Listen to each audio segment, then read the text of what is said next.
A corporate worker from China finds himself reincarnated as Jacaerys Velaryon, the eldest son of Rhaenyra Targaryen, known as the Light of the Kingdom. Upon his first encounter with his dragon, he activates the Pet Attributes panel. Gluttony White, Consumption 10, Growth Speed 10, Clumsiness Gray, Agility 10. Is he a ferocious beast? A brutal villain? As a self-serving individual, Jacaerys employs any means necessary to achieve his goals. Years later, his infamous reputation spreads across the Seven Kingdoms. Jacaerys, most of Westeros, privately refers to me as the Dread Dragon. So be it. I demand but one thing. Where the dread dragon roars, all shall kneel. Chapter 1. Jacaerys Velaryon. Bang! A stone held in a fair hand looms larger in Chun-Jiang's eyes. In the next moment, he crashes heavily to the ground. Jia, a voice filled with concern, that of a young girl, pulls Chun-Jiang from his dizziness and pain. He immediately sees a silver-haired boy standing before him, a stone raised high, poised to strike. Driven by survival instinct, Chun-Jiang instinctively grabs a handful of dirt and throws it at him. The silver-haired boy, blinded by the dirt, stumbles back, eyes shut tightly. Suddenly, a smaller boy with black hair lunges forward, wielding a dagger.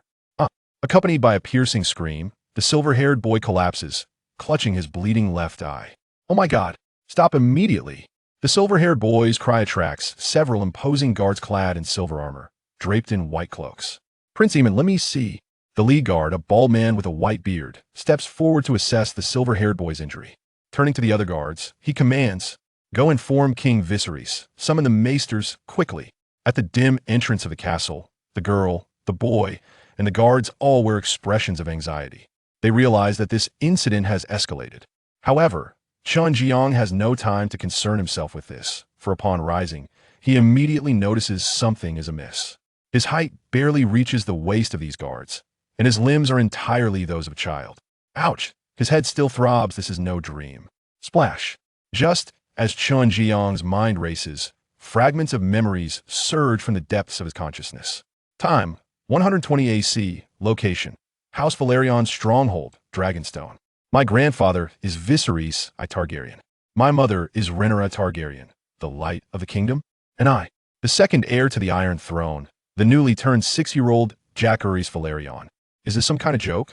I, a weary office worker who can't sleep after overtime and watches dramas at home, have somehow traversed into a world where lives are as expendable as grass in the Game of Thrones? And if I must be transported, why not to the more familiar era of the War of the Five Kings? My knowledge of the Dance of the Dragons is limited to the first season of House of the Dragon I just finished. What fate awaits this body? As Chun-Jiang, Jacaerys, muddles through the fragments of memories swirling in his mind, in the Grand Hall of Storm's End, Queen Alicent Hightower found herself embroiled in a heated dispute between her son and his mother, Rhaenyra. King Viserys, deeply affectionate towards his family, sought to mediate and encourage his son and grandchildren to apologize to one another, fostering goodwill and a peaceful resolution to the conflict.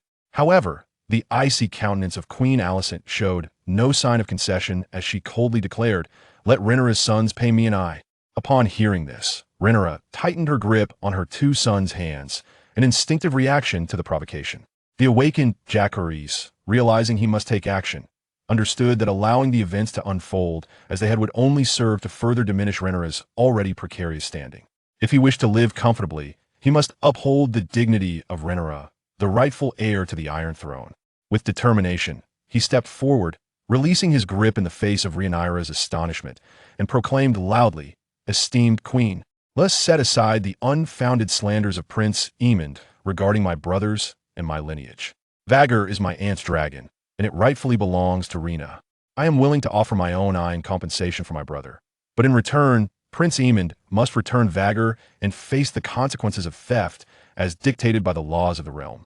As he spoke, Jacaerys scanned the assembly of noble lords and ladies, deliberately emphasizing the phrase "the laws of the realm." The gathered crowd, astonished, marveled at the unexpected boldness of the child who had previously cowered beside his mother. Queen Alicent, consumed by fury, fixed her piercing gaze upon Rhaenyra, showing no inclination to lower herself to debate with a mere child.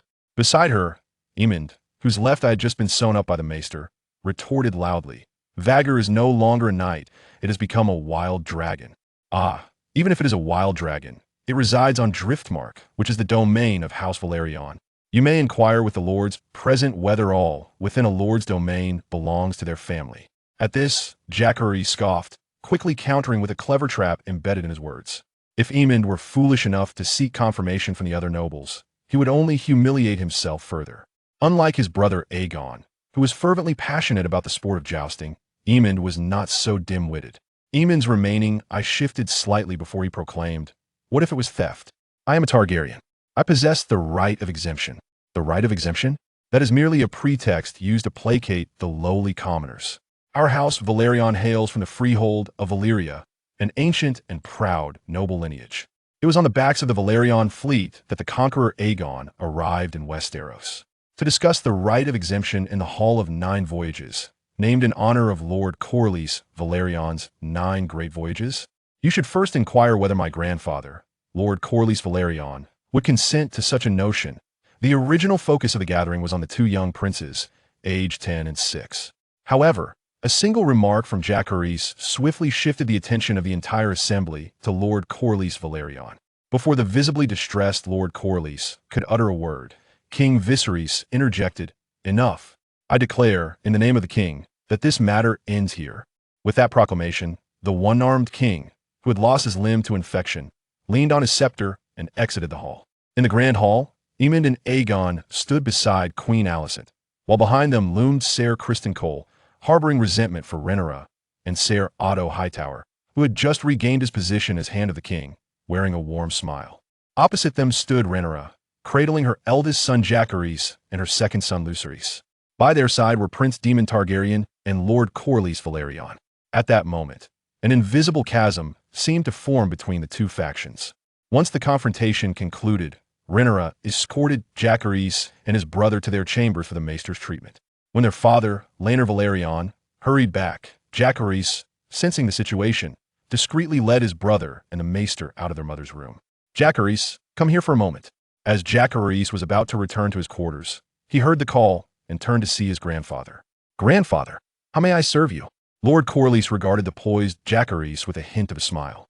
"Jacaerys, do you truly take pride in your Velaryon heritage?" Indeed, in terms of antiquity, the Velaryon lineage predates even the Targaryens. Having navigated the complexities of the workplace in his past life, Jacaerys understood how to respond to the inquiry. "Excellent. When you ascend to the Iron Throne, you will adopt the Targaryen surname. Yet, the blood of the Velaryons will continue to course through your veins. I hope you will regard your lineage as equally significant as your name." "I shall, grandfather.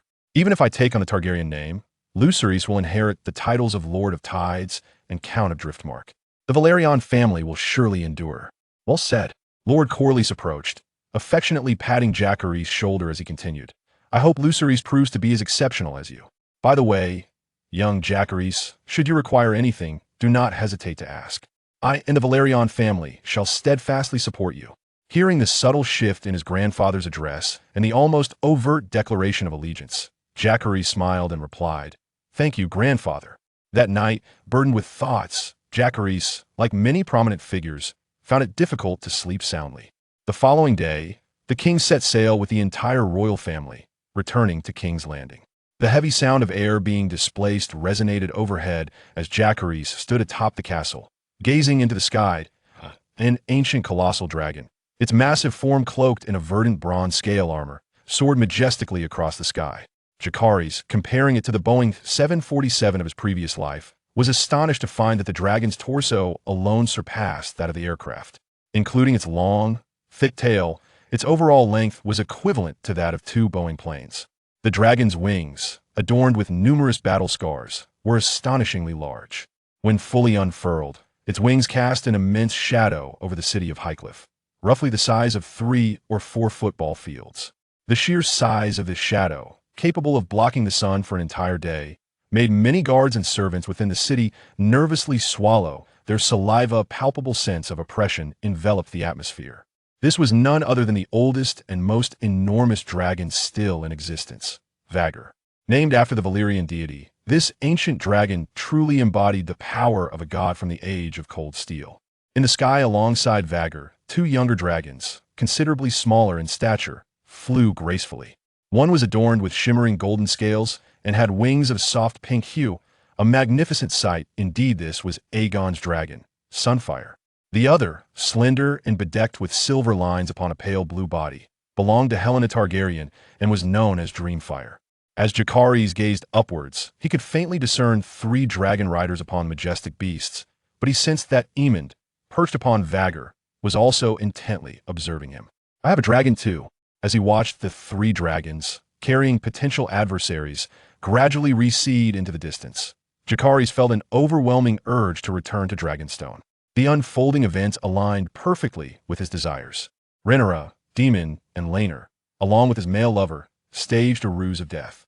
After a hasty farewell to the grieving Velaryon family, Rhaenyra and Daemon returned to Dragonstone with their 2 sons and 2 daughters to prepare for the wedding ceremony. Upon setting foot on Dragonstone, Jacaerys immediately made his way to the dragon's lair. In the stifling darkness of a lair, a dragon, cloaked in green scales and comparable in size to a horse, slowly approached with a low growl. "Womax, halt!"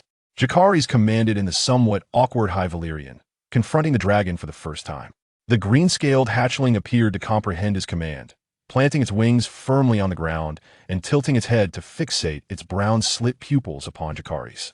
Nervously licking his lips, Jacaerys cautiously extended his hand toward Womax's cheek. The moment his fair palm made contact with the emerald scales, an unexpected transformation occurred. Pet name, Womax. Owner, Jacaerys Velaryon. Length, 2.03 meters. Weight, 735.72 kilograms. Pet trait slots, 22. Pet traits, gluttonous white, consumption rate 10, growth rate 10. Clumsy gray, agility 10. Current trait points, 0. Chapter 2. Traits and Uprising. Ha ha ha, splendid. Gazing at the semi-transparent trait panel before him, Jacaerys struggled to contain the excitement swelling within. Throughout his journey, he had fervently contemplated how to strengthen himself to rival Aemond and Vhagar. Now, the method lies before him. The initial segment of this golden finger displays the physical data of Womax, which can be momentarily disregarded. The focus is on the latter half. The entry box naturally refers to the number of entries possessed. Currently, the 2 entries, 1 white and 1 gray, should be inherent to Womax. The white entry of Gluttony, in simpler terms, signifies an insatiable appetite leading to rapid growth. Does the dragon have a voracious appetite? For the noble-born Jacaerys, this is hardly a concern. He is rather troubled by Womax's insufficient growth and size. After all, in this world, a larger dragon signifies greater authority. Conversely, the gray entry of clumsiness is unequivocally a negative trait. Ah, no wonder in the final episode of the original series, my Womax was significantly larger than my brother's Alarak's. Gluttony is crucial. I must find ways to enhance its level. Clumsiness, on the other hand, must be rectified or eliminated at the earliest opportunity. The entry levels are categorized as white and gray. Could it be that the levels of these entries resemble those from a certain online game from my past life? Most importantly, how does one acquire entry points? Bah!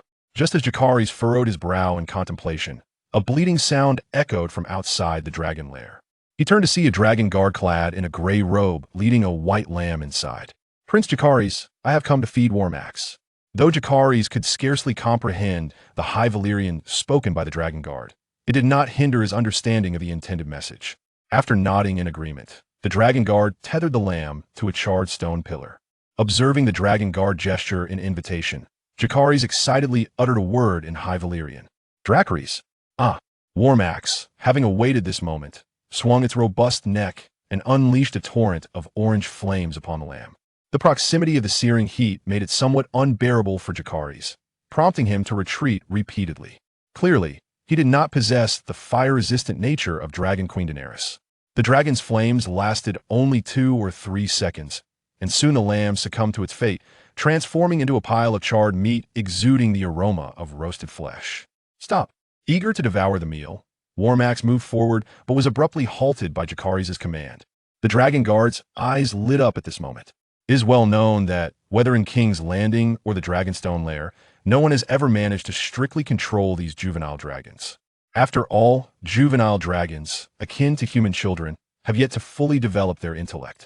Now, with a mere command from Jacaerys, he could make the notoriously gluttonous Womax cease its feeding. Eat. Munch, munch. Upon receiving the feeding command from a thoroughly satisfied Jacaerys, Warmax immediately indulged in its meal. The Dragon Guard, of course, remained oblivious. Since Jacaerys activated his golden finger, an intangible psychic connection had formed between him and Warmax. This signifies that even without engaging in related dragon training, he can wield influence over Warmax with remarkable precision. It is imperative to meticulously control the behavior of dragons during battle. Had Rhaenyra and Aemon successfully managed their dragons in the original narrative's conclusion, the subsequent turmoil of the Blood Dragon's frenzy would have been averted. This realization caused the fleeting sense of satisfaction from Jacaerys activating his unique abilities to vanish without a trace.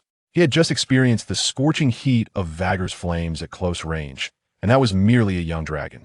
Fast forward 9 years in the original storyline, and the now mature Eryx's breath could hardly breach Vhagar's defenses, underscoring the terrifying combat prowess of that ancient dragon. Entry points. 1. Have the entry points increased? Is it due to feeding? Jacaerys' attention was suddenly drawn to the point notification flashing in the lower left corner of his view. After a moment of contemplation, he gestured for the Dragon Keeper to bring another lamb. Just as he had surmised, Vhagar acquired another entry point after its second meal. However, when Vhagar, with its round belly, consumed a third lamb, there was no notification whatsoever. It appeared that one could earn a maximum of 2 points per day through feeding. Having made no new discoveries after hours of study, Jacaerys bid farewell to the languid Vhagar and returned directly to the Stone Drum Tower. The Stone Drum Tower serves as the stronghold of Dragonstone. Whenever a storm approaches, the ancient walls resonate with a thunderous echo, thus earning its name. Jay, where have you run off to again? Come on, my father and your mother's wedding ceremony is about to commence. As Jacaerys entered the hall of the Stone Drum Tower, a delicate little girl with flowing silver hair and violet eyes approached him, taking his hand and pulling him outside. Gazing at the adorable girl whose face was adorned with a pout of discontent, Jacaerys couldn't help but smile with a hint of resignation. This was Baela Targaryen, daughter of Daemon and his fiancée. Jacaerys harbored significant reservations regarding the tumultuous relationships and bloodline practices of House Targaryen. However, he had no choice setting aside the opinions of Rhaenyra and Daemon. He had to accept this political marriage for the sake of the Valyrian fleet that dominated the Narrow Sea. As in the original tale, under the witness of Jacaerys and the other 3 children, Rhaenyra and Daemon clasped their hands together after cutting their palms with an obsidian dagger. They then partook in a blood wine, completing this ancient Valyrian wedding ritual. For the subsequent month, Jacaerys dedicated his mornings to studying High Valyrian and the knowledge of the noble houses of the 7 kingdoms. In the afternoons, he learned swordsmanship from his new father, Daemon, before heading to the Dragon Pit to feed Vhagar.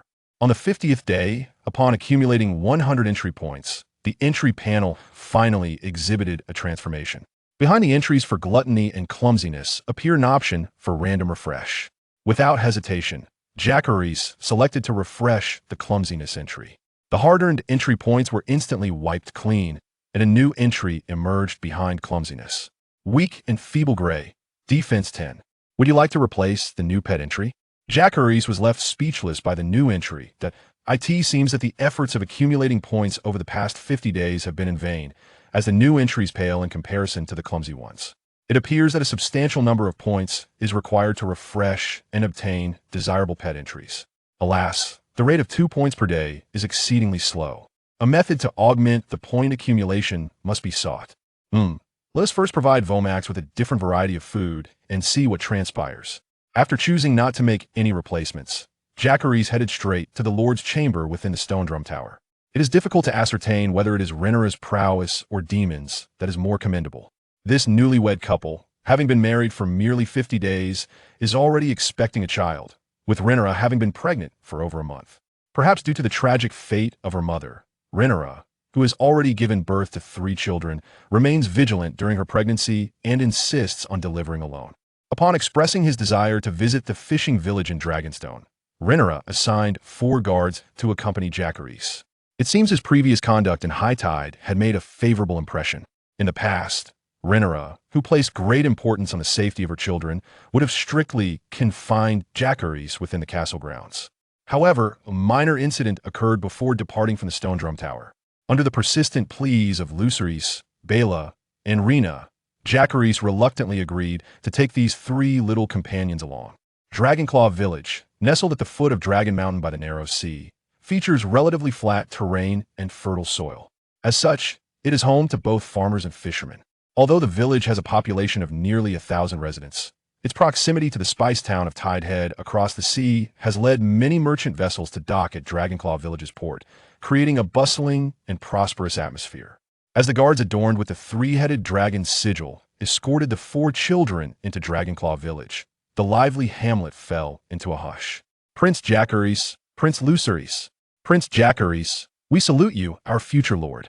Prince Jacaerys, the future king. The villagers, upon realizing who had arrived, bowed their heads in reverence to Jacaerys and young Lucerys. Having been an ordinary worker in his past life, Jacaerys was unaccustomed to such treatment and responded with a smile and a nod. Yet, he did not forget his purpose and made his way directly to the village's open-air market. Dragons are omnivorous creatures. With a hefty pouch of silver stag coins in hand, Jacaerys began a grand shopping spree. He purchased 5 silver stag bulls, 2 silver stag pigs, a half silver stag large fish, and a variety of fruits and vegetables sold at copper star prices. Anything edible was acquired without hesitation. Of course, the 3 little companions did not disappoint Jacaerys, clamoring for various unfamiliar items. To keep them quiet, Jacaerys resorted to buying assorted snacks. Having procured such a bounty, it was impossible for them to carry everything back. Thus, Jacaerys instructed the captain of his guard to recruit some laborers to assist with transporting the goods. However, mere minutes after the 2 guards departed, an unexpected turn of events unfolded. A multitude of copper stars and a scant few silver deer were cast into the throng of the marketplace from all directions. "Money has fallen, quick, pick it up." With this exclamation, over 100 commoners in the market immediately scrambled to seize the coins strewn across the ground. "Princes and princesses, quickly stand behind us." Seeing the chaos unfold, the 2 guards promptly shielded Jacaerys and his companions. The open-air market was enclosed by walls, featuring 2 exits, one large and one small. The space within the market was already cramped, with an array of goods and more than 100 people crowding it to capacity. Due to the overwhelming surge of those frantically snatching the coins, the guards found themselves unable to draw their swords. Remaining composed amidst the turmoil, Jacaerys swiftly scanned the surroundings through the gaps in the crowd. He then pointed towards a wall stall that formed a concave shape and shouted, "Let's head over there." Whoosh! As the guards heeded his command and endeavored to protect Jacaerys and his companions while moving towards the wall stall, a cold arrow struck a civilian ahead of them, who was rendered immobile by the throng. The wounded civilian let out a piercing scream, which instantly escalated the chaos in the marketplace into a riot. Some civilians closer to the exits struggled to flee, but masked figures wielding long swords obstructed both exits. Those on the outskirts were coerced backward by the armed individuals, while those inside fought desperately to push outward. In the ensuing shoving, frail elders and children were trampled to the ground. A multitude of heavy feet mercilessly crushed them beneath. This was a calculated assassination attempt. Due to his shorter stature, Jacaerys could not see the scattered coins. However, the arrival of the cold arrow made it abundantly clear to him that this was no mere spontaneous riot. Suddenly, an idea struck him, and he focused all his mental energy into the faint connection he sensed. Hiss! Within the artificial dragon lair of Dragon Mountain, the young Warmax let out a sound reminiscent of serpent's hiss, yet akin to the roar of a dragon. Chapter 3. The first kill. Trigger conditions. Whoosh. Whoosh. Whoosh. 6 glimmering arrows shot forth from the direction of the market's small exit, embedding themselves deeply into flesh. 2 civilians, firmly held by the guards at their necks as makeshift shields, let out frantic cries before succumbing to silence. This insidious tactic of using human shields was conceived by Jacaerys. At merely 6 years of age, he was essentially powerless. Should these guards perish, he would be left at the mercy of the assassins. As a staunch egoist, Jacaerys would resort to any means to preserve his own life. After all, he was uncertain whether death in this realm would truly mean the end for him. Life was precious, he had yet to savor its delights. In stark contrast to Jacaerys' composed command, the other 3 children were indeed mere children. They trembled in fear, their faces ashen. The chaos of this riot and assassination was a far cry from their previous skirmishes with Aemon. Clang! Clang! Clang! The sounds of metal clashing and cries for blood erupted from the main entrance of the market. It was unclear whether it was the local militia from Dragonclaw village or the 2 guards Jacaerys had dispatched earlier battling the assassins. With the exit unblocked by the assassins, a portion of the civilians began to frantically flee the market. The dwindling number of civilians posed both advantages and disadvantages for Jacaerys. The advantage lay in their swift retreat to the sheltered stalls, positioning themselves to confront the threat head-on. The disadvantage, however, was that as the crowd thinned, the 6 assassins at the small exit discarded their bows and swiftly approached Jacaerys and the others, drawing their long swords. Clang! Clang! With the threat of arrows eliminated, the 2 guards abandoned their makeshift shields, brandishing their swords and preparing for combat. Jacaerys too unsheathed the short blade he had carried with him, the one he had used to blind Aemon in their earlier encounter. Clang! Rip! As the clash commenced, one of the assassins at the forefront was swiftly felled by a guard. This was not due to the guard's superior swordsmanship, but rather because of the fine armor of House Targaryen they adorned. In the age of cold weapons, the presence or absence of armor made a world of difference. Thrust! The guard plunged his sword into the neck of the fallen assassin, blood gushing forth and staining the ground beneath the stalls crimson. The remaining 5 assassins, witnessing this, became cautious. They took advantage of their numerical superiority to surround the 2 guards. However, the guards' advantageous position and the formidable protection of their armor led to a stalemate. Yet, Dragonclaw Village was Jacaerys' territory. The longer the skirmish dragged on, the more favorable it became for them. The assassins were not foolish. They understood this principle as well. Among the 3 assassins attacking the guard on the left, one, notably smaller in stature, suddenly retreated from the fray. He discarded his long sword, drawing a dagger instead, which he held in his mouth as he crouched and leapt forward. Skillfully, he maneuvered between the guard's legs, then swiftly turned to catch the dagger with his hand, preparing to strike. This was a grave mistake. Upon witnessing the dire situation, Jacaerys immediately lunged forward, exerting all his strength to plunge the dagger in his hand into the left eye of the assassin sprawled on the ground. A piercing scream erupted from the unsuspecting foe as he met his demise before the 4 defenseless children. However, the assassin's dagger preemptively found its way into the gap of the armor at the back of the right guard's knee. With a sickening sound, the assaulted guard fell to his knees, shrieking in agony. Seizing the opportunity, the 2 other assassins advanced, skillfully driving their swords into the exposed throat of the guard. With one guard incapacitated, the remaining one found himself ensnared by the 2 assailants, leaving Jacaerys and his companions in a perilous predicament. Suddenly, the air was filled with the sound of flapping wings and the cries of a young dragon. Jacaerys! Jacaerys exclaimed, pointing at the 2 assassins on his left with a voice that belied his tender age, uttering the most lethal Valyrian incantation. A torrent of fiery breath erupted from the mouth of the hovering green-scaled dragon, resembling an orange ribbon that swiftly transformed the 2 assassins into living torches. The searing flames of war max, though not potent enough to instantly melt flesh and bone, inflicted excruciating agony upon them.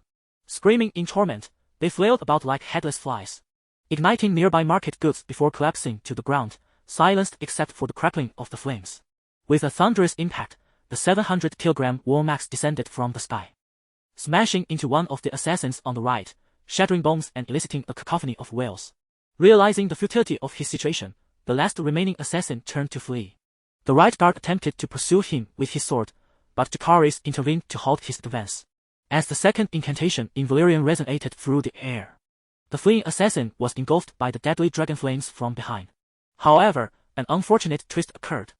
A hapless civilian caught too close to the assassin fell victim to the flames as well. Indifferent to the collateral damage beyond his master, War Max showed no concern for the extra-human casualties.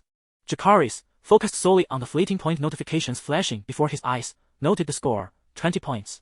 With the demise of the 2 assassins on the left, an alternative method for accruing points emerged, one far surpassing the nutritional approach.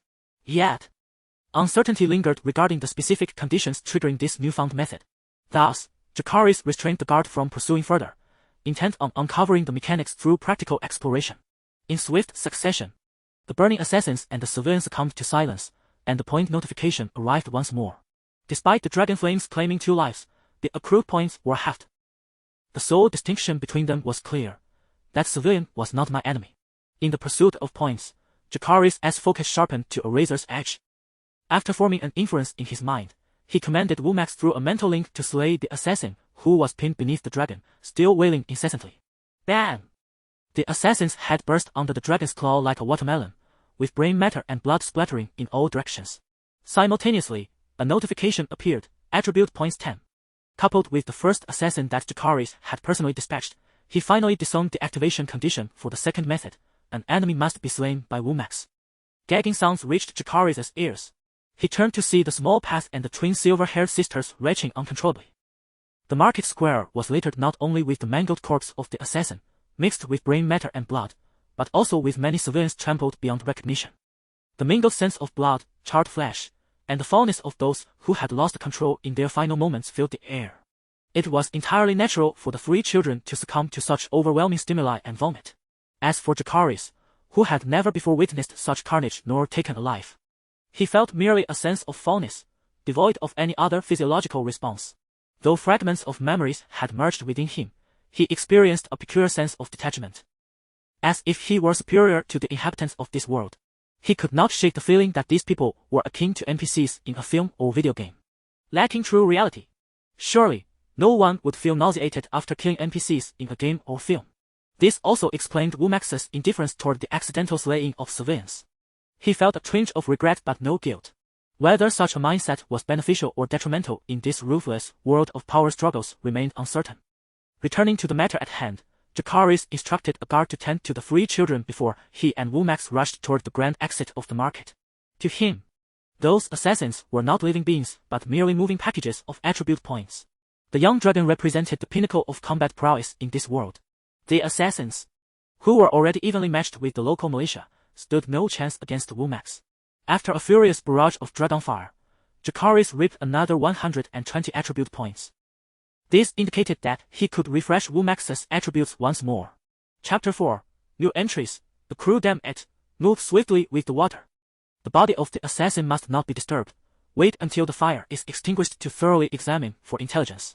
The captain of the guard, previously dispatched by Jacaerys, was currently directing the firefighting efforts and the cleanup of the bodies. Two other guards, swords drawn and faces etched with vigilance, stood protectively beside Jacaerys and his companions. Yet, their protection was hardly necessary. With Womax present, no one dared approach Jacaerys and his group. At this moment, Jacaerys felt as if he were playing a game from a previous life, engaging in a mystical card draw. He first cleansed his blood-stained hands and took a deep breath to focus before beginning the refresh of the Clumsy skill entry. Agility, white, 10 increase. Would you like to replace the new pet entry? Whether to credit this enigmatic card drawing procedure? Jacaerys was immensely satisfied with the second randomly generated entry and promptly replaced the previous negative entry, calculating both positive and negative effects. Womax's agility was effectively increased by a remarkable 20. The once lethargic Womax, lying on the ground, seemed to sense a change within its body. It slowly rose, tilting its head at Jacaerys as if seeking approval. Fly! At Jacaerys' command, Womax immediately took to the skies. The 20 boost in agility was substantial. Womax soared joyfully through the skies of Dragonclaw village, exhibiting remarkable agility. The three children watched in awe and envy as Womax danced freely in the air. Alarax, belonging to Ruthless, was not growing quickly enough and could not yet take flight. Rhaenyra's moon dance was even smaller than Alarax. Meanwhile, Rhaenyra's dragon egg had yet to hatch, filling her with resentment towards Aemond, who had taken her mother dragon. Jacaerys, however, felt a sense of anticipation.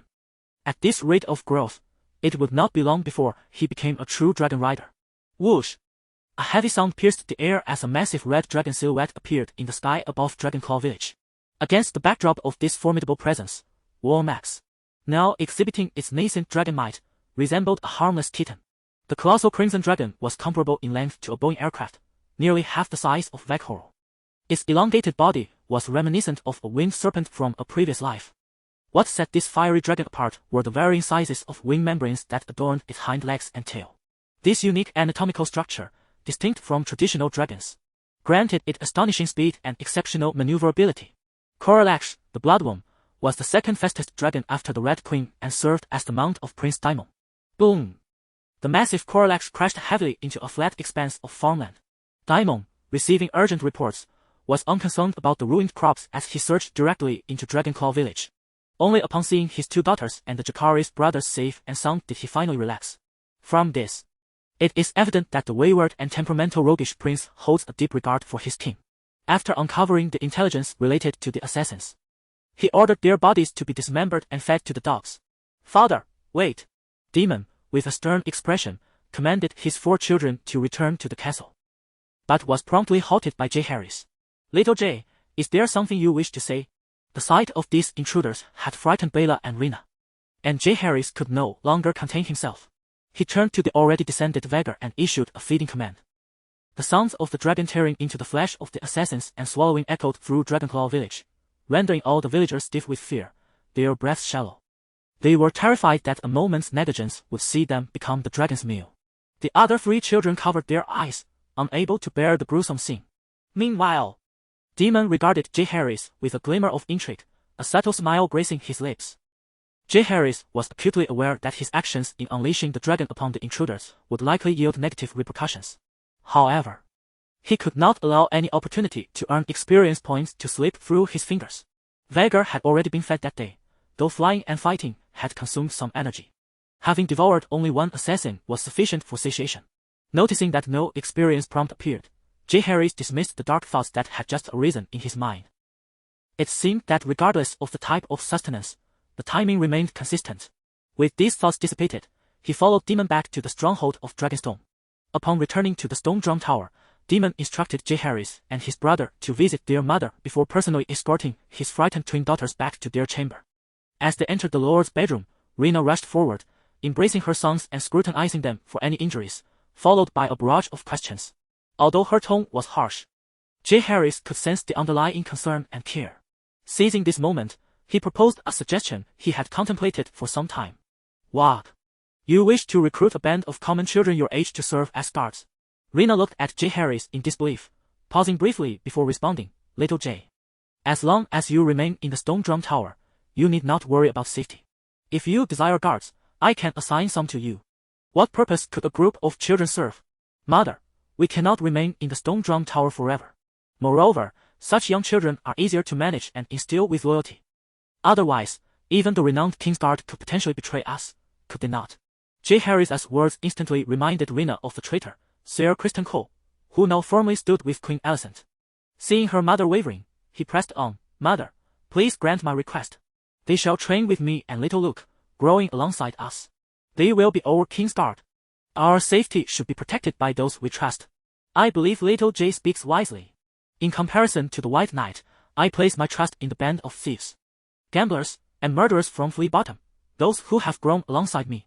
At this moment, lounging lazily against the door, Daemon interjected, "Rhaenyra, if you harbor any other concerns, I could summon some orphans from Flea Bottom. They are illiterate and could even have their tongues cut out. This would ensure absolute secrecy."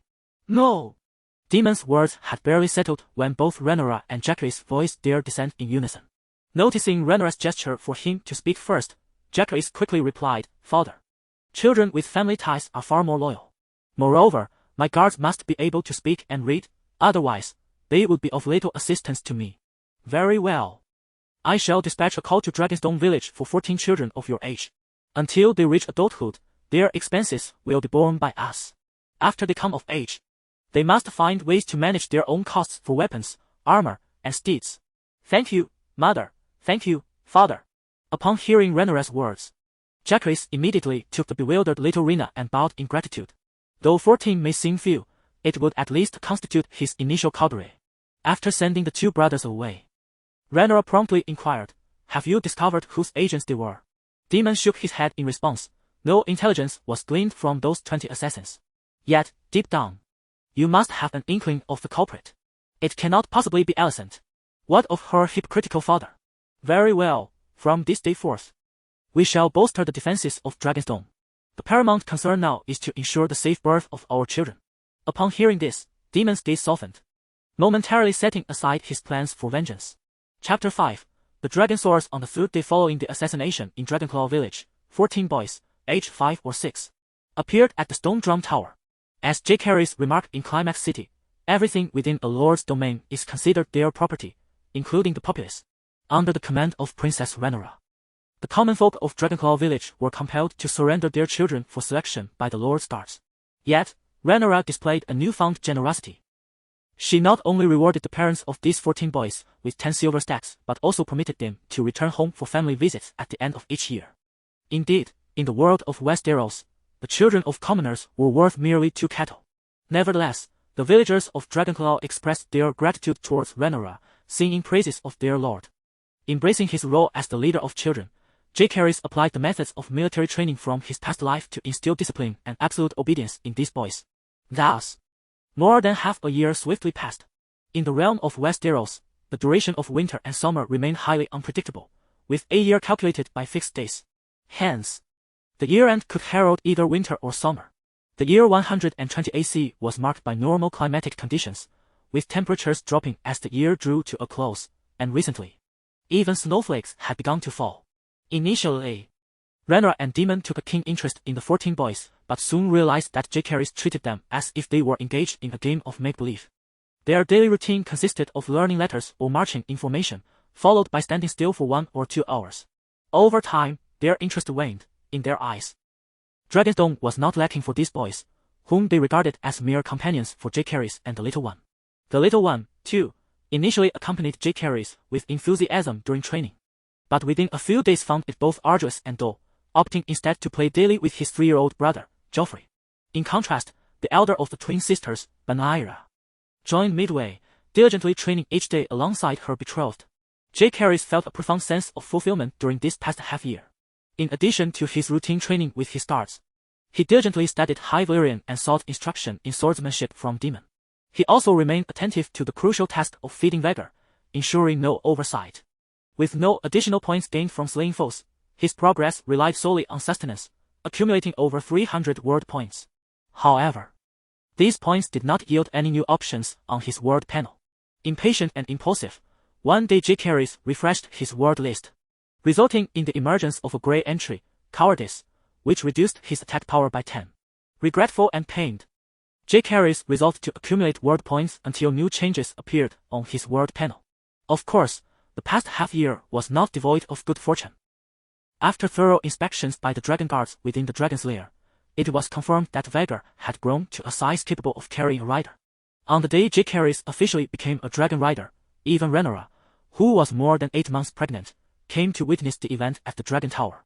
With a whoosh, Vhagar, equipped with a saddle by the dragon guards, descended from the sky, landing gracefully at the vacant head of the Dragon Tower. The dragon saddle of Vhagar was crafted in homage to Rhaenyra's Syrax, albeit adorned in a shade of green more befitting Vhagar. Ecstatic, Jacaerys ascended onto the soft, comfortable saddle. Stepping onto Vhagar's wing, after adjusting his position and firmly grasping the 2 handles at the front of the saddle, he bellowed, "Fly!" With a resounding roar, Vhagar tilted her head back before launching herself with powerful hind legs. The dragon and rider plummeted from the apex of the Dragonstone Tower, descending freely toward the tumultuous waves of the narrow sea. As they fell, Vhagar spread her majestic wings and began to flap vigorously. The emerald-scaled giant soared just above the surface of the sea, slicing through the water like an arrow, racing forward with exhilarating speed. The rushing wind whistled past Jacaerys' ears, the briny scent of the sea enveloping him. Having just experienced the weightlessness akin to bungee jumping, he now embraced the adrenaline of high-speed flight. Overcome with a multitude of sensations, Jacaerys could not contain a jubilant shout. Seemingly desperate to expel every ounce of accumulated negativity from his past lives. Unlike ordinary dragon riders who must wield reins to steer their mighty beasts, Jacaerys, bound by a mental connection with Vhagar, needed no such guidance. With a mere thought, Vhagar soared upward, ascending from sea level to the heavens. In mere minutes, they burst through the billowy white clouds, embarking on a journey high above.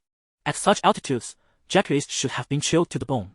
Yet Vhagar emanated a comforting warmth that kept him snug. Indeed, as a legendary creature, the dragon possessed extraordinary traits. Otherwise, dragon riders would have long succumbed to the freezing temperatures of high-speed flight. After reveling in the breathtaking heights under brilliant sunlight and fluffy clouds for over half an hour, Jacaerys, still yearning for more, returned to the Stone Drum Tower. As Vhagar descended, they traversed through a layer of rain clouds that were dusted with falling snowflakes. Seized by inspiration, Jacaerys suddenly shouted, "Dracarys!" With a fierce roar, a pillar of orange-red dragonfire erupted from Vhagar's toothy maw. The rain clouds above the Stone Drum Tower were transformed into wisps of steam under the searing heat of the dragonfire. Vhagar, continuing to unleash her flames, spiraled in the sky for a few moments, incinerating the clouds above the stone drum entirely. A brilliant beam of sunlight pierced through the gap in the clouds, illuminating the Dragonstone Tower. All gazes turned upward, witnessing the duo, a dragon and her rider, approaching with an aura of radiant glory. In that moment, Rhaenyra, Daemon, the twin sisters, and the 14 young guards bore expressions of various emotions. Unaware of the thoughts swirling below, Jacaerys reveled in a profound sense of achievement. Though a modest alteration of the weather, it was a feat beyond the reach of mere mortals. After this exhilarating and wondrous journey of dragon riding, he firmly established his life's ambition for the first time, to become the mightiest dragon knight. He yearned to live freely in this world, vowing never to suffer even the slightest indignity. A month swiftly passed. By the end of the year 120 AC, Rhaenyra and Daemon welcomed their first son, Aegon Targaryen, into the world. While it was intended as a tribute to honor their ancestors, having two Aegons born in the same era seemed rather awkward. In the eyes of Jacaerys, a former citizen of Huaguo, this was somewhat perplexing. At this moment, the 14 children, who had begun to take on the semblance of a guard, were granted a long-awaited holiday to visit their families. The generous Jacaerys even ensured that each of them took home a portion of the leftover food from the feast celebrating Aegon's birth. However, such gestures could not restore his reputation. Over the course of 6 months, fueled by the machinations of those with ulterior motives, Jacaerys' previous deeds of dragon slaying became widely known. Rhaenyra's ineptitude in raising her children and Jacaerys' brutal and malevolent reputation spread throughout the 7 kingdoms. Even King Viserys sent a raven with a missive, advising Rhaenyra to keep a close watch on Jacaerys. Under such circumstances, the young Jacaerys was forcibly confined to Dragonstone by Rhaenyra. This confinement lasted for 6 long years. Chapter 6. The dragon emerges in the year 127 AC. Within the Eden Gardens of Dragonstone, adorned with towering black trees and wild roses, the air resonated with the sound of clashing steel. As time progressed, the composed demeanor of Daemon contrasted sharply with that of a handsome young boy, whose raven hair fluttered as he engaged in a swordplay duel. The spirited youth, brimming with confidence, executed aggressive maneuvers, showcasing his brilliance. Yet, Daemon, a paragon of skill and battlefield experience, stood resolutely like an unyielding mountain. As the boy's vigor waned and his strength diminished, Daemon deftly maneuvered his sword, delivering a decisive blow to the boy's sword-wielding hand. The clang of metal echoed as the young warrior's sword clattered to the ground, marking the end of their contest. Fortuitously, they had been practicing with those swords. Had they used sharp ones, Daemon's strike would have severed the boy's hand.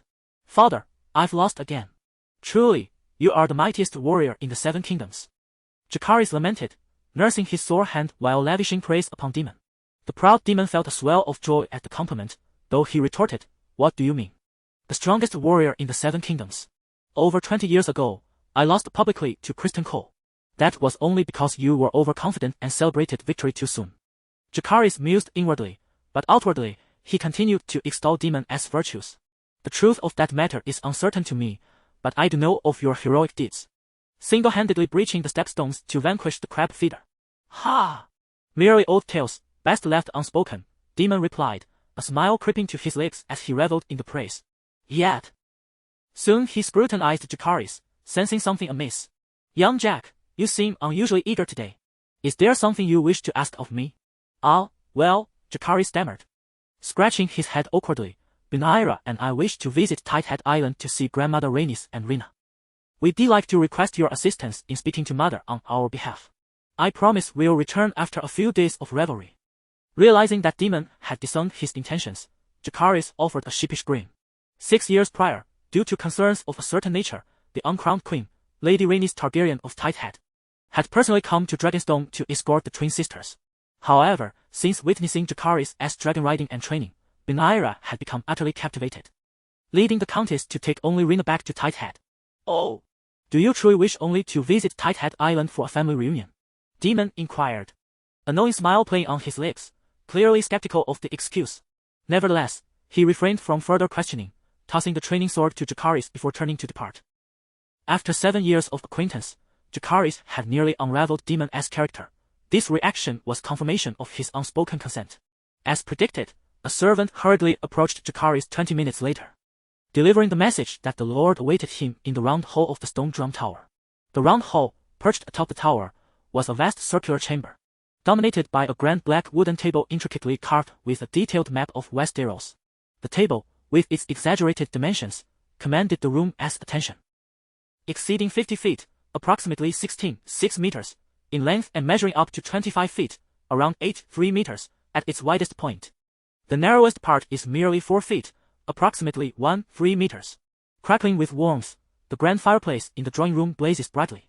Rhaenyra, adorned in a black gown embellished with golden dragon motifs, sits beside the hearth. Mother! Come sit, Jacaerys, she gestures for her son to join her.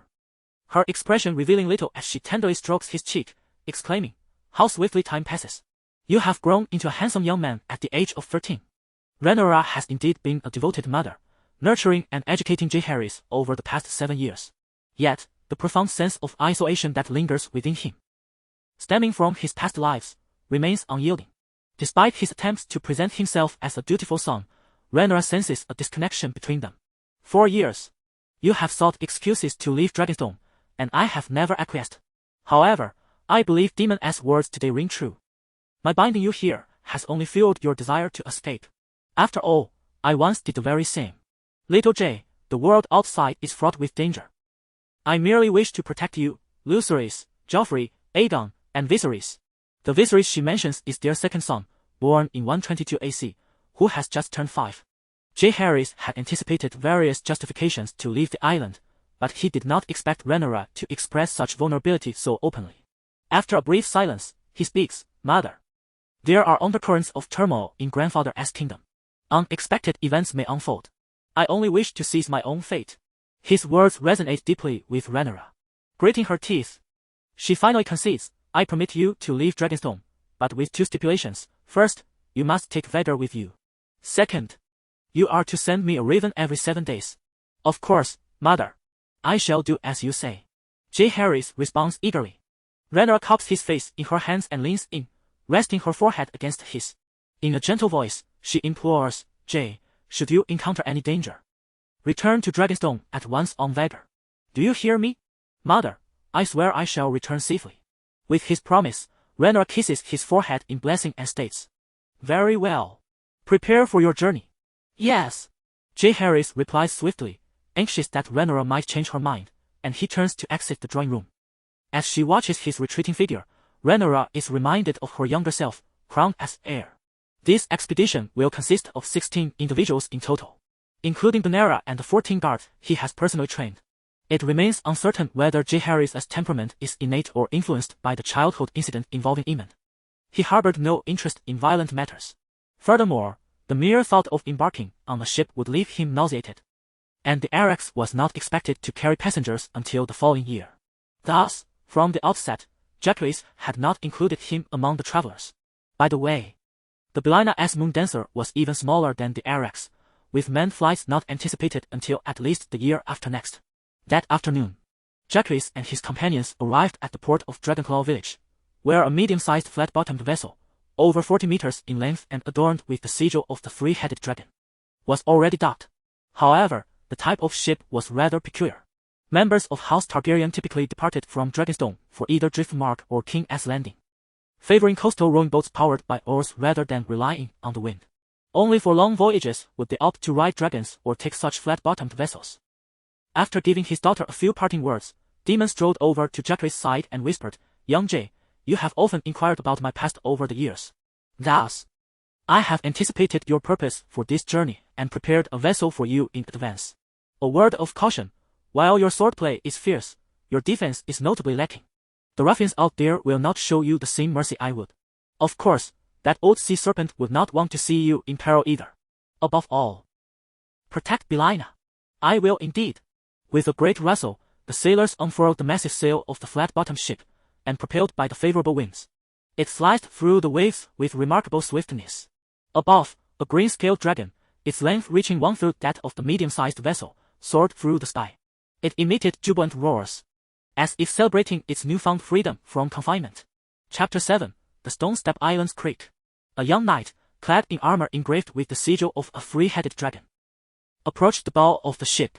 He reported to Jacaerys, Prince Jacaerys, we have thoroughly searched the entire vessel and found no suspicious items.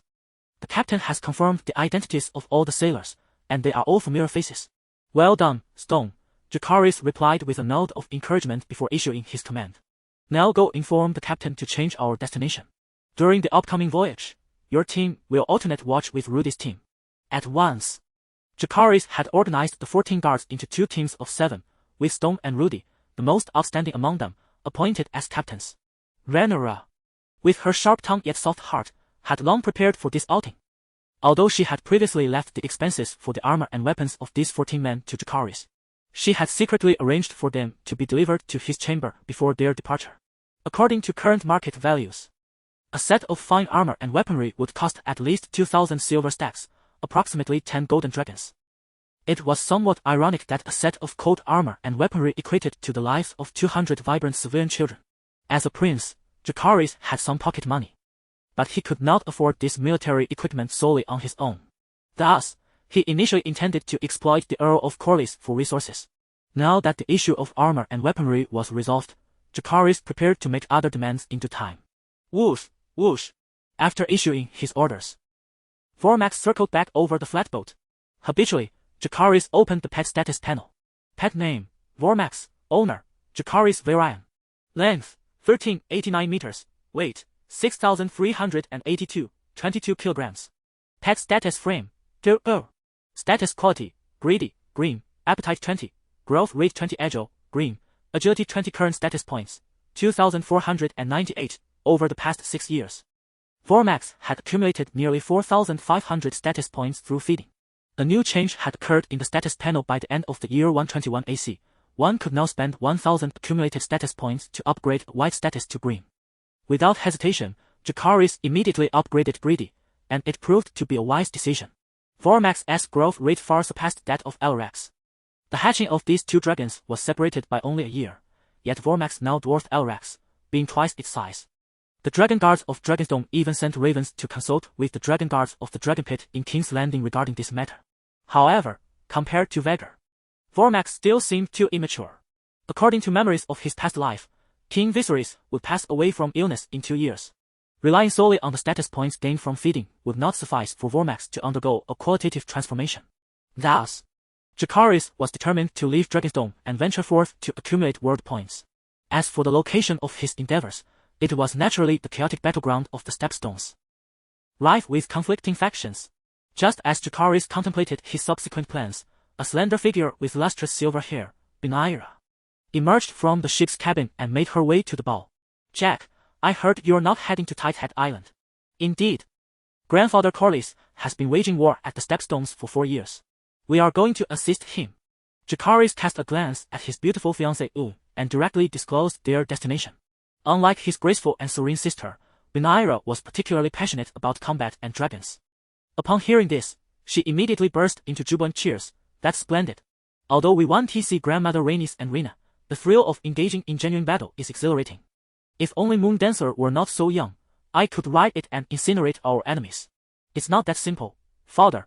When riding Caraxes, could he burn them all either? Victory was achieved through a feigned surrender. Feigning surrender? Humph, I detest such schemes. Battles should be fought honorably and face to face. The forthright Rhaenyra scoffed at her father's methods of triumph.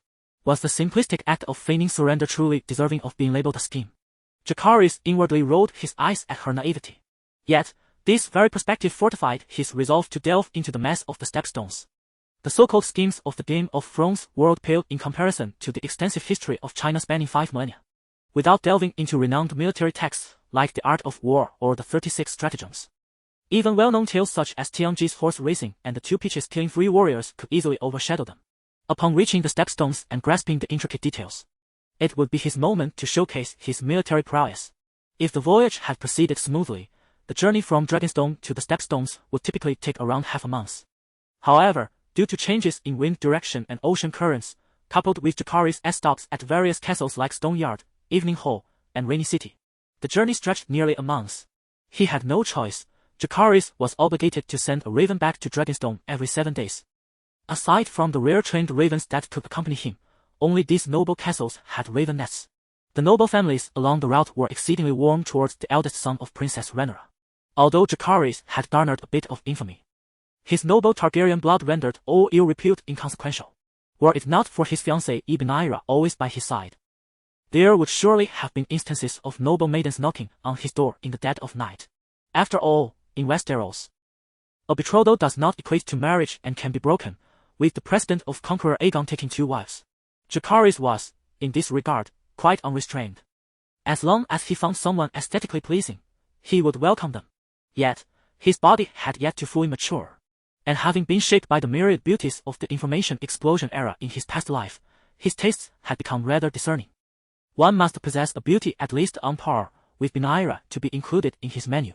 Had it not been for Rhaenyra's premature youth, she might have already succumbed to his desires. To return to the matter at hand.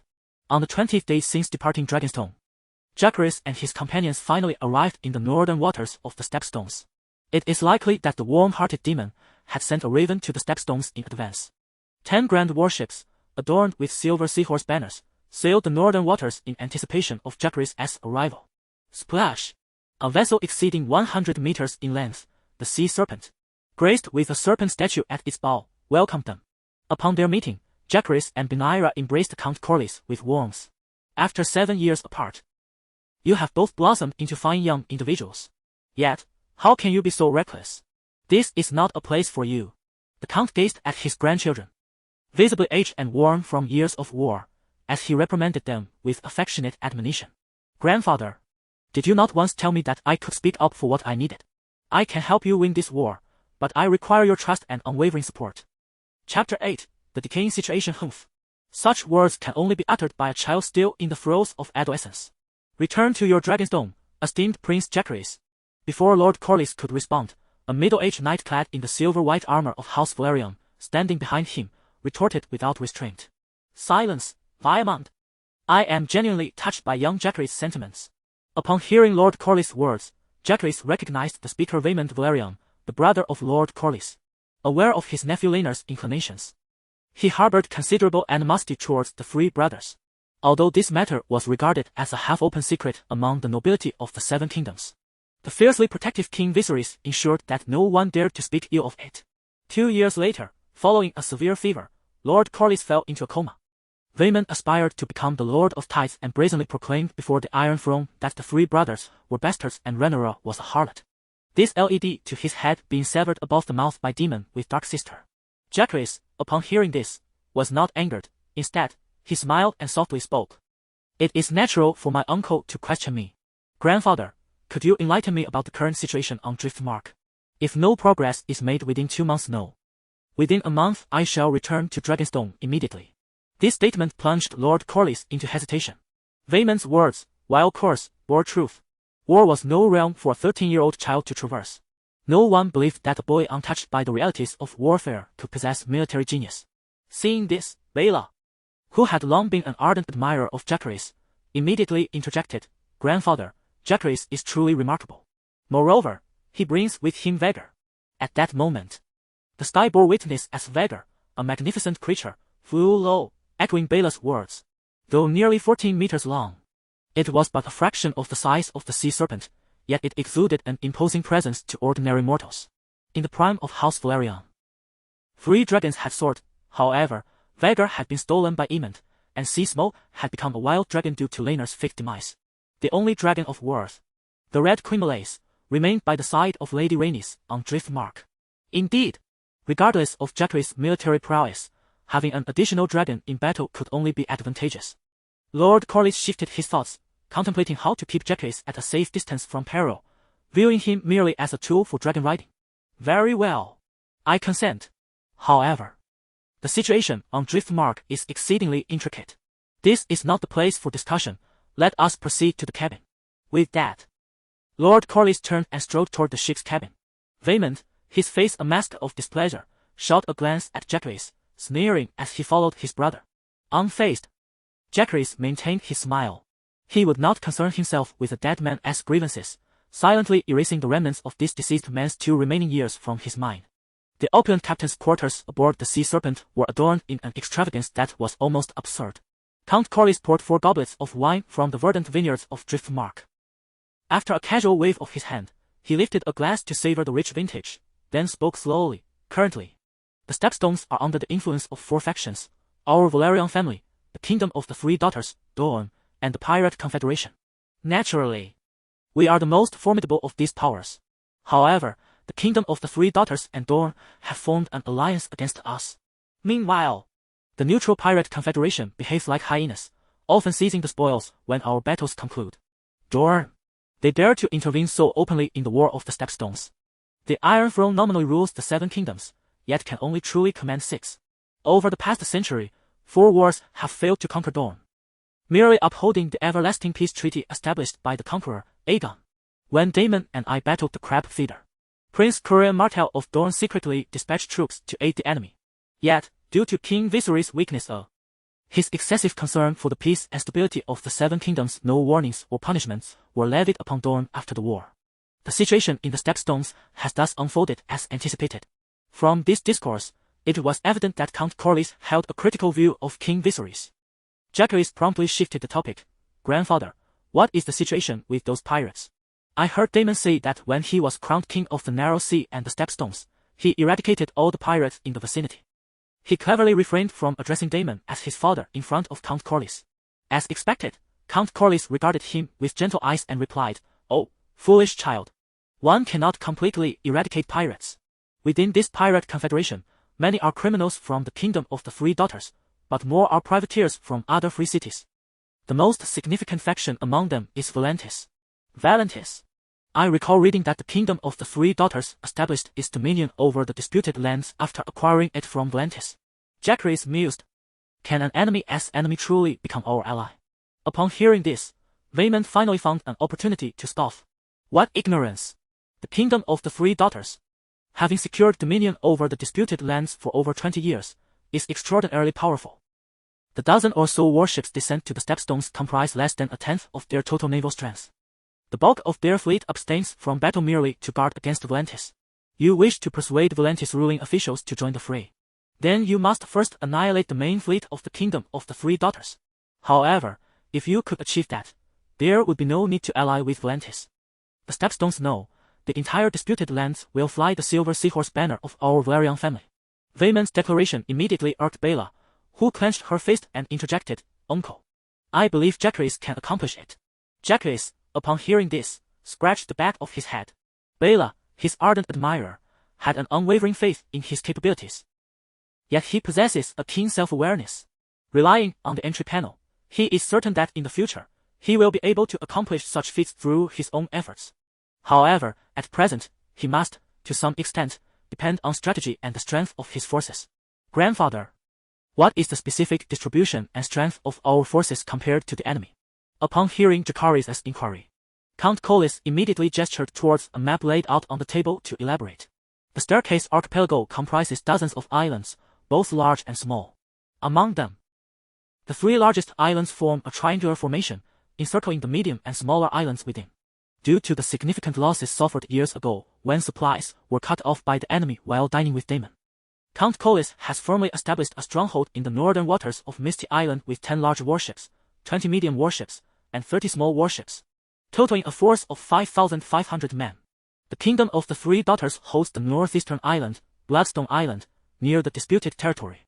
With 12 large warships and no fewer than 40 to 50 small warships, amounting to approximately 3,600 troops, the kingdom of Dawn occupies the southwestern island, Grey Gallows Island, adjacent to Dawn's Severed Point, with 7 medium warships and a force of 1,200 men. Meanwhile, the Pirate Alliance lurks among the numerous islands in the heart of the Staircase Archipelago. While the exact strength of these pirates remains uncertain, they typically deploy no fewer than 30 to 40 medium and small warships for their raids. It must be said that after years of investment and management from various factions, the once decrepit military strength of the Staircase Archipelago has now barely reached a level comparable to that of the National War. Chapter 9. The suppressive power of the dragon. The kingdoms of Dorne and the Three Daughters stand as opposing horns. While the numerous uninhabited islets south of the Isle of Shadows undoubtedly conceal the enemy's small reconnaissance vessels, should the Valyrian fleet launch a substantial assault against one side, the other would promptly come to its aid, thereby encircling the Valyrian forces in a perilous predicament. No wonder the situation in the Stepstone Islands has remained in a stalemate for so many years. The daily consumption of resources for the 7,000 to 8,000 troops is merely a test of the foundational strength of all parties involved. After gaining a thorough understanding of the circumstances surrounding the Stepstone Islands, Jacaerys held a deep admiration for Count Corlys, who, with the strength of his family alone, dared to confront 2 kingdoms. However, he had compelling reasons to partake in this conflict. The Velaryon family's ascension to the status of the wealthiest noble house in Westeros is entirely attributable to Count Corlys. As the first Westerosi to reach the shores of Ashai, he exchanged a vast quantity of gold and precious gems for the bountiful resources of the mineral-rich land. Subsequently, he utilized a portion of this gold to procure 20 new ships in Karth, alongside local delicacies such as spices, elephants, and the finest silks. Despite suffering some losses en route back to Westeros due to storms and pirates, the treasures of Essos and the gold he brought back propelled the Velaryon family as wealth beyond that of the Lannisters and the Hightowers. With 9 grand adventures worth of maritime experience, Count Corlys meticulously charted several maritime trade routes for his family. Through these routes, the Velaryon family firmly secured their reputation as the wealthiest house in the 7 kingdoms. The Stepstone Islands, thus, serve as the critical gateway for these maritime routes into Westeros. Ah! Did you not boast about changing the situation within a month? Why the silence now? Is the reality of war proving to be different from what is written in the tomes, leaving you at a loss? Ha ha ha! Jacaerys chose to disregard the incessant mockery of a certain corpse-like figure. His mind whirled with thoughts, and he turned to Count Corlys, saying, "The strength of Dorne pales in comparison to that of the 3 daughters. Grandfather, our focus should be directed towards them." "Indeed, I had considered that as well," the Count replied. "Yet, it is not so simple. Unless we launch a full-scale assault on Bloodstone Island, they shall not budge an inch from Greyjoy's Isle. To engage in combat on their territory is akin to willingly stepping into their trap. We have already suffered losses before, even with your dragon now in play. The situation remains largely unchanged, as the Dornish possess extensive experience in battling dragons, and Greyjoy's Isle is fortified with numerous anti-air defenses. Even the tactics of the crab feeders, who dug red holes, were learned from the Dornish." Count Corlys shook his head at these words. In his view, Jacaerys was oversimplifying the complexities of this war. "Grandfather, I have devised a solution to deal with them, but it necessitates your full cooperation, as well as that of Uncle Vaemond." Upon hearing this, Count Corlys and Vaemond exchanged glances. The former remained skeptical, while the latter was entirely unconvinced. Jacaerys revealed a confident smile as he slowly articulated his tactical plan. Suddenly, 3 medium-sized flat-bottomed sailboats, propelled by the wind, surged forth from the direction of the Dorne Sea, swiftly making their way towards the port at the southwestern corner of Grey Stranglehold Island. Thanks to the favorable winds of the day, these vessels arrived at the island more rapidly than ever before. Once a haven for the pirates of the Narrow Sea, Grey Stranglehold Island boasted a bustling town and port, which had served as a replenishment point for those marauders. However, during the War of the Stone Steps Archipelago years ago, the towns and ports were reduced to charred ruins as Daemon and Lenino unleashed their Dragonfire to sever the supply lines of the crab feeders. Those who managed to flee established a new supply town on a medium-sized island in the heart of the Stone Steps Archipelago. Following the conquest of Grey Stranglehold Island, the Dorne Kingdom revived this town and port, seemingly intent on transforming it into a crucial stronghold within the Narrow Sea. Amidst the desolation of the charred, deserted town, a Dorne soldier, clad in a yellow cotton armor and wrapped in a headscarf, concealed himself atop a partially melted tower near the port. Upon recognizing the sunburst banner aboard the 3 flat-bottomed boats, he sounded the horn at his waist. In a flurry, the camouflaged panels on the ground of the town's ruins were lifted, and excited Dorne soldiers emerged, climbing out with eager expressions. Simultaneously, a throng of Dorne soldiers surged forth from the surrounding peaks. The once eerily silent ruins of the town suddenly buzzed with activity. The exhilaration of over 1,000 Dorne soldiers stemmed from the realization that these 3 vessels were supply ships. Aside from the underground fresh water and the occasional catch of sea fish, Grey Stranglehold Island had no other food sources. They had been relying on the monthly supply ship to enhance their meager rations. As the supply ship docked, the eager Dorne soldiers rushed aboard to begin unloading the cargo. However, suddenly, the watchful Dorne soldier atop the abandoned tower heard a faint sound piercing the sky. Looking up, he immediately noticed something unusual in the clouds above. The urgent horn signaling an enemy attack resonated through the air. Thousands of Dorne soldiers, initially oblivious to any threats at sea, instinctively looked skyward. They beheld a colossal dragon, adorned with formidable horns and clad in green scales, soaring through the pristine clouds, diving rapidly towards the supply ship.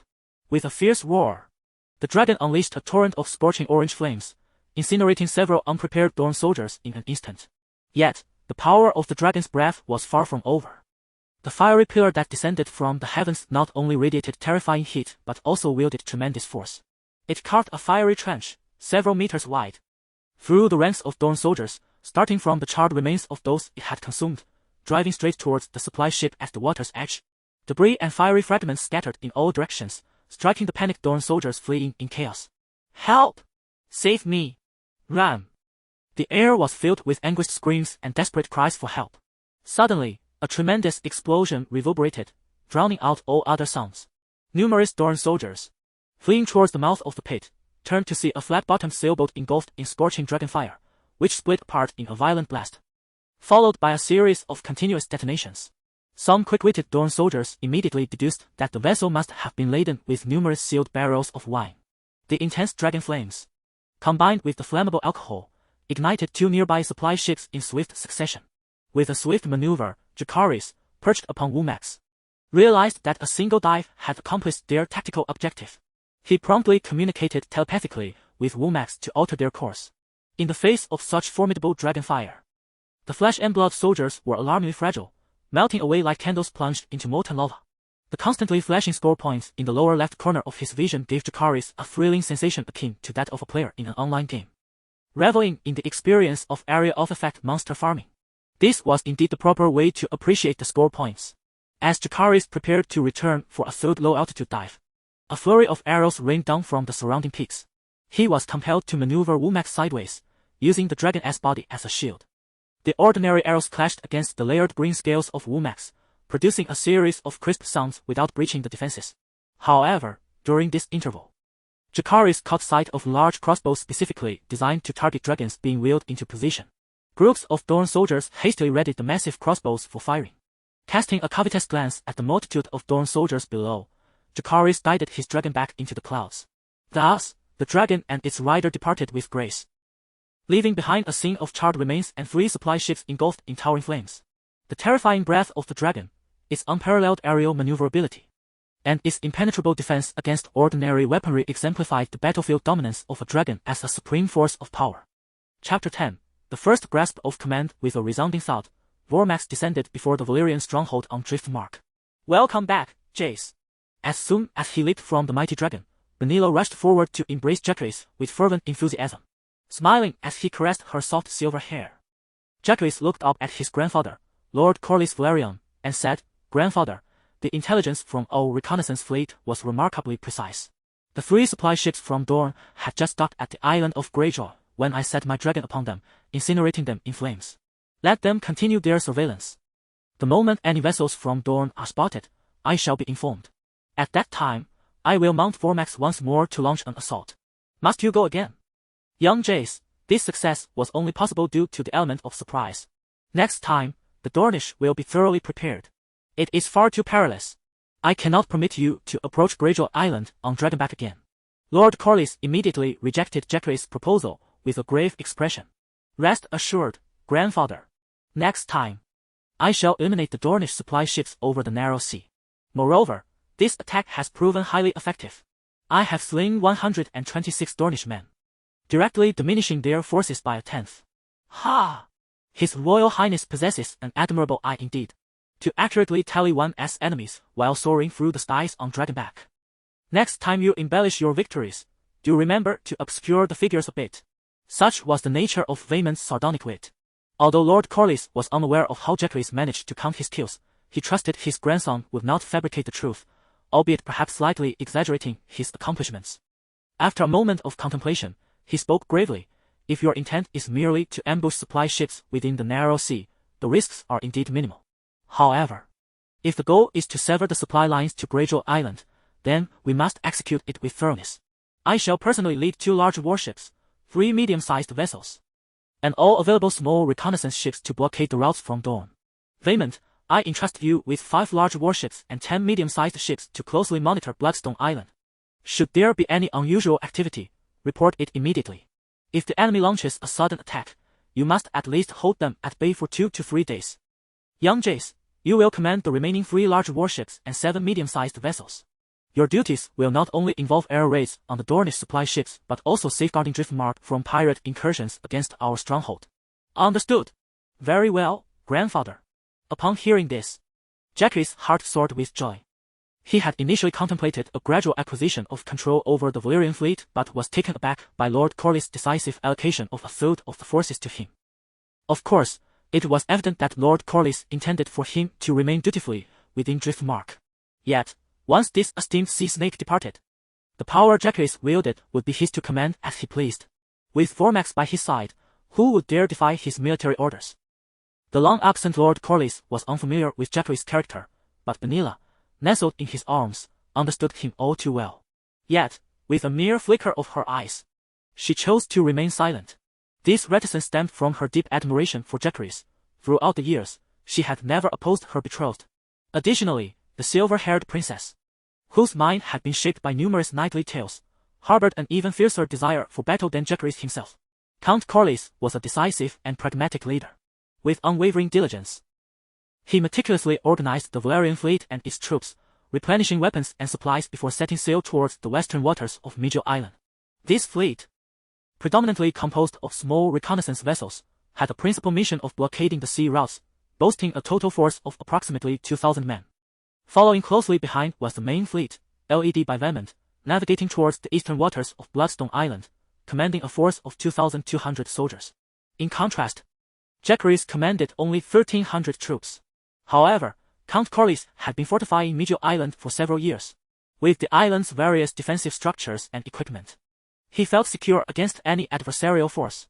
As the newly appointed Supreme Commander of Middle Island, Jacaerys summoned his mid-level officers, instructing them to maintain their usual vigilance while also preparing for combat as per his directives. Jacaerys' current tally of points on the panel stood at 3,758, an increase of 1,260 from before. By extrapolating from the accrued points, he could ascertain his kill count with precision. In fact, during the prior air raid on Grey Scaffold Island, only about 30 to 40 Dornish soldiers had been directly struck by Wormax's Dragonfire. The majority of his point tally had been amassed from the explosions of supply ships ignited by the dragon's breath. Thus, it appeared that future point acquisitions would primarily hinge upon the fiery onslaught of Wormax. Once he had ensured the arrangements for Middle Island were satisfactory, Jacaerys turned to Rhaenyra, saying, "Rhaenyra, you must remain here on Middle Island. Should you require anything, inform Stone and Rudy." Upon hearing Jacaerys' words, Rhaenyra pouted her rosy lips, her face a portrait of displeasure as she replied, "Jack, you just returned and now you're off again. And without taking me along. I'm going to find friends this time. If it were fighting, I would certainly bring you." Aren't the Stone Steps Islands filled with enemies? Where would you find friends? Moreover, how do you intend to seek them out? Jacaerys, gazing at the Velaryon fleet nearly vanishing over the horizon, responded calmly, "With such a grand display, how could we possibly evade the notice of the observant? Following their trail, we are bound to discover allies." Splashing sounds echoed as a small rowboat swiftly approached an unnamed island in the central region of the Stone Steps Islands. Should one gaze down from the heavens, they would be astonished to witness the small vessel vanish directly into the rock face as it neared the northwest side of the nameless isle. This rock wall resembled an enormous mushroom cap extending outward. Beneath this cap lay a sheltered harbor and a rudimentary yet bustling town. The outermost edge of this harbor was lined with over a dozen medium-sized warships flying the skull and tiger head flag. After undergoing a series of meticulous inspections, the small rowing warship finally gained entry into the harbor. This town, which harbored thousands of pirates, featured only 3 types of establishments: taverns, academies of craftsmanship, and shops dedicated to fencing stolen goods. On the streets, groups of red-faced pirates either reveled boisterously or engaged in brawls. Upon disembarking, the captain of the small warship deftly navigated past these inebriated marauders and hurried towards the most opulent building in the town. After announcing his presence to the guards at the entrance, he was ushered inside. Within this lavish establishment, men and women, devoid of clothing, indulged in some form of passionate game. It was evident that this was a luxurious academy devoted to the exploration of life as philosophies. At the pinnacle of the Grand Academy, a rooftop garden brimming with guards awaited. In the center of the garden, a burly, scarred one-eyed giant battled against 3 exotic dancers. As soon as the captain entered the garden, he bowed his head and knelt, proclaiming loudly, "I report to you, Lord Bioth, that 3 days ago, 2 Velaryon fleets departed from Misty Isle. The number of ships is..." Suddenly, a thunderous noise erupted from the mushroom-shaped rock wall above. Tiny fragments of stone, accompanied by clouds of dust, cascaded down upon the town below. This commotion immediately seized the attention of all the sober souls within the pirate town. A chilling dragon's roar resonated overhead. "Seize this unsuspecting fool, dismember him, and toss him into the sea to feed the fish." Lord Bioth, his face ashen, barked an order to the guards beside him, then roughly pushed aside the 3 naked dancers surrounding him, muttering, "What a rather unconventional way to knock." He added, "Let me have the pleasure of meeting this esteemed guest." Chapter 11, the outbreak of war following the aerial assault on Grey Gallows Island. The Kingdom of Dorne dispatched 3 supply fleets within the subsequent fortnight. However, Count Corlys had strategically positioned his fleet akin to an impenetrable fishing net, effectively sealing off the supply routes. Regardless of day or night, any sighting of Dornish supply vessels would promptly alert Grey Gallows Island by a specially trained ravens. With the dragons soaring at speeds of several hundred kilometers per hour, it was not long before they hovered over the waters, unleashing searing flames upon the defenseless supply ships, which were devoid of substantial anti-aircraft weaponry, perhaps due to the absence of numerous sealed barrels of wine on these vessels.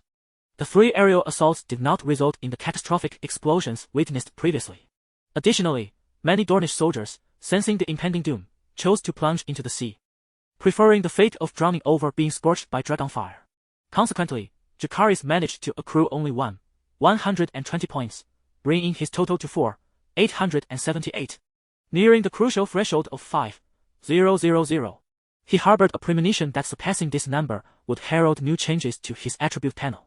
As time passed, the Dornish commander on Grey Gallows Island increasingly felt the pressure from the Valyrian fleet and the dragons, stemming from the severed supply lines. Engaging in battle was undoubtedly futile. Although these Dornish folk were seasoned salt fishermen and sailors, having lived along the coasts of Dorne for years, their combat prowess at sea was commendable. Nevertheless, the limited number of vessels in the Dornish fleet and their rudimentary armaments constrained them. The 7 medium-sized warships, even before approaching the Valyrian fleet for a skirmish, would likely suffer heavy losses. Moreover, the ever-present dragon, which frequently circled the island in a display of might, posed an additional threat. Escape was also not a viable option. While the Valyrian fleet had not blockaded the eastern waters of Grey Gallows Island, allowing for a potential retreat to Bloodstone Island or Essos, abandoning this strategically significant stronghold, cultivated over several years, was out of the question. Even if they were fortunate enough to return to Dorne, the likelihood of being executed by Prince Cael was high. Having survived for days on little more than fish from the sea, the Dornish commander resolutely summoned his personal guard and dispatched a final raven message to Bloodstone Island, which had yet to respond. The raven, encountering no interception, flapped its wings vigorously, swiftly navigating from the southwest of the Stone Steps Islands to the northeast. Bloodstone Island, famed for its blood-red sandstone, served as a natural building material. The soldiers of the Kingdom of the Three Daughters utilized this resource to construct formidable red fortresses on Bloodstone Island, to thwart dragon attacks. The exteriors of these fortifications were generally low and flat, yet they concealed elaborate interiors. Within one such fortress, expertly camouflaged to resemble the surrounding red sandstone, laughter and merriment filled the air. In a spacious underground hall, several soldiers wielding various instruments passionately played traditional melodies from Essos. In the center of the designated area, a figure clad in a purple struck down danced with abandon, her back to the crowd. The soldiers gathered around erupted in applause, occasionally punctuating the atmosphere with teasing whistles. The purple figure, upon hearing the cheers and whistles, suddenly turned to the raucous soldiers, striking poses and flaunting its allure. However, this display of charm was not for the enjoyment of all. To the astonishment of onlookers, the figure, clad in women's attire, turned out to be a towering man, nearly 2 meters tall, with a face adorned with purple whiskers.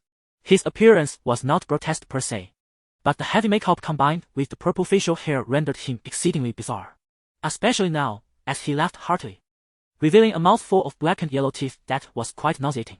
Yet, not a single soldier among the crowd dared to show any hint of discontent. Instead, each one wore an expression of fervor, as if this figure were a goddess adored by the masses. Such was the power of the dancer, who was none other than the supreme commander of Bloodstone Island, Lacarino Raindan, affectionately known as the Queen Lacarino. This captain, renowned in Tyrosh, had come to the Stone Steps Islands at the behest of the Tyroshi lord, engaging in a prolonged conflict with the Valyrian family, never once faltering. During this flamboyant performance, a soldier entered bearing a letter from a raven. However, he dared not interrupt Lacarino's revelry. It was only after the figure graciously acknowledged the applause that he felt emboldened to report, "Captain Lacarino, a letter has arrived from the Dornish." With the matter of business at hand, Lacarino muttered a curse under his breath and waved for the ordinary soldiers in the hall to leave. As the crowd dispersed, only Lacarino and 2 trusted aides remained. "Coleman, see what the letter says," Lacarino instructed one of his confidants, while settling into the main seat and absent-mindedly stroking a small black and white kitten. Westeros employed the common tongue of the 7 kingdoms, while the free cities of Essos used a form of Low Valyrian. Not everyone possessed the ability to comprehend the languages of both continents. As Coleman swiftly scanned the letter, he reported, like the previous letters, they request our assistance in attacking the Valyrian fleet or to send them supplies. Bah, a load of rubbish, Lecarino scoffed, cursing rudely at the request. They dare ask for our help without humbling themselves first. Captain. The Dornish concluded their letter by stating that they can hold out for a maximum of 5 days. If they do not see our support by then, they will align with the Valyrian family. Then they will attack Bloodstone Island. Attack Bloodstone Island. They think themselves worthy. If it were not for the Lord's command to ally with them, I would have long since fed those Dornish scoundrels to the fish. They have no right to seize Greyjoy Island. Lecarino's temper flared upon hearing those words. After he had vented his frustration, another tall and burly aide spoke up, Captain. The letter from the Lord previously mentioned that most governors in the High Council of the Tri-Cities Alliance have begun to voice their dissent against you. While allowing Greyjoy Island to fall would not have a direct impact on Bloodstone Island, it could still prove troublesome. However, the Supreme Council is bound to challenge you. And it is highly likely that they will seek to revoke your command and repatriate you to Tyrosh. The previously furious Lecario immediately displayed a different facet of his character upon hearing this. With a sinister smile, he remarked, Forrest. Remember this, only when one alters the course of events in the most crucial moments will they be regarded as a hero. Now, our brothers on the island have enjoyed their respite. It is time for them to exert their strength and prove their worth. That very night, the 12 large warships of the Kingdom of the Third Daughter, along with dozens of smaller vessels, set sail, heading straight for the fleet of the Waymount tribe in the western waters of Bloodstone Island. After years of minor skirmishes and the absence of major conflicts, the Staircase Archipelago officially entered a state of all-out war from this moment forth. Chapter 12, Night Raid. Whoosh, whoosh, whoosh. The piercing and shrill sounds of arrows slicing through the air resonated as a relentless rain of sharp projectiles descended upon the Queen Rhaenys. Thud, thud. As midnight approached, a multitude of drowsy, unsuspecting Velaryon soldiers were mercilessly transformed into pincushions by the hail of arrows. Those struck near the ship's railing plummeted into the frigid waters below like dumplings. Clang, clang, clang. Enemy attack! Enemy attack! The other Velaryon soldiers, roused to action, immediately sounded the alarm and shouted fervently. With urgency, Vaemond, awakened from his slumber, quickly donned his armor with the assistance of his attendants and seized the sword and shield handed to him, rushing towards the deck. Bam! As Vaemond, fully armed, arrived on deck, he witnessed a flaming barrel hurtling towards the grand silver seahorse sail. Oh! The barrel shattered, and its contents doused the sail in a flammable liquid. The sparks ignited by the liquid rapidly spread across the sail. Using incendiary barrels against the sails? Damn it, they intend to leave us utterly stranded. With his extensive experience in naval warfare, Vaemond discerned the enemy's intentions at once. Fortunately, the flagship, Queen Rhaenys, was the second largest galley in the Velaryon fleet, second only to the Sea Snake. Even without sails, it possessed sufficient power to escape the battlefield. Vaemond's concern wasn't about evading capture but rather about reproaching his brother for the military orders received earlier. Logically, Vaemond's fleet should have positioned itself in a staggered formation, facing Bloodstone Island. This arrangement would facilitate both offense and retreat, allowing the flagship to maintain a secure position at the rear. However, 2 days prior, he had received a Raven's letter bearing the Lord's seal, commanding them to adopt a linear formation to intimidate Bloodstone Island. Orders were to be followed without question. Furthermore, Bloodstone Island seemed to have been caught, remaining inactive for nearly half a month. Consequently, Vaemond altered the fleet's formation as instructed. While this formation indeed gave the impression that the enemy fleet was numerous enough to blockade the entire sea, it significantly weakened their overall defensive capability, exposing the flagship directly to the enemy's line of sight. As anticipated, the enemy's nocturnal assault was now aimed squarely at Queen Rhaenys. Vaemond commanded the surrounding warships to maintain a steadfast defense, while the large vessels on the far left and right flanked through the enemy ranks. Under Vaemond's composed command, the soldiers aboard Queen Rhaenys relayed the orders using specific fire signals. Heave-ho, heave-ho. The large galley stationed on either side of the Velaryon defense line swiftly redirected their course towards the center of the Three Daughters Kingdom fleet. Vaemond intended to use his 2 large ships as a spear to cleave through the formation of the Three Daughters Kingdom fleet. They would first eliminate the segmented front half of the enemy before turning their attention to the rear half. Of course, This plan hinged on those two large ships not succumbing before dispatching the front half of the adversaries. He would unhesitatingly abandon them and flee. From a purely combative perspective, Vardman deserved the commendation of being both brave and cunning. The incessant rain of arrows directed at the Queen Rhaenys abruptly ceased. It turned out that the ships of the kingdom of the third daughter had approached the forefront. Clack, clack, clack. Wooden planks with hooks were laid across the starboard side of the Queen Rhaenys. Kill! Soldiers clad in hardened leather armor and donning round helmets from the kingdom of the third daughter rushed across the planks in a frenzy. Simultaneously, numerous soldiers from the kingdom swung across on ropes tied to their own ships mast toward the Queen Rhaenys. The act of boarding was the most common yet brutal form of close-quarters combat in naval warfare. Rip, rip. As the soldiers of the kingdom of the third daughter struggled to gain a foothold on the starboard deck, they were swiftly felled by the Valyrian soldiers, who had strategically assembled in formation. Whoosh, whoosh, whoosh. The Valyrian archers, previously suppressed by the rain of arrows, now unleashed their fury. The soldiers of the kingdom of the third daughter, shrieking as they swung in, became prime targets. Every second, at least a dozen soldiers from the kingdom were pierced by blades or struck by arrows, plummeting into the sea. However, the imposing Queen Rhaenys could carry no more than 200 sailors, and with the medium-sized ships on either side, they numbered just over 400. In contrast, the boarding forces from the kingdom comprised 6 ships, with over 1,000 soldiers surging toward them like a relentless tide. As the foremost Valyrian soldiers blazed out and their arms grew weary, the newly boarded soldiers from the kingdom seized the opportunity to topple them. Although reinforcements from the rear Valyrian soldiers filled the gaps, the soldiers of the kingdom gradually established their foothold on the Queen Rhaenys.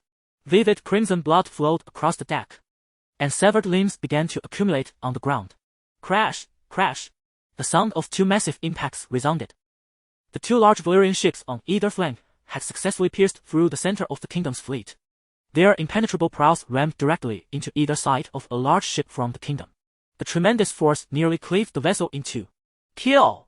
After the 3 large ships collided and regained their balance, hundreds of Valyrian soldiers eagerly leaped into the fray. Their fierce momentum, bolstered by superior numbers, instantly intimidated the soldiers of the kingdom on the enemy ship. With the kingdom's fleet successfully divided, the advantage on the battlefield seemed to swing back to the Valyrian family. Vardman aboard the Queen Rhaenys shared this sentiment. He continuously issued commands for the remaining Valyrian fleet to converge and collaborate to obliterate the front half of the enemy forces. However, he underestimated his adversary. A cacophony of splashes echoed across the darkened sea. Yet it was drowned out by the chaotic clamor of battle cries on the deck of the Queen Rhaenys. Clack, clack, clack. Suddenly, a series of cloud ropes descended and secured themselves to the port side of the ship, the Queen Rhaenys. Subsequently, a soldier from the kingdom of the 3 daughters, clad in light armor and wielding a weapon in his mouth, stealthily ascended the vessel like a specter. The sound of scraping echoed. The Valyrian soldiers on deck were wholly engrossed in the fierce battle taking place on the starboard side. These specters from the kingdom of the 3 daughters effortlessly plunged their weapons into the naves of the unsuspecting defenders. Cursed be it! There are enemies behind. Realizing the peril, Vaemond, armed with sword and shield, charged bravely towards the unarmored apparitions. His combat prowess with the sword and shield was remarkable, and he swiftly led the Valyrian soldiers in dispatching the specters. However, due to their dwindling numbers and scattered attention, the defenses on the starboard deck had already crumbled. If this continued, the flagship, the Queen Rhaenys, would undoubtedly fall into enemy hands. The loss of the command center would surely lead to defeat in this battle. Understanding the dire situation, Vaemond sought to escape to the adjacent battleships under the cover of his guards, intending to retreat to Driftmark amidst the chaos. Just then, a tremendous roar, powerful enough to drown out the clamor of battle, resonated from above. A dark ship swiftly descended from the heavens, heading straight for an enemy ship positioned directly ahead of the Queen Rhaenys. Simultaneously, a brilliant orange flame ignited in the obsidian sky. Boom! The orange flames engulfed the enemy vessel as the dark figure reached its apex above, unleashing a massive explosion. A multitude of orange sparks rained down like a meteor shower, instantly igniting the enemy ship. Chapter 13, Ruthless and Unyielding. The dragon is ours. Brothers, reinforcements have arrived. Let us vanquish these scoundrels from the kingdom of the third daughter. Long life Prince Jacaerys. As the immense shadow soared through the skies, the soldiers of the Valyrian fleet were instantly filled with exhilaration. The once precarious defenses of the right flank of the Queen Rhaenys transformed into an impregnable bulwark, buoyed by a surge in morale. Signs of a counterattack began to emerge. The commander of the forward section of the third daughter kingdom fleet was Forrester. He and Coleman, one skilled in martial prowess and the other in strategy, were the left and right arms of Lecorino. Upon witnessing the dragon's appearance, he swiftly ordered all archers in the fleet to target the saddle on the dragon's back. Consequently, the large crossbows aboard the ships adjusted their angles and began to draw back their strings, as dragons typically fly low when unleashing their fiery breath. A ring of arrows posed a significant threat to the dragon riders. The emerald-scaled dragon, illuminated by the blazing flames, completely disregarded the onslaught of arrows, soaring directly above another large warship of the Third Daughter Kingdom, releasing its tightly clenched claws. Suddenly, the crowd illuminated by the fiery glow realized that the dragon had dropped several tightly bound sealed wooden barrels. Boom! Just like before, the orange-red flames ignited the sealed barrels, showering the sky with brilliant sparks and setting ablaze the second large warship of the Third Daughter Kingdom. However, as the emerald dragon plunged low without a care, a dense ring of arrows had already blanketed its entire back. Clang! Clang! Clang! Forrester, who had been intently watching the emerald dragon, saw countless arrows bounce off its scaled hide. Yet, astonishingly, the saddle was empty. What? There was no dragon rider controlling the dragon. How could this creature execute such precise assaults? Forrester scarcely had time to ponder this anomaly before the battlefield shifted once more, with the resounding sound of a melodious horn. A serpent-like glow suddenly emerged from the dark waters behind the Valyrian fleet. A fleet bearing the silver seahorse banner surged forth like flying fish, cleaving through the tumultuous waves and heading straight for the battlefield. This is a trap. By the gods, didn't the reconnaissance ships just patrol these waters today? Where did this Valyrian fleet come from? Forrester's face turned ashen, his mind swirling with confusion. After a moment of hesitation, he ultimately commanded a full assault on the two Valyrian warships that had split the battlefield behind them. Boom! Boom! Boom! The resounding beat of war drums carried Forrester's orders forth. The soldiers of the Third Daughter Kingdom aboard the Queen Rhaenys retreated in disarray, while Vaemond had intended to lead his men to leave more enemies behind. Unfortunately, his forces had already suffered significant casualties, and had it not been for their own dragon boosting morale, they might have already leapt into the sea in panic. Forrester's assessment proved accurate. The two Valyrian warships, originally barely holding their ground against the latter half of the Third Daughter Kingdom fleet due to advantageous terrain, began to falter under the relentless assault from Forrester's four ships, retreating step by step. However, the sound of the war drums he ordered revealed the position of his flagship. Lo! The searing dragon flame ignited the mast and sails of Forrest's command ship, transforming it into a colossal torch. Boom! Boom! Two large crossbows, expertly angled, on the flagship unleashed their bolts towards the emerald-scaled dragon soaring in the sky. The bolts, as thick as a man's arm and as long as a spear, shot forth with tremendous kinetic energy toward the dragon. Whoosh! Whoosh! The emerald-scaled dragon swiftly flapped its wings to adjust its trajectory, deftly evading the two threatening bolts with remarkable agility. This maneuver left Forrest in a state of disbelief. Although they had never truly battled the dragon, many seasoned veterans who had fought alongside Daemon and Longino on the Stone Steps Islands had recounted their experiences. Without a dragon rider's control, a dragon was merely a massive, fire-breathing beast. Yet this emerald-scaled dragon not only struck with human-like precision but also exhibited extraordinary nimbleness. Bam! As the emerald-scaled dragon soared forward, attacking the vessels of the Three Daughters Kingdom and readjusting its course, the Valyrian reinforcements ships collided heavily with the four vessels under Forrest's command. Unlike the other Valyrian ships bearing the silver seahorse banner, the massive ship that crashed into Forrest's flagship flew the black three-headed dragon flag. Clang! Clang! Clang! Armed Valyrian soldiers rushed aboard the flagship via the boarding bridge. Brothers, the two enemy ships before us are about to crumble. If you wish to survive, stand firm with me and return to Bloodstone Island. Aye! With a mighty shout, Forrest, wielding a formidable axe, ignited the battle aboard the flagship. Clad in black dragon-scale armor and wearing a helm shaped like a dragon's head, Jacaerys stood on the deck of the Longino, named in honor of his late father. 14 sworn guards, armed with swords and shields, formed a protective circle around him and the similarly armored Bella. Send the forces originally intended to aid those two large ships back. We shall concentrate our full might on besieging these four enemy vessels. With his piercing gaze, Jacaerys discerned the enemy's defensive stance aboard the flagship and surmised their strategy. He promptly issued orders to Stone at his side. The reason Jacaerys did not mount Warmax for this nocturnal assault was twofold. First, it was perilous to see arrows in the dark, posing a risk of being struck by stray bolts. Second, commanding his fleet from the sky was not feasible. As his first battle in command, It was imperative to secure a resounding victory. Most importantly, he could control Warmax through a mental link. Remote dragon control.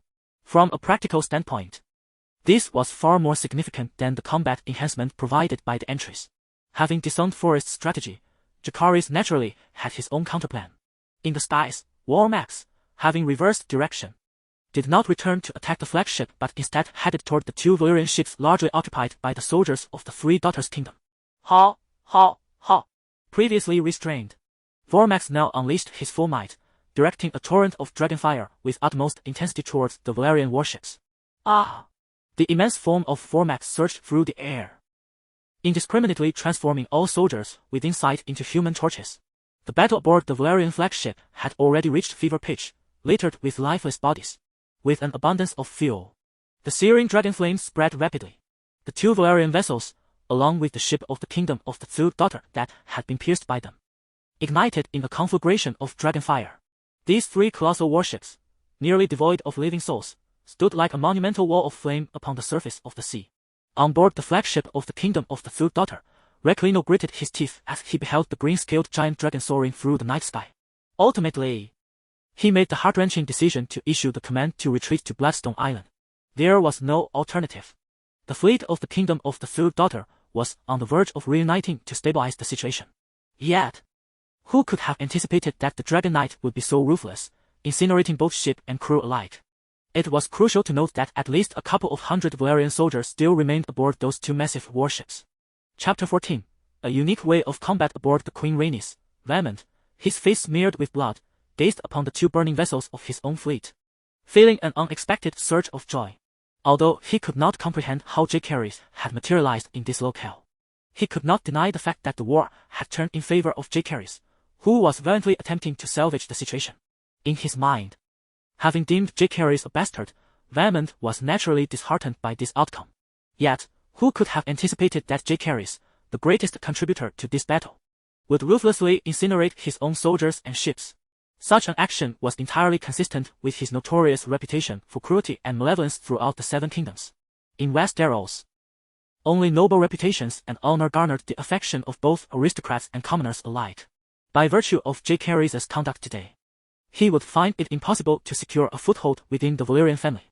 Suddenly, a familiar sound of ships cleaving through the waves reached Vaemond's ears from behind. Could it be another fleet? His brother? The so-called blockade of the Greyjoys' Isle was nothing but a ruse. Had he and Jacaerys been used as bait to lure the fleet of the kingdom of the Three Daughters from Bloodstone Isle? As he observed the approaching fleet, a storm of thoughts swirled in Vaemond's mind.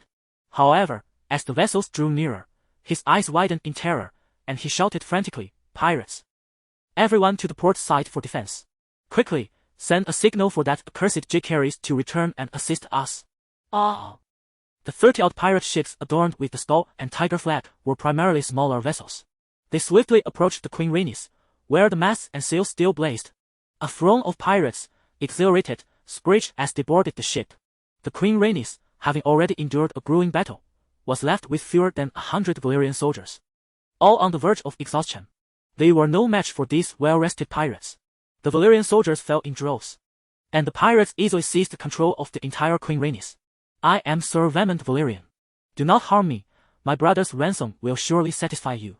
Recognizing the dire situation, Vaemond had already cast aside his sword and shield, raising his hands in surrender. As he had anticipated, this fearsome band of pirates spared him. However, after binding him, they proceeded to the lower deck of the Queen Rhaenys to row and alter its course.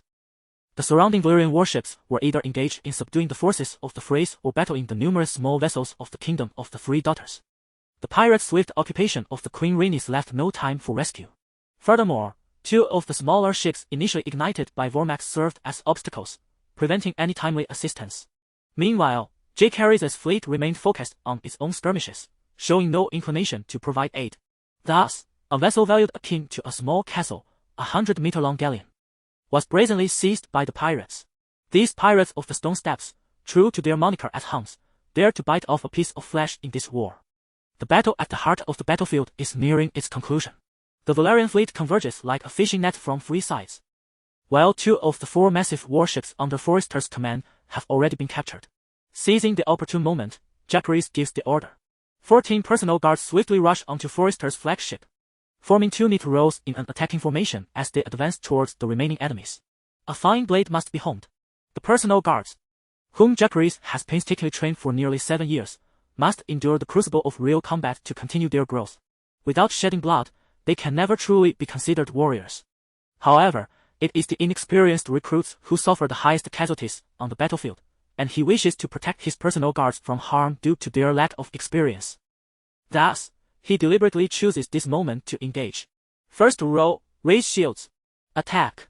Upon hearing Captain Stone's command, the 6 personal guards beside him move as if driven by instinct. Clang! Clang! Swish! The front row of personal guards first deflects the attacks of the soldiers from the kingdom of the third daughter with their round shields. They then strike fiercely at the enemy's necks with their long swords. Even if a few falter in their defense due to mirrors, the opponent's swords inflict minimal damage upon their fine armor. The first row quickly re-establishes their formation, while the second row advances to attack. Captain Rudy issues his command at the perfect moment, prompting his personal guards to swiftly engage the enemy, while Stone's squad takes advantage of the chaos to deliver finishing blows and reorganize. In the midst of the tumultuous battlefield, a well-coordinated and disciplined army is a formidable force. The 2 squads of personal guards operate like 2 sharp sickles, methodically harvesting the chives before them. Though their numbers are few, they are sufficient to disrupt the stalemate aboard the flagship. Forrester, drenched in blood from the fierce fighting, has certainly taken notice of this spear that pierces through his formation. He brandishes his battle axe and charges towards them, accompanied by 2 exceptionally skilled elite guards. First row, hold the enemy, do not engage in a direct confrontation. Second row, prioritize eliminating other foes. Quick-witted Stone, upon seeing the burly and aggressive Forrester, immediately orders a change in formation. He engages in a fierce struggle with the 3 foes, while Rudy's squad continues to massacre the enemy's ordinary soldiers, shattering their formation. The well-coordinated Stone squad avoids direct confrontation altogether. Forrester suddenly feels as though he is sinking into a quagmire, his strength rendered ineffective. Whoosh! Ah! Just as Forrester is beset by frustration, a green figure flashes quickly past his peripheral vision, and one of his elite guards lets out a blood-curdling scream. Turning to look, he sees the guard clutching his groin, streams of blood gushing down his legs onto the ground. The green figure is none other than Rhaenyra, clad in light green leather armor and wielding a lightweight stiletto. Having successfully stolen a strike, she gleefully celebrates her weapon's first taste of blood from Rhaenyra's earlier speed and equipment. It is evident that she follows the agile path of a duelist. This strategy was meticulously crafted by Jacaerys, tailored to her slender physique and petite stature. Moreover, he subtly conveyed certain suggestions to Daemon, the wayward prince, who once traversed the free cities riding dragons alongside Jacaerys Velaryon, promptly showcased his extensive connections. Remarkably, he managed to enlist a water dancer from Braavos to instruct Rhaenyra in the art of the water dance. Indeed, Jacaerys intended to cultivate Rhaenyra into a dragon rider version of Arya. To return to the matter at hand, when the elite guard, who had suffered from excessive blood loss, collapsed, Rhaenyra took the initiative to approach the last remaining elite guard. Clad in armor and wielding heavy weaponry, the guard was no match for Rhaenyra's agility, as she expertly maneuvered around him with the water dance. However, in that moment, she could not strike down the guard, who was especially vigilant in protecting his vital areas. Fraser, having lost one of his sworn brothers, intended to assault Rhaenyra. Yet, Jacaerys confronted him directly, provocatively exclaiming, "Hey, big guy, your opponent is me." Although Fraser did not comprehend the common tongue of Westeros, he grasped the challenge in Jacaerys' expression. Raising his great axe, he charged at Jacaerys, intent on cleaving this oblivious youth in two.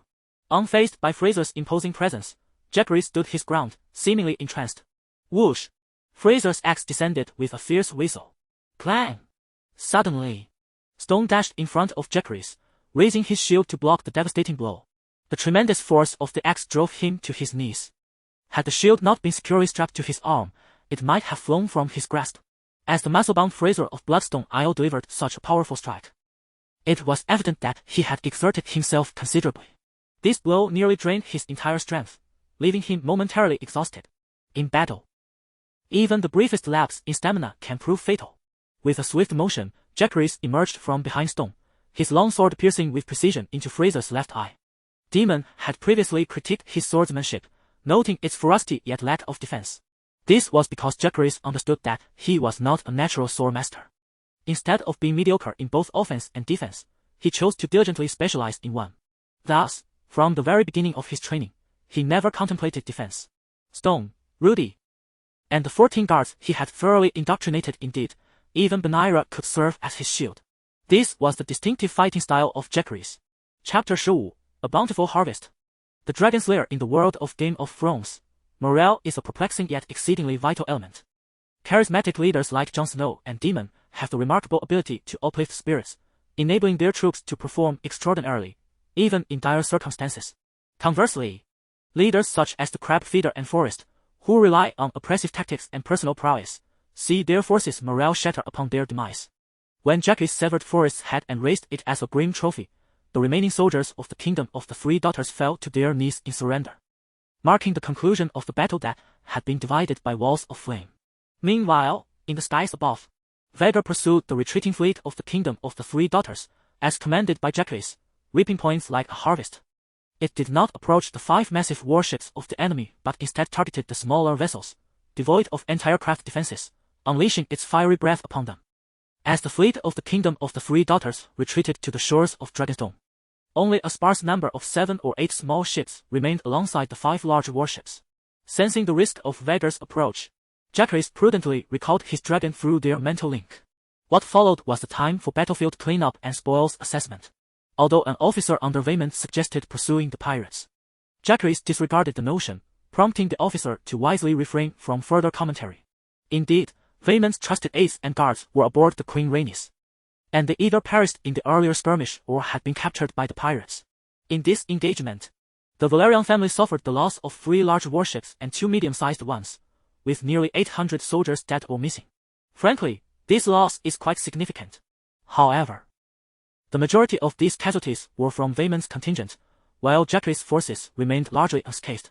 In contrast, their accomplishments were equally remarkable. This battle resulted in the destruction of 3 enemy large warships and at least 20 to 30 smaller vessels. They also captured 4 large warships in relatively good condition, along with over 10 medium and small ships. Regarding enemy casualties, preliminary estimates indicate that approximately 1,600 foes were slain, with 500 taken prisoner. After this night, both Dragonstone and the Isle of Greyjoy had effectively lost the capacity to confront the Velaryon fleet at sea. Having secured air and naval supremacy, the Velaryon family had begun to solidify its dominion over the Stepstone Islands. Yet for Jacaerys, the most crucial aspect was the points harvested by Vhagar. Pet name, Vhagar. Owner, Jacaerys Velaryon. Length, 13.97 meters. Weight, 6407. 53 kilograms. Pet points frame, unlockable, 2-2. Points quality, upgradable, gluttonous, green. Consumption rate 20, growth rate 20. Agile, green, agility 20. Current points, 10238. Vhagar's growth in size and weight was noted but swiftly overlooked. Jacaerys' immediate attention was drawn to the surpassing 5-digit point total. A bountiful harvest indeed. When he departed from Dragonstone, he possessed a mere 2,500 points. In just over a month since arriving at the Stairs Island, I have amassed nearly 7,500 entry points. Relying solely on the daily fixed income of 2 points from sustenance, it would take approximately a decade to accumulate such a sum. Thus, it is evident that Jacaerys' decision to depart from Dragonstone Island was indeed prudent. After calming his excited heart, he directed his gaze towards the new changes manifesting on the entry panel. The quality of the entries had been upgraded. This had been observed when he initially gathered 1,000 entry points. However, this time it advanced further, allowing him to spend 10,000 points to upgrade a green entry to a blue one. The cost was steep, but it was reasonable to anticipate a significant enhancement in the attributes of the entries. Yet, Jacaerys' attention was drawn to the option of unlocking a new entry box. Spend 5,000 entry points to unlock a new entry box and randomly refresh one entry. To upgrade a blue entry would either enhance Vormax's appetite and accelerate its growth or render it more agile and nimble. Nonetheless, the potential increase in combat capability within a short time frame was exceedingly limited. Conversely, by spending 5,000 entry points to unlock a new entry box, he would possess ample points to refresh for desired entries. Additionally, he could invest 1,000 points to elevate it to green quality. After weighing the options in his mind, Jacaerys opted to unlock the new entry box. Cold-blooded killer, white, 10 damage to human beings. The newly refreshed entry from the unlocked box appeared rather trivial. For a dragon, Dispatching frail humans was as simple as a swipe of its claw or a breath of Dragonfire. There seemed little need to amplify damage against them. However, Jacaerys found this new category of entries intriguing. If it could augment damage to human beings, then a thought sparked in his mind, prompting him to spend 100 points to refresh the entries incessantly. Throughout this refreshing process, he encountered entries such as timid, fragile, and clumsy, along with new entries like diet, which reduced food consumption by 10, and adaptation to low temperatures, which lessened frost damage by 10. On the 11th refresh, he finally stumbled upon the entry he had envisioned. Dragon Slayer, white, 10 damage to dragon-type beings. This was it. During the era of blood dragons, what held paramount importance was not the quantity of human troops or the expanse of territory. No, it was the dragon knights and the great dragons themselves. Aemon and Westeros had loomed over Jacaerys like a sharpened sword throughout the years. He had consistently regarded them as hypothetical foes while nurturing Vormax. This entry represented the countermeasure Jacaerys had been diligently pursuing against Westeros.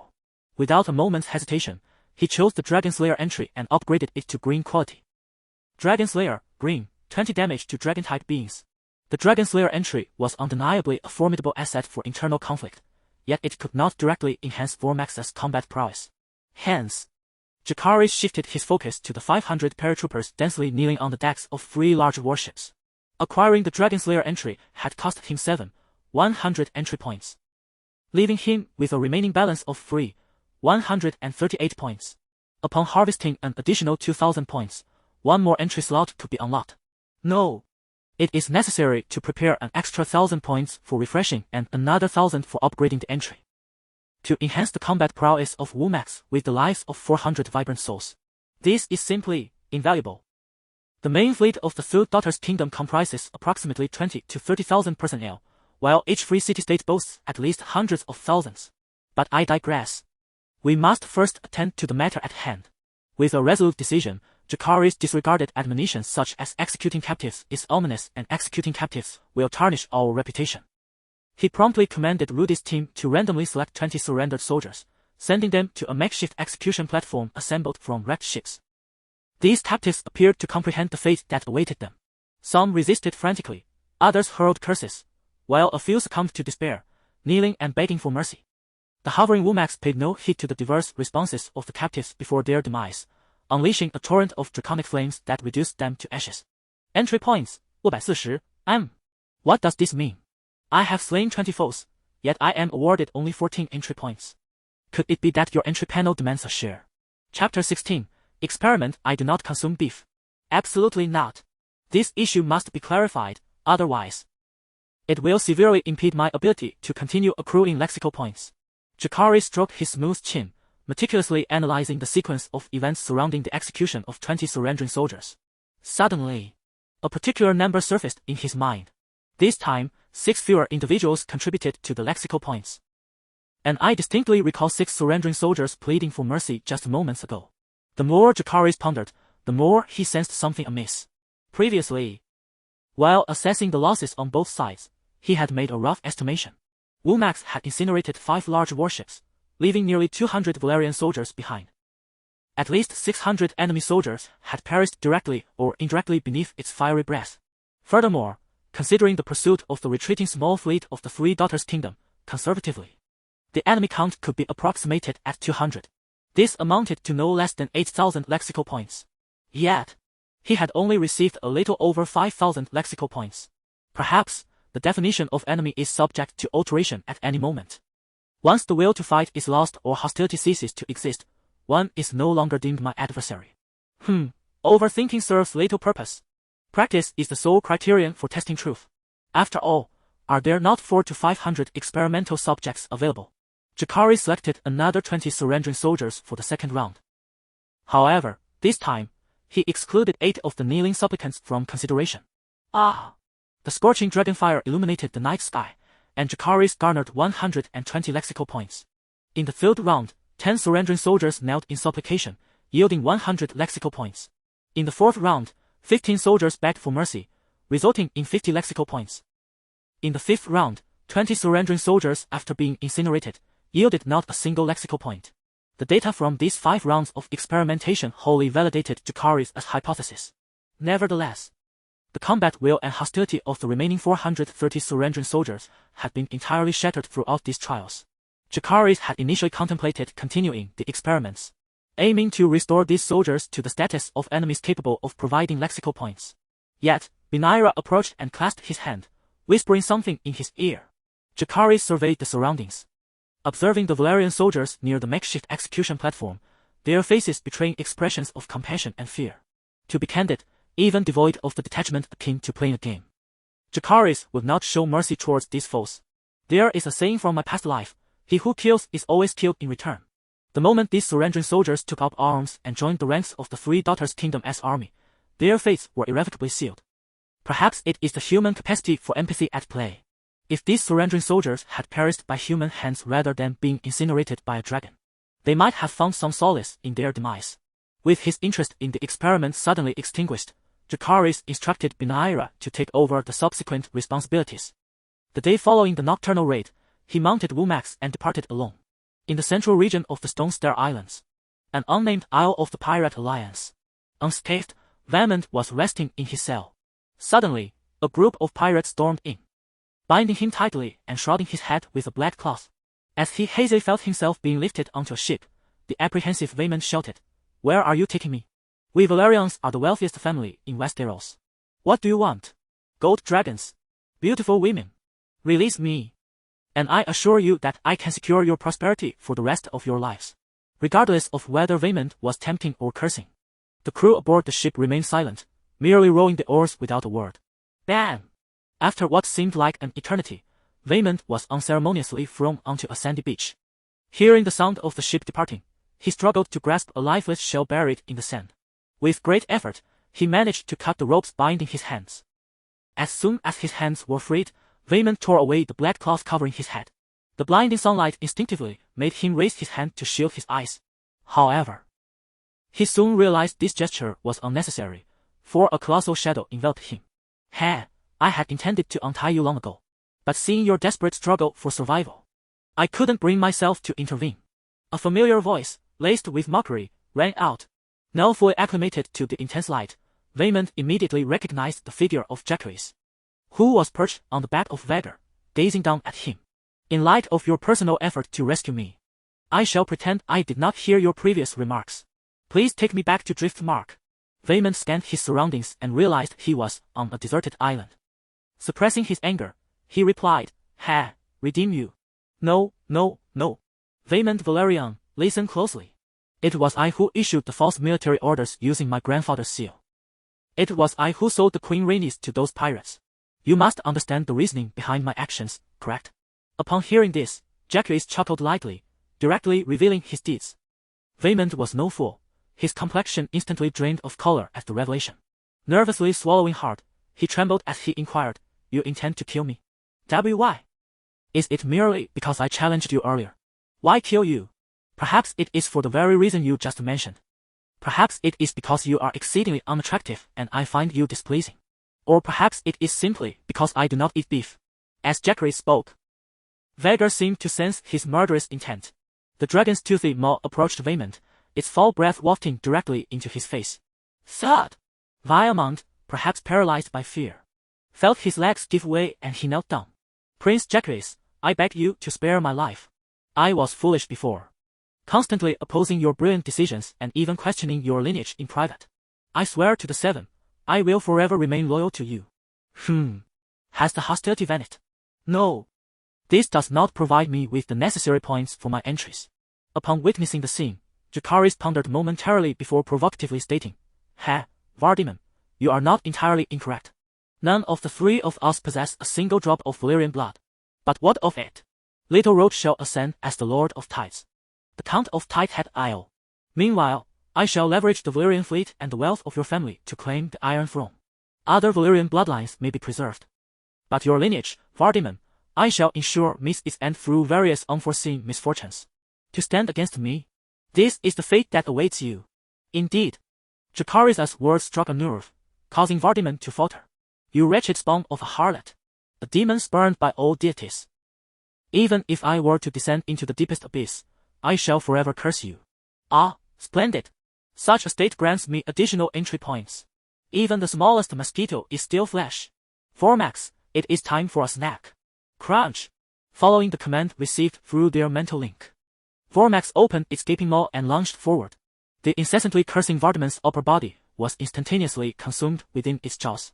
Entry points, 10, Chapter 17, The Occupation. Hardened skin. On the 5th day following the night raid on Bloodstone Island, in the waters west of Grey Dallas Island, numerous warships ablaze belched forth plumes of thick smoke. The vessels varied in size and could not be identified by their flags or charred hulls. However, the multitude of corpses clad in bright yellow leather armor floating in the nearby waters indicated that most of these ships belonged to the Dornish kingdom. Gasping for breath, Count Corlys, his silver armor stained with blood, removed his double-bladed axe from the head of the Dornish commander. Summoning the last remnants of his strength, he swung his axe down once more, severing the head of the commander, whose face still bore a look of terror. Raising the severed head high, he bellowed, "We are victorious! Long life Lord Sea Serpent! Long life the Velaryon family! Long life Prince Jacaerys!" The Velaryon soldiers aboard the surrounding ships cheered in exuberance. In stark contrast, the Dornish soldiers who had knelt in surrender wore expressions of bitterness as they gazed skyward. The green-scaled dragon that had precipitated their utter defeat relentlessly pursued the fleeing Dornish soldiers. Indeed, this battle had been instigated by the Dornish themselves. Yet, who could have foreseen the utter ineptitude of those wretched scions of the Three Daughters' Kingdom? When the fleet of the Three Daughters' Kingdom appeared on the horizon as promised, the Dornish fleet had eagerly engaged, only to find themselves enveloped in a pincer movement. It was not until the green-scaled dragon emerged from behind that they realized the truth. The fleet from the Three Daughters' Kingdom was a ruse.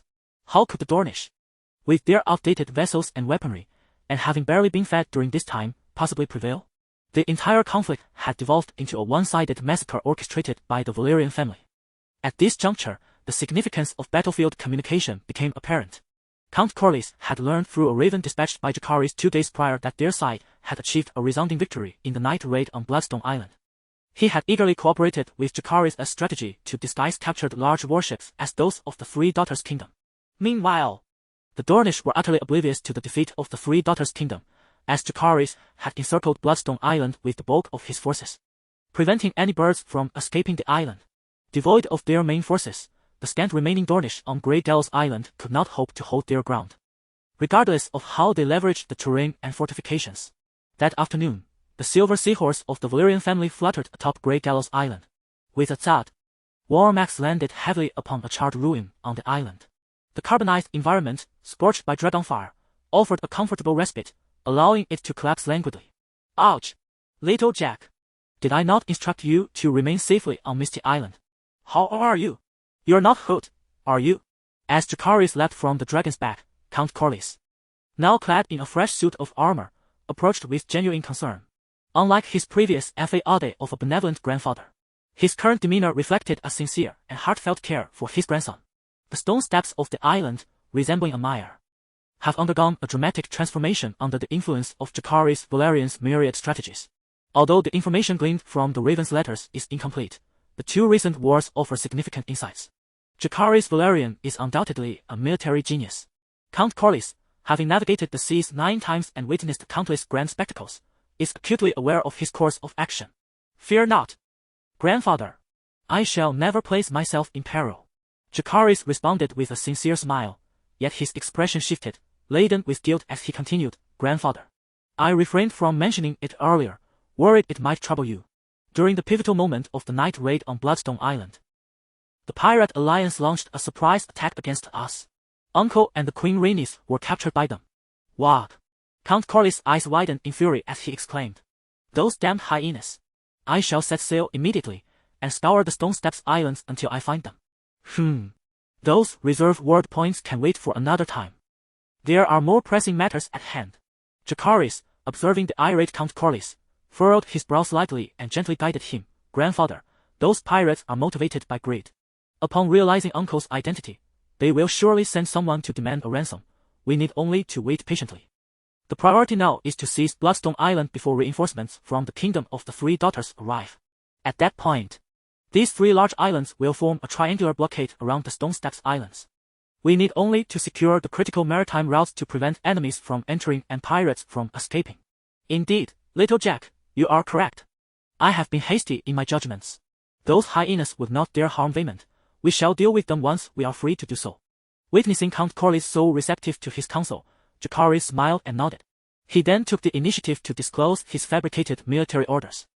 Recognizing that such matters could not be concealed. As anticipated, Count Corlys bore no resentment towards him, but rather defended his actions. Little Jack, do you know? When I first beheld you grown, over half a month ago, it felt as though I was witnessing Rhaenyra. You both possess an innate military brilliance. Before receiving the Raven's letters, I genuinely believed your objective was Greyjoy Island. Yet, it turns out you sought to lure out the fleet of the Kingdom of the Three Daughters and crush them, only to subsequently flank Greyjoy Island. Jacaerys, receiving Count Corlys' praise, chose to remain silent. He would not disclose that he had employed the stratagems of feigned movements and baiting the enemy. Subsequently, Jacaerys suggested finding a suitable place to deliberate on the assault of Bloodstone Island.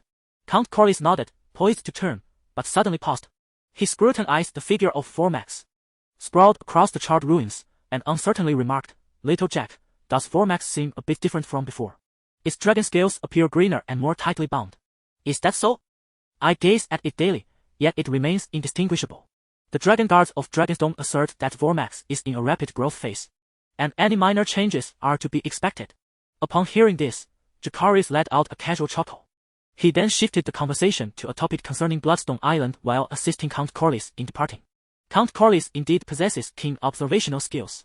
Today, Jacaerys has successfully harvested sufficient attribute points through dragon riding, managing to refresh and upgrade the fourth attribute to a green quality, tough skin, green, defense 20. This attribute, though unassuming, proves to be exceedingly practical. Unlike the previous three attributes, tough skin significantly alters Vormax's appearance. Firstly, the emerald green scales have deepened in hue, taking on an exquisite imperial jade coloration. Moreover, a considerable number of new scales have emerged, each intricately interlocking with its neighboring scales, forming a robust and cohesive protective layer. This structure allows the scales to support one another upon receiving external impacts, thereby dispersing pressure and enhancing defense. Vormax now embodies growth, speed, additional damage enhancement, and defense, qualifying it as a versatile warrior among the myriad of dragons. However, the percentage bonuses are merely statistics. The true strength must be validated through practical combat. That afternoon, Jacaerys and Count Corlys devised a strategy for assaulting Bloodstone Island. Of course, while it was said to be a collaborative effort, it was predominantly Jacaerys who formulated the plan, with Count Corlys merely listening attentively. In truth, Jacaerys had long contemplated this strategy, and the majority of the day was spent persuading Count Corlys to acquiesce. For the plan was rather insidious. Chapter 18, The Desperate Gambit. On the following day after the formulation of the Bloodstone Island plan, Jacaerys escorted over 300 Dornish captives back home. Meanwhile, Count Corlys relied on his family's merchant fleet and formidable financial resources to prepare the necessary special items for Jacaerys. The Velaryon family had now entirely seized control of the Grey Gallows Island and besieged Bloodstone Island, effectively asserting dominance over the waters surrounding the stepstones. With their own fleet providing protection, Velaryon merchant vessels could freely navigate between the stepstones and Westeros. In the subterranean fortress hall of Bloodstone Island, Jacaerys had been in a state of restless agitation for over half a month, even neglecting his favored purple gown. Renowned in Tyrosh for his cunning and capricious nature, Jacaerys never anticipated such a significant misstep on the stepstones. Reflecting on recent events, he felt as though he had been led by the nose during the previous night raid. If this was mere coincidence, it would be acceptable. However, if it were not, the enemy must have acquired an exceptionally skilled commander. After years of skirmishes, he was certain that the brothers of House Corlys lacked such capability. Suddenly, the sound of hurried footsteps reached Jacaerys' ears. He lifted his gaze towards the newcomer and inquired with as much calmness as he could muster, Coleman, what news do you bring? Have reinforcements arrived? No, Captain. The dragon that vanished for over a month has reappeared. The Velaryon fleet is also approaching the coastline, seemingly preparing to land and assault us. Excellent. They can no longer contain themselves. Rally the remaining 1,500 brothers on the island. Let us teach these ruffians a lesson. Do they truly believe we have merely been dancing and reveling on Bloodstone Island all these years? Jacaerys, far from angered, was invigorated by the news and commanded Coleman with fervor. Yes, Captain. At midday, as the Velaryon fleet neared the coastline of Bloodstone Island, they came under attack from catapults positioned beside the red fortresses. The larger warships fared relatively well. The massive stones, while capable of puncturing the deck, left only substantial holes. However, any small vessel struck by the stones saw their Velaryon soldiers meet a watery demise. The sound of flapping wings echoed through the air as Volmarks, concealed within the clouds, descended. Jacaerys. Upon reaching a low red fortress, Jacaerys commanded the dragon to unleash its fiery breath. In an instant, the searing flames ignited the catapult beside the red fortress, incinerating several soldiers of the kingdom of the three daughters who operated it. The red fortress, constructed of sturdy red sandstone, emerged mostly unscathed apart from its charred exterior. A few intrepid soldiers from the kingdom of the three daughters emerged from the fortress, tearing aside a disguise to unleash a preloaded large crossbow at the swiftly passing Volmarks. Bam! Bam! Bam! The robust and elongated bolts, propelled by immense kinetic energy, surged forth with astonishing velocity, each tethered to iron chains. It appeared that Jacaerys harbored ambitions of capturing the dragon, Vormax, alive, presumably seeking to atone for his recent defeat by utilizing the living embodiment of a colossal dragon. Yet, was this endeavor feasible? Vormax possessed an innate agility, augmented by its unique attributes, and with the chains encumbering the bolts, their speed was significantly diminished, rendering them virtually harmless. After losing several trebuchets, Jacaerys, observing from his fortress, ultimately relinquished his aspirations of a live capture and instructed Coleman to convey new orders. The air was filled with the sounds of arrows whistling and bolts thundering towards their target. Jacaerys, riding the dragon, felt the weight of impending pressure. Despite his dragon's formidable height offering some defense, he was uncertain whether it could withstand the onslaught of the elongated bolts. With Vormax's nimble speed, it evaded the bolts and withstood the rain of arrows, incinerating 3 more trebuchets in the process. Realizing time was of the essence, Jacaerys directed Vormax to ascend back into the clouds. His purpose today was solely to divert the attention of the enemy forces on Bloodstone Island. And he had delayed long enough. More than 20 minutes prior, on the deck of the Longino, the stoic Rhaenyra addressed the over 100 Dornish soldiers with fervor. The hope of survival lies before you. How you strive for it is entirely up to you. Of course, you may choose to flee towards those crimson fortresses, but believe me, humans cannot outrun dragons. With that, she commanded, now, proceed as planned. Yes, responded the 100+ soldiers, leaping from the Longino towards Bloodstone Island. As they sprinted, the wooden crates strapped to their backs clanked ominously. Simultaneously, other small vessels joined the fray. This contingent of 310 soldiers had been brought back by Jacaerys from Grey Grip Island, having witnessed their comrades become mere snacks for Vormax or perish in flames. They were now willing to do whatever it took to survive. The sheer number of Dornish soldiers charging forward inevitably attracted the attention of the defenders in the red fortresses of the kingdom of the third daughter. However, most fortifications remained focused on the green-scaled dragon soaring overhead under Commander Jacaerys' orders, with only a few directing their aim at the Dornish soldiers. The sharp arrows easily pierced the bodies of the Dornish soldiers, who bore no armor save for the wooden crates on their backs. Those struck fell heavily to the ground, their crates tumbling and spilling bright yellow cylindrical objects. After several volleys of arrows, fewer than 200 Dornish soldiers continued their advance. Where are they heading? The defenders, poised to continue their assault, suddenly noticed that the remaining 200 soldiers, having crossed the beach and entered the red sandstone terrain, made a sharp turn to the left. This bewildered the guards of the Three Daughters' kingdom. After leaving behind over 100 corpses, they ceased their relentless assault on the fortress and inexplicably retreated in a different direction. Was there something of significance in that direction? No. But it appeared to lead to a picturesque natural cavern. In stark contrast to the befuddled guards, the 200 surrendered soldiers from Dorne exhibited a clear sense of purpose. Upon entering the natural cavern, they promptly unloaded wooden crates from their backs, extracting segments of bright yellow bamboo and swiftly assembling them together. This was huangguizu, a type of bamboo that flourishes in river bends, renowned for its sturdiness and lightweight nature. Each piece had been meticulously selected and treated, ensuring uniformity in thickness and the ability to be reassembled.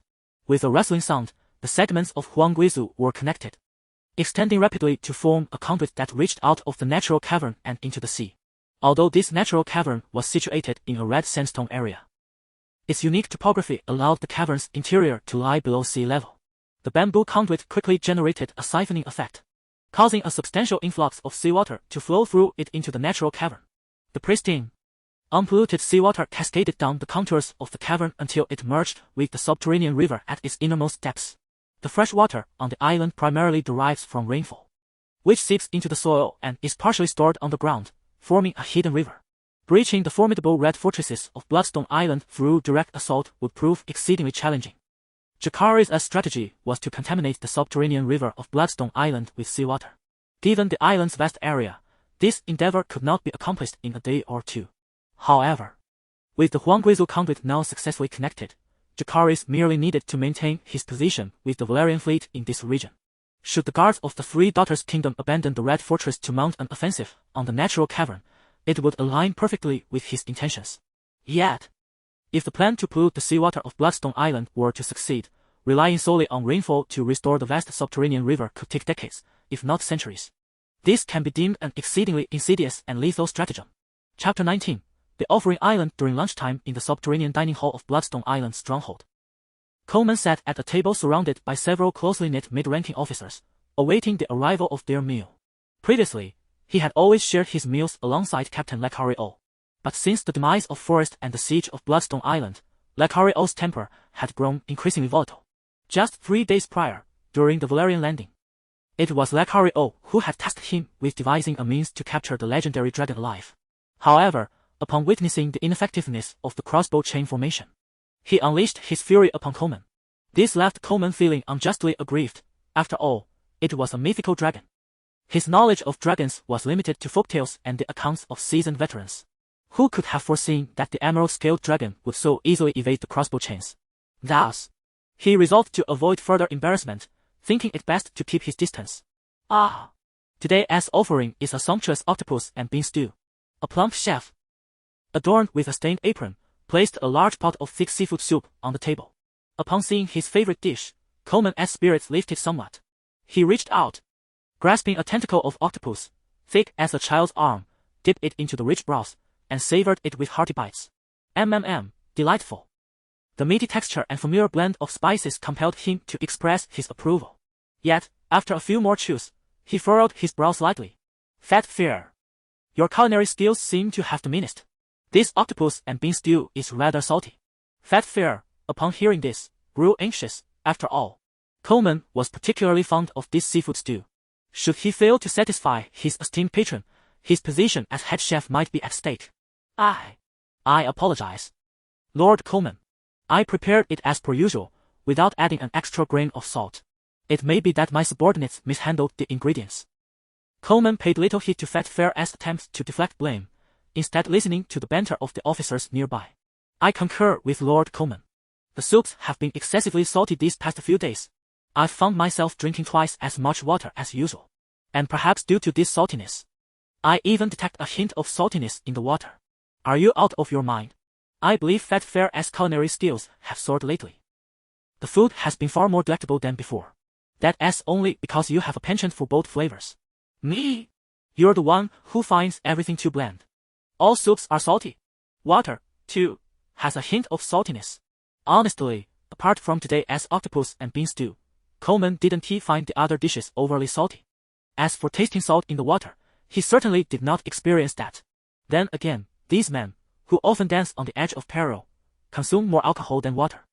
And their palates had long been dulled by drink, rendering them accustomed to stronger flavors.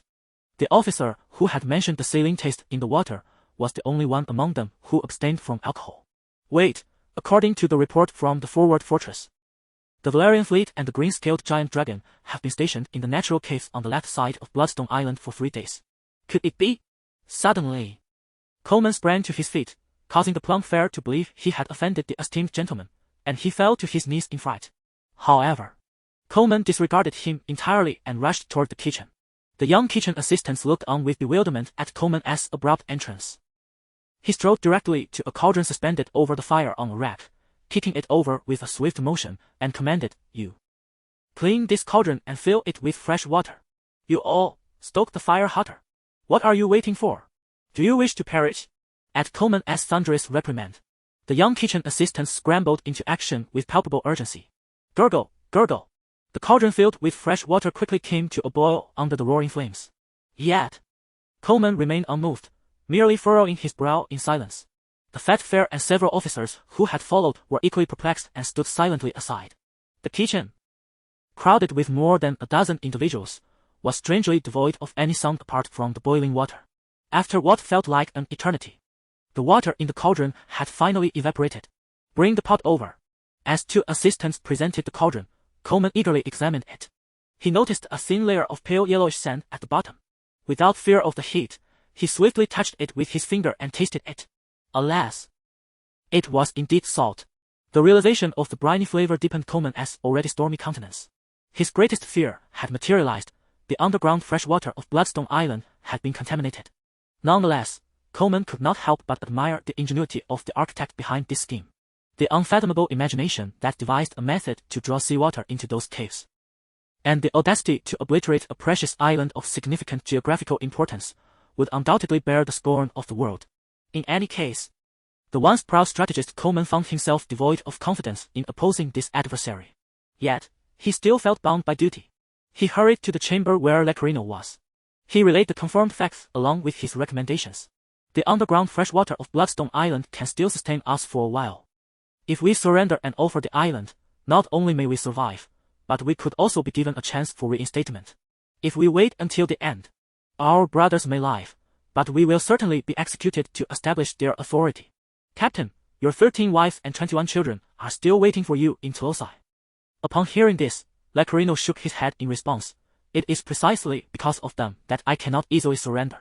Let us wait a little longer. The Sovereign will not abandon us. Perhaps the Supreme Council has already dispatched the main fleet to support Bloodstone Island. Captain, if there were reinforcements, they should have arrived by now. The Supreme Council? You know better than anyone how many of those 33 governors hold grievances against you. They resembled a carriage drawn by 33 horses, each striving to pull it in its own direction. Perhaps the main fleet would indeed arrive at Bloodstone Island. Yet by that time, our remains might have already been devoured by fish and shrimp. Faced with Coleman's fervent arguments, Jacaerys let out a heavy sigh. He then waved his hand at him and said, "All right, let me ponder this further." Coleman, upon hearing this, shook his head and reluctantly turned to leave Jacaerys' chamber. As he stepped out the door, he glanced back at the slowly closing portal.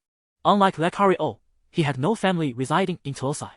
Moreover, the more intelligent a person is, the more they tend to ponder.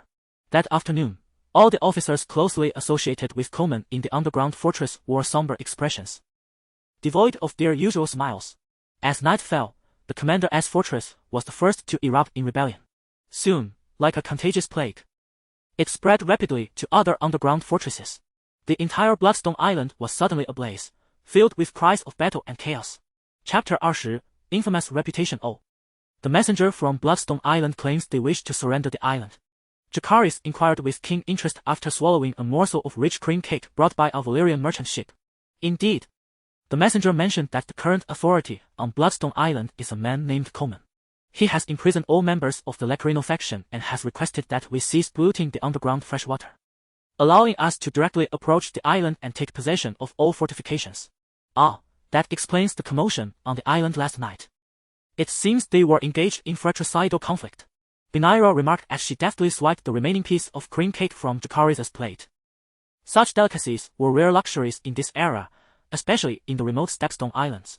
Naturally, a girl like Rhaenyra was quite enamored with such sweets. Initially, they each had a piece, but the greedy Rhaenyra quickly devoured her portion and sought to claim Jacaerys' as well. Jacaerys, however, paid no heed to her pilfering. He elegantly dabbed his mouth with a napkin and declared, "It is only the 4th day, yet he has disowned my intentions. This individual possesses some merit." "What merit?" Rhaenyra asked, her cheeks puffed with cake, failing to grasp his words. Intelligence. Inform the messenger to instruct Coleman to escort the Jacaerys faction out of the fortress to surrender.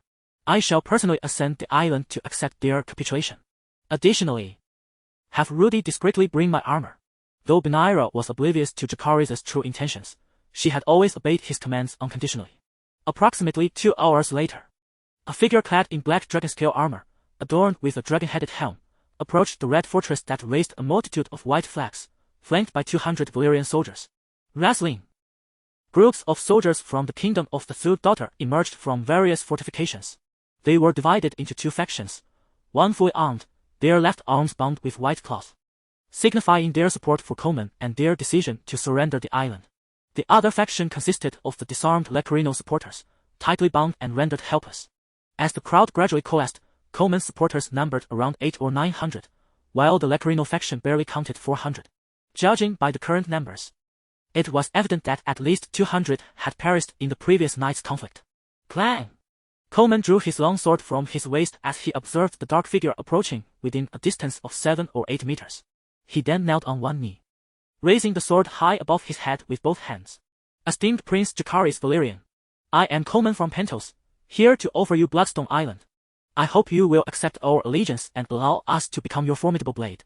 With a soft crunch, the dark figure stepped delicately over the fine red sandstone gravel towards Coleman. He slowly extended his hand towards the long sword held by Coleman. The more than 200 pairs of eyes behind the dark figure were riveted on Coleman, their faces etched with tension. Smack! No unexpected turn of events occurred. The dark figure accepted the long sword from Coleman. Excellent. I, Jacaerys Velaryon, the firstborn of Rhaenyra Targaryen, the light of the kingdom, and the next prince of Dragonstone, hereby declare my acceptance of your fealty. Upon hearing the words of the dark figure, all the soldiers adorned with white ribbons collectively exhaled with relief.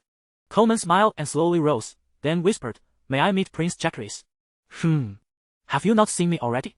First and foremost, Prince Jacaerys, as a military genius capable of vanquishing us and contaminating fresh on-the-ground waters, would never so recklessly venture forth alone. Should we merely be feigning surrender, those 200 men could hardly safeguard you. Moreover, the dragon is the mightiest weapon of the dragon riders. Yet, I have yet to lay eyes upon that emerald-scaled behemoth. Lastly, the 200 men behind you appear tense, their skin dark and coarse, not at all resembling those accustomed to the humid climate of Driftmark, but rather akin to the denizens of the scorching deserts of Dorne. Upon hearing Coleman's words, Rudy, clad in black dragon-scale armor, gazed in admiration and produced a horn from his breast, blowing it with fervor. Blare! Accompanied by the sound of the horn, thousands of figures emerged from all directions, encircling Coleman and his men. It became evident that while they had stepped out of the fortress to surrender, the Velaryon fleet had silently escorted over 2,000 Velaryon soldiers onto the island. Roar! Although the dragon was not yet seen, its hunting call resonated from the heavens, prompting the soldiers of the Three Daughters Kingdom to gaze skyward. Prince Jacaerys instructs me to convey that upon hearing the dragon's roar, you are to retreat. Coleman, initially furrowing his brow in confusion, suddenly turned his gaze towards the bound faction of Rhaenyra, his pupils dilating in realization. Retreat! Everyone, keep away from those prisoners. With Coleman's alarmed shout, his soldiers immediately scrambled away from Rhaenyra's party. With a whoosh, a massive green figure sliced through the cloud-laden sky, plunging rapidly towards Rhaenyra and the others. Without further ado, a searing breath of dragonfire erupted violently amidst Rhaenyra's faction. Coleman watched in horror as his longtime captain, Rhaenyra, was reduced to a charred heap without even a scream escaping his lips. Ah! Those prisoners, caught in the dragonfire's wake yet not immediately perished, emitted heart-wrenching cries. Whether the 200 disguised as Velaryon soldiers or Coleman and his band of 800 or 900, all stood paralyzed with fear, their hair standing on end, petrified that the emerald-scaled dragon hovering in the sky might inadvertently unleash its fiery breath upon them. How long could these bound figures serve as targets for such inferno? After 7 or 8 minutes, the colossal form of Vhagar crashed heavily into the area, now littered with charred remnants of humanity. The lingering embers of dragonfire were extinguished upon impact, stirring a significant cloud of ash. A strikingly handsome youth with raven-black hair strode forth with an air of defiance, reminiscent of a demonic figure emerging from the inferno of a volcano. Thud! In stark contrast to his earlier act of submission on one knee, the imposing presence of Jacaerys compelled Coleman to instinctively kneel before him. He pressed his forehead firmly against the rubble-strewn ground and proclaimed in a deep voice, Long life Prince Jacaerys! Thud! Thud! If Coleman had succumbed, then his several hundred subordinates followed suit without hesitation. Like stalks of wheat bowing to the wind, they collectively fell to their knees. With the atmosphere thus charged, the soldiers of Rudy and Velaryon had no choice but to join in their supplication. Thousands of voices converged into a resounding chorus, Long life Prince Jacaerys! At that moment, Jacaerys stood as the sole human figure proudly erect upon the Bloodstone Isle. Although the anticipated feigned surrender had not materialized, resulting in a diminished harvest of experience points, he reveled in the profound sensation of dominion and supremacy over the masses. Suddenly, Jacaerys turned his gaze toward the northwest, as if transcending the vast ocean to behold the Iron Throne within the red keep of King's Landing. The long-decayed steppes of the island underwent a remarkable transformation in the span of merely a month. The Velaryon merchant ships, having already commenced maritime trade, now operated with unabated freedom. Through the maritime commerce between the two continents, an immense wealth flowed into the coffers of the Velaryon family and Jacaerys, who effectively controlled the Bloodstone Isle. Naturally, the intelligence regarding the previous battles on the Isle also disseminated, accompanied by the chilling tales of Jacaerys Velaryon's brutal deeds and infamous reputation. Chapter 21: The Evil of the Kingdom on Dragonstone. Within the chamber of the map table, the crackling flames of the hearth blazed fiercely, providing warmth and illumination for Rhaenyra and her 3 children who sat before it, immersed in their studies. The 7-year-old Aegon and 5-year-old Viserys were under her tutelage, learning the art of letters. Meanwhile, the 12-year-old Joffrey and 10-year-old Lucerys were being instructed in martial skills by Daemon. This family, seasoned by experience, exhibited a surprising harmony that outsiders would not anticipate. Suddenly, the hurried sound of footsteps echoed from the entrance of the chamber. Rhaenyra turned to see Daemon, clad in noble attire, one hand resting on the hilt of his Valyrian steel sword, the other clutching a raven's message. Despite the perpetual sternness etched upon his features, Rhaenyra, who had watched him grow, immediately sensed his underlying joy. "Daemon, do you bring good news?" she inquired. "Yes. It pertains to young Jaime," he replied. Confusion flickered across Rhaenyra's face. Jaime? Did he not just respond a few days ago, stating he was bound for the island known as Sapphire Isle? By my reckoning, he should still be at sea. At this, Daemon halted, a subtle twitch at the corner of his mouth betraying his amusement before he spoke slowly. "Rhaenyra, Jaime has not journeyed to Sapphire Isle. He has aided Old Snake in capturing the islands of Grey Gallows and Bloodstone. The entirety of the stepstones has now returned under your father's rule." With a sudden urgency, Rhaenyra rose, steadying herself against the chair before dashing to Daemon, snatching the raven's message from his grasp. Her expression darkened as she read the contents, and she turned to her sons, her tone softening. "Aegon, Viserys, take a moment to rest and play with your brother in the garden." "Yay!" the 2 silver-haired princes exclaimed, joyfully abandoning their books and bounding out of the chamber. "You knew all along, did you not? Why did you conceal Jaime's involvement in the conflict of the stepstones from me?" Rhaenyra's voice was laced with frustration. "Because he is not your biological son," Daemon replied calmly. "So, does that mean you do not love him, that he does not matter to you?" Rhaenyra's sudden outburst did not provoke anger in Daemon. Anticipating her wrath upon allowing Jaime to venture to the stepstones, he found solace in the fact that the situation was not as dire as he had envisioned. "Rhaenyra, please. Calm yourself. Do not speak in anger. You know full well that I love the children. If I did not care for Jaime, would I have permitted Baela to accompany him to the stepstones? Children must grow, and it is time we learn to let go." Daemon's heartfelt words brought a measure of calm to Rhaenyra. Her gaze drifted toward the map depicting the stepstones, and she murmured, "But Jaime is only 13. He could be injured in battle, or worse, perish. It is only here on Dragonstone, by our side, that he is safe. Rhaenyra, he is your firstborn son, a Targaryen, and the heir to the Iron Throne after you. He is destined to soar through the skies, a dragon with fangs and claws to strike fear into the hearts of men. If you are perpetually tethered to Dragonstone by a rope, you will merely become a docile hound, much like myself." Although Daemon ultimately refrained from completing his thought, Rhaenyra grasped the essence of his unspoken words. Casting a penetrating glance at Daemon's somewhat despondent visage, she coldly remarked, "Thus, rather than remaining on Dragonstone with me, you yearn for a life rife with the tumult of war and the allure of bloodshed, do you not? Depart. All of you, leave me, abandon Dragonstone." With a profound sigh, Daemon chose silence, turning away to exit the Hall of Tables.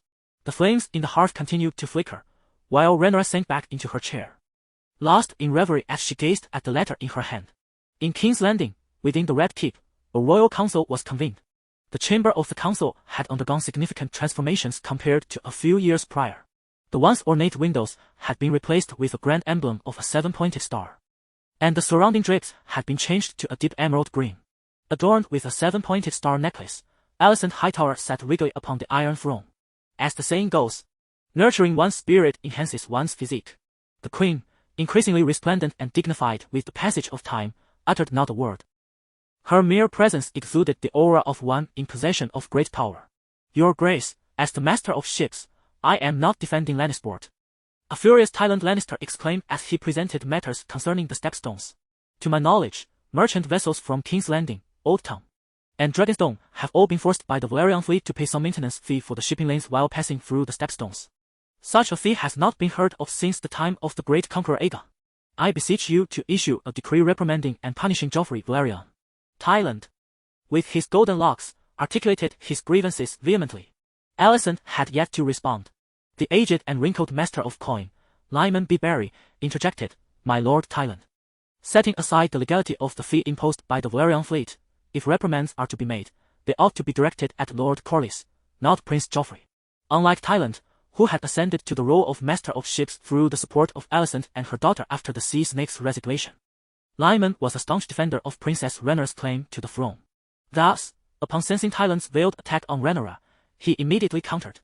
It was these very actions that led to Lyman's tragic fate at the hands of Criston Cole in the series. Lord Lyman, surely you have heard. The entire city of King's Landing is abuzz with tales of Prince Joffrey's misdeeds. At the tender age of 6, he commanded dragons to devour innocent civilians. And now, it has escalated. He directs dragons to incinerate ships and soldiers indiscriminately upon the stepstones. It is said that his dragon has consumed 3,000 to 4,000 souls, nearly half of whom were his own Velaryon soldiers. He has even poisoned the underground water sources of Driftmark, turning precious lands of the realm into wastelands. The common folk curse him, branding him as the scourge of the realm.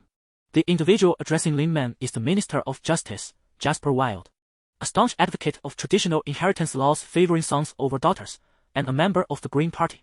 Ahem. Lord Jasper, the rumors you have heard may indeed be exaggerated. 3,000 to 4,000 individuals. Even if one were to line them up for Prince Jacaerys' dragon to consume, it would likely take a year or two. However, I have also heard that Prince Jacaerys' temperament is rather capricious. He has committed numerous acts on the stepstones that would instill fear upon mere mention. A reminder is certainly warranted. The Grand Maester, Orwyle, who has just assumed his position this year, remains neutral.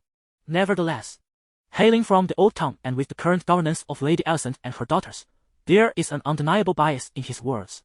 Suddenly, a loud thud echoed as the stone ball struck, causing all the lords present in the royal council to turn in unison. It was Otto Hightower, the king's hand, seated at the right hand of Queen Alicent, who spoke first. Firstly, regarding the maintenance fee for the shipping lanes. The realm has never imposed such a fee. Even if it were to be levied, the funds should be directed to the treasury in King's Landing, otherwise, it would constitute embezzlement of the kingdom's assets. Furthermore, Prince Daemon presented the crown of the stepstones to King Viserys 15 years ago, thus legally incorporating the stepstones into the realm's territory. It is now rumored that the Velaryon family has unlawfully occupied the stepstones. Prince Jacaerys is wreaking havoc there. Your Majesty, I propose that we summon Count Corlys and Prince Jacaerys to King's Landing to clarify these rumors. Upon hearing this, Queen Alicent nodded and commanded the captain of the King's Guard beside her, Sir Harold, send the White Knight brother to convey my decree to the stepstones. Ahem. Ensure the tone is cordial. Chapter 22, The Conspiracy to Assassinate. As the meeting concluded, Alicent swiftly returned to the king's chamber. Upon pushing open the grand door, a pungent scent of medicine assailed her senses. Alicent discreetly furrowed her brow. She paced to the left side of the opulent bed, draped in goose down, silently observing the intermittent groans of Viserys. Sensing her presence, the drowsy Viserys slowly opened his eyes. A smile immediately graced Alicent's face as she gently inquired, Your Majesty, have I disturbed your rest? Oh no, I was not truly asleep. Is there something of great importance today? Viserys murmured, turning his head to address Alicent. Until this moment, he had not seemed particularly alarming, yet as he turned, his ghastly visage was fully revealed. The right side of his face was marred by decaying flesh, and his right eye socket oozed murky pus.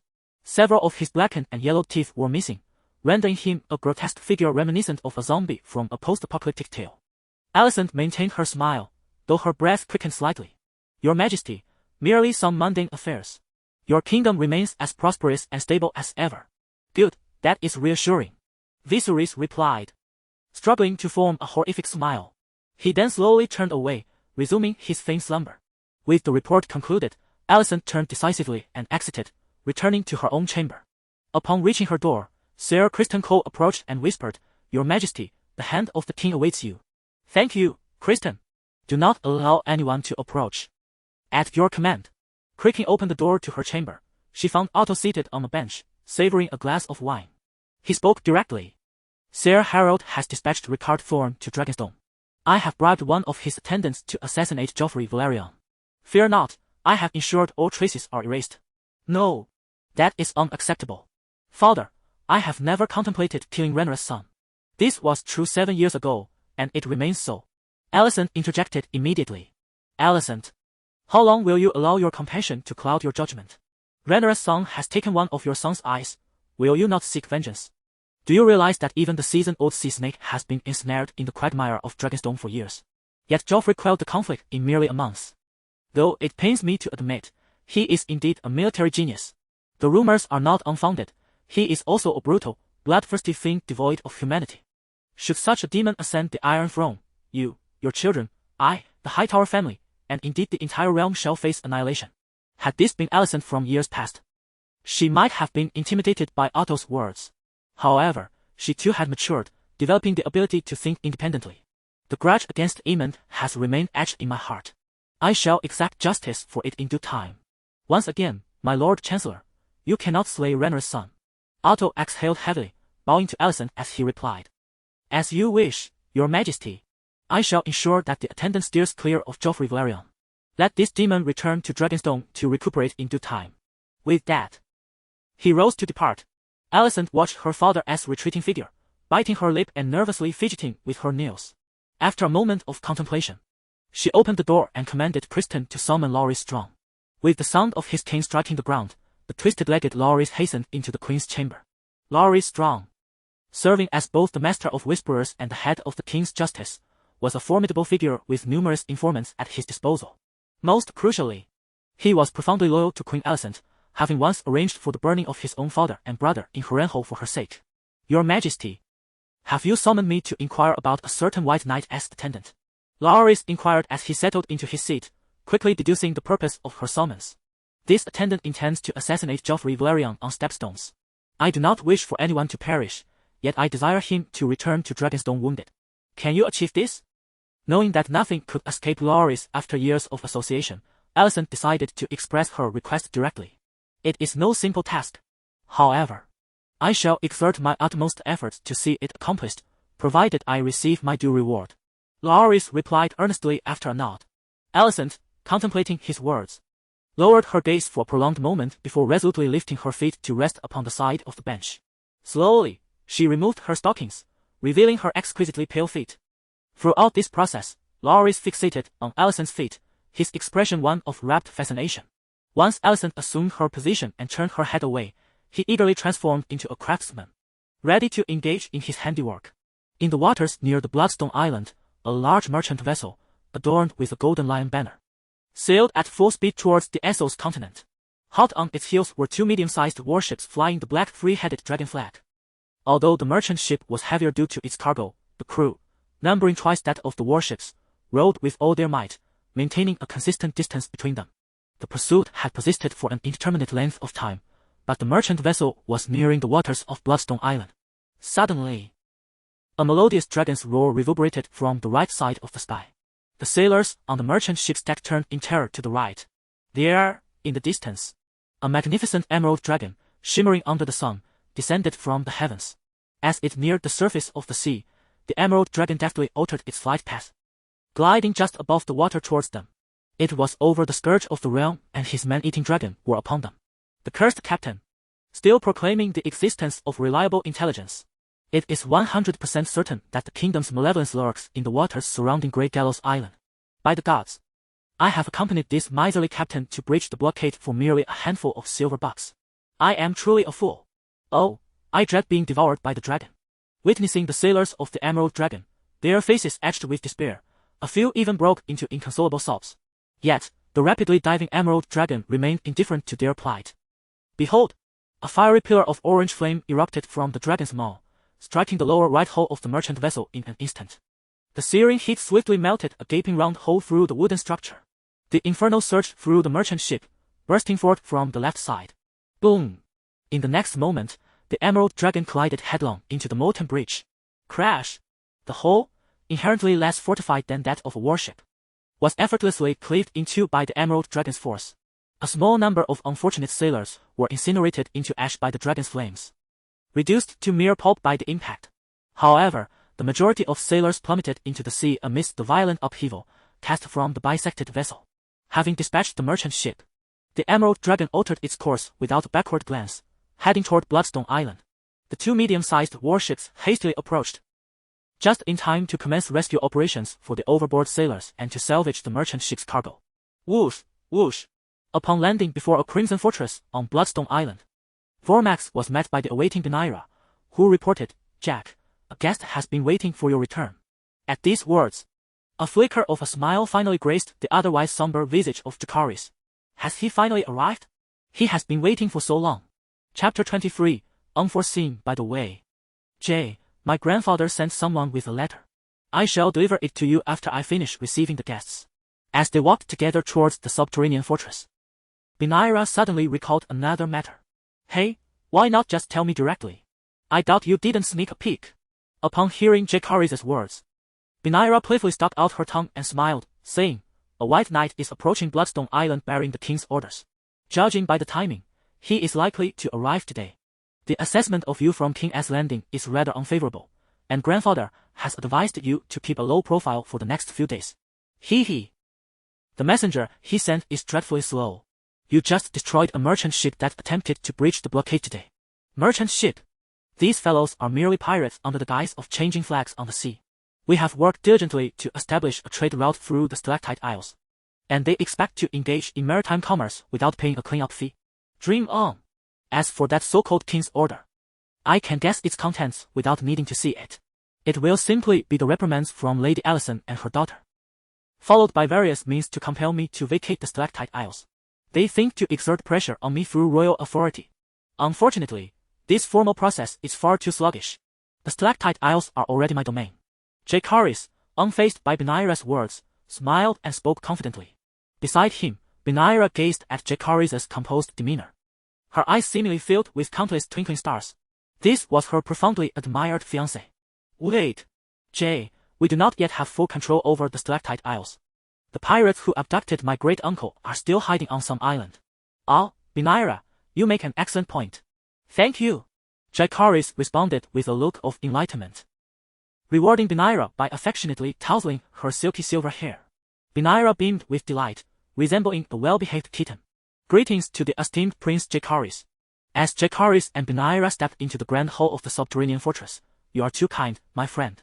Although Jacaerys spoke with courtesy, he strode confidently with Rhaenyra towards the stone throne at the hall's center, showing no intention of assisting Beorhtric. "Prince Jacaerys, I bring you a gift." Beorhtric, undeterred, replied with a single sentence and gestured discreetly to a subordinate holding a covered platter. The subordinate promptly unveiled the platter, revealing several specially cured heads. The stone squad on duty today immediately reached for the hilts of their swords upon seeing the gruesome sight. Jacaerys raised his hand, speaking in a gentle tone, "Dear friend, I truly appreciate this gift." He recognized that the heads belonged to the pirates who had previously sent vermin to an uninhabited island. Beorhtric was expressing his stance. Therefore, the endearment in his address was quite pragmatic. "Prince Jacaerys, after our last meeting, I conveyed your words to my master.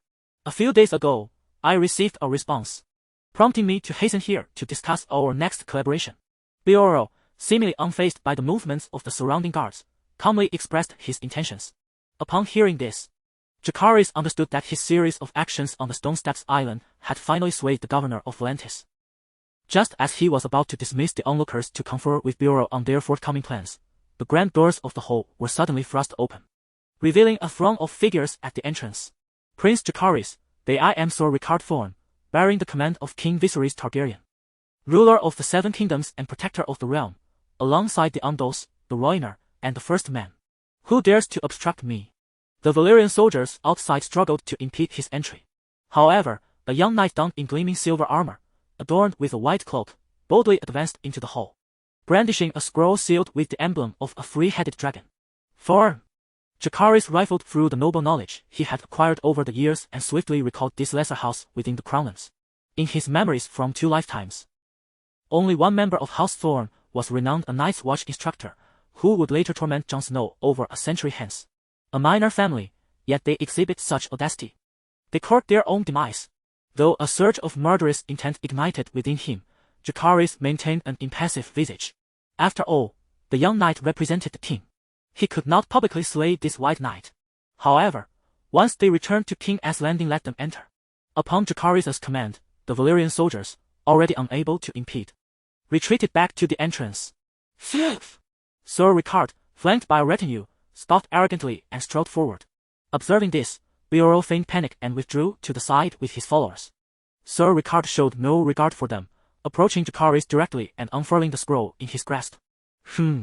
Stone, standing parallel to Rhaenyra on the opposite side of Jacaerys, furrowed his brow as he noticed a stir among Sir Ricard's entourage. Suddenly, one of the attendants drew a dagger from his cloak and lunged at Jacaerys. Assassin! Clang! Stone reacted swiftly, unsheathing his sword to confront the assailant head-on. Thump! The attacker, fixated on Jacaerys, abruptly stumbled as if tripped by an unseen force. Losing his balance, he fell to the ground, and Stone seized the opportunity, severing the hand that wielded the dagger. Unbeknownst to him, the assailant had been tripped by another attendant's foot. Thus, this assassin merely infiltrated among them. Just as Stone's attention waned due to the apprehension of the assassin and the ensuing discord, the attendant who had tripped the assassin bent down to retrieve the fallen dagger and charge at Jacaerys. Yet, by this moment, the 6 personal guards under Stone's command had already reacted. They encircled the attendant from all directions, swiftly subduing him. This unexpected turn of events left the majority of those in the hall utterly flabbergasted, with but a few exceptions. Among them was Sir Ricard, who had finally unfurled the scroll. With a swift motion, a dagger glinting with an eerie grey hue slipped from the scroll bearing the king's command. Sir Ricard, with remarkable agility, caught the dagger midair and, like an arrow released from its bow, surged 2 paces toward Jacaerys. With a swift thrust, the sharp blade pierced the fragile flesh, a small spurt of crimson blood splattering onto the ground. The entire assembly within the subterranean fortress hall seemed to freeze, all taken aback by this unforeseen act of violence.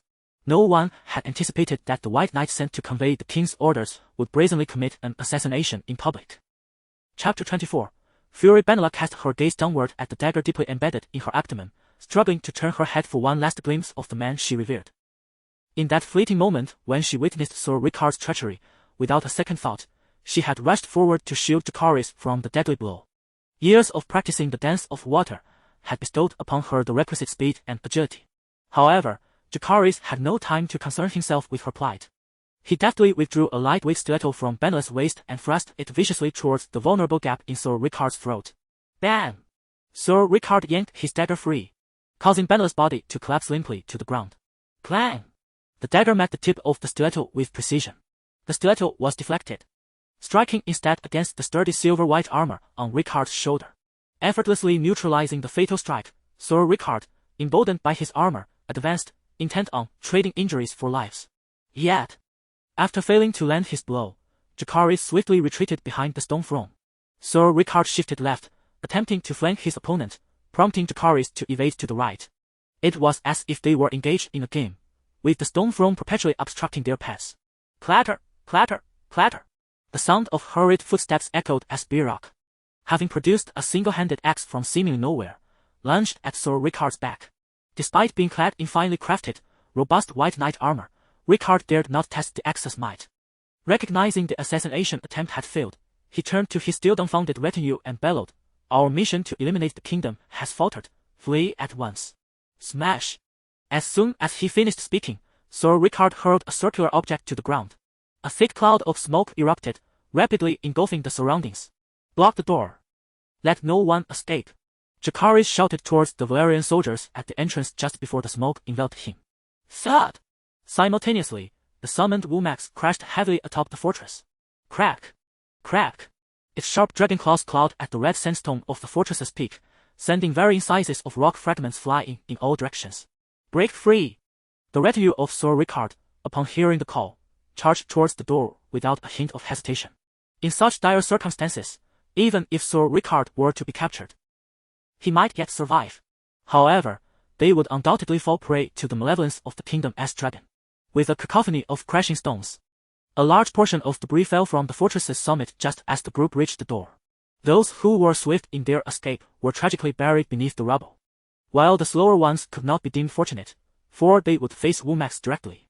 Womax's long, robust neck slithered through the gaping hole at the top, greedily snatching up a hapless retainer as if partaking in a buffet. Crunch!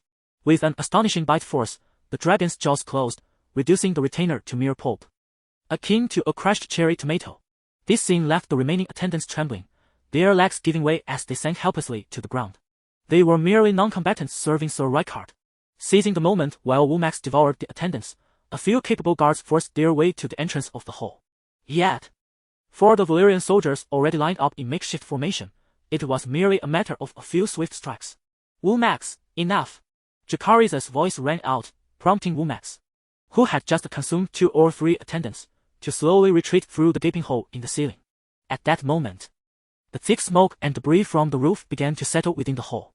The Stone Squad members had long since formed a protective barrier around Jacaerys. But the figure of Sir Rhaenyra was conspicuously absent from beside Bjorlo. All that remained on the ground was a disordered heap of silver-white armor, akin to the shed shell of a cicada. After applying the bandaging techniques he had learned online in a past life to staunch Rhaenyra's bleeding, Jacaerys dispatched 2 personal guards to escort her to the scholar's chamber. He had just assessed Rhaenyra's injuries. The stab wound was deep, yet fortunately, no vital organs had been harmed. However, due to the battle with Sir Rhaenyra, the immediate bleeding was not addressed, resulting in significant blood loss for Rhaenyra. Given the medical standards of this era, blood transfusions were not an option, leaving her to rely solely on her physical resilience. Stone, send someone to notify Team Rudy. Even if we turn this underground fortress upside down, we cannot allow Rhaenyra Thorne to escape. Then, hand these individuals over to Coleman. Inform him that he must extract information from them by the end of the day. Understood. After coldly issuing the command, Jacaerys turned to Bjorlo, saying, My dear friend, I am grateful for your timely assistance.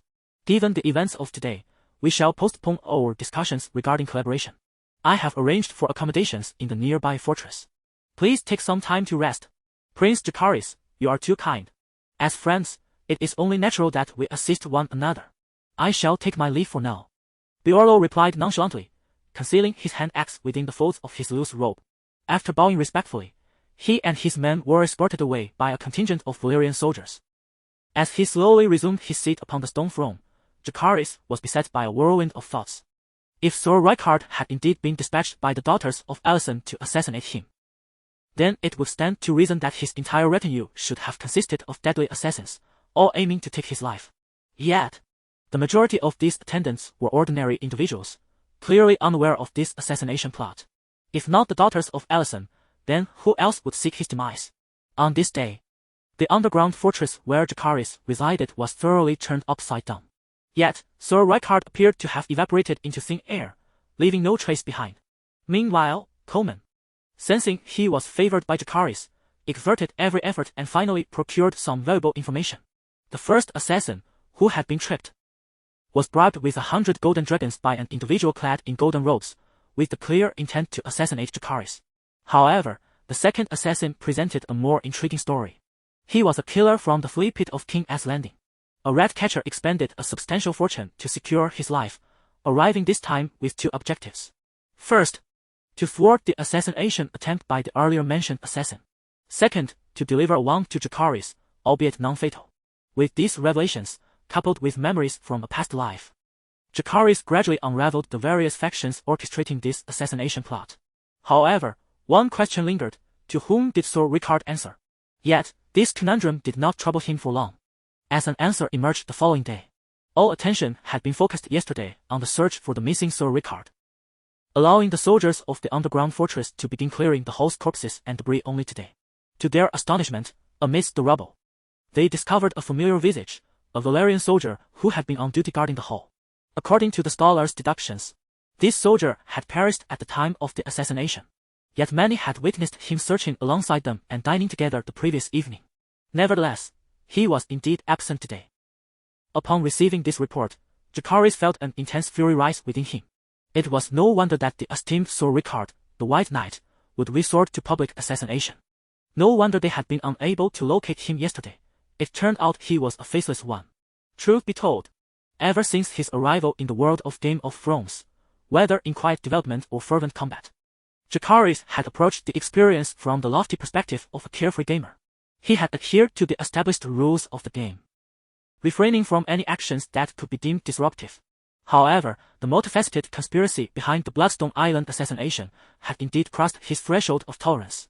Yes, Rhaenyra could serve as a shield to absorb blows for him, but that shield must be wielded at his discretion, not forced upon him by others. Most importantly, He could engage these individuals in their power play, but he must not become a pawn.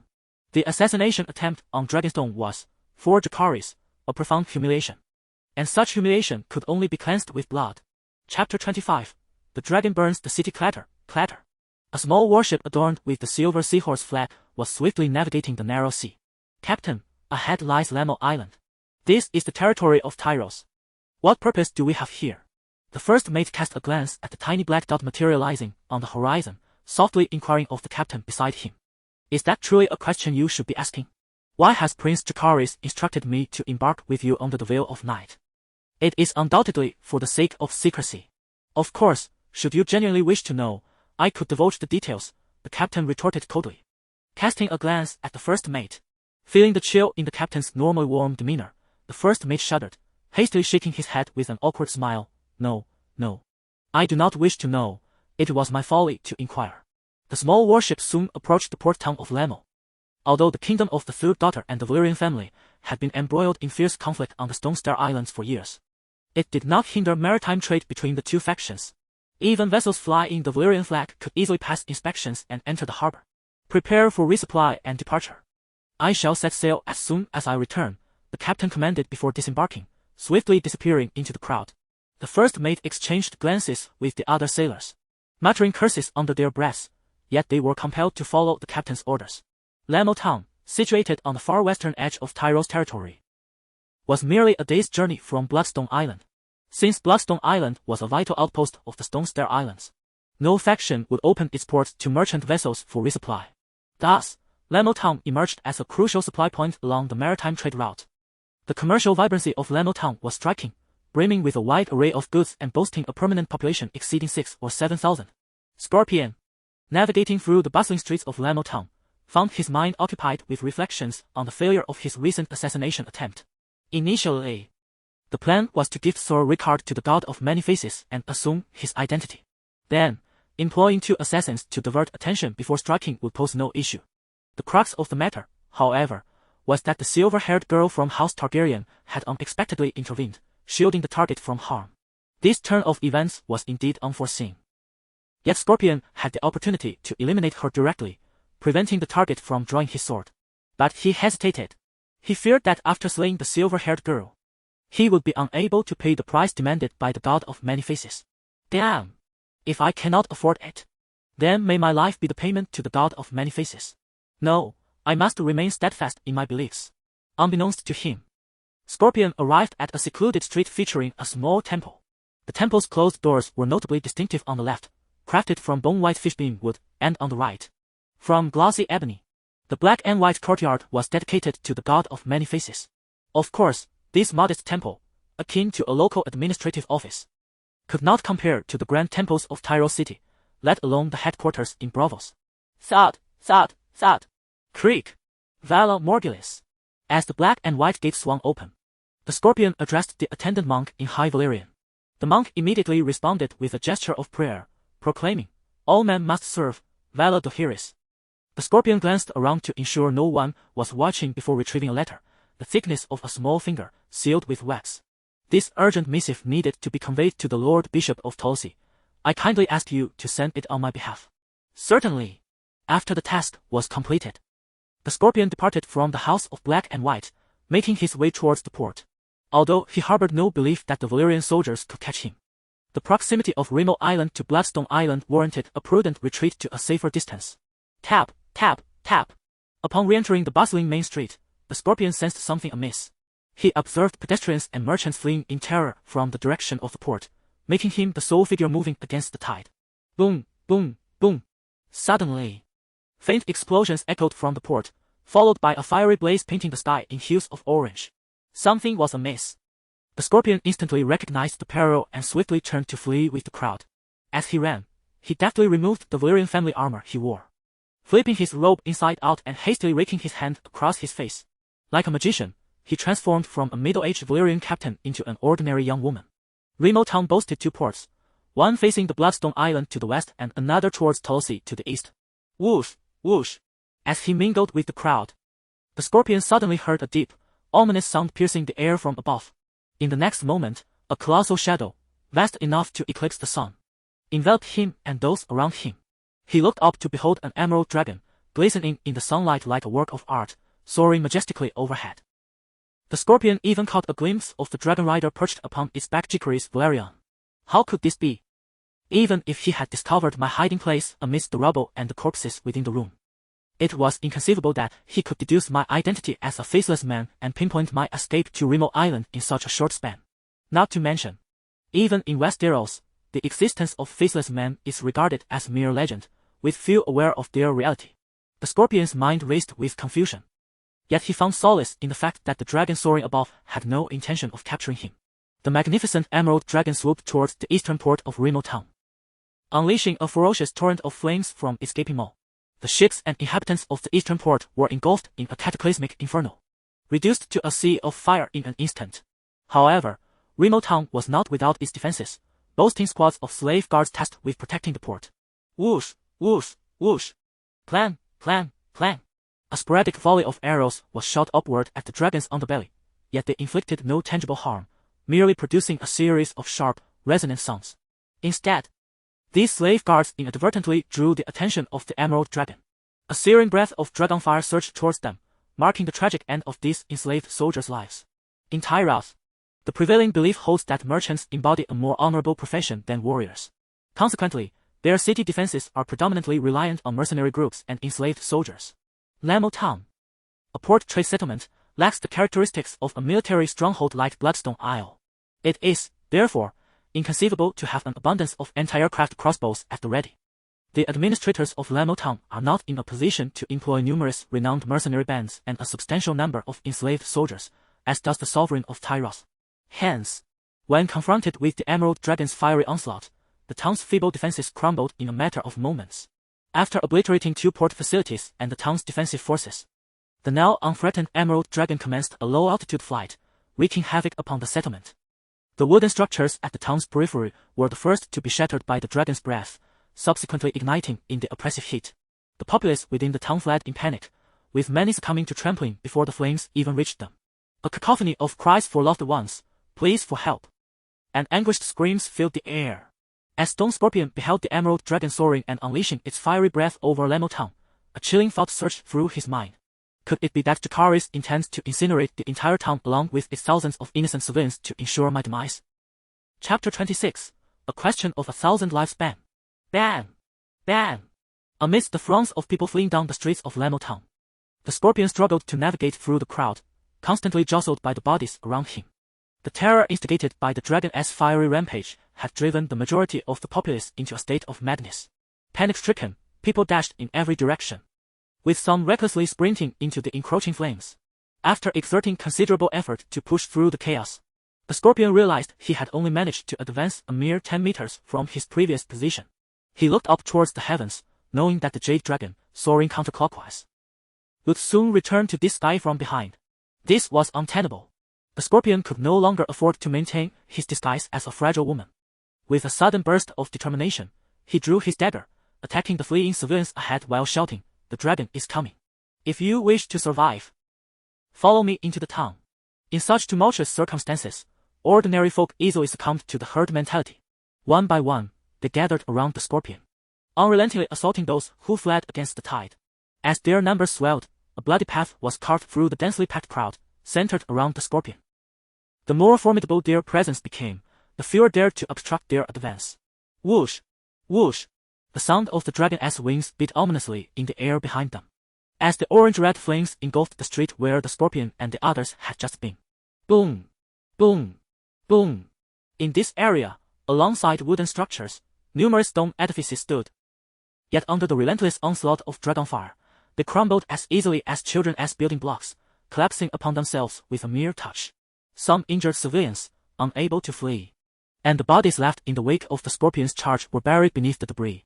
From a vantage point above Remote Town, one could observe the Jade Dragon using the eastern and western ports as focal points, encircling the town with its fiery breath, driving thousands of civilians towards the central square. By the conclusion of the third fiery onslaught, nearly half of Remote Town had been reduced to ashes. During the second wave, some may have been caught off guard, but in the meticulously timed third volley, all surviving townsfolk frantically surged towards the heart of the square. even if they were ultimately to perish in the dragon-ass flames. They yearned to meet their end at the very last moment. Whoosh! Whoosh!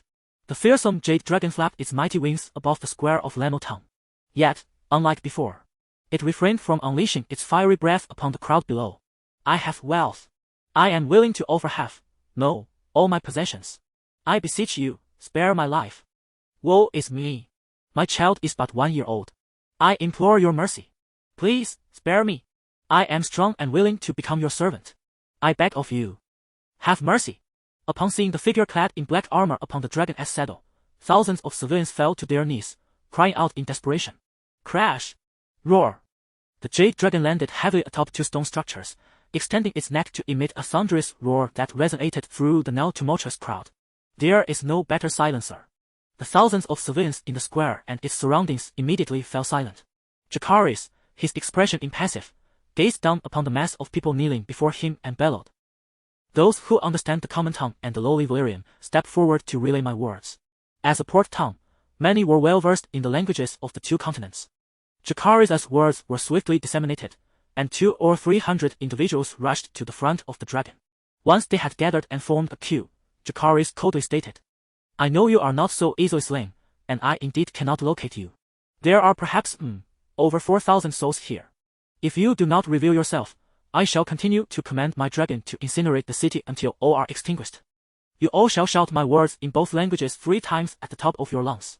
Upon hearing Jacaerys' command, the 200 or 300 quickly deliberated on the order of languages and then collectively shouted 6 times at maximum volume. Their resounding voices echoed throughout the square.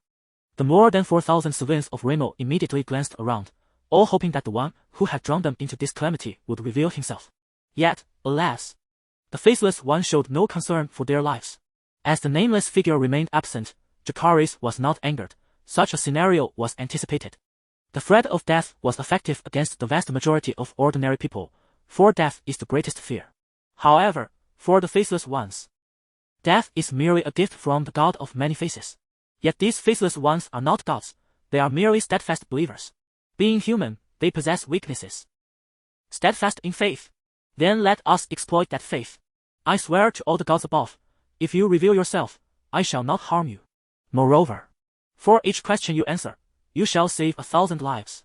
These innocent souls could have survived, but if your misguided choices lead to their demise, it would be akin to taking the lives that rightfully belong to the God of many faces without any price paid. So, after your death, will you receive the God of many faces' blessing, or his punishment? Not all faceless ones possess the profound depth of Jaqen H'ghar. Many, like the straight-targeting Arya, are but lowly faceless ones. Upon hearing Jacaerys' words, the scorpion felt a tremor of doubt within. He feared not death, but the thought of being unable to embrace the God of many faces. Thud! Thud! Thud! A multitude of Rhaenyra's civilians knelt and besieged the scorpion, tears streaming down their faces, urging him to stand forth and save them. Alas! The scorpion let out a heavy sigh and stepped out from the crowd. Jacaerys watched as one emerged from the throng of 200 or 300 human trumpets, feeling a flicker of emotion. The abilities of the faceless ones were indeed peculiar, capable of transforming from the towering and robust Sir Rhaenyra into a diminutive female. Yet, observing the visage of Sir Rhaenyra once again, he no longer questioned it and gestured for the figure to approach his side. As the stone scorpion ascended the rocky edifice where Jacaerys resided, the frigid gaze of Womax, with its piercing vertical pupils, immediately locked onto him, while the dragon's maw hung partially ajar, seemingly poised to unleash its fiery breath at any moment. The first inquiry was posed, the name of the patron. Lord Pechak, Prince Colin Martell. Without a hint of hesitation, the stone scorpion responded, having resolved to divulge the truth. The second question followed, what poison did you employ? Scorpion venom, an antidote exists within the Black and White Academy of Tolosi. Observing the compliance of this faceless one, Jacaerys abandoned the various torturous methods he had previously contemplated. Very well, convey my regards to the God of 1,000 faces. Ha! You just swore not to harm. Ah! Before the stone scorpion could finish his words, the orange-red dragon flame exhaled by Womax engulfed him completely. Even if he were a master of transformation, the overwhelming force proved ultimately futile. I promised not to harm you, yet I cannot control it. Jacaerys murmured to the charred remains of the stone scorpion, then turned his attention to the over 4,000 civilians of Lamo Town gathered in the square. However, I have always honored my commitments, you answered 2 questions. And thus I shall spare 2,000 lives. Now, let the remaining 2,000 fulfill their final purpose. Chapter 33. Eradicating the roots. Special reward entries in the square of Lamo Town, aside from the recently counted 280 humanoid trumpets. Over 4,000 civilians were being divided into 2 factions under the command of Jacaerys. The left faction comprised women and children, while the right was entirely composed of men. Once the distribution was completed, the humanoid trumpets conducted a rough tally of the numbers, 1,900 on the left and 2,300 on the right. After a brief contemplation, Jacaerys instructed the humanoid trumpets to select 180 of the eldest women from the left faction and transfer them to the right. I have always honored my promises, he declared. The women and children on the left, along with my translators, shall be spared. To those on the right, I offer you a chance. If even one of you can land a blow upon me, all shall live. However, I am well aware that none of you possess the courage to do so at this moment. He turned to gaze at the crowd on the left. Do any of you see your wives or children among them? If you do not fight, then all shall perish.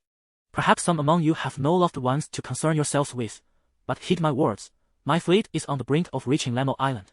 I will ensure that once the flames of this town have been extinguished, every living soul outside of these 2,000 will meet their end. Therefore, whether for their sake or your own, muster the courage to confront me. Having conducted numerous experiments prior, Jacaerys was now quite adept at manipulating the hearts of men. Indeed, once his words were conveyed by the humanoid trumpets, the majority of those in the right faction donned expressions of resolute determination, charging forth with fervent shouts towards the solitary figure and dragon towering atop the stone edifice. With a thunderous roar, the blazing orange dragon flame erupted, sweeping across the battlefield like a fiery torrent. The civilians at the forefront were instantaneously reduced to charred remnants.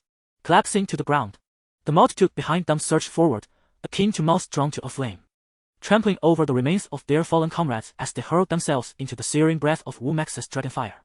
Not only did they fail to strike Jacaerys, but none could breach the fan-shaped arc of Womax's fiery assault to approach the stone structure beneath them. On the left side of the square, nearly 2,000 women and children wept profusely, their eyes brimming with sorrow, despair, and hatred. As the saying goes, if one does not uproot the weeds, they shall sprout anew with the spring breeze. The seeds of hatred had already taken root in these people's hearts, destined to transform them into adversaries of Jacaerys in the future. Yet, what did it matter? This was all part of Jacaerys' grand design. During the previous experiments on the Stony Steppes archipelago, had Jacaerys not discovered a method to swiftly harvest entry points by inciting animosity among the civilians? He had long conceived of this strategy. His reluctance to employ it stemmed from his commitment to a moral code, only engaging with enemy soldiers wielding weapons. However, the treacherous assassination on Bloodstone Island had thoroughly infuriated Jacaerys. If the enemy resorted to such unscrupulous tactics, why should he continue to uphold his principles? Now, let us first rip half of the entry points, and once the seeds of hatred have sprouted and matured, we shall harvest the remaining half, leaving some behind. In this manner, a virtuous cycle of accumulating entry points shall be established. It took Womax over 20 minutes to eliminate all the audacious civilians who dared to charge forward. On the right side, approximately 100 or 200 timid male civilians remained stationary, paralyzed by fear. Suddenly, with a powerful flap of its wings, Womax dove towards those 100 or 200 individuals. Today was yet another day of city burning and human incineration. The prolonged expulsion of dragon flames had begun to take its toll on its body. Hence, Jacaerys resolved to let its formidable dragon form dispatch the last group of cowards. With a thunderous crash, Womax, whose colossal body was larger than a container truck from a previous life, descended upon the crowd, instantly reducing dozens of unfortunate civilians to mere pulp. The dragon's mouth tore, its claws struck with force, and its tail swept across. The frail human bodies were too fragile in the presence of the dragon. A mere brush would result in severe injury, while a collision would lead to instant death. Compared to the previous fiery incinerations, Womax's melee combat now bore a far more gruesome spectacle. The left side camp was immediately filled with the sounds of retching. When the last civilian from the right side camp surrendered to Womax's tail swipe, the massacre in the town of Lamo was declared at an end. At this moment, the lower half of its dragon body had transformed from imperial green to a dark crimson, stained by the drying blood. Seated upon the dragon saddle, Jacaerys resembled a deity perched high above, surveying the 2,000 survivors. With a voice as deep and seductive as a demon's, he proclaimed, "Embrace hatred, nurture resentment. and spread the word of what has transpired here. If you seek vengeance, remember my name Jacaerys Velaryon. As the human trumpets relayed this final proclamation, the duo of man and dragon ascended, their wings beating as they vanished into the clouds, destined to haunt the nightmares of countless souls. In a previous life, it was said that power, much like a vice, is easily addictive. Thus, the authority to manipulate the lives and deaths of thousands is even more intoxicating. Jacaerys understood well that the foundation of his power lay in Wallmax and the entry point panel. Therefore, upon ascending into the sky with Wallmax, he immediately utilized the entry points to enhance his capabilities. It must be said that the rewards from forsaking ethical boundaries in the burning of cities and lives were extraordinarily bountiful. Prior to this day, he had a remaining balance of 352 entry points. The most substantial influx of points came from incinerating 400 descending soldiers of Lecorino, yielding to 800 points. Now, his total entry points stood at 34,882, having reaped a staggering 30,000 points in one fell swoop. Nearly 20,000 of those points were contributed by the 2,000 valiant civilians who charged forth, while an additional 10,000 came from the slave guard and over 2,000 civilians who perished in the 3 rounds of city burning. The final slaying of the nearly 200 cowards by Wallmax yielded virtually no entry point income. It was time to enhance. Without hesitation, Jacaerys spent 5,000 points to unlock the entry frame, in contrast to expending a considerable number of attribute points to enhance the quality of attributes. Opening multiple attribute slots to amass a plethora of buffs undoubtedly augments combat prowess far more effectively. The 5th attribute randomly refreshed into a previously encountered grey attribute. Jacaerys paid little heed to this attribute and prepared to unlock the 6th attribute slot. However, he was suddenly struck by the realization that the notification indicating unlockable had vanished from the pet attribute slot. With nearly 30,000 points remaining, he found himself unable to proceed with any further unlocks. Could it be that the maximum number of attributes is limited to 5? Or are there other restrictive conditions? Never mind, let us refresh for a favorable attribute. Oh! Due to the scant information at hand, Jacaerys decided to refresh the newly unlocked 5th attribute first. Yet, he was taken aback to discover that following the random refresh was an additional note indicating special reward attribute refresh. With a spark of inspiration, Jacaerys realized that it required the expenditure of 10,000 attribute points to initiate this refresh. There was no room for hesitation. The terms special and reward both underscored the value of this attribute. Attribute points, E1. Iron Wall Strategist, White, provides the master with a 10 defense bonus. Would you like to replace it with the new pet attribute? Chapter 28, Epic Enhancement at First Glance. The defensive attribute enhancement provided by this unique reward seems to bear little distinction from the Heartstone ability. However, the prefix description of the Iron Wall Strategist indicates that it serves to provide its master upon recalling the recent assassination attempt by the faceless. Jacaerys felt a surge of agitation within. Who is the master of Wallmax? Naturally, it is he, Jacaerys.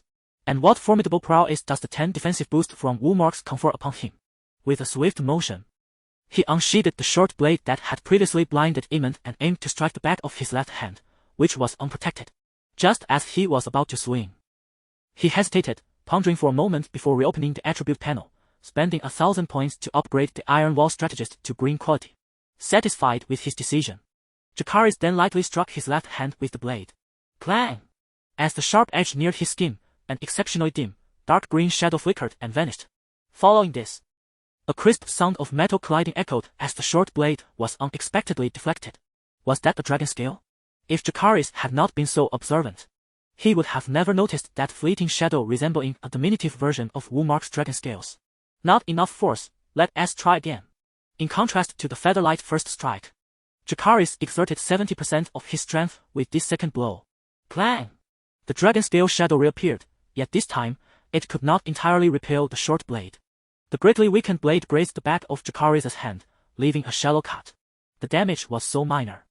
It resembled a trivial paper cut sustained while making copies at work in a previous life. Ordinary slashing damage posed an exceedingly limited threat to him, and piercing damage could also be significantly mitigated.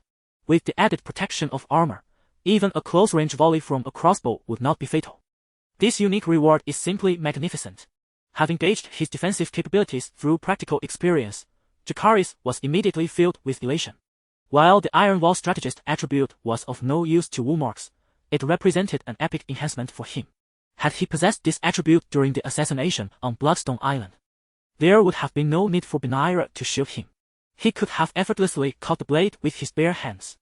If the Iron Wall strategist could be upgraded further, it would not be inconceivable for him to withstand a large crossbow with his human form. Of course, the current green quality was already more than sufficient. The remaining attribute points must be allocated to enhancing wound marks. After careful consideration, Jacaerys decided to invest the remaining 10,000 points into upgrading Gluttony. Through the events of today's Burning City battle, he realized that wound marks, still in its growth phase, lacked in both size and sustained combat capability. Accelerating its growth became paramount. After expending 26,000 attribute points, wound marks data panel was as follows: pet name, wound marks, master, Jacaerys Velaryon, length 14 meters, weight 6422 68 kilograms. Pet attribute slots 55. Item quality upgradable, gluttony, blue, consumption rate 50, growth speed 50, agility, green, dexterity 20, dragon slayer, green, damage to dragon type creatures 20, tough skin, green, defense 20, iron wall strategist, green, provides a 20 defense bonus to the master. Current item points 88-82. Upgrading to the blue quality of gluttony, the numerical data suggests an increase from 20 to 50. However, the actual increment in consumption and growth speed is calculated based on Vormax's current physical capabilities. Despite the same 20 increase in growth speed, Vormax had only grown approximately 10 meters over the past 6 years, averaging about 1 meters per year. Yet, after merely 2 months on the Stone Steps Islands, he has already gained 4 meters.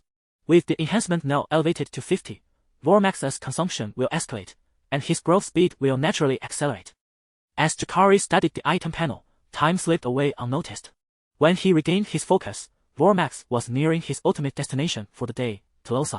As one of the 9 major free trade city-states, Clumsy's island is at least 3 times larger than Bloodstone Island. From above, one can observe well-equipped fleets encircling the island. The city walls of Clumsy are fortified with an array of siege engines, including catapults, ballistae, and crossbows. Even if Vormax were in peak condition, it would be a formidable challenge for him to raise the city with his might, considering that Remote Town and Clumsy are on entirely different tiers. Regardless of whether he could burn the city or not, he must exhibit a commanding presence. Jacaerys guided Vormax into a freefall from the sky, only spreading his dragon wings just before approaching one of the city gates in Clumsy, launching a surprise attack with his fiery breath. The orange-red dragon flames ignited the soldiers stationed atop the gate along with the defensive apparatus. After setting ablaze the entrance, Jacaerys gracefully ascended before the defenders could react with their ballistae and crossbows. He did not fly far, landing just outside the attack range of the siege engines positioned on the city wall. He remained still, neither departing nor attacking, patiently awaiting the next developments. After about half an hour, the flames atop the gate had been extinguished. A few officials from Clumsy, their hair and beards dyed in a multitude of colors, approached on horseback before the immense dragon. In response to their polite overtures, Jacaerys adopted a firm stance and addressed them directly. I am Jacaerys Velaryon. Inform King Pechak to procure the antidote for the stone scorpion poison from the Black and White Academy with utmost urgency and deliver it to me. Otherwise, I shall incinerate a village each day in Clumsy, and no vessel belonging to Clumsy shall pass through the Stone Steps Islands. Now, begone. The Clumsy officials, shocked into silence, hastily retreated on their horses back into the city. Jacaerys then settled in to wait patiently, using the time to organize the information he had recently acquired in his mind. 3 factions were involved in the assassination on Bloodstone Island: the illustrious Lord Pechak of Tyrosh, Prince Corlin of Dorne, and the mother-daughter duo of Alicent from King S Landing. The intentions of Alicent and her daughter were rather straightforward. One sought the demise of Jacaerys, while the other aimed for his grievous injury. However, the motives of Lord Pechak and Prince Corlin were far more intricate. The faceless man is capable of assuming countless forms. Yet why did he choose to masquerade as Sir Ricard to commit the act? Perhaps it was an opportune moment to approach Jacaerys closely, which could be considered one reason. However, the paramount motivation was likely to incite chaos within the 7 kingdoms. Should the scenario unfold where the White Knight sent by Alicent publicly slays the eldest son of Rhaenyra, it would not only render King Viserys incapable of governing, but even in his prime, he would struggle to quell the ensuing conflict. Once civil strife erupted, the Velaryon family would inevitably be embroiled in it, effectively handing over Bloodstone Island to their adversaries. Both Lord Patrick and Prince Corlin would undoubtedly seize the opportunity to profit from the turmoil. Furthermore, Tyrosh might extend its grasp into Westeros, while Dorne could leverage this moment to restore its royal title and reclaim its independence. Prior to this, Jacaerys' understanding of House Martell was limited to the memories of the Red Viper from his past life. However, it now appears that Prince Corlin is a man of intelligence, ambition, and resolve. After some time had passed, several Tyroshi officials appeared before Jacaerys, accompanied by a contingent of slaves bearing large chests. In addition to the antidote for the stone scorpion venom, there were also chests filled with gold, silver, and jewels. These offerings were Lord Patrick's way of expressing his contrition to Jacaerys. Yet, Jacaerys cast not a glance at the treasures. He accepted only the antidote and swiftly departed. The incineration of Rhaenyra's town could be deemed a modest interest collected from Lord Patrick. The true retribution against Tyrosh lay in advancing his collaboration with the governor of Volantis, which would eventually allow him to claim the wealth of Tyrosh at his leisure. Thus, it was time to turn his vengeance toward Alicent and Prince Corlin. Chapter 29, Blood for Blood. Prince Jacaerys, the antidote you have brought back is indeed effective.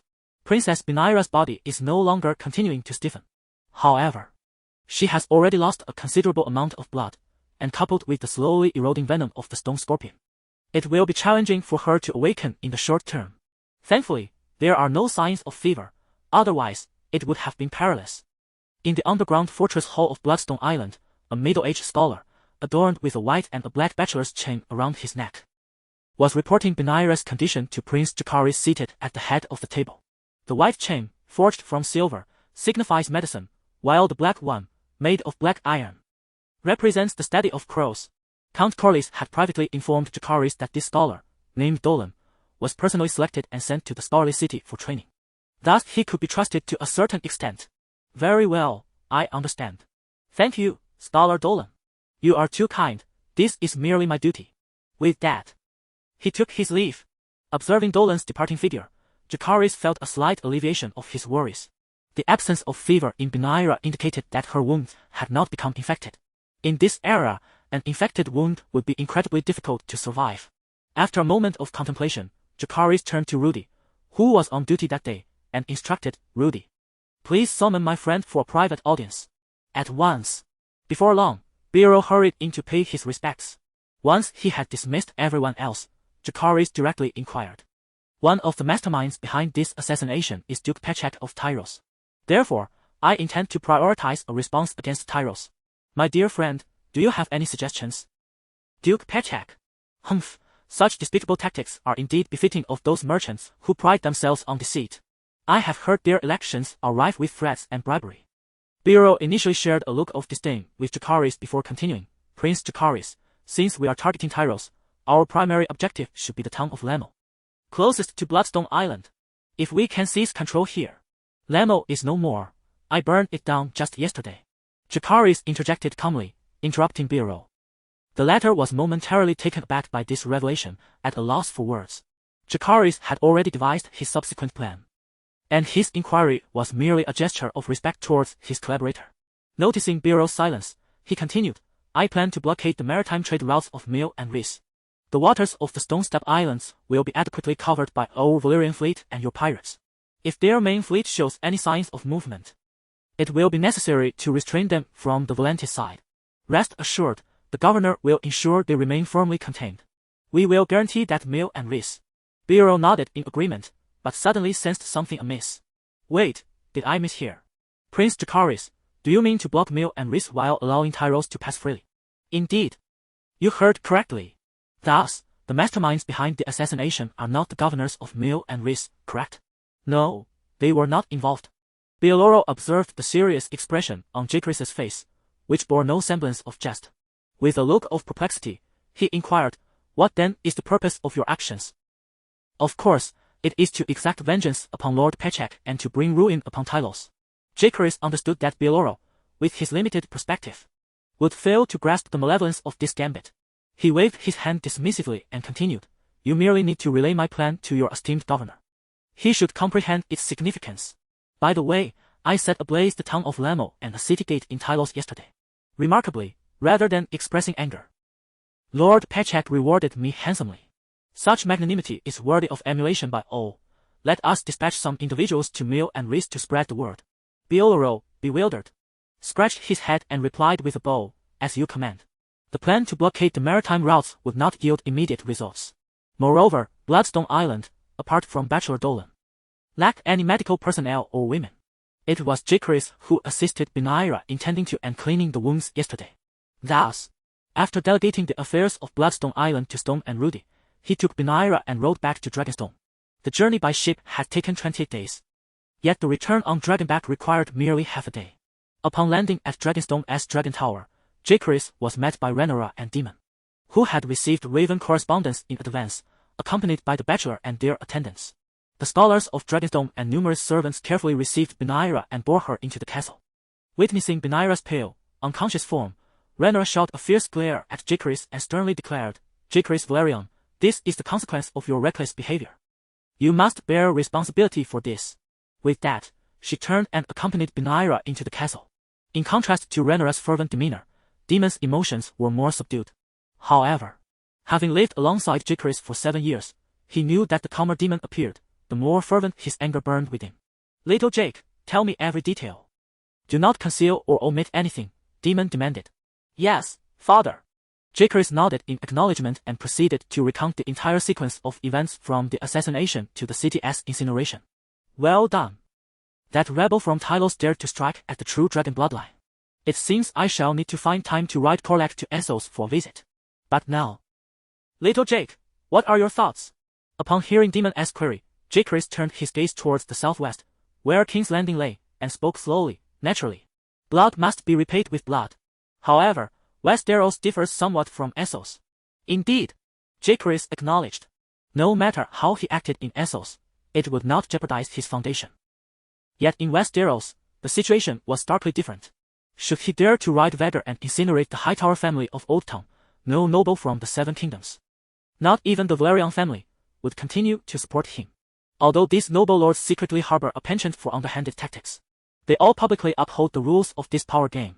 You, Jacaerys, may burn the Hightower family today, but tomorrow you could very well incinerate mine. Such a reckless dragon rider, who brazenly disregards the rules of the game, is a sight all nobles dread. Rhaenyra arranged for Baela to stay in her lordly chamber. She then instructed the maesters to change the wound dressings and directed the handmaids to cleanse and pamper her, providing her with comfortable nightwear. By the time Rhaenyra had thoroughly settled Baela, the night had quietly descended. She promptly ordered a servant to summon Jacaerys, wishing to speak with him again. However, after a prolonged wait, the servant returned with the troubling news that Prince Jacaerys had already departed from Dragonstone, accompanied by Daemon. More alarmingly, both were mounted on their mighty dragons. A grave situation was unfolding. Upon hearing this, the first thought that flashed through Rhaenyra's mind was this. She immediately turned and dashed towards the dragon caves of Dragonstone. Chapter 30. The situation spirals out of control in the Red Keep, atop the majestic Maeder's Holdfast. Helaena Targaryen sat upon a lavish feather bed, narrating a bedtime story. Nestled on either side of her were her 4-year-old twins, Jaehaerys and Jaehaena Targaryen. As the dragon and phoenix pair gradually succumbed to slumber, Helaena discreetly nodded to the maids in the corner of the room, signaling them to carry the children back to their chamber. Once the maids departed, Helaena found herself alone in the expansive bedroom, humming a gentle tune as she stitched a small garment. While she lacked the striking beauty characteristic of the Targaryens, her cheerful disposition rendered her a delightful and joyous girl. Had she married a more ordinary man, she would surely have thrived as a devoted wife and mother. Alas, she was wed to Aegon Targaryen. From a young age, Aegon had harbored a fervent passion for a particular sport, yet he inexplicably held a disdain for his twin sister. Were it not for their mother, Alicent, frequently urging him, or his occasional drunken stupors, he might have preferred to seek the company of the most inexpensive courtesan in Silk Street rather than lay a finger on Helaena. As time passed and drowsiness enveloped her, Helaena stifled a yawn and prepared for bed, concluding that Aegon would likely not return that night. She pondered whether he was preying upon some mate or had slipped away from the Red Keep once more. Knock, knock. 2 muffled thoughts echoed from the entrance. Helaena turned her head toward the door and slowly approached. Creak. Aegon, is that you? Believing it to be Aegon returning inebriated, Helaena opened the door, only to be met by the sight of 2 fallen guards of the Red Keep. Before she could utter a scream, a large hand emerged from the shadows, covering her mouth and binding her hands.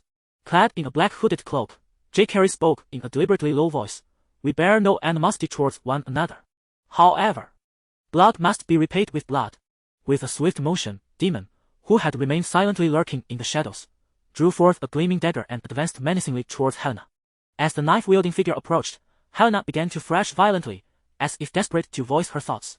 Without a moment's hesitation, the cold-hearted demon plunged the blade into her abdomen. His precision ensured that the strike avoided any vital organs, rendering it non-fatal. Go! Upon achieving their objective, Jacaerys commanded in a low voice before releasing his grip. Ah! Helena's piercing scream reverberated throughout Maeder's holdfast. However, before the other guards of the Red Keep could arrive, Jacaerys, guided by the intimately familiar demon, slipped into the secret passage to make their escape. In truth, Jacaerys could have easily rendered Helaena unconscious or bound her, affording them more time to flee. Yet, in doing so, they risked the chance that no one would discover her, leading to her potential demise from excessive blood loss. Jacaerys had always been a man of clear lines between enmity and benevolence. Alicent's intervention to thwart the assassins bribed by his father was his justification for this act. Princess Helaena, cursed a voice. Quickly, summon Ser Owain. As soon as the guards of the Red Keep arrived at the scene, they promptly initiated emergency measures to stem the bleeding and dispatched someone to summon the Grand Maester residing in the same fortress. Ah! My child, my child. Helaena cried out in agony for several minutes, ultimately succumbing to unconsciousness due to rapid blood loss. Shortly thereafter, Aemond was the first to arrive. Upon seeing his sister collapse in a pool of blood, his right eye widened in horror as he vehemently berated the surrounding guards. How could you inept fools fail to protect Helaena? What on earth has transpired here? Your Highness Aemond, the two brothers on duty have perished. We do not know. Useless, all of you. While Aemond was unleashing his fury, the disheveled Grand Maester Alvo arrived with a medical kit. He instructed several maidservants to carry Helaena into the bedroom before commencing treatment on her wounds. Tap, tap, tap. Soon after, a pale-faced Alicent arrived, accompanied by Kristen Cole. Upon hearing that a knife had been plunged into Helena's abdomen, a contemplative expression crossed her face as she murmured incoherently. Moments later, Sir Otto also made his way from the Prime Minister's office to the Maeder's holdfast. Creak! Just as Sir Otto was about to speak, the door swung open, revealing Grand Maester Alvo, his hand stained with blood. Your Majesty, Lord Chancellor, Prince Aemond. Spare us the pleasantries. What is Helena's condition? Silence, Aemond. Grand Maester Alvo, please continue. Alvo cast a sidelong glance at the irritable Aemond and addressed Alicent, Your Majesty. Princess Helena's wounds are not fatal. I have managed to stop the bleeding. She will recover slowly as long as she does not develop a fever. However, the child in her womb cannot be saved. Oh, Myro. Upon hearing this, tears streamed down Alicent's face. Helaena had been pregnant for just over 2 months. And the name Myro was one they had chosen together. Who could have anticipated such a tragedy would unfold within the supposed safety of the Red Keep? Although Aemond had a strained relationship with Aegon, he was very close to Helaena. Hearing that her third child would be lost, he immediately clenched his teeth and roared, Why? Why would anyone attempt to assassinate Helaena? Perhaps it is due to Rhaenyra Targaryen. Sir Otto, who had remained silent until now, replied calmly. His expression showed little emotional upheaval. As if Myro were not his great-grandchild. Grandfather, what connection do Helaena and Rhaenyra share? I have just received intelligence that Rhaenyra was returned to Dragonstone today by Jacaerys. She was attacked by Sir Rykard's retainers on the stepstones and was stabbed in the abdomen. Both are daughters, both have suffered knife wounds. Perhaps someone believes that the assassination of Rhaenyra was the idea of Queen Alicent. This could very well be an act of revenge. Sir Otto's words were laden with uncertainty, using phrases like perhaps and could be. Yet, his tone bore an air of conviction as if he had already determined the identity of the assailant responsible for today's heinous act. Jacaerys, Daemon. A fierce glint flashed in Aemond's single eye as he turned and stormed away. Aemond, where are you going? Ignoring the desperate calls of his mother, Aemond swiftly vanished around the corner of the corridor. Sir Criston dispatched a messenger to sound the alarm, declaring a citywide lockdown. Alicent initially issued a command, but then, as if suddenly recollecting something, she glanced around before continuing. Additionally, please locate Eden and bring him here. As you wish. In King S Landing. At the Fisherman's Square in the southern district, Jacaerys and his companion emerged from the hidden passages of the Red Keep, hastening towards the river gate. Known also as the Mount Gate, this was the very site where Tyrion Lannister had unleashed wildfire to devastating effect against Stannis' forces in the series. This mission of retribution required stealth, hence, the dragons could not make their presence known by soaring openly into the dragon pit of King's Landing. They were concealed within the royal woods at the city's southern outskirts, preparing to clandestinely exit the city and mount their dragons for a visit to Prince Killam in Sunspear. Suddenly, the resonant tolling of the alarm bells rang out, jolting the drowsy gold cloaks within the city to attention. This was the signal for a citywide lockdown, clearly indicating that significant events were unfolding. For the common folk, a citywide lockdown meant restricted movement, but for Jacaerys and his companion, it mattered little. As the captain of the gold cloaks stationed at the river gate had once served on the Demon, the two had arranged their escape route well in advance. Yet, misfortune struck when a squad of gold cloaks, alerted by the alarm, altered their patrol route and unexpectedly encountered the fleeing Jacaerys. Who goes there? Halt! Ram! With their agility and familiarity with King's Landing, Jacaerys and his companion quickly distanced themselves from the gold cloaks. However, the commotion and shouts of the patrol attracted the attention of another. A low, ominous howl echoed through the sky as a colossal shadow obscured the sunlight over Fisherman's Square. Aemond was descending on Jacaerys, riding Vhagar. Chapter 31. Every move is fatal, fleeing to the residential area. Feeling the fierce winds behind him, akin to the whirring of helicopter blades, Jacaerys wasted no time leading Demon into the residential district surrounding Fisherman's Square. If Aemond possessed even a modicum of reason, he would never allow Vhagar to unleash Dragonfire upon the innocents. Even if he had succumbed to utter madness, the buildings of King's Landing, constructed of grey stone, could serve as a shield. In the Game of Thrones series, Arya survived the massacre in King's Landing by taking refuge in these very structures. Jacaerys' assessment was astute. Though Aemond was hot-tempered and vengeful, he was not devoid of intellect. He understood that if he were to slay Jacaerys and Demon, he would inevitably jeopardize the safety of Alicent and Otto. Of course, he could choose to murder them and then flee on his dragon. But Aemond harbored ambitions for the Iron Throne. He was the master of Vhagar, the oldest and most formidable dragon of his time. Aegon the Conqueror had once claimed Westeros with Balerion the Black Dread and forged the Iron Throne. Should Aemond ascend to the Iron Throne, he might truly conquer Dorne and even the 9 free cities across the Narrow Sea, becoming the second great conqueror to be etched in history. Boom! Crash! Vhagar's colossal frame, nearly 150 meters long, crashed into the residential area, sealing off all escape routes for Jacaerys and Demon. Several 2- and 3-story buildings crumbled under Vhagar's weight, sending debris raining down like torrential raindrops, stirring up clouds of dust. Beneath the ruins, the fortunate civilians who had survived cried out in terror, their pleas for help echoing amidst the chaos. Aemond, however, was indifferent to these commoners. After all, they were like chaff. Once cut down, they would soon regrow. Those destroyed buildings would eventually be rebuilt by them. Ha ha ha, Jacaerys. Will you come out willingly, or shall I force you out like a rat? He taunted. By the way, where is your little green dragon? Is it enough to satisfy Vhagar's appetite? Rest assured, after devouring your little green beast, I shall present you with a robust pink dread. Having redirected Vhagar, Aemond shouted mockingly in High Valyrian towards the residential area where Jacaerys and Demon were hiding. The pink dread was a creature adorned with straw wings and painted in a garish pink, once used by Aegon, Jacaerys, and little Rhaenyra to ridicule the dragonless Aemond during their first training session in the dragon pit of King's Landing. What had begun as innocent jest among children had festered in Aemond's mind, and he now wielded the same phonetic play to deride Jacaerys' lineage. Boom! Just after his mockery, Aemond caught sight of several fleeing shadows and promptly commanded Vhagar to extend its right foreclaw. Crash! A building was smashed to rubble by Vhagar's claw, blocking the path of the fleeing figures. Terrified, they fell to their knees, begging for mercy. Originally, there were merely a few fortunate survivors amidst the descent of Vhagar. With a swift motion, Vhagar's formidable claw, akin to a mountain peak, gently swiped to the side before retracting slowly. In its wake, only a viscous, indistinct pool of flesh remained. This understated action resembled that of an ordinary person swatting away a blood-sucking mosquito. Aemond paid little heed to this minor incident, noting that Jacaerys remained silent and did not reveal his position in response to his taunts. He immediately commanded the team of golden-robed soldiers approaching the residential area to search each building thoroughly. The vicinity was not extensive, with Vhagar looming ahead and an open Fisherman's Square behind. Jacaerys and his companion had nowhere to flee. With the alarm bells ringing and the dragon's presence looming, The captain of the golden-robed soldiers stationed at the riverside gate could not feign ignorance. He dispatched the majority of his forces under the guise of assisting Prince Aemond in the search, all the while contemplating how to take advantage of the situation once Daemon and his companion broke through the encirclement.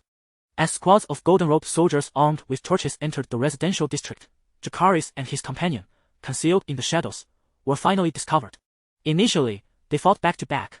But as the number of golden-robed soldiers increased, they were forcibly separated and compelled to fend for themselves. In truth, with Daemon's exceptional swordsmanship and the support of the Dark Sisters, breaking through alone posed no challenge. However, he was keen to reunite with Jacaerys and was also hindered by the presence of several familiar faces among the golden-robed soldiers' men who had once served under him. Unbeknownst to them, Daemon was their former commander, and they attacked mercilessly with full force. Daemon found himself constrained, unable to fight freely. The bonds of old friendship were a unique charm of Daemon, otherwise, he would not have lingered away from King's Landing for so long. With many former friends still speaking of him, willing to serve him once again. Unlike Daemon, Jacaerys capitalized on his tactical prowess and the dragon-emblazoned armor beneath his robe to slay several golden-robed soldiers. Yet, he was eventually forced out of the alleyways of the residential buildings by their sheer numbers. Seated atop Veggerol, Aemond spotted Jacaerys and loudly commanded the golden-robed soldiers to cease their assault. Then, with the demeanor of a victor, he laughed heartily. "Ha ha ha, Jacaerys. You scurry about like a rat in the gutter. And now you've been flushed out. After making me wait all this time, I shall take one of your eyes as compensation." Jacaerys glanced upward, wiping the blood from his face with the back of his hand, and retorted with a cold smirk, "Heh. Aemond, you've waited so long to capture me and pluck out my eye. But pray tell, what do you think I have been waiting for?" "Jacaerys!" he exclaimed. With that utterance, the unmistakable sound of dragon wings slicing through the air suddenly echoed from the left side of the sky.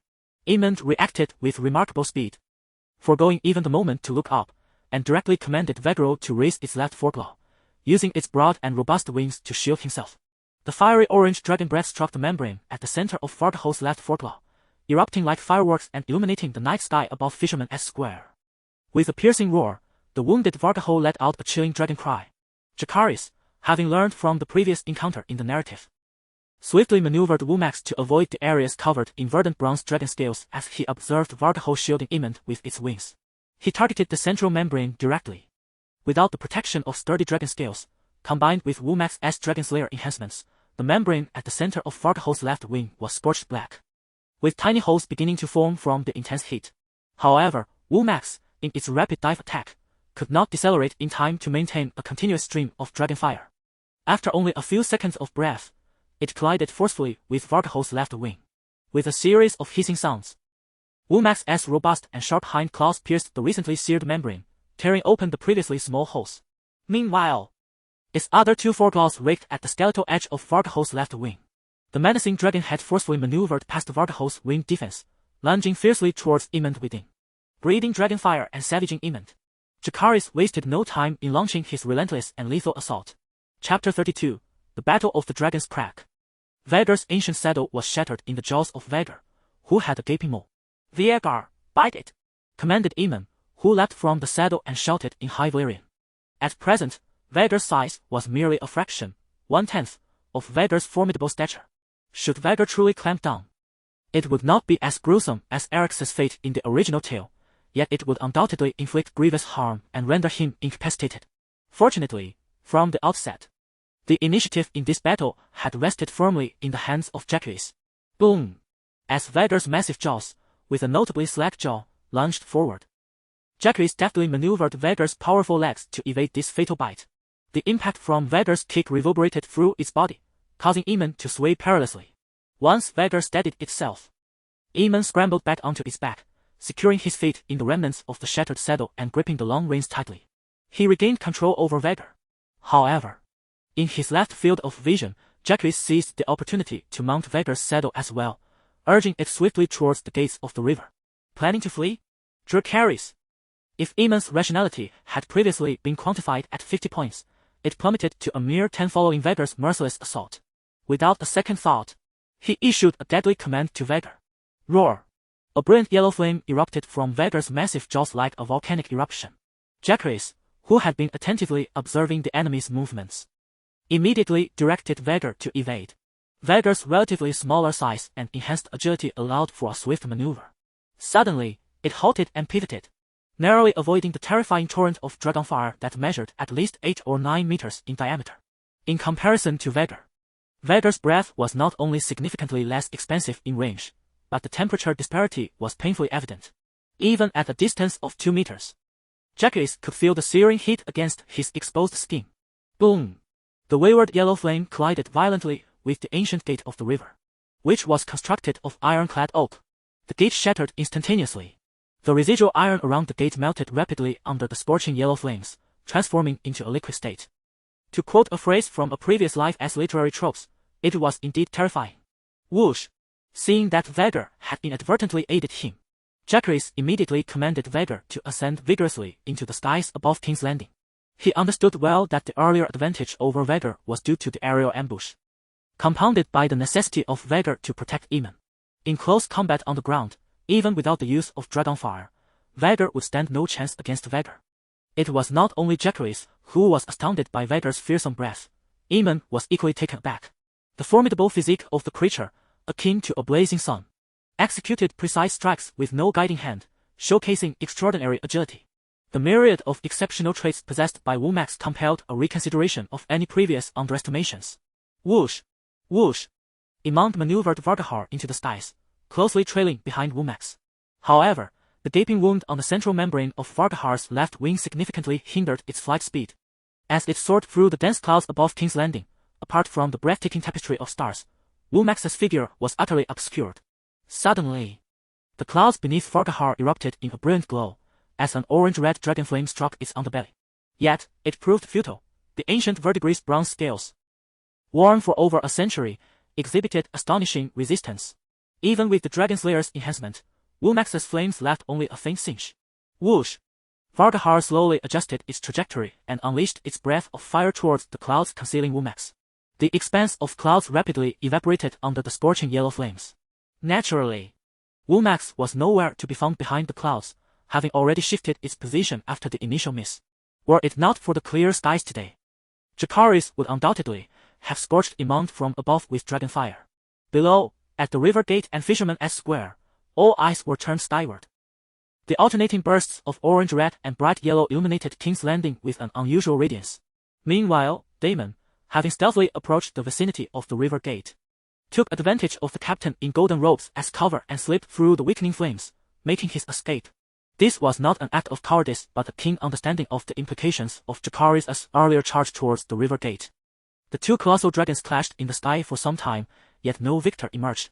Womax's attacks from below failed to breach defenses, while Jacaerys, with the slightest indication of directing it to attack from above, prompted Aemon to have Vargahar unleash its bright yellow flames as a blockade. With no clouds to obstruct, Womax found itself not only unable to approach from above but also at risk of becoming Vargahar's target. Jacaerys could have withdrawn from the battlefield and returned to Dragonstone. Yet having unleashed true fire, he harbored thoughts of eliminating Aemon, this great menace, during the encounter. Grating his teeth, Jacaerys commanded Womax to once again vanish into the clouds. Sensing a shift in the atmosphere, Aemon ordered Vargahar to hover in place, refraining from any further movement. With Vargahar's left wing compromised, he resolved to remain steadfast against any changes. Whoosh! A verdant figure darted through the clouds at remarkable speed, targeting Vargahar's injured left wing. This time, Womax showed no intent to pause and breathe fire. It approached Vargahar's side with the swiftness of an arrow. Whoosh! Vargahar's massive tail, comparable to a great tree, lashed out, attempting to force Womax to alter its trajectory for evasion. Thud!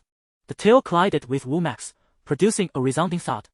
A look of astonishment crossed Aemon's face. He had never anticipated that this strike would connect with Womax. This rendered all the subsequent attacks he had conceived in his mind utterly unfeasible. With a resounding roar akin to a dragon's, Womax propelled himself forward once more, utilizing the force of his tail strike to surge ahead, reaching a position slightly higher than that of Vargahar. Contrary to what one might assume, he had not inadvertently been struck by Vargahar's tail. Rather, he had deliberately seized Vargahar's tail with his robust hind legs. A small black figure leaped from Womax's back, swiftly landing on the slightly lower back of Vargahar. What audacity! Aemon observed as Jacaerys rode to dissipate the force and then sprang to his feet, charging towards him. he could not help but silently commend his opponent. It had been previously stated that Jacaerys' swordsmanship adhered to a singular style: relentless offense, and yet more offense. Likely, only Jacaerys could conceive of engaging in aerial combat atop a dragon. Clang! Clang! Clang! The metallic sounds of swords clashing reverberated on Vegahar's broad back. Imamd, a swordsman capable of defeating Kristen Cole, proved his mettle. After a brief exchange that gauged Jacaerys' prowess, he skillfully maneuvered his sword, forcing Jacaerys to expose a flaw. A victorious grin crept upon Aemon's face as his sword descended towards Jacaerys' neck. Clang! Not quite. The sensation transmitted through the sword caused Aemon's smile to falter, a potent sense of danger swelling within him. As Aemon finally fell prey to Jacaerys' ploy, Jacaerys' sword slashed towards his left cheek. With lightning reflexes, Aemon swiftly tilted his head, narrowly evading Jacaerys' lethal strike. However, the upward motion of his head resulted in his left ear being severed. Crack! Aemon stifled the intense pain radiating from his left ear, loosening his grip on the dragon saddle with both feet, then delivering a swift kick. The shattered saddle, beaten by Wumax, hurtled forward. Jacaerys, who intended to continue his assault, was caught off guard, struck by the debris of the broken saddle and tumbling from Vegahar's back. Whoosh! Whoosh! Having maintained his hold on Vegahar's tail, Wumax released his legs, flapping his wings and diving downwards. The howling wind rushed past Jacaerys' ears, evoking sensations reminiscent of parachuting from a past life. A green shadow flashed before him as Wumax, having descended first, fell parallel to him. Grasping the almost within reach handle of Wumax's saddle, he abruptly flapped his wings, altering direction and enabling Jacaerys to reclaim his seat on the saddle. What a good brother! I am fortunate to have you. Jacaerys patted the emerald scales on Wumax's back, smiling with praise. Suddenly, a roar emanated from below. Jacaerys turned to glance at the rapidly approaching golden dragon beneath him, his brow furrowing in dismay. This is bad. Chapter 33. The Six Dragons in the Sky. The magnificent dragon, adorned with splendid golden scales that remained striking even under the cover of night, was none other than Yegan's dragon, Yangyan. While its appearance was undeniably beautiful, this very attribute rendered it incapable of concealing itself and launching a stealthy attack. Yegan was acutely aware of this limitation, thus he commanded Yangyan to emit a dragon's roar, signaling Aemon high above to execute a coordinated assault alongside him against Wumax. Upon catching sight of Yangyan, Jacaerys quickly made his decision. He directed Wumax to charge headlong towards the descending Yangyan. The youthful Yangyan, at around 20 years of age, was nearly a decade younger than Wumax. However, thanks to the enhancements from its attribute panel, Wumax's size was nearly comparable to that of Yangyan. Furthermore, the Dragon Slayer attribute conferred upon it a significant advantage in this internal conflict among dragons. If Wumax could withstand the robust and resilient Veghorl, surely it could overpower the delicate Yangyan.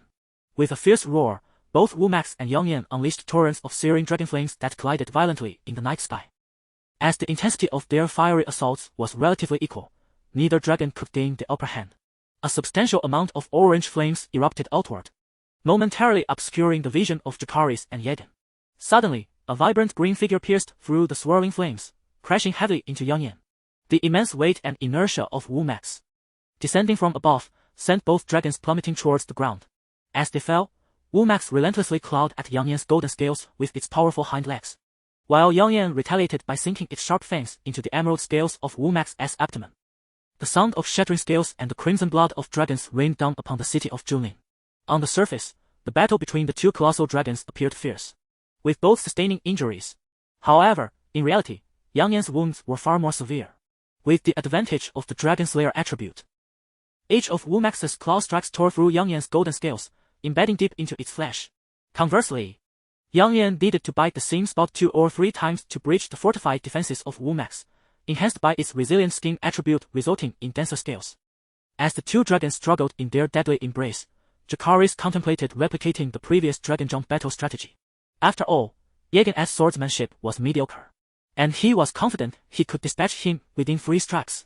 Nonetheless, unlike Veghorl, who had been stationary moments ago, the probability of successfully leaping onto Yangyan in this tumultuous scenario was exceedingly low. Bravery did not equate to recklessness. With its chest a mangled mess and scales stripped away, Yangyan could no longer contain its anguished cries. Overwhelmed by pain, it disregarded the lack of commands, oblivious to the potential repercussions for its master.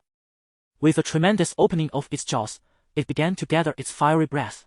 Upon witnessing this, Jacaerys immediately commanded Womax to disengage from Young Yen. Boom! With a powerful thrust of its robust hind legs, it sent Young Yen tumbling through the air, crashing down to the opposite side.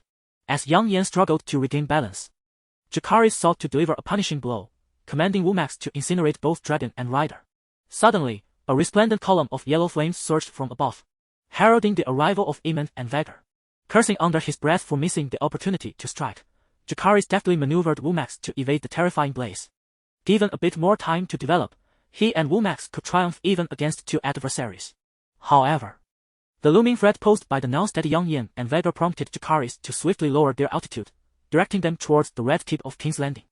This maneuver aimed to instill caution in Vhagar and Young Yen, dissuading them from launching fiery attacks.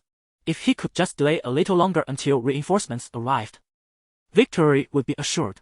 Ideally, if Vhagar could replicate his earlier assault on the river gate and set the Mater's hold ablaze, it would be even better. In such a scenario, the royal family within the hold would be annihilated, and Jacaerys would only need to eliminate the tyrant Aemond to claim rightful governance over the Seven Kingdoms. Yet, even Aemond, let alone Aegon, disowned Jacaerys' intentions as he approached the Red Keep. They ceased their Dragonfire assaults, opting instead to encircle Jacaerys. Just as the three dragons soared through the skies of the Red Keep in pursuit, a lightning-fast crimson dragon surged from below, targeting Vhagar. With a crack and a tear, Vhagar's belly scales shattered, dark red blood cascading down towards the Red Keep. In this clash of titans, the ancient dragon, aged 180 years, faced its first breach in defense. The fiery dragon, having adjusted its trajectory, charged at Vhagar once more. Vhagar attempted to retaliate with its jaws and claws, but the crimson dragon's speed was astonishing, its agility surpassing even that of Womax. In the sky, Vhagar spun like a colossal top, while the crimson dragon struck with the swiftness of a whip, landing blows without pause. It was evident that the arrival of Daemon and Corax had rendered Vhagar defenseless. In truth, Corax excelled at relentless fire-breathing attacks, having turned the Isle of Grayscale into a desolate wasteland, with much credit owed to him. Were it not for Daemon's concern over the potential harm to his brother within Mater's hold, this battle might have reached its conclusion long ago. However, the situation was twofold. Had Vhagar's left wing membrane remained unscathed, allowing it to unleash its fire without restraint, the outcome would have been a near toss-up. Upon witnessing Daemon's arrival, Jacaerys decisively shifted his primary target to Young Yen. While the Golden Dragon possessed many admirable traits, its resilience and formidable endurance were truly remarkable. The shattered scales of its chest occasionally spilled dragon blood, further exacerbated by the incessant wounds inflicted by Womax. Yet, the blazing sun, despite enduring the torment, managed to retaliate with several fierce bites at Womax. However, this most resplendent golden dragon of the Seven Kingdoms was now merely engaged in a desperate struggle for survival. Suddenly, a frail figure, leaning on a cane and walking unsteadily, appeared on the balcony of the king's chamber atop the Mater's hold. He gazed upon the sky, where four colossal dragons fought fiercely, their mournful cries resonating through the air, causing tears to stream down his aged face. Witnessing what resembled a dreamlike dragon-on-dragon conflict, the elderly man bellowed at the top of his lungs, "In the name of Aegon I Targaryen, I command you to cease hostilities." However, the feeble shout of the ailing Aegon I was no more than a raised voice among the common folk. The four dragon riders, engaged in the fierce combat above the Red Keep, could scarcely hear him. They heard nothing, yet it seemed someone else could. With a whoosh, a blood-red dragon, its scales glistening like crimson, surged toward the battlefield of Vhagar and Corax with a speed that left an afterimage in its wake. A fierce torrent of dark red dragonfire shot forth between the two, thwarting Corax's impending attack. Simultaneously, a gargantuan yellow-scaled dragon, far larger than both Womax and the blazing sun, forcefully intervened, separating them. Melius, Syrax. 6 dragons of varied hues soared majestically above the Red Keep, their looming shadows capable of enveloping the entirety of King's Landing. At the pinnacle of Mater's hold, King Aegon continued his desperate pleas for peace. This time, however, it seemed as though all had heard him. Chapter 34. Inheritance and the crown. With a crown adorning his head, a mask concealing his visage, and clad in regal attire, King Viserys I, wielding his scepter, ascended the steps with measured grace to take his place upon the Iron Throne. At this juncture, he had not yet succumbed to the habitual consumption of opiate poppy milk, and his mind and body remained sufficiently alert for the royal assembly. The throne room of the Red Keep was filled with those affiliated with the Targaryen dynasty. Rhaenyra stood alongside Joffrey, with Demon positioned to the right of the throne. On the left stood Alicent and her daughter, Aegon, alongside the bandaged head of Aemond. In the center, Rhaenys maintained an expression of serene composure. Your Majesty, Demon and Joffrey infiltrated the Red Keep and attempted to assassinate Helaena. She remains in a coma. And the unborn male perished as a result. Please, deliver justice for your daughter and your grandson. They must pay with their lives. Alicent, her eyes swollen from tears and her face contorted with resentment, was the first to voice the accusation. Upon hearing of Helaena and her son, Rhaenyra's expression shifted to one of shock, while Demon furrowed his brow. Joffrey, however, displayed no visible change in demeanor, only to respond with a counter-question, Your Grace. What evidence do you possess to substantiate such absurd claims? I witnessed you near the exit of the Red Keep's secret passage, and upon sighting the gold cloaks, you scurried into the residential area. Is it not true that your flight was born of guilt from wounding Helaena? Aemond interjected, his voice laced with indignation. Surely, this is a misunderstanding. Today, I accompanied my father to visit an old friend on Silk Street, and we lost track of time in merriment. We avoided the gold cloaks to maintain our reputation. Joffrey retorted, attempting to dismiss the gravity of the situation. Aegon, upon hearing Joffrey's comments, could not contain a derisive laugh. A kingdom as being reviled by the populace, a wayward prince notorious within King's Landing for decades, what reputation is there left to tarnish? Sir Otto, who had remained silent until this moment, could no longer hold his tongue. Addressing King Viserys I upon the Iron Throne, he declared, Your Majesty, guards have witnessed assassins bearing the insignia of the Dark Sister. Moreover, Prince Aemond has suffered the loss of his left ear to Joffrey's blade, and Aegon's dragon, Sunfire, lies gravely injured. By the law of the realm, they have transgressed. On a personal level, they have committed the unthinkable act of fratricide. I beseech you, Your Majesty, to dispense justice impartially. Clap, clap, clap. As Sir Otto concluded, Joffrey promptly applauded, exclaiming, Ah, the brilliance of the hand of the king, fabricating witnesses and forcibly pinning the crime of fratricide upon us. Pray tell, how will you explain Sir Rickard's orders for the assassination of myself and Rhaenyra? As per your and the Queen's commands, Sir Rickard, attempting to slay you and Rhaenyra. Impossible. Even if such a claim were true, it would be his personal undertaking. The cunning Sir Otto swiftly distanced himself from both Alicent and the accusation. Hastily disassociating from Sir Rickard, are we? Yet, alas, I have seized one of his attendants as a witness.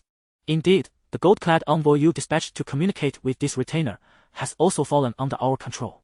Having harmed Helaena and slain Melir, he now dares to slander us in return. Sir Criston, imprison Jacaerys in the black cell. Upon hearing Alicent's command, Criston, standing in the corner, promptly advanced towards Jacaerys with several guards in tow.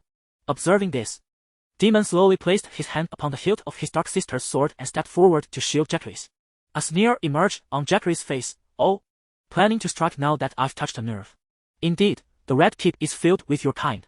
But should you dare to advance any further, I shall command Vader to soar to this throne room and unleash Dragonfire.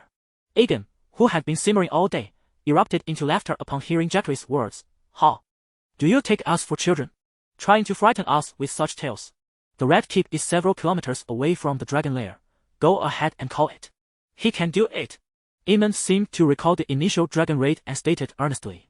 Rhaenyra stepped forward a couple of paces, addressing Alicent, Your Majesty, direct whatever you have at me. Baela and Helaena are good girls. They should not be subjected to this fate. Humph, Helaena does not require your faint concern. Thud, thud, thud. The scepter struck the ground with great force as King Viserys I endeavored to project his voice. Have you all finished your bickering? I am not dead yet. Open your eyes and see clearly. It is I who sits upon the Iron Throne. The clamor of the throne room fell silent, each ear attuned to the pronouncement of their king. Rickard Thorne vanished after assassinating the prince and princess, and a handsome bounty was placed upon his head. I hereby command the Thorne family to compensate Jacaerys and Baela. How after delivering two statements in one breath, Viserys I gasped for air before continuing, Queen Alicent. Lord Otto instructed Sir Rickard to carry out the assassination. Prince Daemon, Prince Jacaerys, have attacked Helaena. These two matters remain mere conjecture, devoid of any substantial evidence. I wish to hear no further discussion on this matter. Phew! Hey! As soon as Viserys I concluded his remarks, the throne room was filled with scoffs and derisive laughter. Clearly, Both sides were dissatisfied with his attempt to gloss over the situation as if nothing had transpired. Nevertheless, it was true that Prince Jacaerys had severed Prince Aemon's left ear and gravely injured Aegon with his dragon.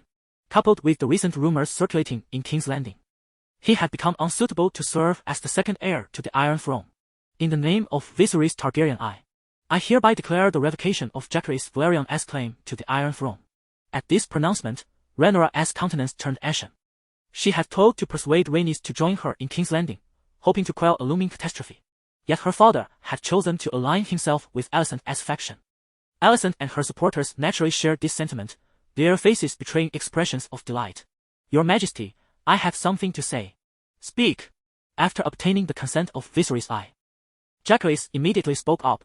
I can accept your decision to strip me of my inheritance rights. But on one condition, return to me the crown of King of the Narrow Sea and the stepstones that my father once presented to you. Your Grace, absolutely not.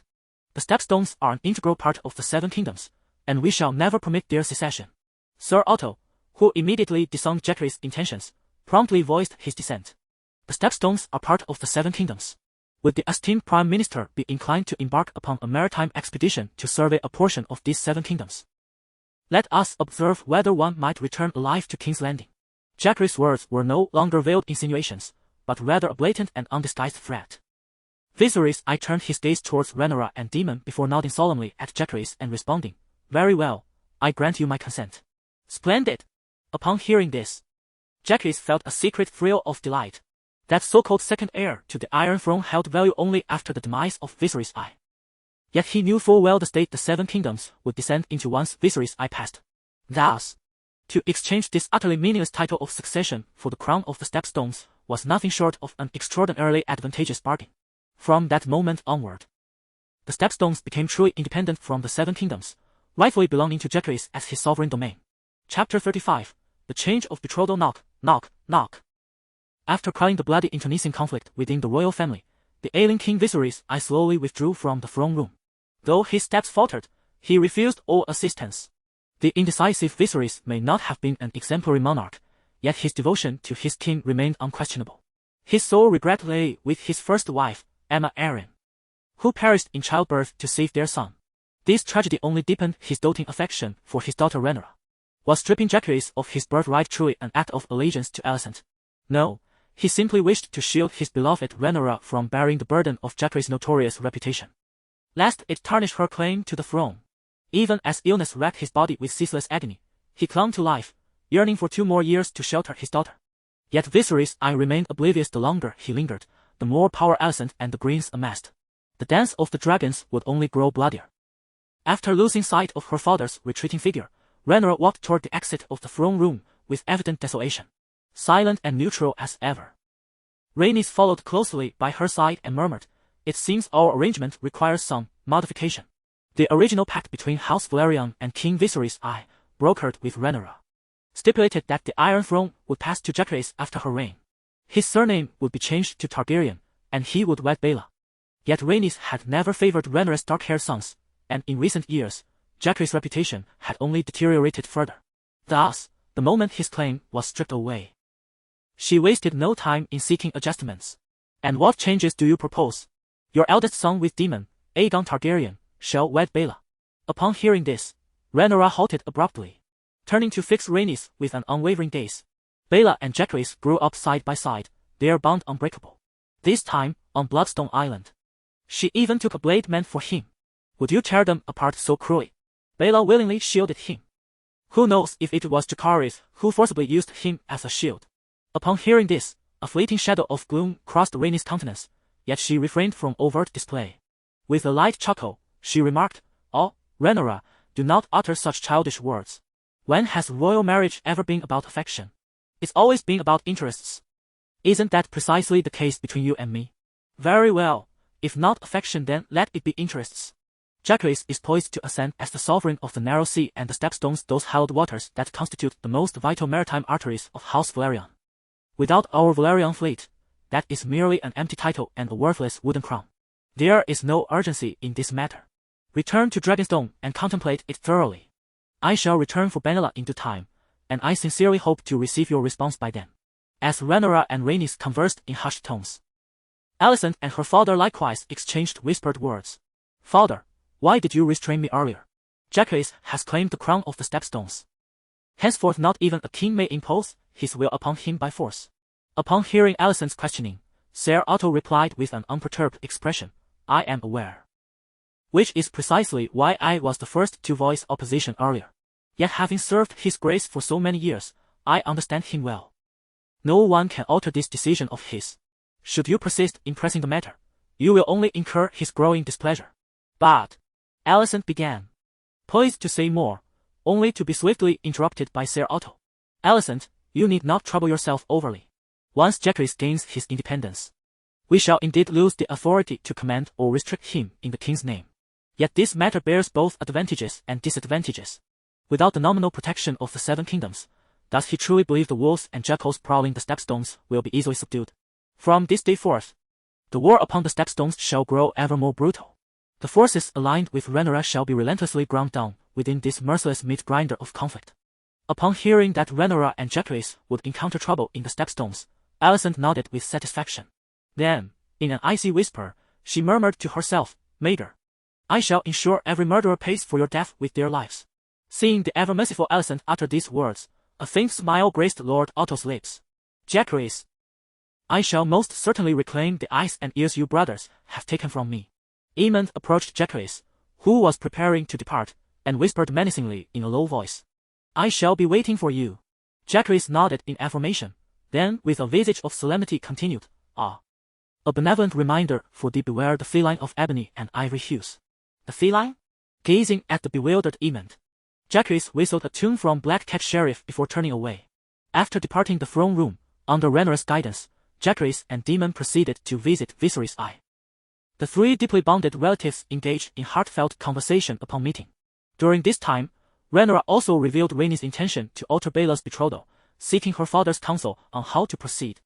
Jacaerys remained silent throughout, merely observing coldly from the corner. He cared little for the matter of Baela's betrothal, for with or without it, she was his woman. None could take her away, not even the queen who never was or the sea snake. After the gathering concluded, Rhaenys did not return to Driftmark but instead remained at the Red Keep under the pretense of keeping Viserys I company. Though events might not spiral toward the worst outcome, Jacaerys had already begun strategizing, contemplating countermeasures should House Velaryon forge an alliance with House Hightower. There are no permanent friends, only permanent interests. This truth holds universal across all realms. As they advanced towards the Dragonmount, an oppressive silence enveloped the trio. Jacaerys' heart harbored conflicting tempests. The exhilaration of securing autonomy for the stepstones warred with bitter resentment towards Rhaenyra's interference. Had Rhaenyra not forcibly intervened with Rhaenys in tow, after slaying Aegon, with Daemon's assistance, he could surely eliminate Aemond as well. Without their dragon riders, Alicent and her father would have no choice but to submit as mere morsels for Vomax. Thus, Rhaenyra would rightfully ascend the Iron Throne, becoming the first queen in the history of the Seven Kingdoms. Perhaps whispers of kinslaying and usurpation might linger in the shadows, but what significance do such petty murmurs hold? The Iron Throne cannot be secured through benevolence and reputation alone. The number of foes incinerated by Aegon the Conqueror and the Black Dread Balerion reached at least 5 figures. Rhaenyra had nurtured Jacaerys with maternal devotion. Therefore, he would never presume to interfere with her decisions. He would simply follow his own path of ascension. And when the dance of the dragons erupted, he would vanquish all adversaries with overwhelming might. Huzzah! Huzzah! The three-headed dragon ascended from the dragon pit of King's Landing, its mighty wings beating toward the stepstones as the morning sun cast its golden embrace upon the land. Yet beneath the colossal shadow of the winged behemoth, lifeless forms were being carried from the ruins of the river gate and the fishermen's square residences, their stillness contrasting sharply with the warmth of dawn. Chapter 36. The coronation. 7 days after the battle of the Great Dragon over the city, on the southwestern beach of Bloodstone Island, Coman, with an expression of fervent excitement, was commanding his 800 soldiers to clear away the remnants of the conflict with the Velaryon family. He would tolerate no ill-omened relics to tarnish this extraordinarily significant day. If his prior surrender had been merely a consequence of circumstance, witnessing the charred remains of Lamos had instilled within him a profound allegiance to Jacaerys, a leader of strength, strategy, and resolve, who possessed both the capacity for mercy and the ruthlessness to raise a city. Who else could claim the title of king if not such a man? The collective strength of the multitude was evident as the remnants of shattered weapons and bleached bones on the beach were swiftly cleared and buried. As time elapsed, A fleet of warships began to gather upon the waters of the southwestern shore. The majority of these vessels bore the silver seahorse banner, while a smaller number displayed the black three-headed dragon flag. Additionally, a few fluttered the roaring tiger standard and the sun-piercing golden spear banner. Boom, boom, boom. The resonant sound of war drums echoed across Bloodstone Island as the song reached its zenith. Almost simultaneously, the ships at sea sounded their melodious horns. Clang, clang, clang. Over 700 soldiers, standing tall around the beach, unsheathed their long swords in unison, directing them toward a single point. Meanwhile, a contingent of soldiers had already formed two columns to the left and right, crossing their swords overhead to create a regal path leading to the shore. Draped in a black three-headed dragon robe and a wine-red cloak trailing behind him, Jacaerys emerged, flanked by the similarly attired Rhaenyra and Daemon. From the direction indicated by the hundreds of swords, behind them, with solemn expressions, stood the stone and ruddy guard teams. In the rear, Count Corlys, Valar, and a young, striking noblewoman with a captivating figure followed. A gust of wind heralded the arrival of 3 colossal dragons, each of a different hue, breaking through the clouds and hovering majestically above Jacaerys and his companions. Most had never witnessed such a spectacle of dragons in flight and could not suppress their astonished gasps. Jacaerys approached the regal path with an air of natural authority, while those behind him gracefully navigated around. As Jacaerys strode along this path of kings, all the soldiers lowered their swords in unison. Daemon, who had arrived earlier, received a floatwood circlet adorned with broken bones white crown from Rhaenyra's hands. With a deliberate pace, Jacaerys knelt before Daemon, bowing his head slightly. Daemon surveyed the assembly and proclaimed with a resounding voice, "We are privileged to witness the birth of a king at this juncture where the narrow sea meets the steppes of the islands. The narrow sea shall bless him, and the islands shall guard him. Ride the winds and waves, stand unwavering. Ride the winds and waves, stand unwavering." As Daemon's words resonated, the 800 soldiers on Bloodstone Island erupted in a unified cheer. The thousands aboard the ships echoed their cries. Amidst this cacophony of jubilant voices, Daemon placed the white crown atop Jacaerys' head. "I hereby declare that Jacaerys Velaryon has been officially crowned as the King of the Narrow Sea and the Stepstones. Long life King Jacaerys! Long life the King of the Narrow Sea! Ah! Mother, father, will you not linger a few more days?" Upon hearing Jacaerys' inquiry, Rhaenyra shook her head and replied, "My purpose in coming here was solely to witness your coronation and to discuss your betrothal to Rhaenyra with Count Corlys. Since the matter is settled, there is no need for further delay. Moreover, I must return to Dragonstone to care for Rhaenyra, hoping she awakens soon. My visit was merely for your crowning. In truth, I have long grown weary of the stepstones." As soon as Rhaenyra finished speaking, Daemon interjected.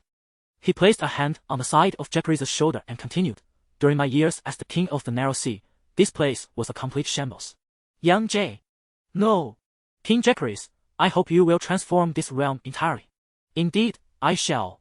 After bidding farewell to Jacaerys, Rhaenyra and Daemon departed Bloodstone Island riding their dragons. Subsequently, Valar and Count Corlys, who had come to extend their congratulations, also took their leave.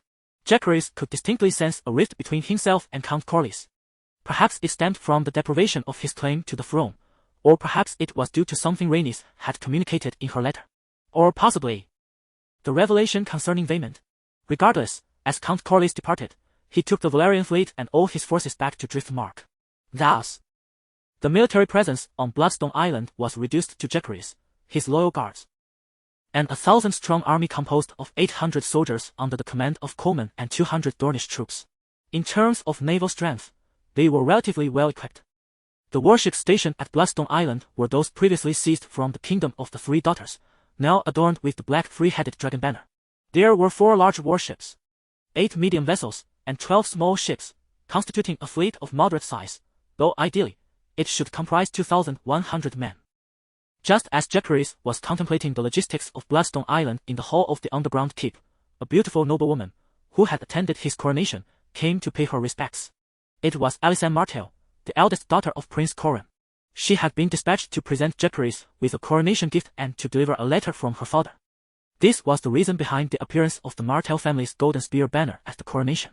The contents of Prince Corran's letter were quite explosive. He first expressed his apologies for the previous misunderstandings and sincerely offered a gift of atonement. What was this gift? It was none other than Alysanne herself. In his letter, he stated that should Jacaerys wed Alysanne, the Martell family would lend their full support from Dorne to help him seize complete control of the stepstones. They could even go further, assisting the dispossessed Jacaerys in reclaiming the Iron Throne. In return for his complete dominion over the Stone Steppes Islands, Jacaerys intends to end the Isle of Grey Gallows to Dorne. Furthermore, upon ascending the Iron Throne, he shall publicly acknowledge Dorne's independence. Alexandra has come to pay her respects to Jacaerys, naturally seeking a definitive response. Esteemed King of the Narrow Sea, we have awaited your answer for several days. May we receive your precise reply today? The youthful Alexandra, already possessing an alluring charm, gazes at Jacaerys with an intensity akin to silk threads binding her to him. Although her words pertain to serious matters, there lingers a beguiling demeanor reminiscent of a lover's coaxing. Ah, my apologies. I could have responded to you long ago. But I have been contemplating how best to articulate my thoughts. Jacaerys replies with a smile. Oh. And what is your response? Convey to Coral Martell that I have never been fond of the charity of others. If he wishes to prevent the utter destruction of Sunspear by my dragons, he must personally come and kneel before me to apologize. You.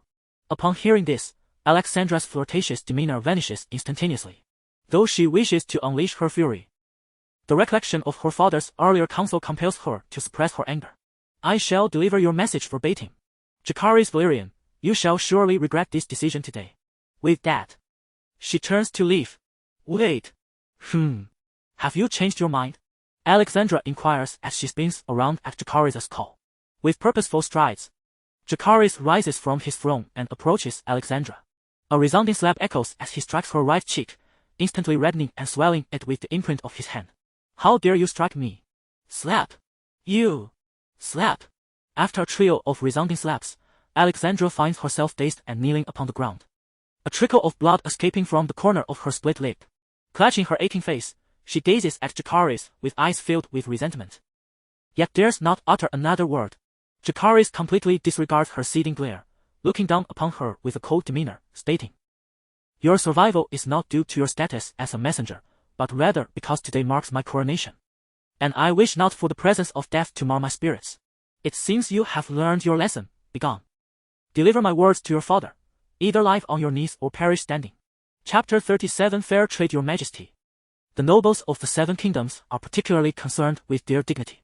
If you treat their princess in such a manner, the Martell family may very well declare war upon us. With the blockade of the trade routes, both meal and rice have begun to take action. Is it prudent to increase our enemies at this juncture? Observing Alexandra leaving the fortress hall in silence, Stone, who had been steadfastly guarding Jacaerys, spoke up. The personal guards trained by Jacaerys are well versed in both martial and scholarly pursuits, with Stone and Rudy being the most distinguished among them. Each has their own strengths, with Stone leaning more towards governance. Unlike the majority of the excited soldiers from Bloodstone Island, Stone understands that Jacaerys' apparent favor in ruling Bloodstone Island is, in reality, a form of exile. After all, even the Velaryon fleet, which had been stationed at Bloodstone Island, has departed. The Martell family is merely a group of timid turtles. Their military strength is substantial, and their recruitment is ample, yet they lack a formidable fleet, rendering them incapable of posing any threat to our Stone Steppes archipelago. Too many enemies. It matters not. As long as we instill fear in them, they will naturally transform into good friends who will give us whatever we desire. Jacaerys remains highly rational. Earlier, he leveraged Alexandra to humiliate Prince Cairn. He has been increasingly agitated, witnessing the meager accrual of only 2 points daily. Transitioning from frugality to extravagance is easy, but descending from luxury to frugality is a challenge. After experiencing the swift accumulation of points in the thousands, how can one remain calm and patient in their development? The point panel seems tailored for warfare, thriving on conflict. Prince Cairn, who was already involved in the assassination at Bloodstone Island, now brazenly approaches for cooperation, laden with numerous demands. Indeed, agreeing to collaborate with him, leveraging Dorne's ample military strength, would expedite the resolution of the Kingdom of Free Daughters. However, if he were to swallow his pride, how could he reconcile that with his previously established life goal of living freely in this world without suffering any indignities? Jacaerys dares to confront Vhagar, so why should he fear the Martell family? He is more concerned about having too few enemies to harvest enough points.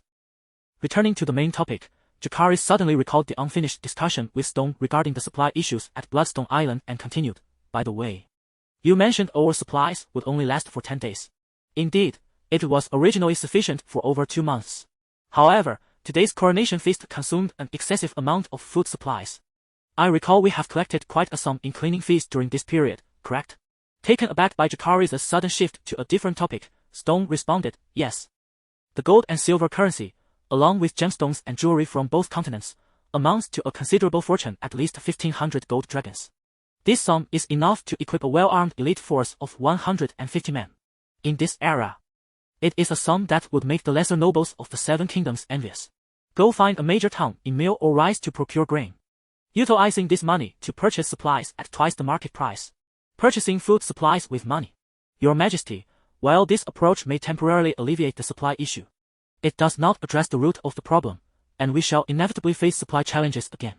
Furthermore, will Mill and Reese be willing to sell us food? Stone, possessing a rather far-sighted perspective, voiced his thoughts candidly. Jacaerys chuckled softly, remarking, the governors of the Three Daughters Kingdom are chosen from the wealthiest merchant class. Therefore, most of their territorial administrators are powerful merchants. The defining trait of merchants is that, given sufficient profit, they can be persuaded to undertake any endeavor. The fundamental cause of our food supply dilemma is that we are not yet strong enough. Follow my orders, this is a command. As you command. Stone responded with a respectful bow before promptly setting out to execute the directive. The personal guards were permitted to offer their insights and suggestions. Yet when Jacaerys issued a command, regardless of how absurd or irrational it might seem, they were obliged to comply. This was the culmination of his training over the past 7 years. Oak Town, situated on an island in the northwest of the Ruse territory, is a major agricultural hub dedicated to the cultivation of grains. Ruse relies more heavily on slaves than Tyrosh, with an approximate ratio of 3 slaves for every 1 Ruse citizen. Of course, this is merely an average figure. In agricultural towns like Oak, the number of serfs significantly exceeds that of the Ruse populace. At this moment, in the nearby wheat fields of Oak Town, several blonde-haired, blue-eyed overseers, with fair complexions, were wielding their whips and vociferously reprimanding over 100 dark-skinned, rough-skinned, malnourished serfs. Damn lazy beasts, move faster. All wheat must be harvested before the song reaches its zenith. If not completed, each will receive 20 lashes. At this, the serfs trembled. The whips wielded by the overseers were composed of 9 knotted strands, with the front end bound with barbed thorns. Typically, a single lash would leave 9 deep, claw-like gashes on the victim's skin, resembling the marks left by a ferocious beast. 20 lashes for each person could very well lead to numerous fatalities among the 100. Under the threat of death, the serfs strained to master their dwindling strength, hastening their wheat harvesting efforts. Humph, these animals are indeed contemptible. If they are treated too kindly, they become lazy. Indeed. But why the sudden surge in workload these past few days? And why are we even harvesting the unripe wheat? Haven't you heard? A major buyer recently arrived, offering double the price for grain. The town mayor surely wishes to seize this opportunity for profit. Selling even the unripe wheat, how will we supply Rhys Island afterward? Thus, you can only remain an overseer. You lack the acumen to be a successful merchant. Phew! You may be clever, but you're still just an overseer. Amidst the banter of the Rhys overseers, the wheat in their designated area was quickly harvested, bundled, and prepared for transport. At noon, ships adorned with the black three-headed dragon flag approached the port of Oak Town. Hundreds of armed slave soldiers surrounded the harbor, their vigilance directed toward the vessels anchored within. Upon the docks, 12 robust slaves carried a grand bed draped in white wool, upon which reclined a corpulent middle-aged man clad in the attire of the wealthy merchants of Rhys. With a beaming smile, he gazed at the plethora of gold, silver coins, and exquisite jewelry that lay before him. After his subordinates verified their authenticity, the rotund merchant waved his hand. A line of serfs began to neatly stack bundles of barley, wheat, oats, and rye onto the numerous warships. Truly, Oak Town lived up to its reputation as an agricultural hub. As the bounty harvested filled the ships well into the afternoon. After inspecting each vessel, Stone approached the corpulent merchant and nodded, saying, "It seems the quantity of goods is even greater than expected. Thank you, Mayor Mate. I hope we can trade again in the future." "Lord Stone, you are too kind. We must send even more goods to honor your generous price," the merchant replied. "To be honest, I was somewhat apprehensive before our transaction. After all, the reputation of that narrow sea king is rather, well, not particularly favorable. It appears my worries were unfounded. Of course, that is merely the slander of our enemies against His Majesty the King. Before I set off, he specifically instructed me to engage in fair trade with you." "Fair trade? Indeed. King Jacaerys speaks most splendidly. The merchant continued. Those rascals residing on this island often suppress my prices. Ah, but I digress. Wishing you a prosperous voyage. And I look forward to our next collaboration. Farewell. 4 days later, Stone's fleet returned triumphantly to Bloodstone Island, in the grand hall of the underground fortress. After Stone had completed his report on the procurement journey, he was met with praise. Well done, Stone. Jacaerys rose from his throne to commend him. Rubbing his hands together before continuing, prepare the brethren for departure. We shall launch an assault on Oaktown. Your Majesty, did you not speak of engaging in fair trade with Oaktown? Stone inquired, astonished. Indeed. Previously, we were the buyers, engaging in fair trade. But now, we have become enemies. Chapter 38, I will not give, you cannot steal. At the port of Oaktown, a cadre of serfs busily tended to the vessels, transporting goods with fervor. Meanwhile, a battalion of fully armed slave soldiers patrolled under the scorching sun. Their supposed commander, a captain of the ruse, had taken refuge in a nearby tavern, indulging in drink and idle chatter. Ah! The finest ale is indeed delightful. Alas, one cannot afford to indulge daily. Who would argue otherwise? Were it not for this unexpected bonus, we would surely be confined to the wretched swill. It seems that the significant buyer from a few days past was from Bloodstone Isle. SHH. Are you out of your mind? Speak not of what should remain unsaid, do you understand? Sigh, Mayor Meg is truly miserly. This lucrative deal could have netted us at least 2,000 goddess coins. Yet we have only received 20 goddess copper coins each. One ruse captain appeared particularly discontented with the hush money dispensed by Mayor Meg, grumbling as he toyed with an oval copper coin adorned with the image of a naked woman. This was the currency of the ruse, the naked figure representing their venerated goddess of desire. Chatter. As other ruse captains were about to respond, a faint yet discordant uproar echoed from outside the tavern. The captain, who had been lamenting Mayor Meg's stinginess, already in a foul mood, erupted upon hearing the noise. What in the blazes are those beasts clamoring about now? Creak! As he flung open the tavern door, the sounds from the outside world surged in, amplified several times over. This was no mere clamor. It was a cacophony of terrified shouts heralding an enemy assault, mingled with heart-wrenching cries of anguish.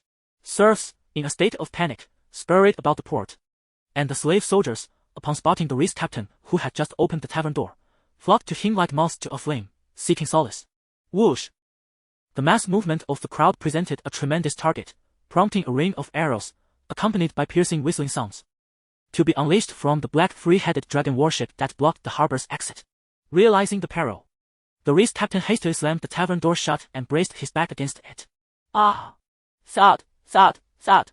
The barrier of the door proved insufficient to muffle the relentless wails and cries from outside. A few arrows struck the tavern door, producing dull thuds. The other ruse captains, sensing the gravity of the situation, rushed to assist in barricading the entrance. As the cries faded into the distance, the captains within the tavern exhaled a heavy sigh of relief. Crash! Suddenly, a double-bladed axe cleaved through the tavern door from the outside. A ruse captain who had been positioned to block the door was instantly met with a gruesome fate, his head cleaved open. Crash! Crash! The door was violently dismantled, and Coleman, accompanied by a throng of followers, surged into the tavern. The once bullish ruse captains, devoid of any combat prowess, readily knelt in surrender. Brothers, clear this place of all its libations and valuables. With a commanding cry, Coleman's subordinates immediately began to ransack the tavern in a frenzied uproar. At the tavern bar, Coleman seized a bottle of unknown wine, guzzling half the contents in one go. After letting out a hearty belch, he shouted at his subordinates who were rummaging around, "Damn! This is exhilarating. This is the life I crave. Long life King Jacaerys! Long life King Jacaerys!" The men, upon hearing him, erupted in a chorus of cheers. In their former piracy days, they had refrained from provoking large fleets, and raiding smaller merchant vessels barely sustained their existence. After being summoned by Lord Pechak, they had endured a long, constrained vigil on Bloodstone Island. However, under Jacaerys' command, they found themselves indulging in a life of relative luxury, extorting tolls on trade routes and now freely plundering the strongholds of the Three Daughters' Kingdom. All right, load all the goods and valuables onto the ship. Bind the captives together. King Jacaerys has expressly ordered that as long as they do not resist, we are not to take lives. Oh, what a benevolent king he is! After finishing the bottle of wine, Coleman commanded his men, while simultaneously lavishing praise upon his sovereign. His subordinates exchanged eye rolls in secrecy, having witnessed the charred remains of the once thriving town of Lamel. To them, the term benevolence when applied to their king was undoubtedly pejorative. Due to previous trade dealings with Oaktown, the warships under Jacaerys' banner easily entered its harbor, launching a surprise attack. The commercial and residential districts of Oaktown fell swiftly. Coleman and his 1,000 soldiers from Bloodstone Island quickly amassed a wealth of loot and captives. However, the inner city of Oaktown, where Mayor Mate resided, proved impervious to their advances. The mayor was particularly vigilant about his safety. The inner city was fortified like a castle from Westeros, equipped with numerous defensive contraptions. Coleman pondered various methods to breach the walls, yet found himself impotent without siege equipment. Just then, the familiar sound of a dragon's wings filled the air. With a resounding thud, the emerald dragon swooped down, unleashing a torrent of flames in a low dive. The defensive mechanisms atop the inner city were decimated, and slave soldiers became living torches, plummeting from the walls. Despite the Targaryen family boasting several dragons, most people regarded dragons as mere legendary creatures from tales. Upon witnessing the terrifying might of Vormax, the defenders of Oaktown's inner city surrendered without hesitation, opening the gates and kneeling in submission before the dragon could circle for another breath of fire. With a thud, Jacaerys descended atop Vormax, casting a cold gaze upon Coleman and his men as they surged into the city, looting and plundering. The clamor of chaos echoed, mingled with the anguished cries of women. When in Rome, not only Coleman and his crew of former pirates but even the regular armies of the Seven Kingdoms would not adhere to decorum during such a setting. As long as they hold some utility for him, Jacaerys spares no effort in these endeavors. However, certain rules must still be established. After approximately half a day's toil, the plundering of the entire town of Oak was concluded. With practiced ease, Jacaerys divided the more than 1,400 captives into two factions, one half to be executed, the other to be spared.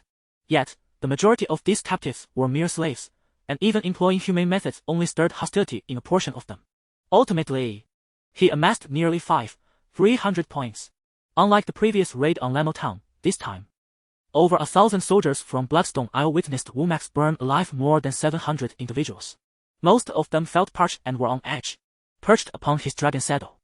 Jacaerys surveyed the crowd and, after selecting several individuals as messengers, began to establish his own rules.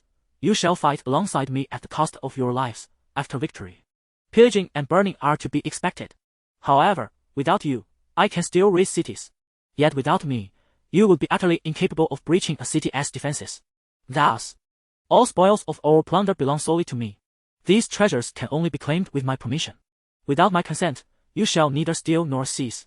He commanded. Now, present all the spoils you possess. I shall have Coleman tally them, and rewards shall be granted to you according to your achievements. Chapter 39. Expansion of the Army. The Supreme Council all. With a fierce breath of Dragonfire, Vormax incinerated a dozen Bloodstone Island soldiers, bound together and stricken with terror. These greedy individuals dared to hoard spoils even after Jacaerys had spoken. Was this not the perfect opportunity for him to set an example? After wielding the stick, it was time to offer the carrot. The spoils of today would be distributed at double the rate, as recorded by the enforcement team led by Coleman. Henceforth, all plundering of towns would follow this principle. After a city's fall, there would be no restrictions, and spoils would be allocated based on merit. Jacaerys' message was abundantly clear. The more one dedicated themselves to him, the greater the rewards they would reap. At this juncture, he did not require an army that upheld human rights, but rather a pack of wolves and tigers capable of tearing apart their foes. Towns like Oaktown, constructed by wealthy slave merchants, held a bounty of supplies that Bloodstone Island desperately needed. The inner city, where Mayor Mate resided, was the true reservoir of wealth. Upon assessment, aside from the goods worth 1,500 golden dragons that Jacaerys intended to use for purchasing provisions, they had seized 2,700 goddess coins from the inner city vault, along with 10 chests of goddess silver coins and copper coins. Additionally, they acquired a box each of aquamarines and pearls, along with a substantial collection of corals in varying hues. The exchange rate of goddess coins to golden dragons was approximately 2:1, while other items were roughly appraised by Coleman. The total value of the vault's spoils was estimated to be around 3,000 golden dragons. For lesser nobles, this constituted a fortune, but for Jacaerys, it merely equated to 300 sets of exquisite armor or, in other terms, 100 unsolid. The unsolid trained in Astapor were renowned throughout Essos. Emotionless and devoid of self, Unafraid of pain and death, their combat prowess was unparalleled in the world of Westeros. Following the loss of military support from House Velaryon, Jacaerys had been contemplating how to augment his forces. Recruiting war captives. That was out of the question. Such a source of manpower was his greatest asset. The foundation for strengthening Womax. Relying on the forces of other nobles who might later pledge allegiance. Such armies, akin to the soldiers of Bloodstone Island who had turned pirate, could be utilized but would never inspire complete trust. Who could guarantee they would not become another House Velaryon? Thus, to swiftly amass a wholly loyal army, the Unsullied, who recognized only the whip and not the man, emerged as the optimal choice. Jacaerys had also contemplated replicating Daenerys' strategy, using Womax to procure the entire Unsullied Legion for free. However, given his current reputation and the formidable dragons he now commanded, it was likely that upon arriving in Astapor, those benevolent masters would order the Unsullied to fight to the death. The dealings in Oaktown had demonstrated a crucial truth: as long as one had wealth, anything could be acquired in Essos. By plundering the riches of other free cities, he could continuously purchase Unsullied from Astapor. Ultimately, Jacaerys would lead a grand army to shatter Astapor, this vast repository of wealth, thus securing both the Unsullied Legion and a considerable fortune. A perfect plan. Jacaerys refrained from incinerating the corpulent mayor of Maid, for he still possessed value. The realm of Westeros was shrouded in obscurity, and Essos, devoid of ravens, was even more isolated. This mayor, who maintained amicable relations with other agricultural strongholds, could easily serve as a pivotal conduit for business introductions. With the prospect of bringing such a significant buyer as Jacaerys to other major towns, it was believed that they would hold the mayor in high regard. Once the Bloodstone Island fleet set sail laden with spoils, Jacaerys, mounted upon Vormax, unleashed torrents of Dragonfire upon the entirety of Oak Island structures and farmland. He intended to employ a scorched earth strategy on enemy territory. The possibility of this agricultural stronghold rebuilding and replanting this year was utterly unattainable. By the following year, however, the lands of Oak Island, enriched by the ashes, would be even more fertile.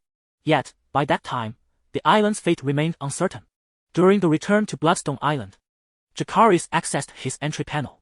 He had accumulated a total of 820 entry points from the battle at Oaktown, combined with the existing 908 points, gathered from consumption over time, resulting in a grand total of 728 points. The entry frame still bore no indication of being unlockable. Jacaerys speculated that if the issue was not the insufficiency of entry points, it must pertain to the quality of the entries. Previously focused on unlocking entry frames to enhance his combat prowess, he found that the remaining 4 entries were still of green quality. After a brief contemplation, he decided to expend 10,000 entry points to upgrade his tough skin. Tough skin, blue, defense 50, he opted not to upgrade the Iron Wall strategist, as the upper limit of this special entry was contingent upon Vormax's defensive capabilities. Furthermore, the tough skin entry had proven exceptionally effective during his close combat with the Sunflower. In the ensuing period, the Bloodstone Island fleet thrived by capitalizing on exorbitant grain prices. The agricultural strongholds near the Stone Steps Islands, namely Ruse and Mill, faced relentless plunder and destruction. Half of the captives spared by Jacaerys returned to Ruse and Mill through various means, fervently spreading tales and accusations of his heinous acts. The Supreme Assembly had convened in the city of Tyrosh for many years, yet this time it was held within the palace of Mill. The grandly named Council of the Three Daughters of the Kingdom often descended into quarrels mid-session, frequently culminating in physical altercations.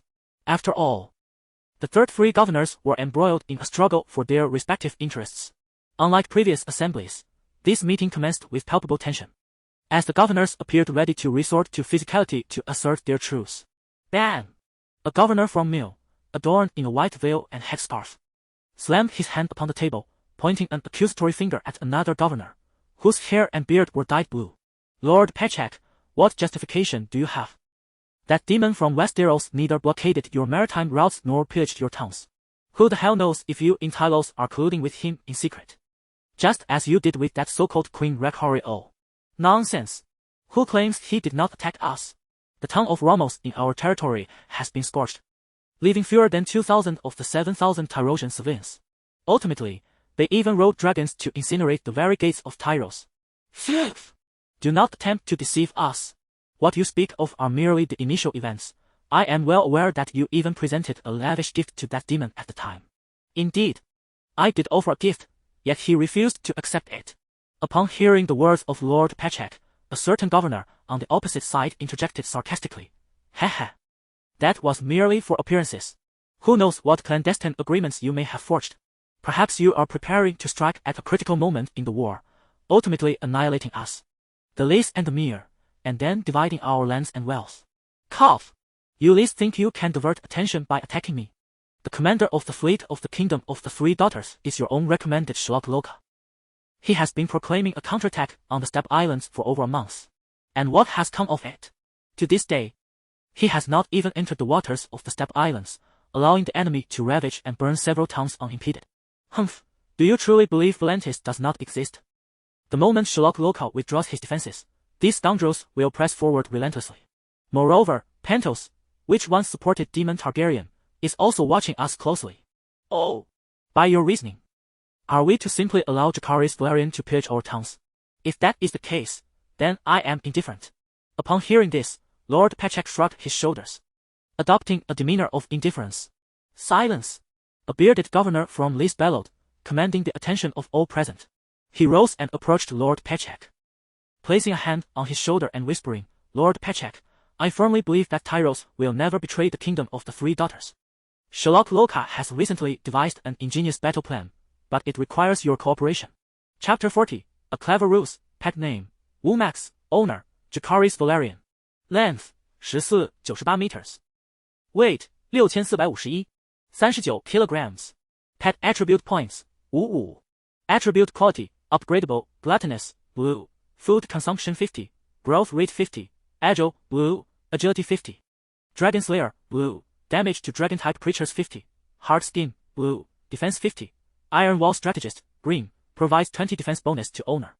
Current Attribute Points, 78. In the underground fortress of Bloodstone Island, Jacaerys sat upon his throne, reviewing the fruits of his labor over the past month and a half. 4 agricultural strongholds, comparable in population to Oaktown, had collectively yielded him over 300 attribute points. Coupled with the remaining 4, 700 points. He was poised to upgrade 2 attributes. Given Wumax's current statistics, he could easily engage in a 1-on-2 duel against Sunflower and Dragonfire. However, he remained ill-equipped to confront the considerably larger Vecchor. Once the majority of attributes reached blue quality, Wumax displayed marked transformations. Initially, after merely 2 months on the Stone Steppe Isles, he had grown by 0.4 meters, which Jacaerys had deemed impressive. Yet now, with Gluttonous upgraded to blue quality, he had grown an astonishing 0.75 meters in just over a month. While ordinary dragons typically grow slower as they increase in size, Wumax defied this trend, promising to grow ever more rapidly. Upon upgrading Agile to blue quality, Wumax's wing structure had noticeably expanded, with a broader wingspan. Additionally, the membrane of his wings had become more resilient and robust.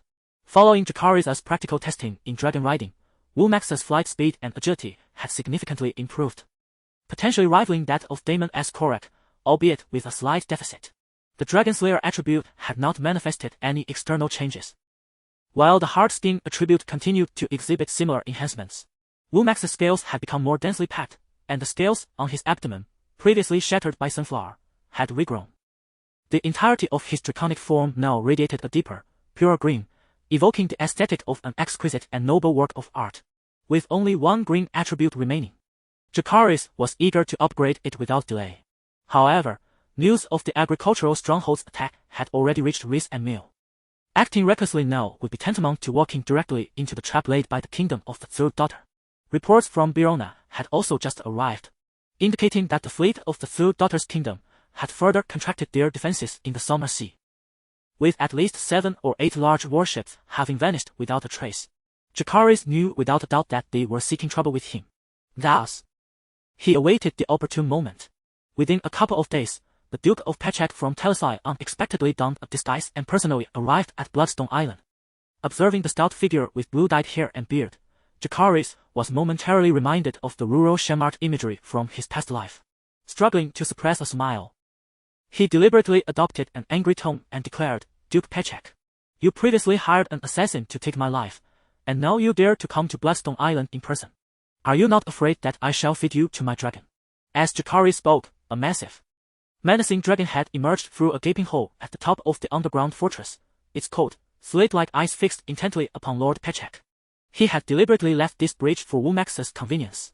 Your Majesty, I was utterly deceived by Karen Maytel, he implored. I beseech your forgiveness. Lord Pechak swallowed nervously. Striving to avert his gaze from the dragon head looming above, he gestured towards the 2 large chests carried in by his personal guards and continued. The previous gifts I sent as an apology were perhaps inconvenient for you to take at that time. Thus, I have replaced them with gold dragons, your preferred choice. With a resounding clap, the lids of the chests were flung open, revealing gleaming gold dragons within. The anger on Jacaerys' face evaporated instantly, replaced by a smile as he replied. Indeed, it must have been a misunderstanding brought about by deception. However, you are far too gracious, my friend. So, what brings you to me this time? A glint of cold light flickered in Jacaerys' eyes as he posed the last question. Upon hearing this, Lord Pechak's expression revealed hesitation and inner turmoil. Finally, he clenched his teeth and spoke, Your Majesty, I had intended to inform you that within the Mill territory lies an island teeming with provisions, currently defenseless and ripe for attack. However, noticing Lord Pechak's pause, Jacaerys interjected, However, you have not blocked our Telasi waterways nor attacked our towns in over a month. Thus, I must candidly inform you that the island abundant in supplies is, in fact, a conspiracy between Mill and Rhys. They aim to ambush your fleet from both flanks while you assault the island. What? Those scoundrels are so treacherous, Jacaerys exclaimed, his countenance shifting dramatically. My friend, had you not brought this to my attention, I would surely have fallen into their trap. Lord Pechak, filled with curiosity, inquired. How does your Majesty intend to respond? Now that I am aware of this information, I shall turn their trap against them and set one of my own. My fleet will draw their attention while I launch a surprise attack from behind on my great dragon, incinerating their warships. In naval combat, they will have no escape. Without a hint of hesitation, Jacaerys candidly laid out his strategy. Within mere moments, you have devised a means to vanquish the enemy. Your Majesty is truly a military genius, Lord Pechak exclaimed with enthusiasm. Ha, once this war is won, Rhys and Mill shall pose no threat to me. My friend, I shall surely reward you handsomely for your assistance. Very well, I shall await that. After bidding farewell to Lord Pechak, the smile on Jacaerys' face abruptly vanished. Without looking back, he inquired, Stone, has the matter been handled? It has been taken care of, Your Majesty, came the reply. Very well, let us indulge in feasting and revelry tonight, for we shall set sail at dawn. As commanded. On the morning following the departure of Lord Pechak, the Bloodstone Island fleet, comprising 24 warships of various sizes, surged forth. Whoosh, whoosh. The makeshift falcon, Womax, circled incessantly above the Bloodstone Island fleet, vigilantly scanning the surface of the sea for any potential adversaries. On an uninhabited island, a day's journey from Bloodstone Island, a formidable army of 2,000, composed of 4 large warships and 12 medium vessels, awaited in silence. Governor, the reconnaissance ship reports that the enemy's dragon and fleet departed half a day ago. Should we not launch an immediate attack on Bloodstone Island? Why the haste? Let the enemy travel a few more days and put some distance between us. I have no desire to encounter a dragon's assault upon the open sea. I eagerly anticipate the expression on that demon's face when he discovers Bloodstone Island has vanished. Well, Governor, I surmised he may not return. After all, this trap was meticulously devised by Commander Shirok himself. Indeed, I just wonder if those who have been lying in wait can manage to capture the dragon alive. I long to experience a close encounter with this legendary creature. Chapter 41. The whereabouts of Jacaerys Bandy Island lies in the vast and tranquil Mill Bay. Situated southwest of Mill, yet it is in closer proximity to Tyrosh. This island spans an area 3 to 4 times that of Oak Island, capable of accommodating tens of thousands of serfs engaged in agricultural toil. Due to its fertile soil and advantageous geography, it serves not only as a granary for Mill but also for Tyrosh. At this moment, in the fields near the port of Bandy Island, a group of serfs, clad in tattered garments, lazily wield their tools, seemingly concerned that their idleness might go unnoticed. Strangely, the overseers around them appear oblivious, showing no inclination to chastise their lack of diligence. Within the mayor's study in the town of Bandy, Duke Pechak paces anxiously. Unable to contain himself, he addresses Governor Aloma, who had previously patted him on the shoulder during the Supreme Council meeting. Governor Aloma, something feels amiss. 7 days ago, Jacaerys Velaryon's fleet departed from Bloodstone Island. By all accounts, They should have reached the waters near Bandy Island by now. Their absence raises concerns. Have they returned to Bloodstone Island? Or perhaps discovered our trap and turned to launch an assault on us in Tyrosh?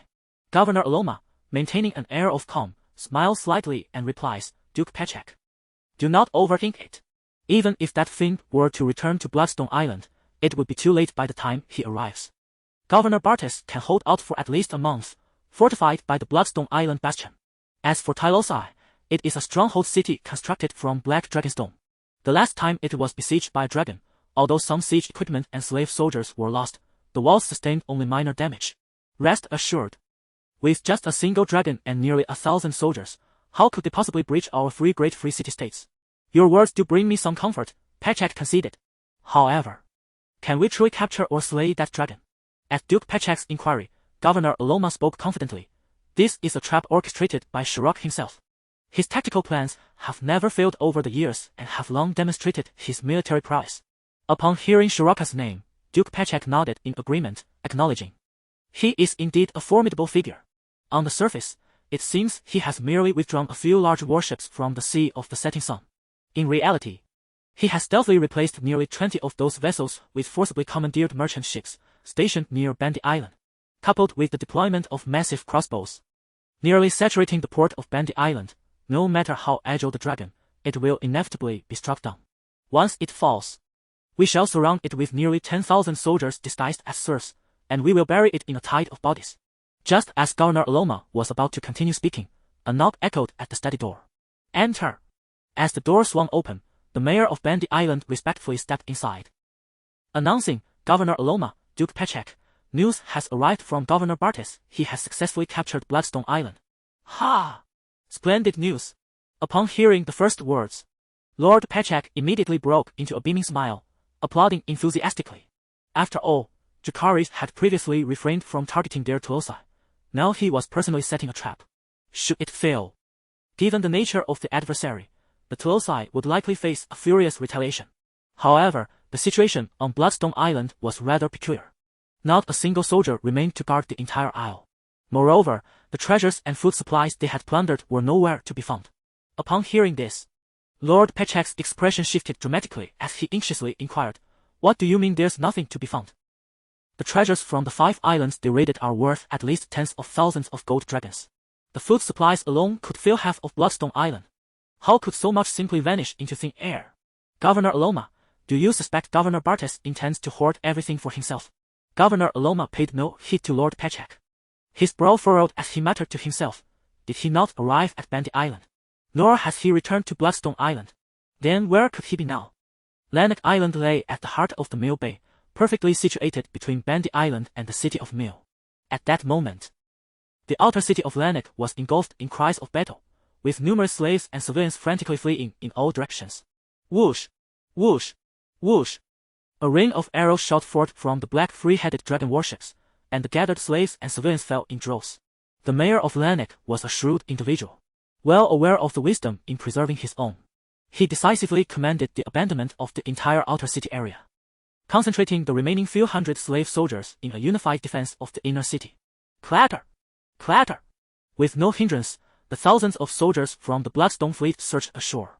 The vast majority rushed towards the gates of the inner city to continue their siege, while a smaller contingent began plundering the outer city's wealth and resources. Reap! Reap!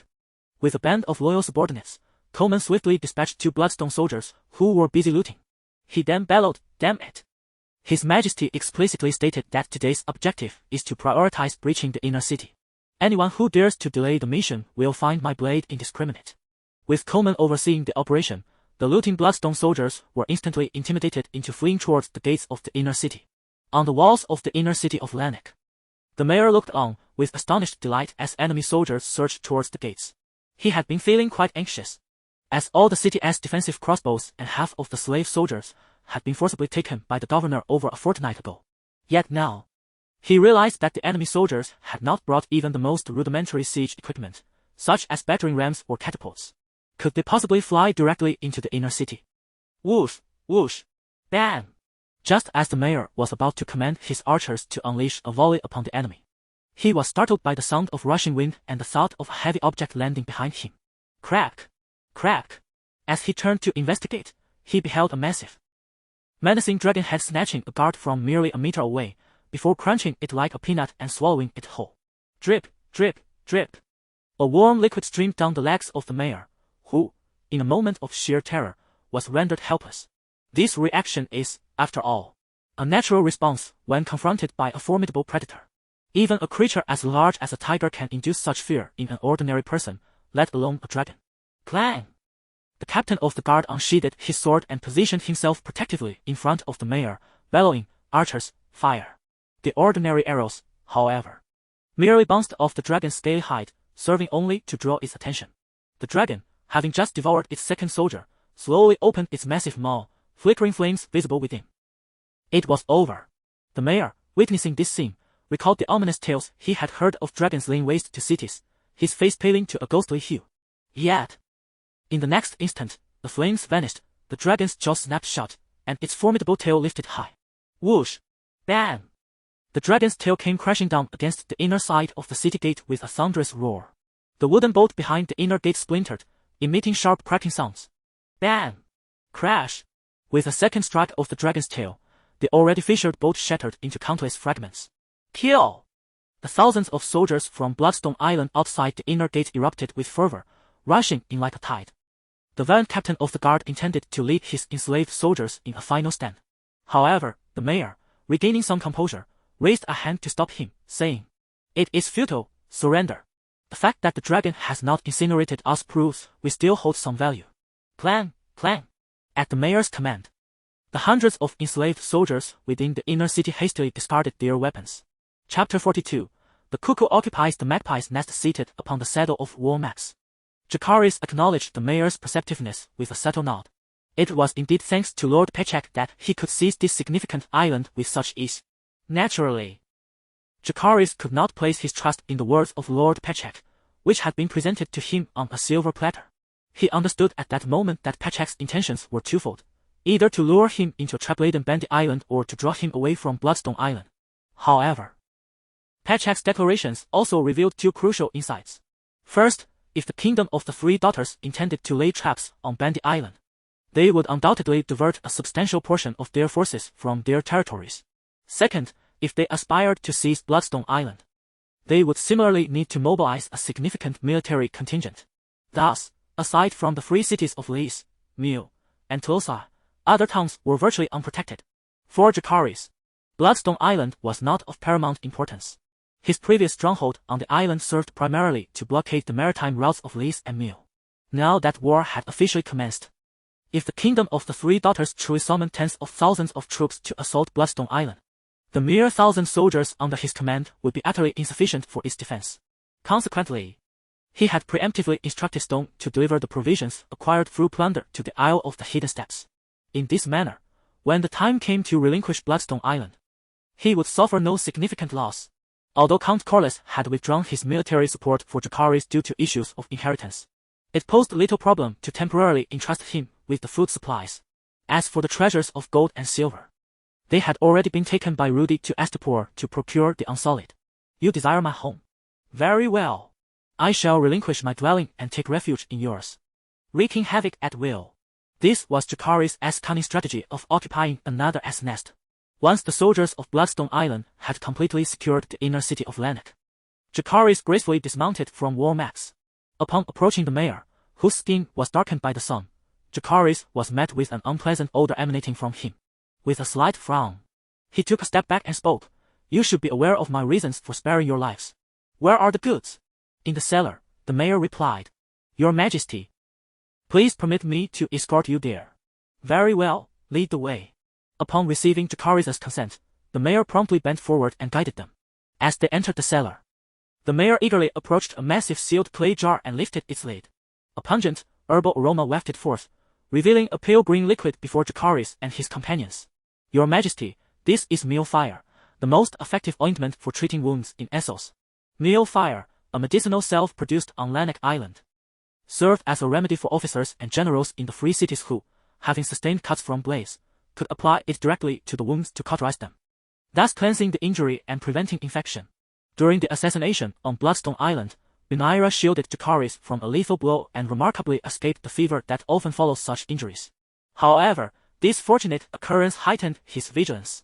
Despite possessing the formidable defensive capabilities of the Iron Wall strategist, he remained acutely aware that sharp weapons could pierce through and arrows could rain down, potentially rendering him vulnerable. The danger of being inadvertently scratched by a weapon imbued with the attribute of tetanus, leading to infection and fever, loomed large in his mind. Consequently, Jacaerys embarked on a quest for intelligence, ultimately discovering a medicinal ointment that effectively prevented wound infections. Through his studies on the plundered Millfire, he unearthed a critical clue. Oh, splendid! With Millfire, the survival rate of my soldiers has significantly increased. He pondered the composition of Millfire. Let me examine it. With Jacaerys' command, the mayor had no choice but to comply. He promptly ventured to the innermost part of the cellar, where small ceramic jars lay nestled in the sand. And he raised a hand to Hawkstone and the others carrying torches. Gentlemen, please refrain from advancing. The ointment used to make Millfire is highly flammable. With great care, the mayor retrieved a small jar and opened its lid. Jacaerys was immediately struck by a scent even more pungent than that of Millfire. He approached to investigate, discovering a viscous, green substance within the jar. Was Jacaerys' keen interest in Millfire truly for the sake of his soldiers' survival? No. His true ambition lay with the raw material used to create Millfire. After comparing his memories and inquiring about the various properties from the mayor, he became certain that this raw ointment was none other than the precursor to the wildfire used in the Battle of the Blackwater. In previous skirmishes, Jacaerys had effectively employed explosive barrels from horseback, achieving commendable results. Thus, it was only natural for him to think of wildfire, renowned for its catastrophic explosive potential. Yet, he had traversed to an era far too early. In this age, not even the alchemist guild in King's Landing could produce wildfire. However, in the free cities of Essos, there existed a group known as fire sorcerers, who shared many similarities with later alchemists. Rumor had it that Millfire was indeed a product of their research. It was no wonder that, over a century later, these fire sorcerers migrated to King's Landing, evolving into alchemists, while the Mill sorcerer following the Storm King was still able to wield wildfire on his longsword. It turned out the source of the raw material for manufacturing wildfire was none other than the island of Lanark. Jacaerys inquired about the yield of this ointment. Your Majesty, the slaves can only extract 3 small jars daily from the ointment case of Lanark. Observing the small jar in the mayor's hands, Jacaerys estimated it to contain no more than 5 pounds. Fortunately, the cellar held ample reserves, likely sufficient for the time being. Of course, Jacaerys was not so naive as to conjure a method for creating wildfire out of thin air. Instead, he intended to utilize these raw ointments directly. Perhaps they would not match the true potency of wildfire, but they would undoubtedly surpass the effectiveness of explosive barrels. On the sunlit sea of summer, warships were ablaze upon the waters, surrounded by a multitude of drifting corpses. Bathed in blood, Beorn cleaved Captain Rhys in two with his axe, then turned to his comrades and bellowed, "Brothers, we have triumphed. Volantis shall reclaim the contested lands." A resounding cheer erupted from dozens of vessels adorned with the roaring tiger flag, echoing across the expanse of the sea. On this day, the Volantis fleet, having received word from Jacaerys, chose to take the initiative. Despite the loss of over 20 large warships, nearly a third of their forces, how could the fleet of the Kingdom of the Third Daughter withstand the might of Volantis? Within less than a day, the defensive line of the Kingdom of the Third Daughter completely collapsed. After losing more than 10 large warships, their fleet retreated towards Rhys. The delicate balance maintained for 2 to 3 decades was shattered, heralding a storm of blood and fury over the contested lands. Chapter 43. Mutual Suspicion. 5 days after the Battle of the Summer Sea, in the study of the mayor of Bandy Island, Bam! Governor Aloma, his face flushed with fury, slammed the letter onto the desk with great force. He then leaned over the desk, his gaze fixated on the surface, lost in thought. Behind him, Duke Pechak wore a countenance that fluctuated between unease and apprehension, casting furtive glances at the back of Governor Aloma. As he sensed the governor about to turn, Duke Pechak's expression shifted to one of utter bewilderment, and he inquired anxiously, according to the letter, the defenses of the Summer Sea have completely collapsed. The Joint Fleet led by Sherlock in Rhys remains unscathed. However, the fleet of Volantis now has the option to either land in the contested territories, assault towns, and seize lands, or bypass Rhys to attack us in Talos and Mill. Governor Aloma, what should we do now? Unlike our three free city-states, the area in dispute is vast. It is implausible for Volantis to occupy it all in a short time. As for bypassing ruse to strike Talos and Mill, unless the governor of Volantis is exceedingly foolish, that choice is unlikely. Any attempt to penetrate deep into our three daughters' kingdom would see Sherlock's fleet stationed in Rhys easily severing their supply lines. Of course, if Volantis were to recklessly advance, our agricultural strongholds in Rhys and Mill could be ravaged by that demon. To secure sufficient supplies, they would have no option but to attack the agricultural centers within your Talos territory. Upon hearing this, Duke Pechak could no longer maintain his composure. He immediately exclaimed, "Then what are we waiting for? We must urgently fortify our agricultural strongholds in Talos." "That is not an option."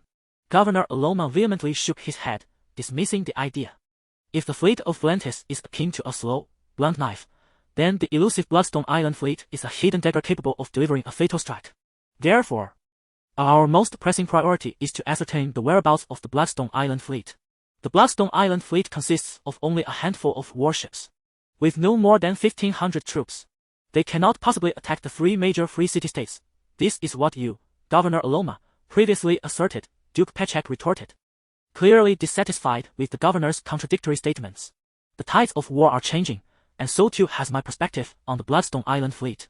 Previously, no matter how they rampaged, they could not threaten our foundation. But now, the situation is different. Their vessels and troops may be few, yet they possess a terrifying dragon capable of incinerating towns. This dragon surpasses thousands of ordinary soldiers. If it were to appear unexpectedly during our decisive battle with the Velaryon fleet, could it not deliver a lethal blow?" This reasoning held merit. "But our Talos, fear not. I am 90% certain that the Volantis fleet will choose between occupying the contested territories and besieging Rhys. Thus, we shall temporarily maintain our current tactical disposition.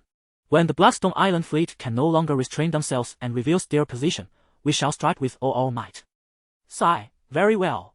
Lord Pechak, with a resigned shake of his head, turned to leave the study.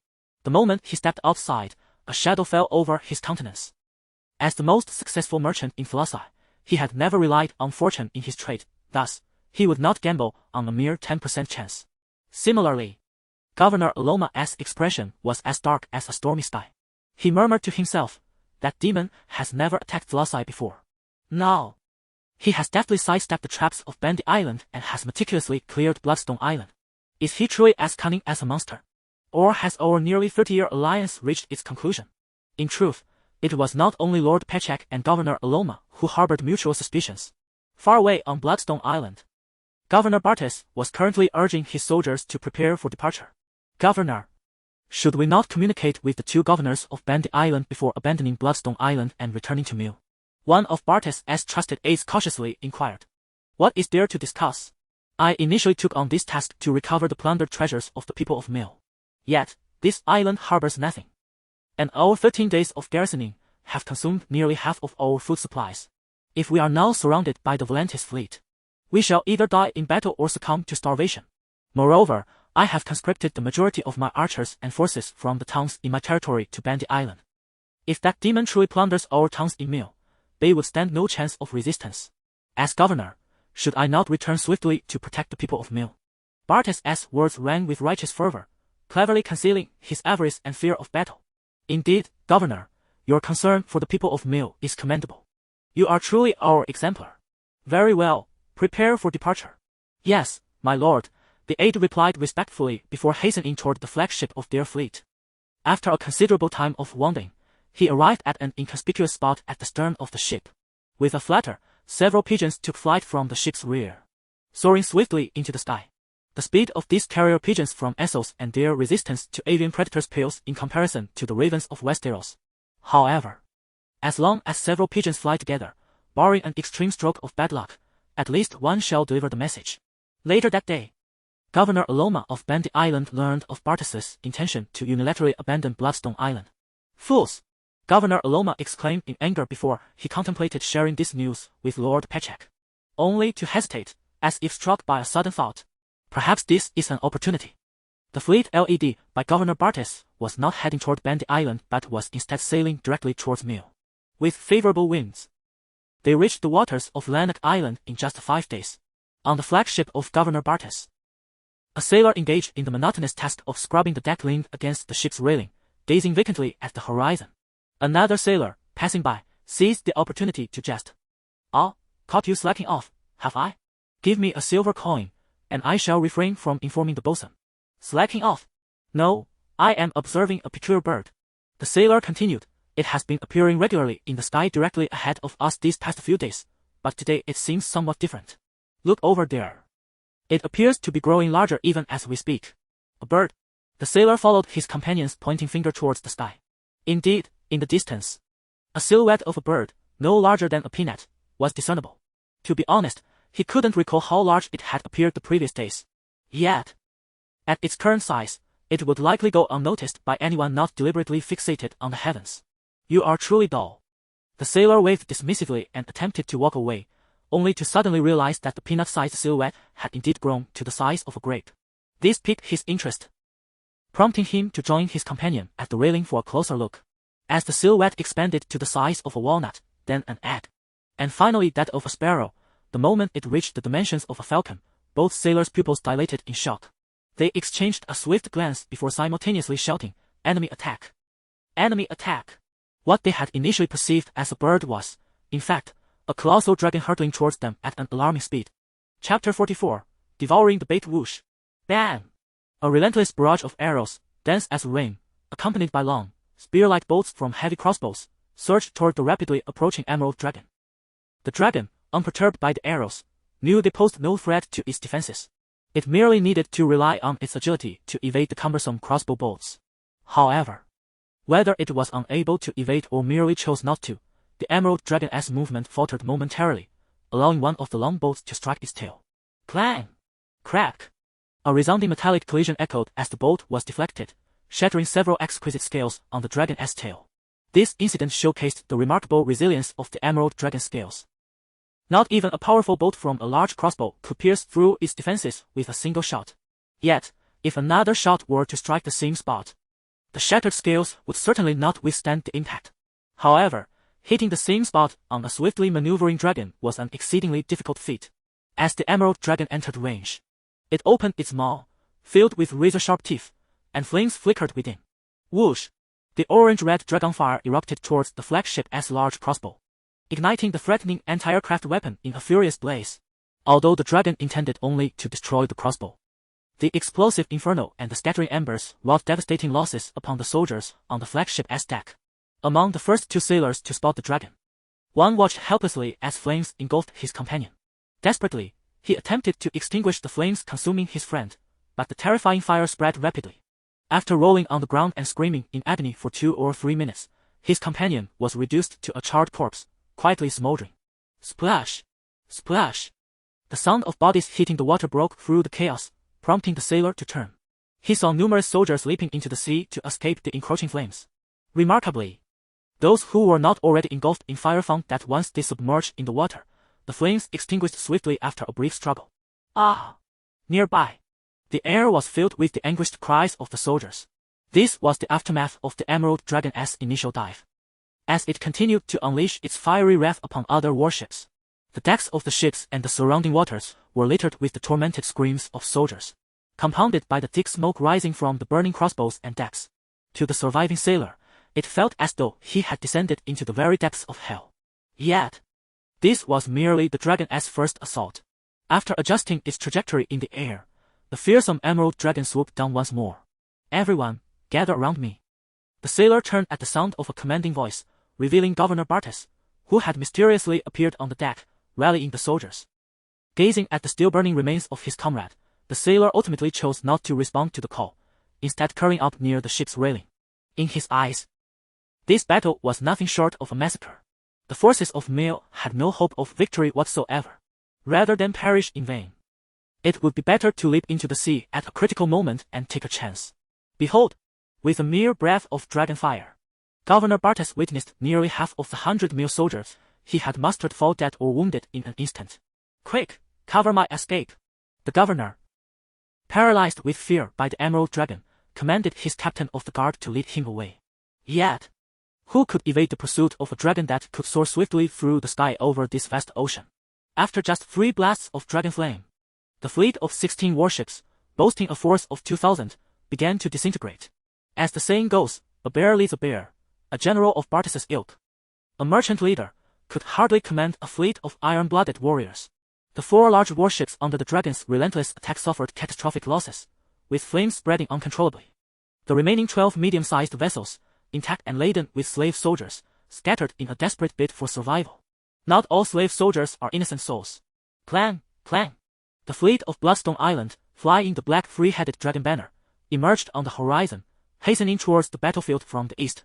However, by the time they arrived, it was likely that only the task of cleaning up the battlefield would remain. Under the guidance of his captain of the guard, Governor Bartes intended to escape via the launch equipped on the flagship. Thud! The emerald dragon descended from the heavens, crashing heavily onto the deck before Bartes. Crack! Even a large warship's deck could not withstand the sheer force of the emerald dragon's impact. Countless fragments of the deck exploded outward as the dragon breached the flagship, creating a massive hole, and then descended into the ship's interior. Faced with this blockade, Governor Bartes gazed into the gaping void in the deck, silently praying that the dragon had met its end in the fall. Yet, such hopes were clearly unrealistic. The colossal dragon head, adorned with royal green scales, slowly emerged from the breach. Its cold, vertical pupils fixated intently on Governor Bartes, exuding an air of predatory scrutiny. The governor, who had previously yearned for a close encounter with the dragon, had now realized his wish. Whoosh!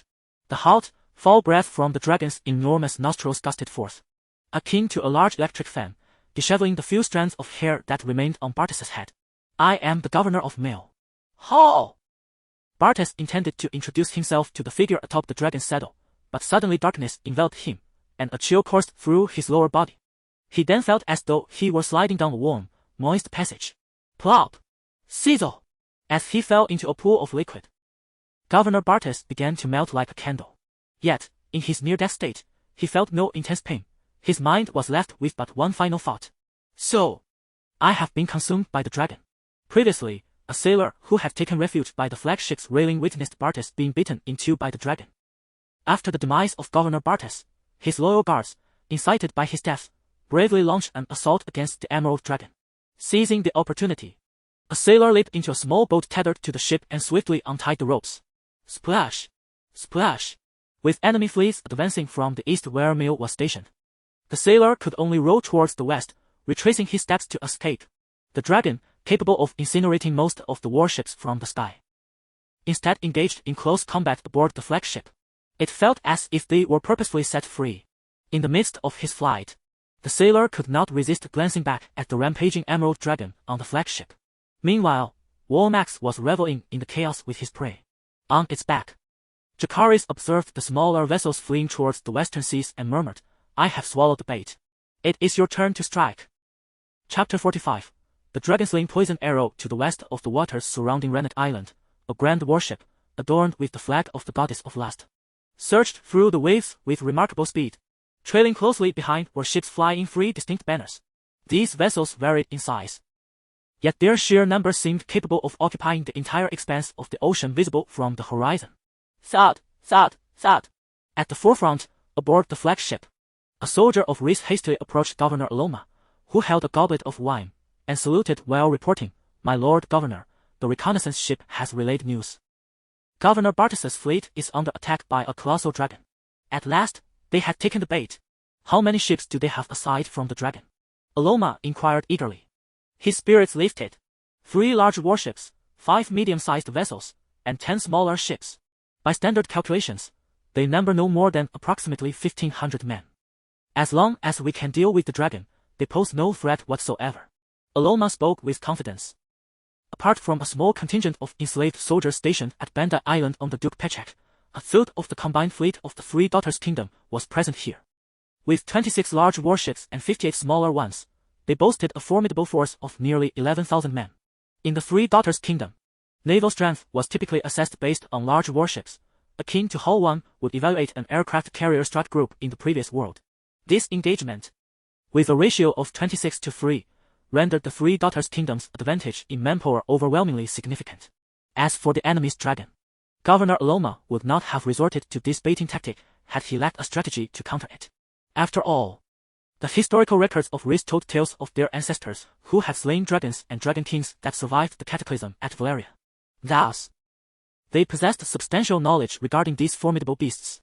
signaled the fleet to adjust its formation and prepare for battle. With the command issued, the flagship's speed diminished. Governor Aloma sought to receive intelligence from the reconnaissance vessels promptly, rather than face the terrifying might of the dragon head-on. Clack, clack, clack. The sound of footsteps echoed from the deck behind him as Aloma turned to see a group of enslaved soldiers rushing towards the flagship, carrying large ceramic jars. The soldiers opened the jars, placing specially crafted arrowheads into them. Unlike ordinary long arrows, these specialized bolts were slender and sleek. The tips were not fashioned with barbed triangular points but rather with subtly angled conical heads. From their design, it was evident that these arrows prioritized speed and penetration over maximum lethality. Drip, drip. After soaking in the jars for several minutes, the soldiers retrieved the specially crafted arrows. Droplets of a vibrant blue liquid trailing down their conical tips. Ruse was renowned for three particular exports: bad slaves, poisons, and banking.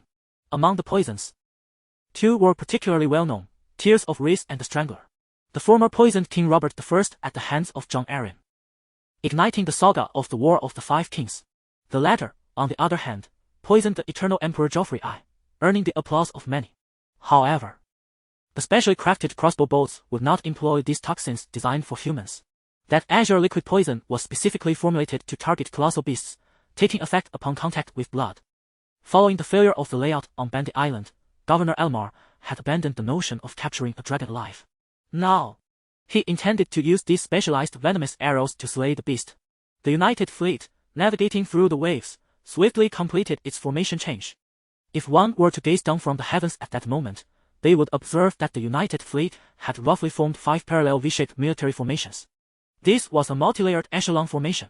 Sufficient space was maintained between the ships, effectively minimizing losses from the dragon's aerial assaults, while simultaneously leveraging their numerical superiority to encircle the enemy vessels and launch simultaneous attacks from all sides. Naturally, Governor Elmar's flagship occupied the safest position within the formation, situated at the center of the third layer of the V-shape. Protected by layers of defense, he could freely issue commands and direct the battle, while also being able to retreat promptly should circumstances turn dire. With the wind at their backs and sailing at full speed, the United Fleet soon arrived at the battlefield. The foremost reconnaissance vessel immediately reported the real-time situation to Governor Elmar. The Bloodstone Island fleet was in hot pursuit of the retreating Male fleet, while the enemy's Emerald Dragon was dismantling Governor Bartas's flagship. Judging from the reports, it was undoubtedly the optimal moment to engage. However, Governor Elmar prudently ensured that no enemy vessels were visible on the surrounding sea before issuing the command for a full-scale attack. The resounding battle drums of a thrilling assault reverberated throughout the United Fleet. The Bloodstone Island fleet, upon discovering the colossal enemy formation, promptly abandoned their pursuit of the retreating Male fleet, attempting to change course to escape. Yet, even these ancient wooden warships, let alone modern vessels, could not pivot swiftly in the tumultuous waves. The fleeing ships of the Male fleet seized this opportunity to head towards the United Fleet. As the intelligence reached the flagship, Governor Elmar paused contemplatively before issuing a command to disregard them. In usual circumstances, he would have compelled these retreating Male vessels to take the brunt of the assault as mere fodder. However, he had just employed the Male fleet as bait. Even if the avaricious Governor Bartas had succumbed to the dragon, the other governors of Male City would not easily let this battle conclude. With signs of betrayal emerging from Tyrosh, if Rhys did not bolster their alliance with Male, the kingdom of the Three Daughters might truly unravel. Each echelon of the United Fleet consisted of 5 large warships and approximately 11 or 12 smaller vessels. Ample space was maintained between the large and smaller ships. The fleeing Male fleet predominantly comprised smaller vessels, including numerous skiffs, allowing them to easily navigate through the gaps of the multi-layered echelon. With a swish and a whoosh, a barrage of sharp arrows blotted out the sky, launched from the United Fleet towards their target. As a flawless parabola was traced in the air, arrows cascaded like raindrops upon the Bloodstone Island fleet, which had only just begun to turn. With a series of sharp sounds, thud, thud, the relentless downpour of arrows struck the side of the fleet. The few soldiers of Bloodstone Island who failed to find shelter were instantly transformed into pincushions, meeting their demise on the spot. The majority of the arrows embedded themselves into the hull and deck, creating a scene reminiscent of the tale of borrowing arrows with straw boats. Suddenly, a melodious roar echoed from the flagship, the Emerald Dragon. As it sensed the assault on its own fleet, and with a powerful flap of its wings, it soared into the sky. Gold! It has come! Governor Aloma watched anxiously as the Emerald Dragon vanished into the clouds above, nervously swallowing hard. The large crossbows aboard the 26 warships stood ready, braced for the impending clash. The battle against the dragon was on the verge of erupting. Chapter 46. The dragon's flame scorches the sea. The moist sea breeze rustled the banners of the United Fleet's vessels. Every soldier aboard was acutely aware of the tension in the air, none wishing to become the first target of the Emerald Dragon. Suddenly, a colossal green figure pierced through the pure white clouds like a sword, descending upon the fleet's left rear. Alas, it chose not to attack my flagship directly. Was it concerned about our potential retreat, preemptively severing our escape route? Governor Aloma cast a glance towards the sky above the fleet, furrowing his brow as he pondered the intentions of the Dragon Knight controlling the Emerald Dragon. Indeed, had the dragon aimed to capture the leader first, an assault on the central flagship would have been inevitable, provoking a barrage from the entire fleet's heavy crossbows. As it stood, only the large warships in the last two rows of the formation could engage it. Boom! As the Emerald Dragon entered range, the heavy crossbows of 4 large vessels in the left rear unleashed a series of resonant twangs. Over 20 specially designed poison arrows were propelled towards the Emerald Dragon at speeds exceeding that of standard boats. Swish! Sensing the imminent peril, Vormax adjusted its flight pattern, desperately evading the incoming poison arrows that whizzed past him. What was that? Jacaerys, who had been intently observing the United Fleet ahead, could not help but notice the lethal arrows that narrowly missed him. Phew! Do they think they can eliminate Vormax with mere poison? Just wait. I shall make you wish for a fate worse than death. With his focus regained, Jacaerys quickly deduced the enemy's intentions. Gritting his teeth, he steeled himself to control Vormax with utmost concentration. Roar! The orange dragon flame erupted on the deck of a medium-sized warship, instantly engulfing over 10 enslaved soldiers. Bam! Bam! Bam!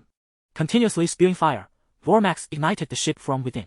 The flames rapidly spread across the deck, forcing the enslaved soldiers to leap overboard in a desperate bid for survival. Vormax then executed a swift dive from left to right, expertly avoiding the large vessels armed with poison arrows and targeting the smaller ships along its path. Thanks to Governor Aloma's meticulously arranged fleet formation, the dragon's dive only set ablaze 6 or 7 medium-sized vessels. In truth, as long as the large ships remained intact, the combat effectiveness of the United Fleet would not be significantly compromised. Nevertheless, the medium and small vessels, ablaze and rendered immobile, transformed into floating walls of fire. Just as Governor Aloma had anticipated, Jacaerys' objective was indeed to cut off the United Fleet's escape route. He cast a sharp glance at the fleet ahead and commanded Vormax to soar back into the clouds, disappearing from sight.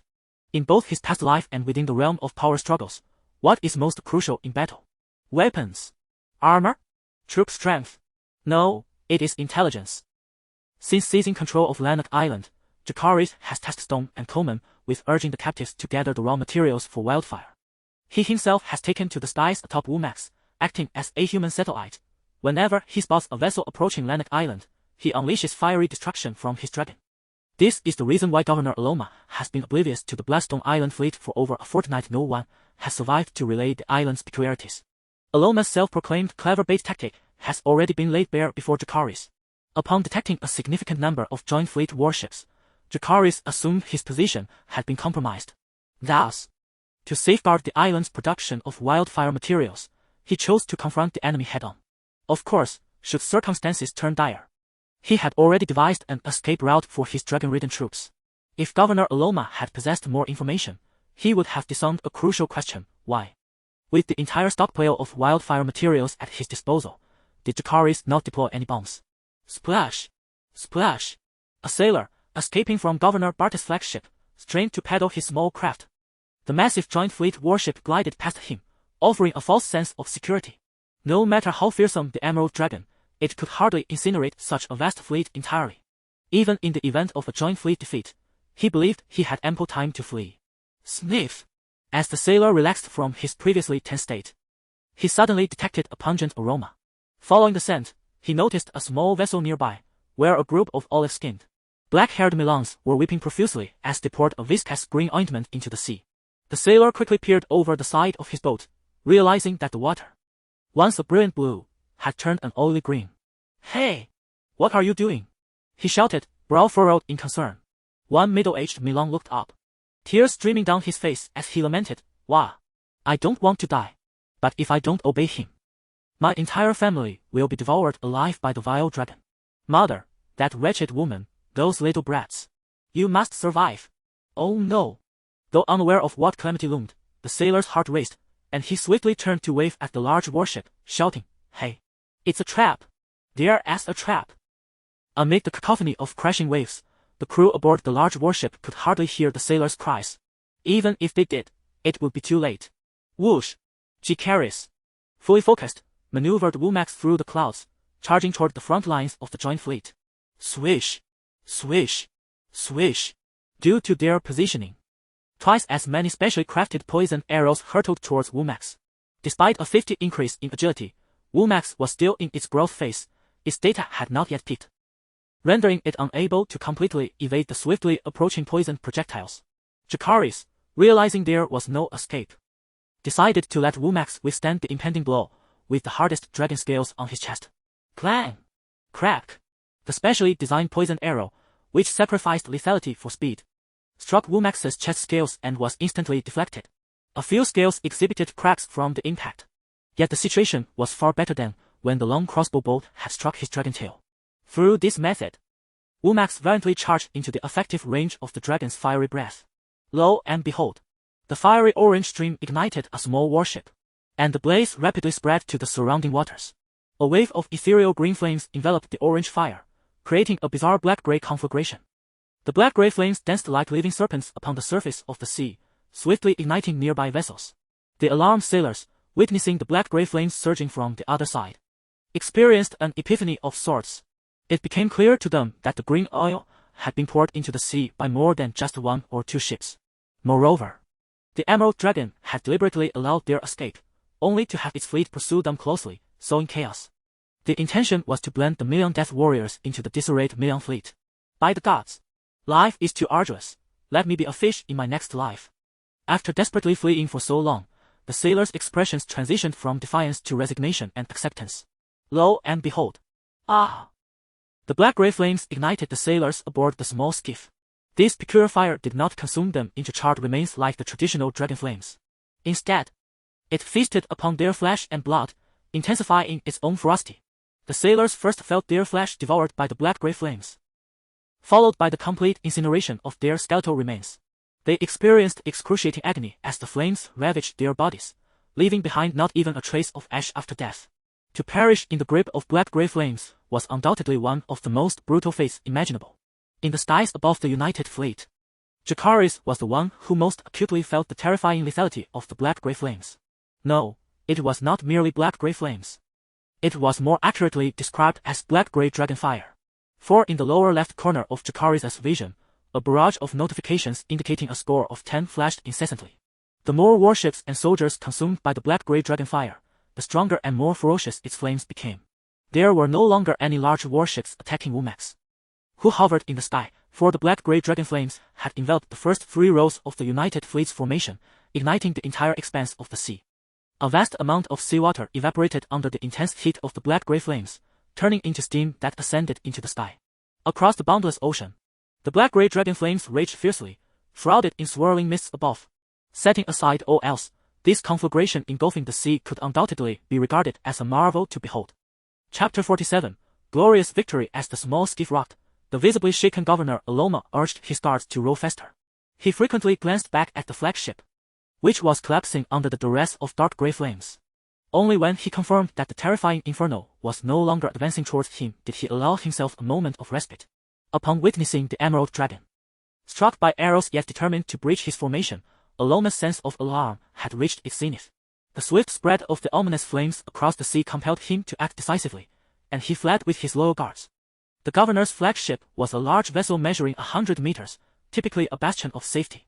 However, in this dire moment, it felt cumbersome compared to a nimble skiff. Fortunately, his flagship was positioned at the edge of the area engulfed by the wildfire's oil residue.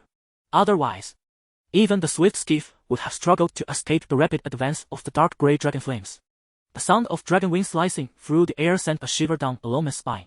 Yet, the Emerald Dragon's target was not him, but rather the rear ranks of the allied fleet, which were now hastily altering course in fright. Did that demon intend to seize those large warships? An opportunity had presented itself. Observing the Emerald Dragon circling above, setting a large warship ablaze, A flicker of hope ignited within Aloma. Should the enemy continue their ruthless assault, indiscriminately burning ships, or unleash another wave of dark flames, his chance of survival, even in a skiff, would be slim without sufficient supplies to reach the nearest island. Now, however, he could seize the moment to board a smaller warship for escape. Jacaerys had indeed overlooked Governor Aloma aboard the skiff. He had been equally astonished by the dreadful chemical reaction produced by the dragon flames and the wildfire's oily residue. When he regained his senses and sought his flagship, he found the filled row of enemy vessels had all succumbed to the ravenous dragon flames. He did observe several small skiffs fleeing across the sea. Yet he had never encountered Governor Aloma and lacked the extraordinary vision to discern individuals from the sky. The ambush he had orchestrated unfolded even more seamlessly than he had envisioned, with 6 or 7 medium-sized vessels ablaze serving as obstacles.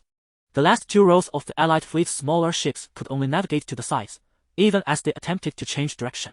The 10 larger vessels, turning more sluggishly, were completely immobilized by the surrounding smaller ships. Ahead of them, the Bloodstone Island fleet had realigned its course, swiftly approaching while circumventing the sea engulfed in dark grey dragon flames. Had there been ample ships and manpower, Jacaerys could have ensnared all 10 large vessels and 18 smaller ones. Yet reality seldom aligns with such hypothetical scenarios, prompting him to focus on the more valuable large warships. Crowned as king, Jacaerys' domain lay within this narrow sea nestled between 2 continents. Thus, acquiring more large warships and increasing his forces became imperative to strengthen his control over the strait. In a hypothetical scenario, even if the massive warships proved to be of no use, they could still be sold to Astapor in exchange for unsolid, which is certainly preferable to incinerating them outright. The remaining 10 large warships, stripped of their fighting spirit, were each fleeing for their lives. The specialized poison arrows launched by a single ship posed little threat to Womax, allowing Jacaerys to swiftly dismantle them one by one. Ultimately, he secured 9 relatively intact large warships. What accounts for the reduction to 9 vessels? It was during the incineration of the 6th large warship that the Bloodstone Island fleet arrived. 3 large warships, adorned with the black 3-headed dragon flag, each accompanied by 2 smaller vessels, intercepted one of the enemy's large warships. The last of these was surrounded by 9 small to medium-sized ships from Bloodstone Island. This particular large warship, perhaps buoyed by a sense of hope for escape, charged with full force, sinking one of the small vessels in its path. Witnessing the high morale of this enemy ship, Jacaerys saw no reason to hesitate. He immediately abandoned his current target and barreled towards the large warship that had broken through the encirclement. The fierce and unrelenting Dragonfire erupted, swiftly extinguishing the enemy's fighting spirit aboard that ship. Jacaerys, disregarding the frantic waving of white flags, mercilessly incinerated the 200 to 300 souls aboard. His brutal act of slaughter shattering the will of the remaining enemy vessels, prompting them to drop anchor and hoist white flags in surrender.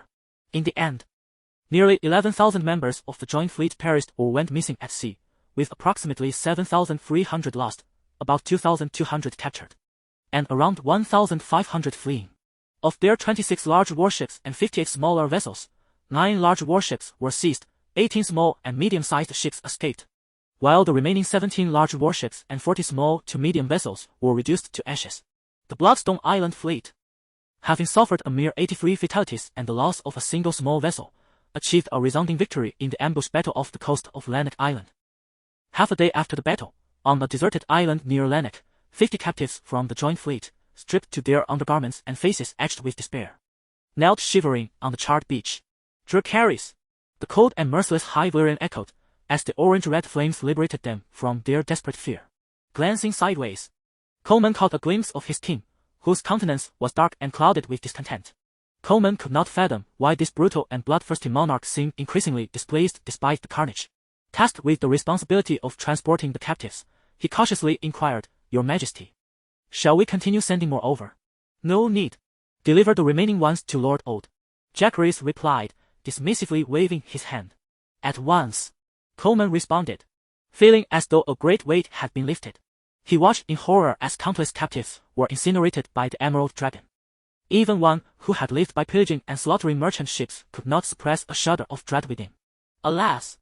Noticing the absence of any indications in the lower left corner of his vision, Jacaerys could not help but let out a heavy sigh. The lives of 50 captives had yielded not a single point of injury. Today, the 2,200 captives were all professional soldiers, naturally devoid of any family members present. Thus, Jacaerys resorted to methods of whipping and verbal abuse, successfully inciting hostility in nearly 400 of them. After harvesting their points, the remaining captives, in groups of 50, provided a mere 4 to 5 points. Moreover, this number dwindled with each subsequent execution, and now, after 2 rounds, there had been no gains whatsoever. Consequently, he instructed Coleman to send the remaining approximately 1,450 individuals to excavate new wildfire oil wells. Indeed, Jacaerys was indifferent to how many captives he executed. Yet, captives were also his property, and to let them perish in vain was nothing short of wasteful. Since they could not contribute points, he resolved to extract their remaining value through other means. Chapter 48, Unlocking New Entries. Amidst turmoil, Jacaerys stood in contemplation for an extended period, ultimately discerning 2 primary reasons that rendered the extraction of entry points from captives exceedingly difficult. First and foremost, his infamous reputation as a demon in the kingdom of the Third Daughter preceded him. According to various captives, there was a prevalent belief among the 3 free city-states that he was a soul-devouring thing. Those who fell victim to him and his dragon met a grim fate. Their souls were eternally barred from the embrace of the deities. Such notoriety was counterproductive, perhaps in the eyes of these captives. Any act of defiance was tantamount to certain death. To perish meant their souls would be consumed by the demon, leaving them forever damned. Conversely, remaining submissive might afford them a meager chance of survival. Secondly, the majority of the captives from the kingdom of the Third Daughter were slaves. Most of these individuals had been purchased from the slave bay, a hub of the slave trade that had thrived for millennia. The 3 principal slave city-states had long regarded the slave trade as their cornerstone industry. These slaves had been thoroughly conditioned, and even the prospect of witnessing the slaughter of their kin might not stir animosity within them. For instance, in Astapor, the final step in a slave's transformation into an unblemished was to acquire a newborn and, before its mother, take its life, subsequently compensating the newborn as master for the loss. Those mothers, having witnessed the murder of their children, were engulfed in sorrow yet harbored no thoughts of rebellion. Therefore, these slave soldiers could be utilized as free labor or cannon fodder. The 3 free city-states, along with the contested territories, housed numerous freemen and affluent nobles, who would become the focal point for the next harvest of entry points. With that in mind, Jacaerys sought to see if he could unlock a new entry frame. After a brief mental strategizing, he opened the entry panel. Earlier, he had garnered 380 points through the incineration of captives by Womax, the lion's share of his earnings. However, stemmed from the dragon's flames that had scorched the seas half a day prior, netting an impressive 720 points. Today as 2 incomes, in addition to the accumulated entry points from patrolling and burning ships, amounted to a total of 45,092 points, leaving him just short of 5,000 points to reach the coveted 50,000 mark. Nevertheless, Jacaerys was not one to hoard resources like a rodent, so without hesitation, he expended 10,000 points to elevate the remaining Iron Wall strategist to blue quality. As expected, upon upgrading all 5 entries to blue, he once again beheld the familiar, unlockable, option behind the entry frame. Yet this time, the cost to unlock the entry frame had escalated from 5,000 to 10,000 points, and the expense for refreshing entries had surged from 100 to 1,000 per instance. With over 35,000 points still at his disposal, it was only prudent to explore what differences this significant increase in cost would yield for the new entry frame. 10,000 points. Desire for destruction, green, attack 20. Loyalty -20. The initial quality of the refreshed entries was green, and notably, they did not resemble any previously encountered entries. However, the attributes associated with this entry were rather troubling. While an increase in attack was undoubtedly advantageous, the reduction in loyalty posed a considerable risk. The entry panel did not display loyalty, suggesting it was a concealed parameter. Since establishing a mental connection, Womax has complied with Jacaerys without hesitation. Does a decrease in loyalty imply that Womax might, at times, act uncontrollably or disobediently? Without a moment's pause, Jacaerys glanced at the entries and began to refresh them. Negativism, green, attack -20, anomaly, green, loyalty -20, rudeness, green, attack 20, agility -20, masochism, green, defense 20.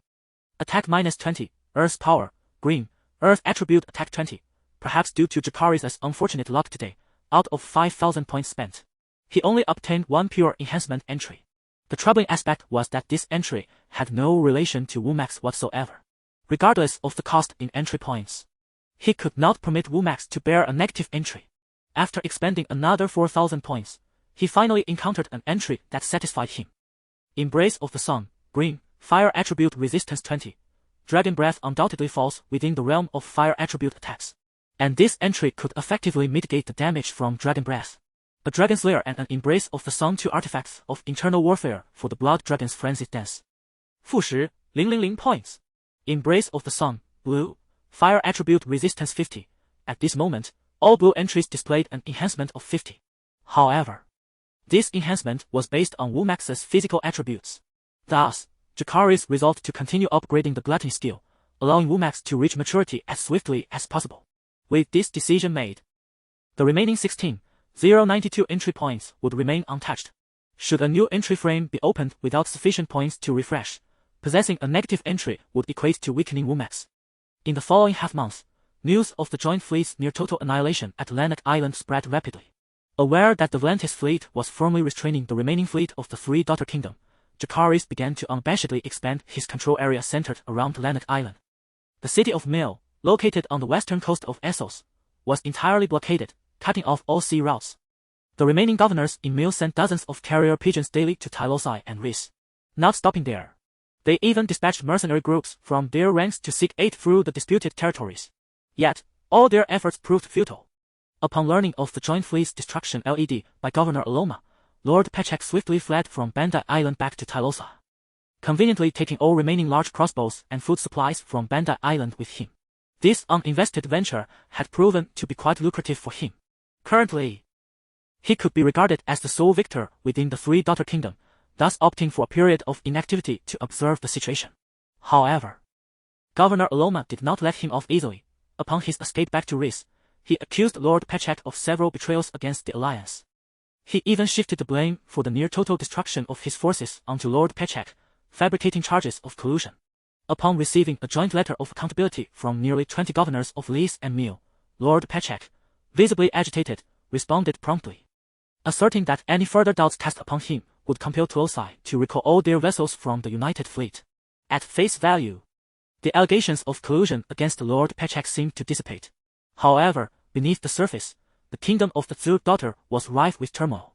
As the wealthy governors of the three free city-states engaged in clandestine activities, one fateful night, a shadowy figure boarded the flagship of the Volantis fleet.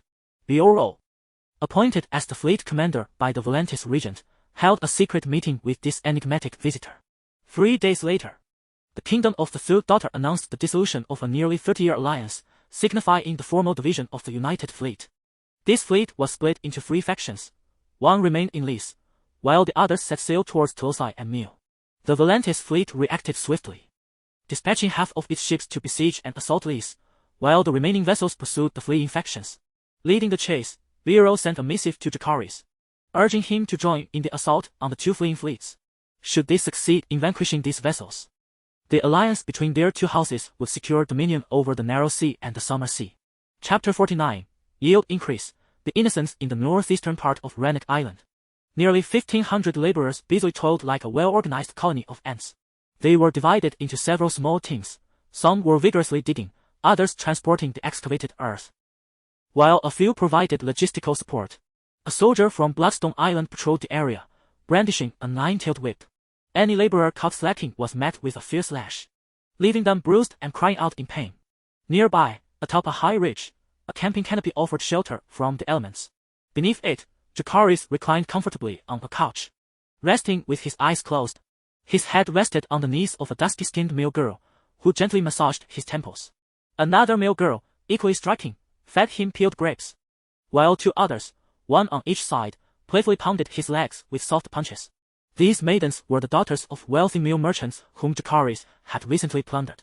He was uncertain of their purity, yet he had no intention of exhausting his still-developing body just yet, at least not until he reached the age of 15. Or perhaps 14. Suddenly, the sound of hurried footsteps drew Jacaerys' attention. He opened his eyes to see Old, the mayor of Rhaenyra, approaching him with a beaming expression. Your Majesty, the king, we have discovered a new oil pit. This one yields more than all the previous ones combined. Upon hearing Old's breathless recounting, Jacaerys' spirits soared. And he swiftly commanded, "Lead the way." "Certainly." As Jacaerys rose, his silent companion, Tombstone, followed closely behind. Gurgle. As they drew near the new oil pit, Jacaerys caught a whiff of a familiar, pungent aroma. Upon reaching the mouth of a roughly 1.5-meter diameter cave, surrounded by a dozen laborers, he immediately spotted a large pool of thick, bubbling green liquid. Observing this oil pit that seemed to overflow, Jacaerys realized Old had understated the situation. The yield was not merely a little more, it was several times greater. The previous oil pits had yielded diminishing returns, necessitating deeper digging. In the increasingly deep semi-enclosed oil pits, many laborers had succumbed to exhaustion, collapsing into the wildfire oil. The continuous cycle of death and replacement had stymied production. However, the newly discovered oil pit brimmed with abundant wildfire oil, promising a steady supply for the foreseeable future. It felt akin to unearthing a shallow yet resource-rich oil well in a past life. Jacaerys had contemplated whether wildfire oil was an alternative form of petroleum. Yet, from the recent discoveries, it was evident that the two were distinctly different. In cinematic portrayals from his previous life, oil gushed forth as a dark brown liquid, resembling high-temperature asphalt, far less formidable in its burning potential than wildfire oil. In a realm replete with dragons, wights, sorcery, and even deities, it is not at all surprising that the wildfire ointment possesses some mystical attributes. Excellent work. Owned. Allow the team that has unearthed this ointment pit a respite of 3 days. During their break, reward them daily with a sumptuous feast, replete with meats and ample ale. Oh, splendid. Thank you, your majesty, long life the king. As Jacaerys' words faded, the surrounding laborers erupted in jubilant cheers, bowing in gratitude. Not a single coin was offered for this physically taxing endeavor, yet a few lavish meals rendered them overwhelmingly thankful. Should capitalists from a bygone era find themselves in this world, they would undoubtedly be ecstatic. Jacaerys, however, did not bestow any tangible rewards upon Old. He merely offered some encouraging words before instructing him to organize the extraction of the new oil pit. This willingly submissive mayor displayed remarkable acumen. Understanding that the greater his utility, the higher his chances of survival and reappointment. As Jacaerys returned to the firmament, he discovered Coleman awaiting him for reasons unbeknownst to him. It turned out that Rudy, who had departed over a month ago to procure Unsolid from Astapor, had returned. Upon hearing Coleman's report, Jacaerys was immediately filled with excitement. For the Unsolid are among the premier military forces in this world. Given the considerable distance of the oil pit from the port of Lannick, he summoned Walmax, who was idly resting nearby, and the latter swiftly took to the skies. Mounted upon the dragon's saddle, Walmax soared into the heavens, leaving Stone and Coleman standing in a state of resigned bewilderment. Moments later, from the low-flying Walmax, Jacaerys beheld Rudy's fleet. A grand warship accompanied by 5 smaller vessels, the precise numbers that had been lacking in the naval battle at Lannick Island. Hundreds of Unsolid stood in orderly formation as they disembarked from the ships onto the dock. Even upon witnessing the imposing form of the Emerald Dragon for the first time, the Unsolid maintained their composure, disembarking in an orderly fashion without a hint of chaos. Satisfied, Jacaerys subtly nodded and directed Walmax to land in a clear area of the port.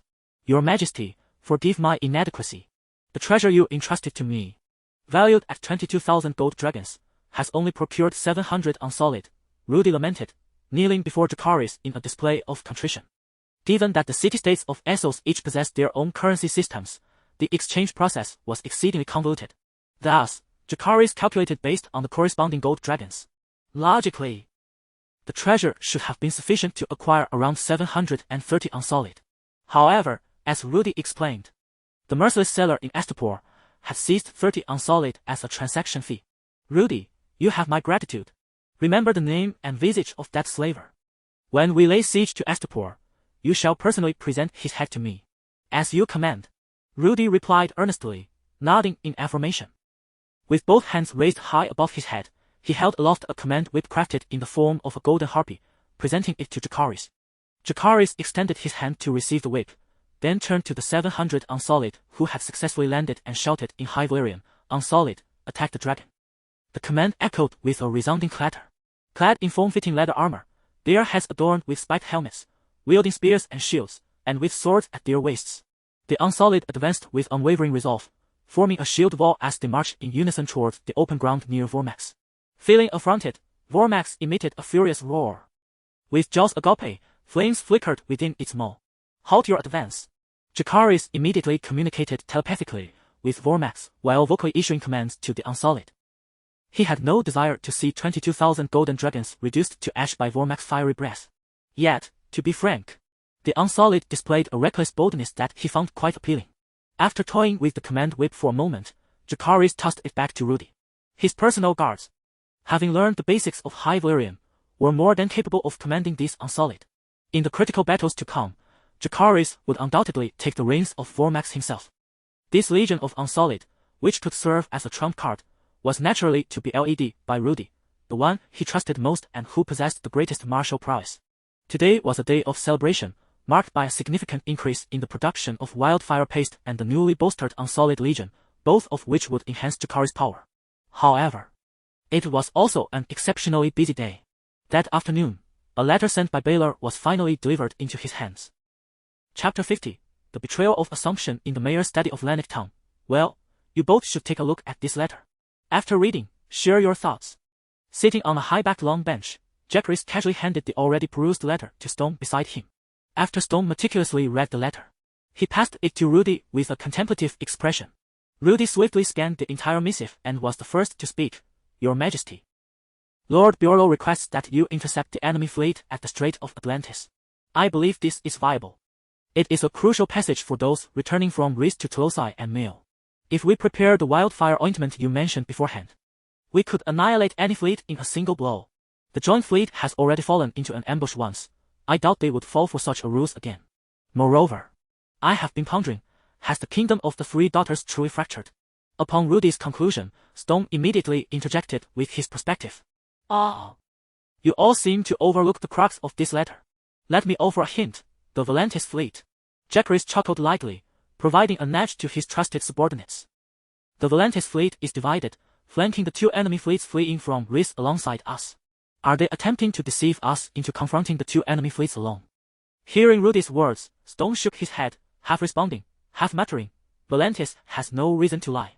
After all, Your Majesty, with your dragon reconnaissance, you could easily ascertain the movements of these three fleets. One half pursues the enemy vessels, while the other besieges Rhys. Wait. Why would Volantis choose to disperse their forces? Why? Because the two enemy fleets are heading directly towards us. They could entirely disregard us. The enemy's manpower is reduced by 2/3. They could now concentrate their strength and effortlessly seize Rhys. Yet, we are allies. All right. Jacaerys felt it was time to summarize, stating, if I were Volantis, I would certainly, as Stone suggested, concentrate all forces to capture Rhys first. As for us and the other two enemy fleets, regardless of who ultimately prevails, both sides would undoubtedly be significantly weakened. At that point, they could easily step in to clean up the aftermath. The Stone Steppes Archipelago. The disputed territories would all fall under Volantis' control. Would they forsake such substantial gains for the sake of an ally? I find that utterly implausible. So this is a trap aimed at us. Rudy, who had never doubted Volantis, inhaled sharply. Perhaps, it is not solely aimed at us. Jacaerys nodded in response and then turned to command, Stone, go inform Coleman. Have him ensure all warships are prepared to set sail. Tomorrow morning, we launch our full offensive. Full offensive? Your Majesty, what about the defenses of Lannick Island? Hey, why would Beorlo want us to proceed to the Strait of Atlantis? They, too, harbor a profound fear of the wildfire ointment. Until the truth behind the annihilation of the United Fleet is unveiled, they dare not venture lightly into the waters surrounding Lannick Island. After absorbing all of Jacaerys' analysis, Stone and his companion found themselves genuinely admiring their sovereign. After all, since entering the conflict of the Stone Steppes Archipelago, Jacaerys has never suffered defeat, consistently outmaneuvering his adversaries with foresight. In this world, people possess an innate admiration for the powerful, and Jacaerys is, without a doubt, regarded as a formidable figure in their eyes. Upon receiving his orders, Stone intended to turn and depart, but suddenly recalled a pressing question, prompting him to inquire, Your Majesty, is our destination Mael City? No, came the reply. There are debts owed to us, and it is time to collect. The Atlantic Strait is the narrow expanse of water situated between Atlantic Island and the disputed territories. Historically, this maritime nexus was firmly under the control of the United Fleet of the Three Daughters Kingdom. However, following the battle in the waters of Lannick Island, this strategic point has been left unguarded, now devolving into a haven for various lowly pirate factions to plunder merchant vessels. Today, a vast fleet slowly approached the Atlantic Strait. Comprising over 40 large warships and more than 100 smaller vessels, nearly saturating the entire seascape. The small-time pirates lurking in the strait were instantly struck with terror at the sight of such a formidable armada. The formation of this grand fleet was rather peculiar, with all the smaller ships positioned at the forefront, maintaining a conspicuous distance from the medium and large vessels behind them. This massive flotilla was a blend of the two fleets that had departed from Lys. Their formation clearly indicated that the smaller ships were intended as cannon fodder. Normally, traversing this stretch of the strait would take merely a day, yet they expended a full 3 days before finally exiting the Atlantic Strait, where the waters were now teeming with warships flying the roaring tiger flag. It turned out that the Volantis fleet had circumvented the outer sea and reached their front ahead of time. Miraculously, after nearly 3 decades of fierce rivalry, these sworn enemies coexisted in peace. Subsequently, the commanders of the two fleets convened aboard the flagship of the legions, the Fragrant Garden. "Welcome, Lord Birollo, to the Fragrant Garden." Governor Aloma beamed as he greeted Birollo, who arrived aboard with several dozen personal guards. However, Birollo offered him little in the way of cordiality. Cutting to the chase, "Did you not swear that the trap you set would be effective? Why do I not see Jacaerys Velaryon as fleet? Could it be that he discovered your approach from the outer sea due to his dragon?" "Impossible," Birollo dismissed, waving his hand. "We have been particularly vigilant of the skies during this period. Not even a rogue seagull could elude our sight." Upon hearing this, Birollo stopped, casting a glance at the other individuals behind Governor Aloma. "Or perhaps this Velaryon pact we have forged is merely a scheme devised by your 3 daughters' kingdom to prolong your survival." "Bah! A pirate captain from Volantis stands before us, posturing as if he holds sway. Does he refuse to ally with us? Then let the battle continue. Does he truly believe we fear him?" A burly man, his face marred by a long scar, immediately erupts in fury at these words. "He is Governor Kumani, dispatched by Tyrosh to the United Fleet." "Ah, Governor Kumani, do not act rashly," interjects Governor Aloma, who rightly stated at the High Council that regardless of whether we hail from the kingdom of the 3 daughters or Volantis, we are all descendants of Valyria. The Targaryens and Velaryons who fled to the western continent are traitors and cowards. In such times, it is indeed imperative that we unite to confront them. Moreover, that demon wields not only dragons but also flames from the abyss. Indeed, Governor Kumani, temper your ire, several others chime in, attempting to soothe him. "Bah! The High Council is nonsense. At the last assembly held in Lys, our esteemed Lord Pechak from Tyrosh was absent. I do not concede to this," Governor Kumani retorts vehemently. Governor Aloma, who had remained silent, suddenly turns to Kumani and states, "Do you know why I chose to intermix the soldiers from the 3 cities? Did you not previously assert that this was to share the burden of losses inflicted by Hellfire?" Kumani queries. "Indeed. But that was merely a secondary reason to assuage your concerns regarding departure. The primary motive was to more readily eliminate you Tyroshi traitors." With a swift motion, Governor Aloma produces a sharp dagger from his sleeve and plunges it directly into the heart of Kumani, who is caught completely unawares. The moment Aloma strikes is akin to triggering a signal. The Tyroshi soldiers aboard the Perfume Garden ship are swiftly betrayed by the Lyseni and Myrish soldiers at their sides or behind them. Bear watches silently as the kingdom of the 3 daughters descends into chaos, a mocking smile curling at the corners of his mouth. With cunning foresight, the Tyroshi soldiers are either slain or captured. This treacherous act, so naturally executed, concludes in a remarkably brief span of time. Chapter 51. Enemies only differ in life and death. A few days prior to the betrayal operation at the Strait of Atlantis, outside the city of Bandi, clatter! 700 purists marched in orderly rows through the grand gates of Bandi. Within the gates, several male officers, accompanied by over 100 enslaved soldiers, disarmed and knelt with their heads bowed. Behind them, thousands of slaves knelt along the main street, their bodies trembling. Bang! The heavy thud of Wumax echoed as it landed atop the city walls of Bandi, dislodging a considerable amount of debris. The commotion instantly stirred the crowd below, prompting many slaves to cower on the ground, clutching their heads in fear, too terrified to even glance upward. Dressed in draconic armor, Jacaerys dismounted from Wumax and descended the steps of the wall. His allies Stone, Rudy, and Coleman immediately flanked him, eager to follow. A notorious reputation can be a double-edged sword. While it may yield fewer points from conquest, it also facilitates the surrender of towns without a fight. Jacaerys had anticipated some effort would be required to subdue this granary island near Tylos, having brought with him the newly mined wildfire paste. However, upon landing, The sight of his dragon soaring through the skies prompted Bandit to raise white flags and open its gates from within. In such circumstances, the flames of destruction were unnecessary. After all, this town would soon belong to him. After casually inquiring with a male officer, Jacaerys learned of the town's capitulation. The entire wealth and grain of Bandit had been stripped away by Lord Pechek. With the return route to Male Blood, the remaining high-ranking officers and wealthy merchants had fled to Tyrosh, leaving behind those without connections officers and soldiers coerced to stay. The remaining slaves were either elderly or children, possessing little value. Upon hearing this, Jacaerys felt a sense of disillusionment. The vast expanse of Bandit Island yielded neither substantial points nor treasures or supplies. He instructed his men to prepare for their journey to Tyrosh the next day and proceeded toward the inner city. Indeed, Jacaerys intended to make Tyrosh his primary target. As the orchestrator of the assassination on Bloodstone Island, he had owed this debt for far too long. Over the past 2 to 3 months, the rift between Tyrosh, Lys, and Male had gradually become apparent. Although he had not fully disclosed his thoughts to Stone and the others, he had harbored suspicions. If the Bloodstone fleet did not appear in the Strait of Atlantis, there was a high probability, about 80 to 90%, that Lys, Male, and Volantis would turn against Tyrosh. Eliminating the sole victor among the Three Daughters' Kingdom would allow them to use its territory and wealth as leverage in an alliance with Volantis to confront Jacaerys together. This was the optimal strategy for Lys and Male to survive amidst the chaos of war. Of course, they could also consider joining forces with Jacaerys to combat Volantis. However, given their concern for their own reputations and their status as outsiders from Westeros, the likelihood of such an alliance was exceedingly slim. Kill! Slay this demon! Save the souls of the king! The abrupt cries of slaughter jolted Jacaerys from his contemplative stride. Before him, over 100 slaves abruptly rose, brandishing an array of short swords and daggers, attempting to breach the defenses of the Unsullied to assassinate him. Clang! Clang!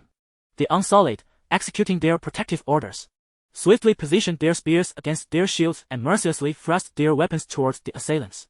Thud! Thud! The lethal spears struck with the swiftness of serpents, instantly piercing the first 7 or 8 slaves, who fell to the ground, their bodies riddled with wounds, shrieking in despair. Whoosh! Whoosh! Wool marks, from atop the city walls, glided down with a powerful flap of its wings, crashing directly into the throng of assassins.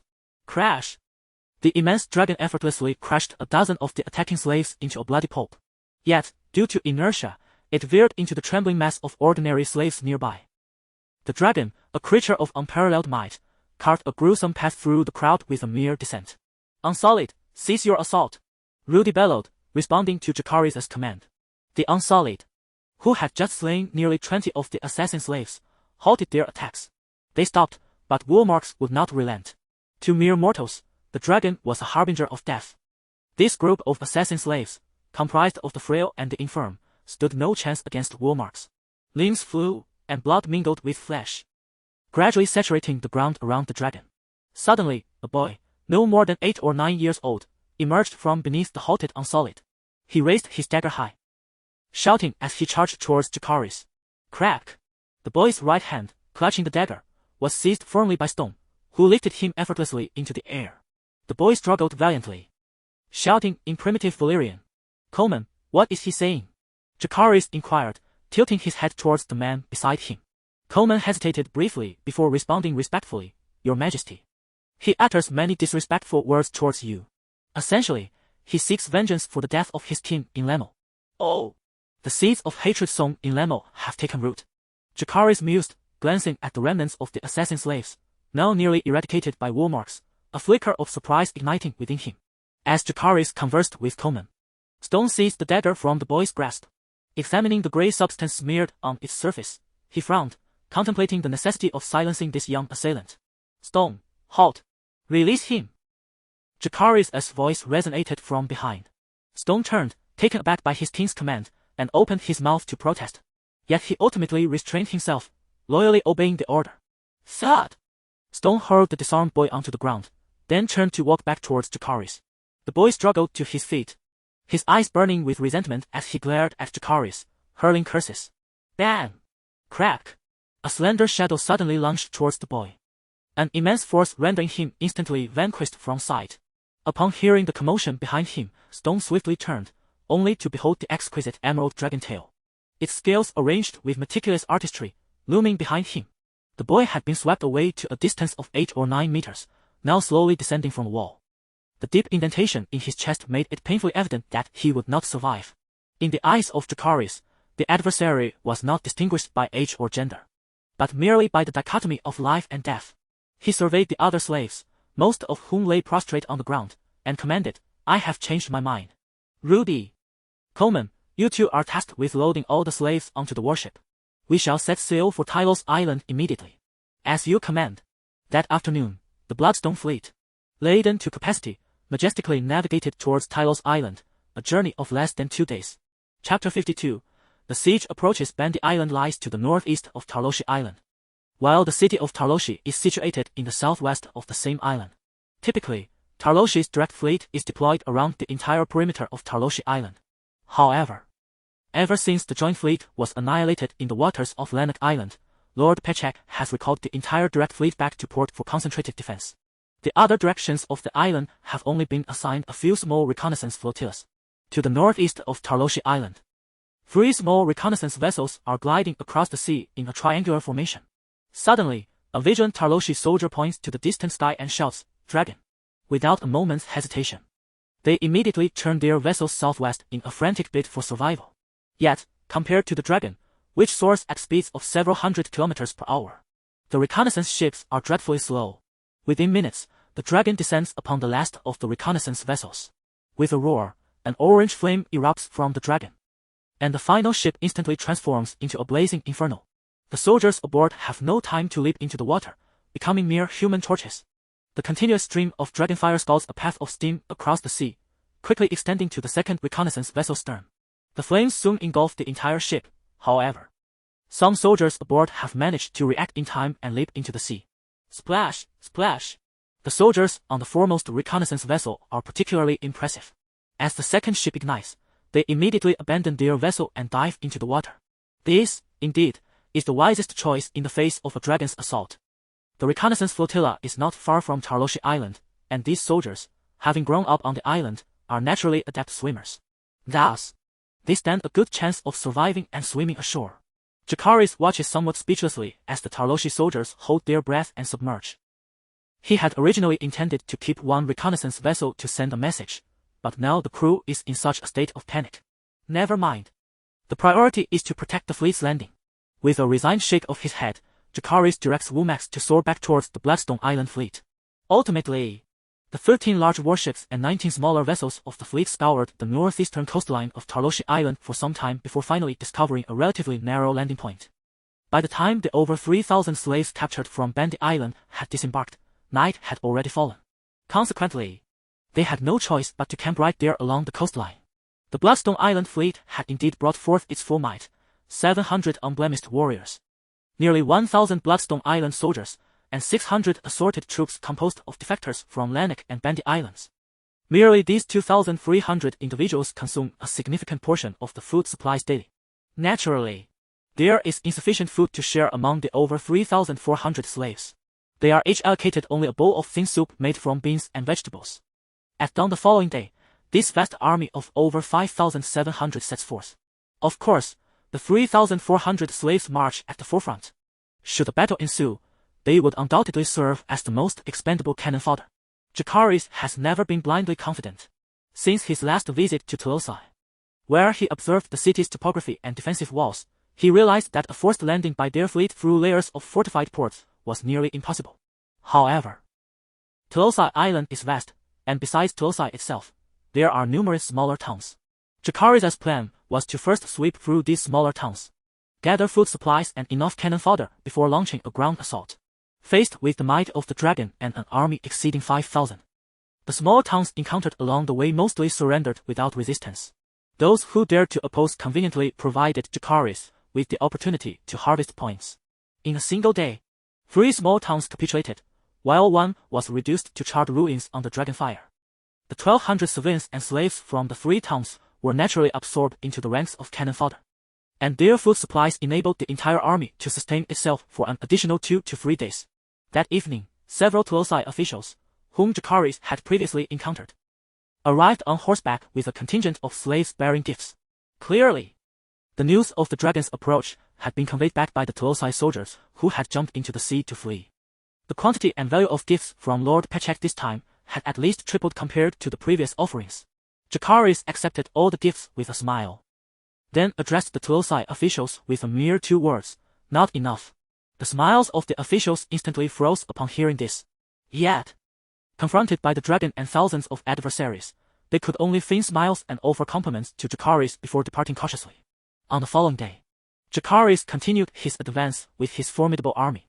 4 towns surrendered, and 1 town was turned to ruins. The ranks of cannon fodder swelled by over 1,500.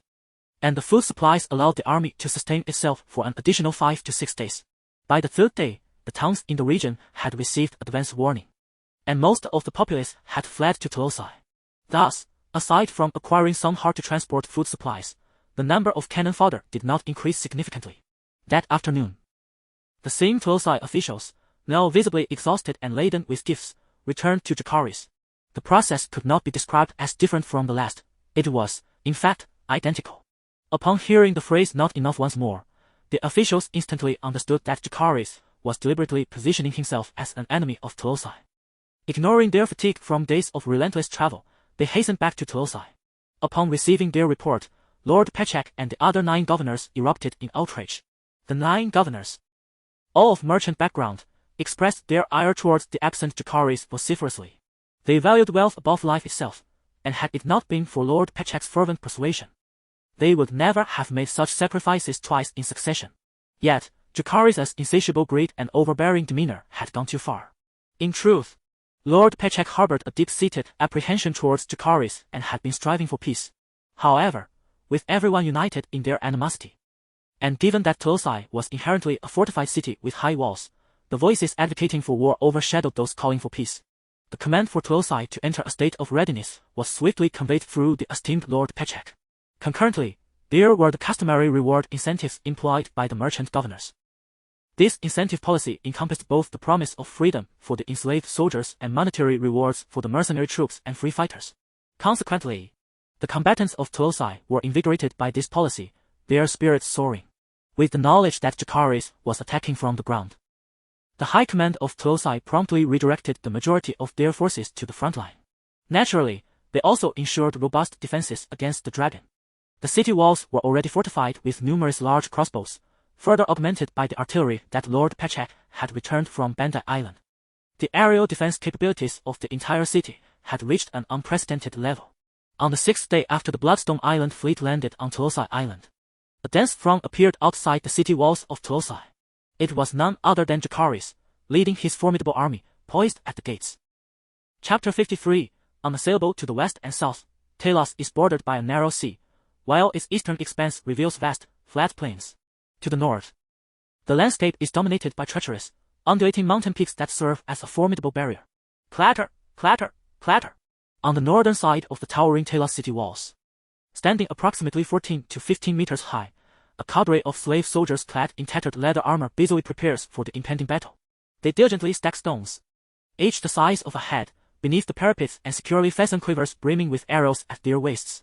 In stark contrast, the mercenary groups and free mercenaries exhibit a degree of lethargy and disarray. The mercenary cohort positioned mid-wall is somewhat more organized, overseen by a captain and several lieutenants. Although they display a certain sloppiness, preparations for combat are nonetheless on the way. The free mercenaries, however, disregard the commands of the Tyrosh officers attempting to lead them. The southernmost section of the wall resembles a bustling marketplace, rife with noise and chaos. This group appears utterly undisciplined, akin to cannon fodder, yet they are seasoned veterans, having long navigated the 9 free city-states. Their strategic positioning on the southernmost wall places them adjacent to the direct fleet stationed in the Tyrosh harbor. Should the pressure of defense become overwhelming, this fleet will undoubtedly provide assistance. The apparent ease of the mercenary group stems from the fact that the Tyrosh walls soar at least 5 to 6 meters higher than those of an ordinary city-state. Moreover, they have never encountered a free city-state possessing such an abundance of large crossbows. Though tales of demons and dragons circulate within the city, they firmly believe that, barring ethereal phantoms, no entity could withstand the barrage of such formidable crossbows. Lord Pechek, his visage clouded with concern, ascends the walls alongside the 9 governors of Tyrosh, shielded by numerous loyal guards. In a departure from their customary vibrant finery, They don't wear leather armor akin to that of the slave soldiers, a directive strongly advocated by Lord Pechek. He harbors deep apprehensions that enemy dragons might charge through the onslaught of large crossbows, descending upon them with fiery breath. As he surveys the scene, Lord Pechek immediately discerns the starkly divergent defensive arrangements atop the walls. Troubled, he queries, are these mercenary groups and free mercenaries truly reliable? Rest assured, my lord. Although the reputation of the Ranger Corps may not rival that of the Second Sons or the Bright Banner Corps, their overall capabilities are by no means inferior.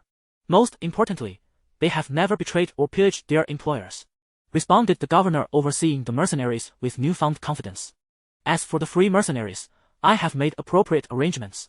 Having accepted our coin, they are obliged to render corresponding contributions. Very well.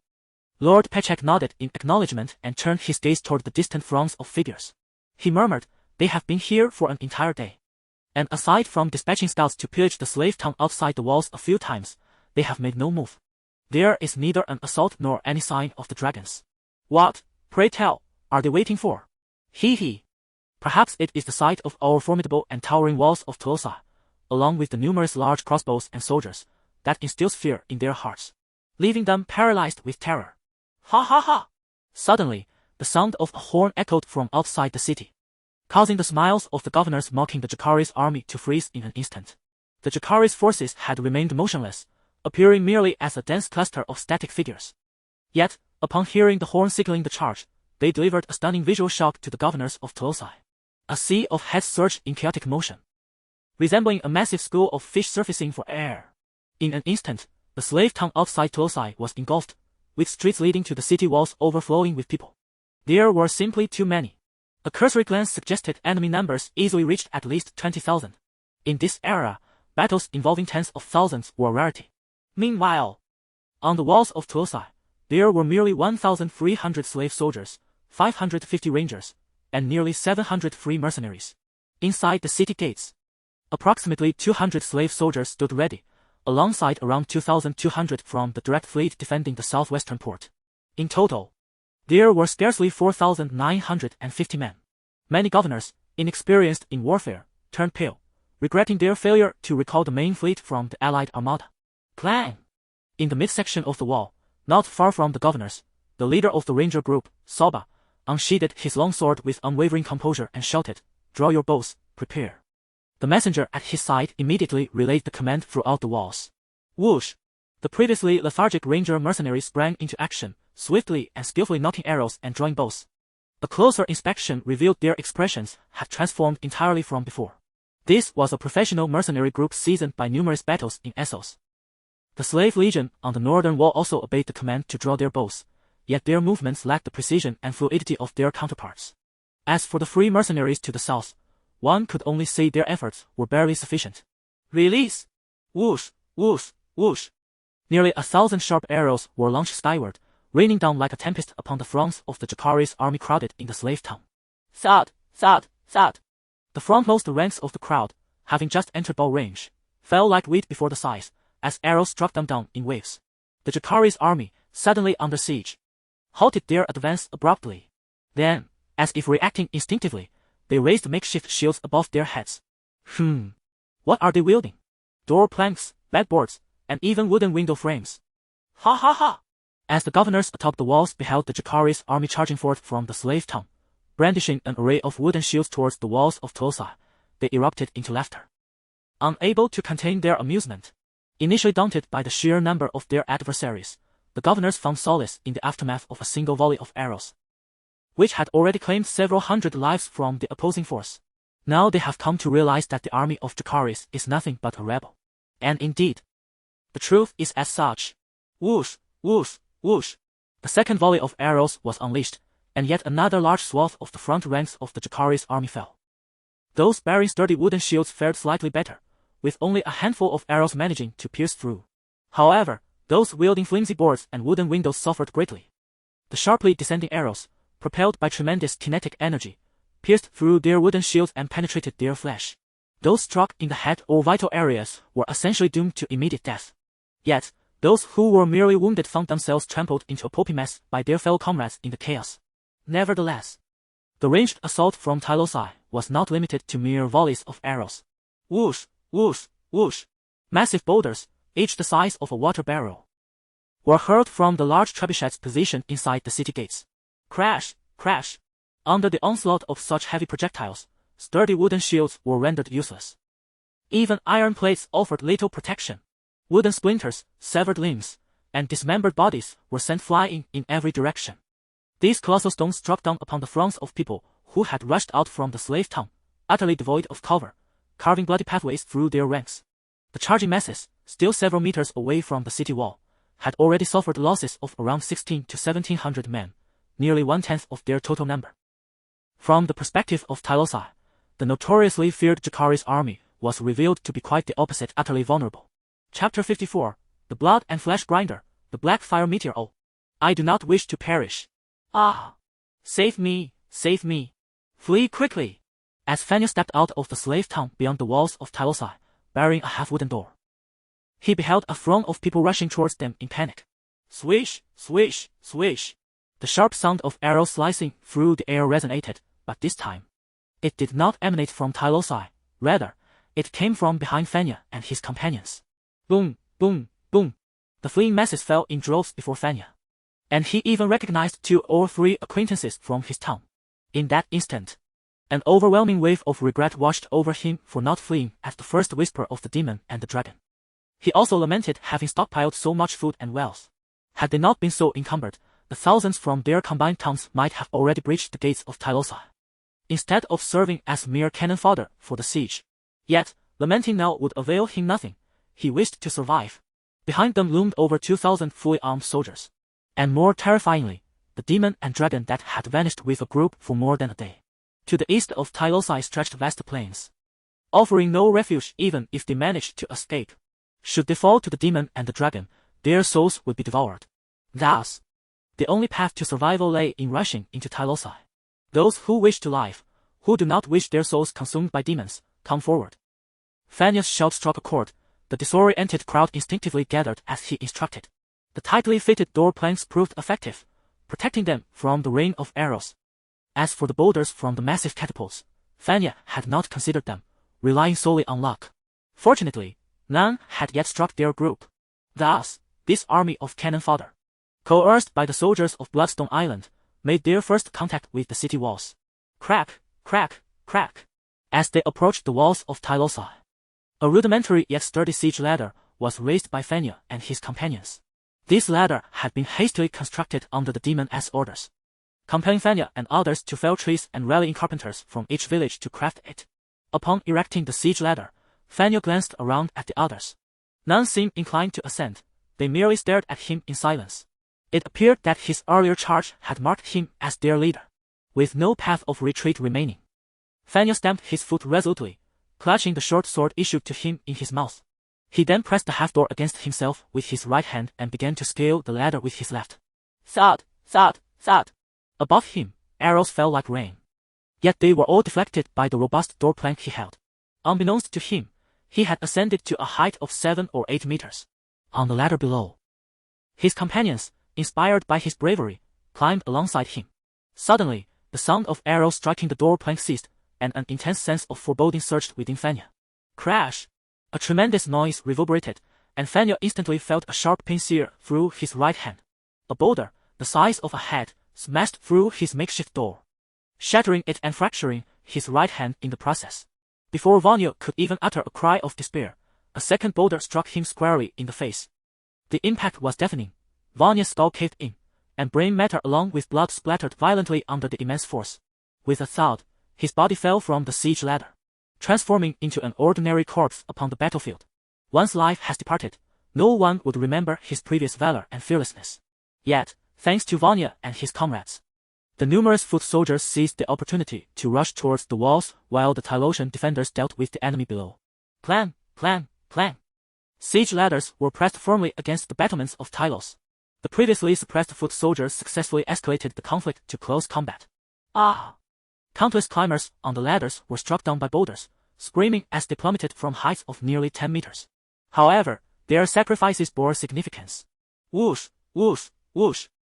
While the foot soldiers diverted the attention of the Tyroshian defenders, the archers from Bloodstone Island stealthily advanced within range. Thwack! A Tylosian slave soldier, hoisting a boulder high, was struck in the face by an arrow, tumbling down along with the stone. After inflicting casualties of at least 3,000 to 4,000 upon the foot soldiers, the Tylosian defenders on the walls finally experienced their first losses. The archers from Bloodstone Island's suppression hindered the Tylosian troops from hurling boulders as freely as before. Seizing the moment, one of the foot soldiers ascended the Tylosian walls. "Good sirs, I am a civilian from the town of Mawik on the island. I am forced." Ecstatic, he raised his hands in a gesture of peace, revealing his identity. However, before he could finish his sentence, a long sword severed his neck with brutal precision. Who would engage in idle chatter on the battlefield? The mercenary who claimed his life swiftly severed his left ear as proof for the bounty that would follow. With one, there came a second, then a third. More and more foot soldiers scaled the Tylosian walls. Yet, how could these throngs of civilians and slaves stand against the Tylosian soldiers? Mercenaries, or even the band of rangers, lacking combat experience, they were merely fodder to enhance the glory of their adversaries. Vivid crimson blood trickled along the ground of the battlements, the pungent, sweet scent of blood lingering in the air. Bodies, contorted and mangled, gradually piled up into a small hill, missing ears and all. The Tylosian walls seemed to transform into a gruesome meat grinder, incessantly pulverizing the foot soldiers that dared to ascend. Crash, crash. Unbeknownst to both sides engaged in fierce combat on the eastern wall. Ships from the Tylosian fleet had stealthily departed from the harbor, circling around to the beach outside the eastern wall. Whoosh, whoosh. A deluge of arrows and barrels of flaming pitch rained down from the fleet's vessels, further compounding the already grievous losses of the foot soldiers. In this dire situation, even with soldiers from Bloodstone Island and the vigil of the purity overseeing from behind, numerous individuals within the ranks of the expendable troops began to turn and charge towards their foes, striving to carve a bloody path to freedom. Just as the forces of Jacaerys seemed on the brink of collapse, a melodious horn resonated through the air. A resounding dragon's roar echoed from the north. As if in response, apart from the soldiers engaged in a life-and-death struggle atop the city walls, every gaze turned skyward towards the heavens in the northwest of Clumsy. With a great rush, the emerald dragon leapt from the perilous peaks adjacent to Clumsy, diving towards the city. On the walls of Clumsy, numerous massive ballistae, which had remained silent until now, swiftly adjusted their aim towards the soaring emerald beast. Yet, the dragon was not foolish enough to enter the range of their fire. At a certain altitude during its descent, the emerald dragon flapped its mighty wings, hovering over the northwestern expanse of Clumsy. With a powerful exhale, it released its grasp on two enormous sealed ceramic jars, which tumbled down towards the city. The moment they struck, a brilliant orange blaze erupted forth, shattering the jars. The greenish wildfire ointment within reacted spectacularly with the orange flames, transforming into an array of black and grey flames that rained down upon the city of Clumsy. A cacophony of screams arose from below, but the ensuing chaos subsided swiftly. Jacaerys turned his gaze towards the nearly extinguished black flames within the city, murmuring, "Have we truly discovered a means to extinguish the black dragon flames?" At that moment, the mighty Wumax, receiving the mental command, opened its great maw and unleashed a second dragon's roar of the day. Figures began to leap from the treacherous summit where Wumax had just been. The fiery breath unleashed by Wumax swept across the sky in a fan-shaped arc. As the descending figures entered this fiery embrace, they were ignited by the searing flames. The sealed jars they carried, whether clutched in their arms or strapped to their backs, burst forth in a fiery explosion. The sky was filled with a cascade of black and grey flames, resembling meteors as they plummeted into the northern sector of Clumsy. Unlike the previous minor disturbance, these beautiful yet deadly black fire meteors incited a full-blown chaos within the city. Chapter 55, The Red-Robed Monk, a full-scale assault. The northern district of Clumsy, nestled adjacent to steep mountain peaks, boasts an elevation that attracts the lofty residences of lords, governors, and affluent merchants. This area, enhanced by the proximity of various administrative offices serving the elite, epitomizes a confluence of administrative and affluent quarters. Suddenly, a dozen black meteors plummeted into a spacious courtyard, adorned with a vibrant array of flora, quintessentially Clumsy in style. The dark, grey flames ignited upon impact, rapidly consuming the surrounding blossoms to fuel their ferocity. "The fire is spreading. Quick, extinguish it!" A cacophony of alarm rang out as well-dressed male slaves rushed forward, buckets in hand. With a splashing sound and a thunderous crash, they doused the flames, yet the consuming fire only grew fiercer. In a tragic twist, one unfortunate slave, caught too close, felt the searing grip of the flames upon his right hand. The ravenous dark fire devoured flesh and blood in an instant, swiftly advancing toward his forearm. With a swift flash, A cold blade severed the blazing arm at the elbow. "We cannot quell this hellish fire. Quickly, fetch the lady and the young masters. We must depart at once and seek the Lord."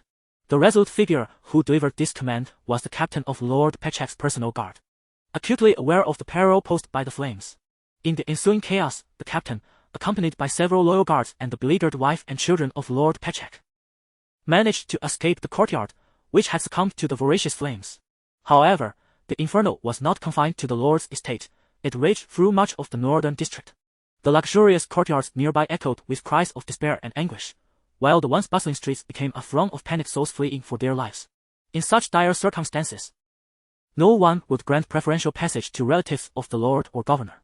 Surveying the increasingly perilous northern district, the captain, in a moment of desperation, raised his sword against the throngs blocking his path.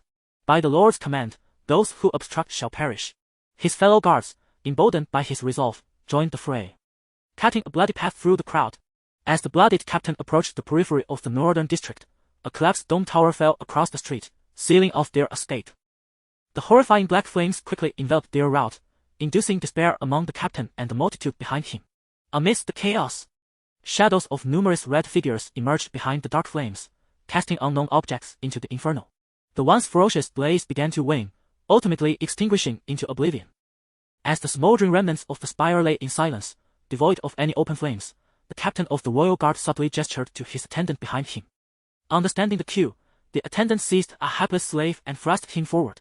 Taken by surprise, the slave fell amidst the debris, his cries echoing as the steel-warm shards seared his skin, yet he exhibited no further reaction.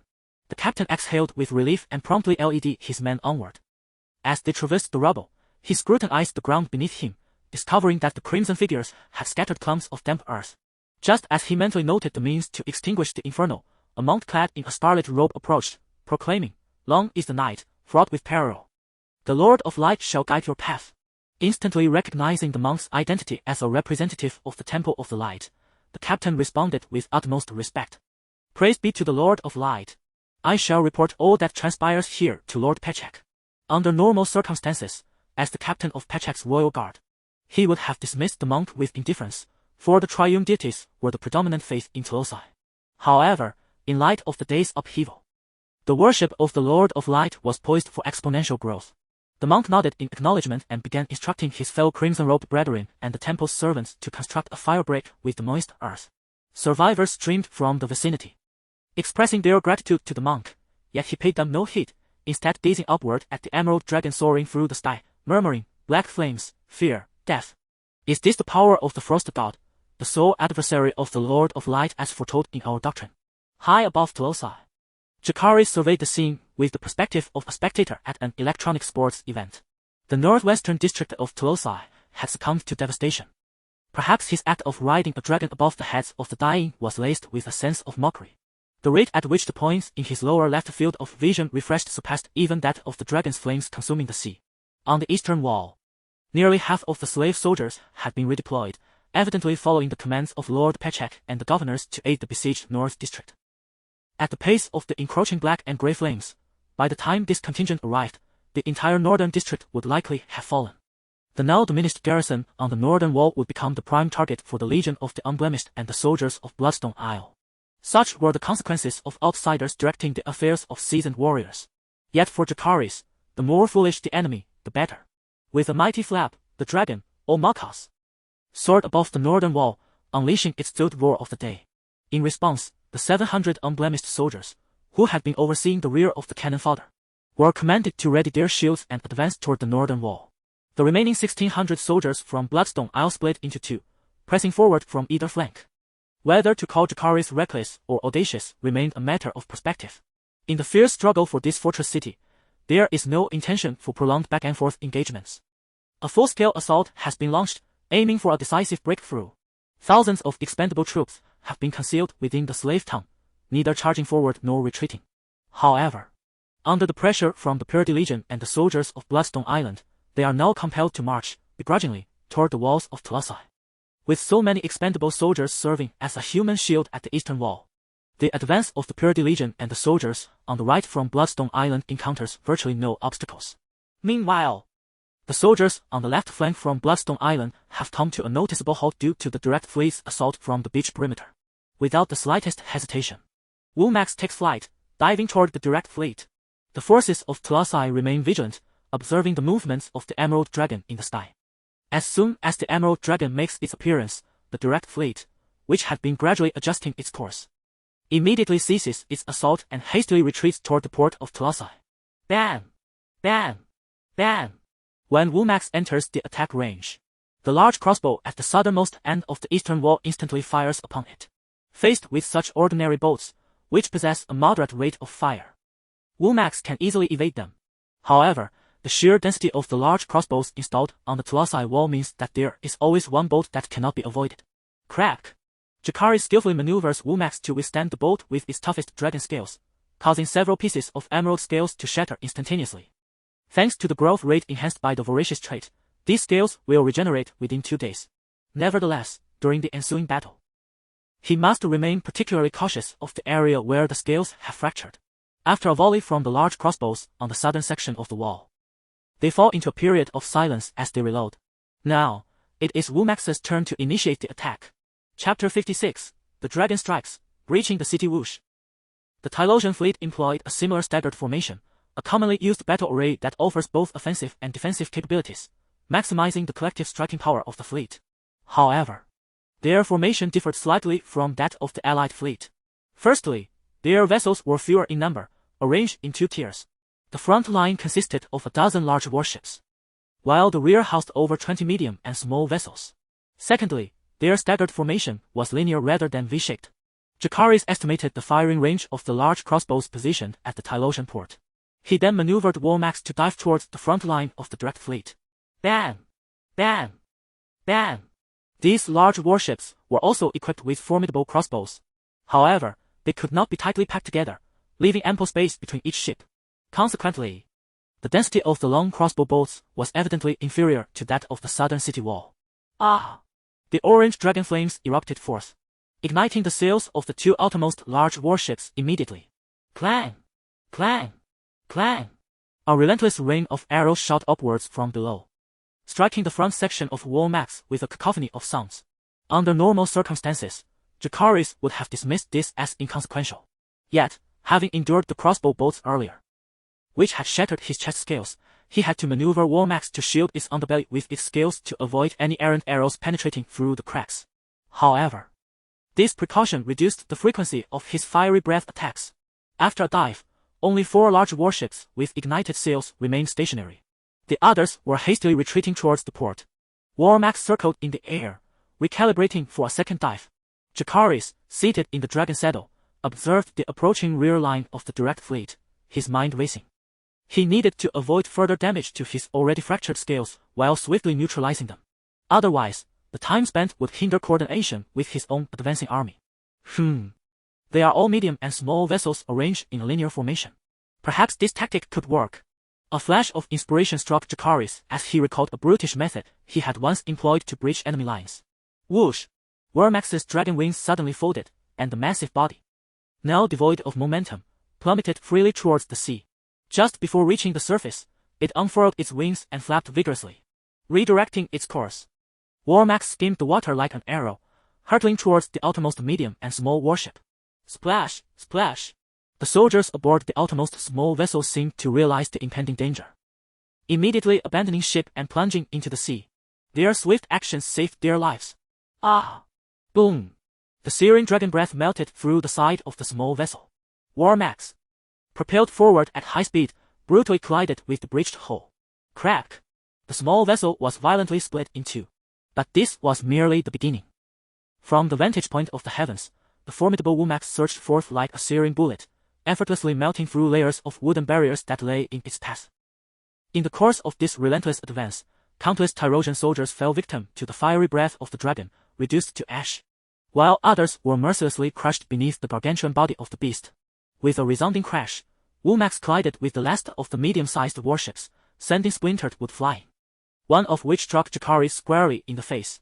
Yet, this fragment was utterly incapable of breaching the formidable defense afforded by the ironclad strategist's attributes.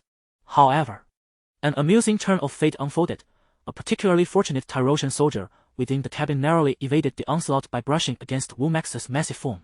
In a moment of sheer astonishment, he locked eyes with Jacaerys, only for the very wood fragment that had ricocheted off Jacaerys' visage to fortuitously embed itself in his eye socket. Had he known that he would meet his demise in such an embarrassing manner, perhaps this Tyroshan soldier would have preferred the swift death of being struck by the dragon. Of course, this was merely a trivial episode. Failing to alter the inevitable outcome, the entire rear fleet would be left as mere wreckage scattered across the ocean's surface, obliterated by Womax's advance. Gold! The free mercenaries atop the southern wall beheld the chaos unfolding upon the sea with wide eyes. They swallowed nervously, their faces betraying their trepidation. Clang! Clang! Clang! Perceiving the signs of potential desertion among the mercenaries, the slave soldiers, commanded by a certain governor, withdrew their long swords in unison. An eerie stalemate enveloped the southern wall. Meanwhile, atop the northern battlements, an unsullied Don in a spiked helmet and wielding a round shield emerged. As this unsullied, armed with a sword instead of a spear, ascended the wall, he charged directly at the slave soldiers before him. Compared to the well-rested unsullied, these slave soldiers were vastly inferior in both stamina and combat prowess. The unsullied burst forth like a spear, effortlessly carving a small breach in the northern wall. After dispatching over 10 slave soldiers, this valiant unsullied, pierced by more than 20 blades, was finally struck down by a replacement slave soldier. Yet he did not utter a sound of anguish until his last breath. In light of this unsullied's courageous sacrifice, more of his kind began to ascend through the breach. Although they faced overwhelming odds, these fearless warriors, unafraid of pain or death, managed to inflict substantial casualties upon the slave soldiers before their own demise. As time progressed, the unsullied on the wall coalesced into a formidable formation. The slave soldiers on the northern battlements could no longer mount an effective defense, retreating before the onslaught. Unsullied prioritized the destruction of the crossbows, commanded the fully armed Rudy as he swiftly ascended the wall. With a flurry of activity, the unsullied charged toward the location of the massive crossbows, hacking at them with their swords until they lay in ruins. When more than half of the large crossbows on the northern wall were destroyed, a colossal shadow loomed over the unsullied engaged in battle below. Boom! Crash! Womax crashed heavily against the battlements of the northern city wall, then spread its dragon legs, standing atop the unsullied legion, leaning forward to unleash a torrent of dragonfire upon the slave soldiers directly ahead. Ah! Under this overwhelmingly disproportionate assault, the slave army on the northern wall collapsed entirely. If the ascent of the unsullied legion onto the city wall to form a battle array merely signified the loss of the northern wall's defenses, then Womax's unrestrained descent after the destruction of the large crossbow implied the fall of the entire Tyrosh. Jacaerys' siege plan was straightforward. First, to leap from the mountaintop as a human bomb, igniting a great blaze in Tyrosh. Ideally, he hoped to end the conflict with the dark grey Dragonfire. Even if that failed, it would incite chaos within the city. Then, he would launch a full-scale assault, coordinating ground and aerial forces. Perhaps, while riding Womax and breathing fire to draw the defenders' attention, the unsullied legion could ascend the walls more smoothly. However, Jacaerys would never place himself or Womax in peril unless absolutely necessary. Were the unsullied legion not procured for the sake of battle? Even if they were to perish in this conflict, the vast wealth within Tyrosh could procure more unsullied. Whoosh, whoosh. After dispatching the slave soldiers atop the wall, Womax spread its wings and soared to the inner gate of the city wall. Behold, the orange-red dragonfire engulfed the heavy gate latch, melting it within mere breaths. Boom! Charge! The gate of Tyrosh was forcibly breached. The soldiers of Bloodstone Isle and the expendables shouted and surged forward. In this moment of breach, not only the soldiers of Bloodstone Isle but even the expendables became fiercely courageous. After enduring a day of bloody struggle, the victorious army of Jacaerys could finally begin to savor the fruits of their triumph. Chapter 57. You still do not understand me. Before the gates of the north section of the Clumsy city walls were breached, Saba, the captain of the Ranger Brigade, realized the dire situation upon hearing his subordinates report that the unblemished had ascended the northern battlements. He ordered, "Leave a few squads to man the crossbows and delay the enemy, the rest, retreat with me." "Use the crossbows, Captain, those are meant to deter dragon assaults," one of the ranger captains remarked, glancing up at the emerald dragon that had just soared from the sea to hover above them. "What do you mean by assault? The number of slave soldiers in the north has diminished by half, and they surely cannot withstand the unblemished. Once they occupy the walls, the dragon can easily enter the city through that breach. Enough chatter. We must retreat now," Saba replied, exasperated, as he turned to flee down the stone staircase of the central battlements. With their leader fleeing, the captains under him had no choice but to follow suit. Apart from a few squads left behind to hold the line, the remaining mercenaries withdrew in an orderly manner, organized by their teams. One beleaguered soldier, sensing a sudden decrease in pressure above him, seized the opportunity to climb the siege ladder. As he leapt onto the parapet, he noticed the enemy in disarray. Filled with newfound vigor, he was eager to give chase. Bam!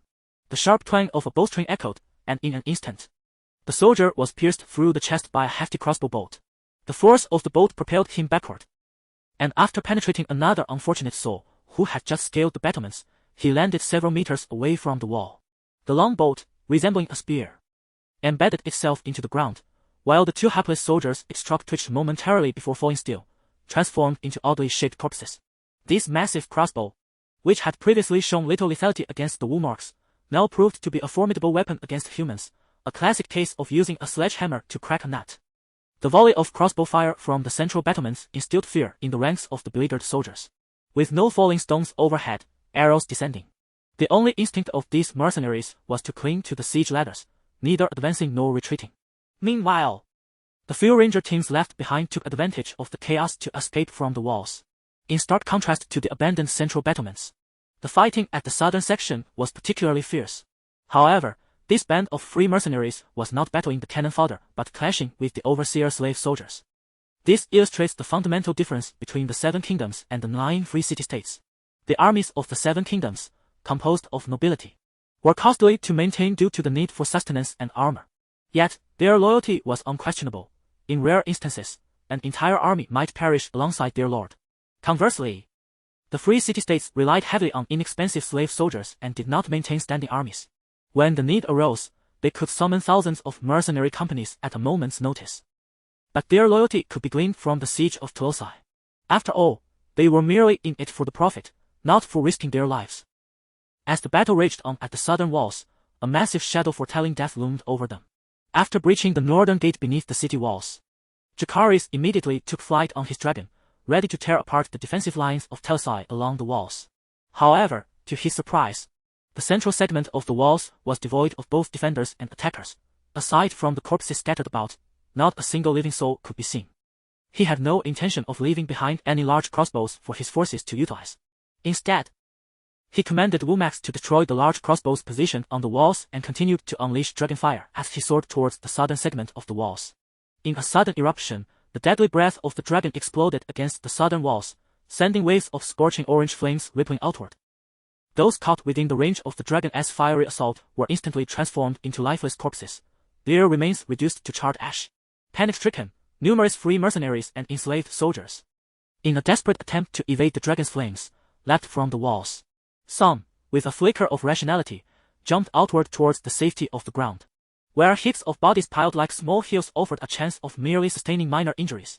Others, in a complete frenzy, instinctively sought refuge back within the walls, falling from a height of 15 or 16 meters onto the cobblestone streets below.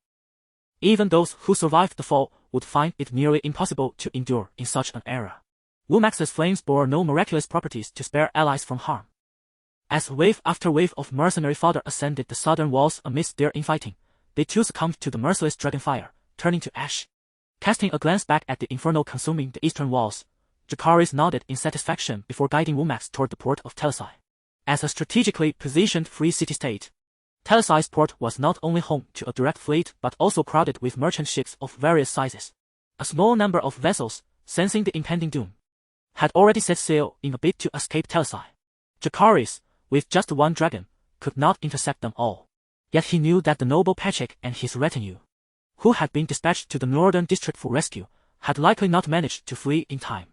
Indeed, Patrick had easily located his family, led away from the northern district by his loyal captain. However, as they made their way toward the southwestern port, they fortuitously encountered the advancing forces of Jacaerys surging through the northern gate. Without hesitation, Patrick abandoned several hundred enslaved soldiers as a rear guard and made his escape. Yet, as news of the breached city spread rapidly, chaos erupted among the merchants, civilians, and slaves gathered in the southern district due to the fire in the northern district. Patrick and his companions found themselves ensnared in a quagmire, unable to advance. Fortunately, they encountered a band of rangers led by Saba. After promising a substantial reward, Patrick and his party were escorted toward the port under the mercenary group's protection. Suddenly, a chilling sound of dragon wings slicing through the air resonated from the skies behind them. Patrick and Salba looked up to see the magnificent emerald dragon, deemed unparalleled in beauty by the Talesians, soaring towards them from the direction of the eastern walls. With no large crossbows to threaten the city, the emerald dragon flew low, allowing the crowds in the streets to glimpse the shimmering scales adorning its underbelly. As the crowd discerned the immense dragon, it became evident that the dragon rider upon its back could equally perceive them. Alas! Salba gazed at the emerald dragon soaring overhead, then deftly altering its course in the sky ahead. He immediately grasped that the target of the beast was either Lord Patrick or their well-preserved mercenary band. Swiftly surveying his surroundings, Salba feigned panic and shouted, "What are you all waiting for? Ram! The demons and the dragon are coming to devour our souls." The nearby captains and mercenaries, realizing the gravity of the situation, joined in his cries. With a resounding roar, the crowd, momentarily stunned by the proximity of the emerald dragon, erupted into chaos, frantically fleeing towards the southwestern port. Salba, on the other hand, directed his mercenaries down a nearly deserted side street. Above, Jacaerys, seated upon his dragon saddle, remained fixated on his objective. There was no alternative. After all, it was Lord Patrick who had chosen to flee with such an ostentatious, fully armed mercenary band. That direction must lead to the eastern district of Tyrosh. Having gathered maps and intelligence on Tyrosh prior to the conflict, Jacaerys quickly comprehended their intent. The eastern district, centered around the local specialty of purple conch, served as a hub for handicrafts and stood as a critical pillar of the economy aside from maritime trade. Moreover, this area housed various temples and shrines dedicated to different deities. In ordinary circumstances, even the local ruffians would refrain from mischief in this precinct. It could be asserted that to devastate the eastern district would equate to annihilating half of Tyrosh's wealth and offending the multitude of deities worshipped within Essos. Salba's actions were predicated on the belief that Jacaerys would hesitate to unleash the dragon recklessly, hoping to navigate the labyrinthine terrain for their escape. As Walmax adjusted its trajectory and swiftly descended upon the eastern district of Tyrosh, Jacaerys observed the nearly deserted streets, cleverly concealed by the surrounding edifices, and mused to himself, "It seems you still underestimate me." Jacaerys. Chapter 58, The temple burned, the palace destroyed, all beings prostrate. Bam! Bam! Bam! In the eastern district, edifices with weathered walls, bearing the weight of many years, collapsed and ignited under the onslaught of orange-red dragon flames. These structures, primarily engaged in hand-woven dyeing, housed an abundance of flammable materials such as linen and fabrics. As the searing dragon flames consumed a substantial quantity of combustibles, they became increasingly ferocious, rapidly spreading in all directions. Soon, one-third of the eastern district was engulfed in the raging inferno. Mercenaries, civilians, and slaves, their bodies ablaze, screamed as they surged from their hiding places. They rode in the streets in a desperate attempt to extinguish the flames engulfing them. Yet, how could the dragon flames be so easily doused? Within mere minutes, these individuals were reduced to charred corpses, emitting thick plumes of smoke. Jacaerys now felt as though he were immersed in a first-person shooter game, wielding the Wumax flamethrower with precision. Below him, amidst the frantic human torches, there was a multitude of panicked individuals fleeing in all directions. He needed to discern from this chaotic crowd who his true target was. Jacaerys did not consider himself a bloodthirsty killer. There was no need to indiscriminately incinerate everyone below. Furthermore, the terrain of the eastern district was quite intricate, with people scattering in every conceivable direction. Without the aid of wildfire ointment, he could not immobilize everyone in such a short span of time. After careful observation, Jacaerys identified two agile, purpose-driven groups.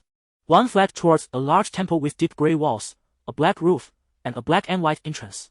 The other darted towards a grand edifice, entirely blood-red, surrounded by roaring bonfires. The black and white courtyard and the temple of the King of Light. Both escape routes led to temples. Did they believe the divine could save them? Whoosh! Clang! Just as Jacaerys contemplated which group to pursue first, a sharp arrow was loosed from the direction of the team heading towards the black and white courtyard, aimed at Wumax's chest. Seeking death? I shall oblige. Although he understood that the archer was likely provoking him deliberately as bait, the fresh animosity from this provocation, coupled with the old grudge from the faceless assassins of the black and white courtyard, compelled Jacaerys to command Wumax to soar rapidly towards the black and white courtyard. Ha! With full force, Wumax swiftly ascended above this fleeing group, unleashing a torrent of Dragonfire without reservation. At least half of those caught off guard were instantaneously reduced to cinders. Amongst the throng, one particularly agile figure caught Jacaerys' attention, as he dashed and leaped, crashing into the nearby black and white courtyard. Jacaerys did not rush to pursue this individual. Instead, he first commanded Womax to flush out and incinerate the mercenaries hidden among the surrounding buildings, before leisurely gliding towards the black and white temple. Ha! As Womax circled the black and white courtyard, breathing fire, he effectively sealed all avenues of escape. Whoosh! A cold arrow shot from the rooftop of the black and white courtyard. Observing this, Jacaerys swiftly commanded Womax to ascend slightly into the sky. Clang! The cold arrow struck the dragon scales below Womax's chest, ricocheting off with force. How intriguing! It appeared to be aimed at the shattered scales on Womax's front. Jacaerys, observing the figure standing defiantly atop the black and white academy, allowed a cold smirk to grace his lips. Clearly, this archer had realized the escape route had been sealed by dragon flames, leaving him with nowhere to retreat. He sought to exploit the perceived weakness of the dragon to achieve a feat of dragon slaying. With a powerful flap of its wings, Womax lunged directly at the archer. The archer exhaled a heavy breath, then, without taking aim, executed a seamless motion to knock an arrow, draw the bow, and release. Whoosh!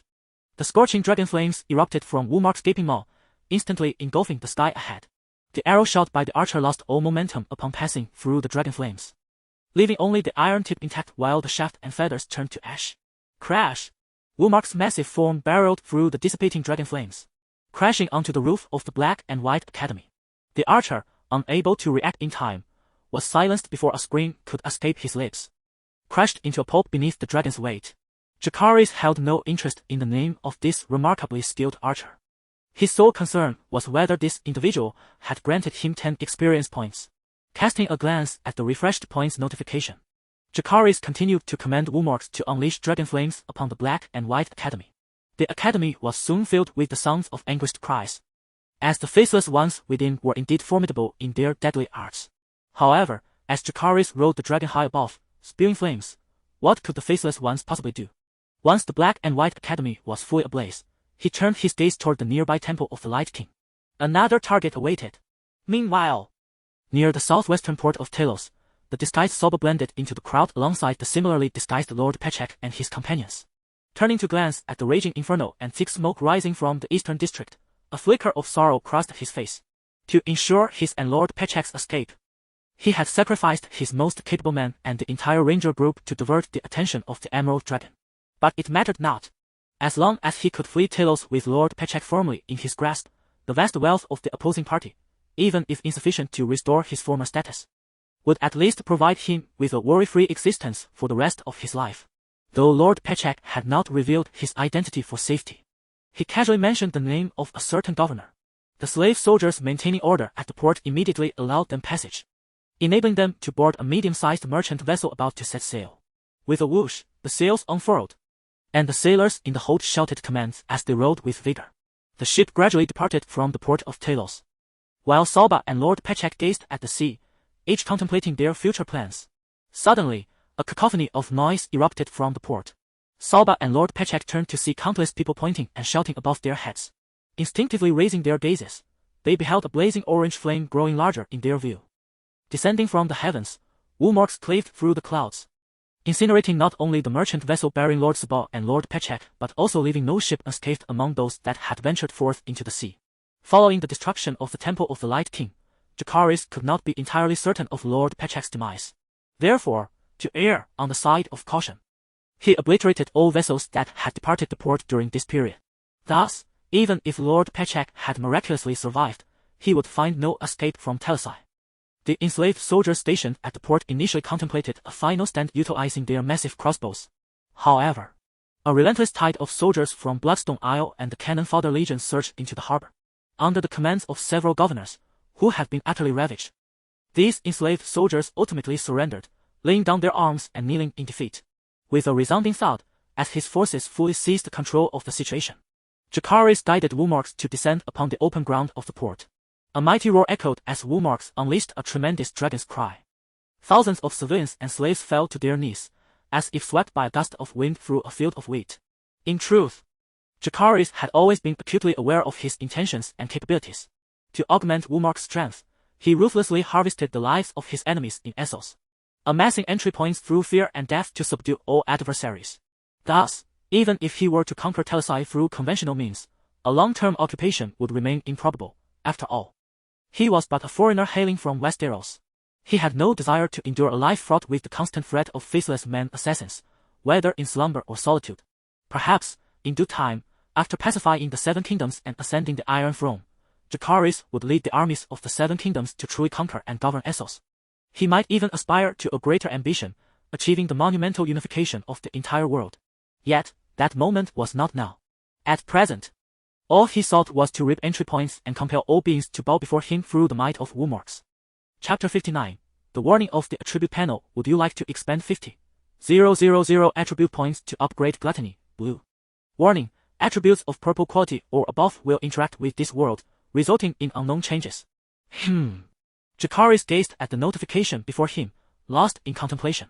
During today's siege of Tyrosh, he had harvested a staggering 49,270 points. These mere 50,000 attribute points seemed to have been accrued merely from the slaughter of 5,000 individuals.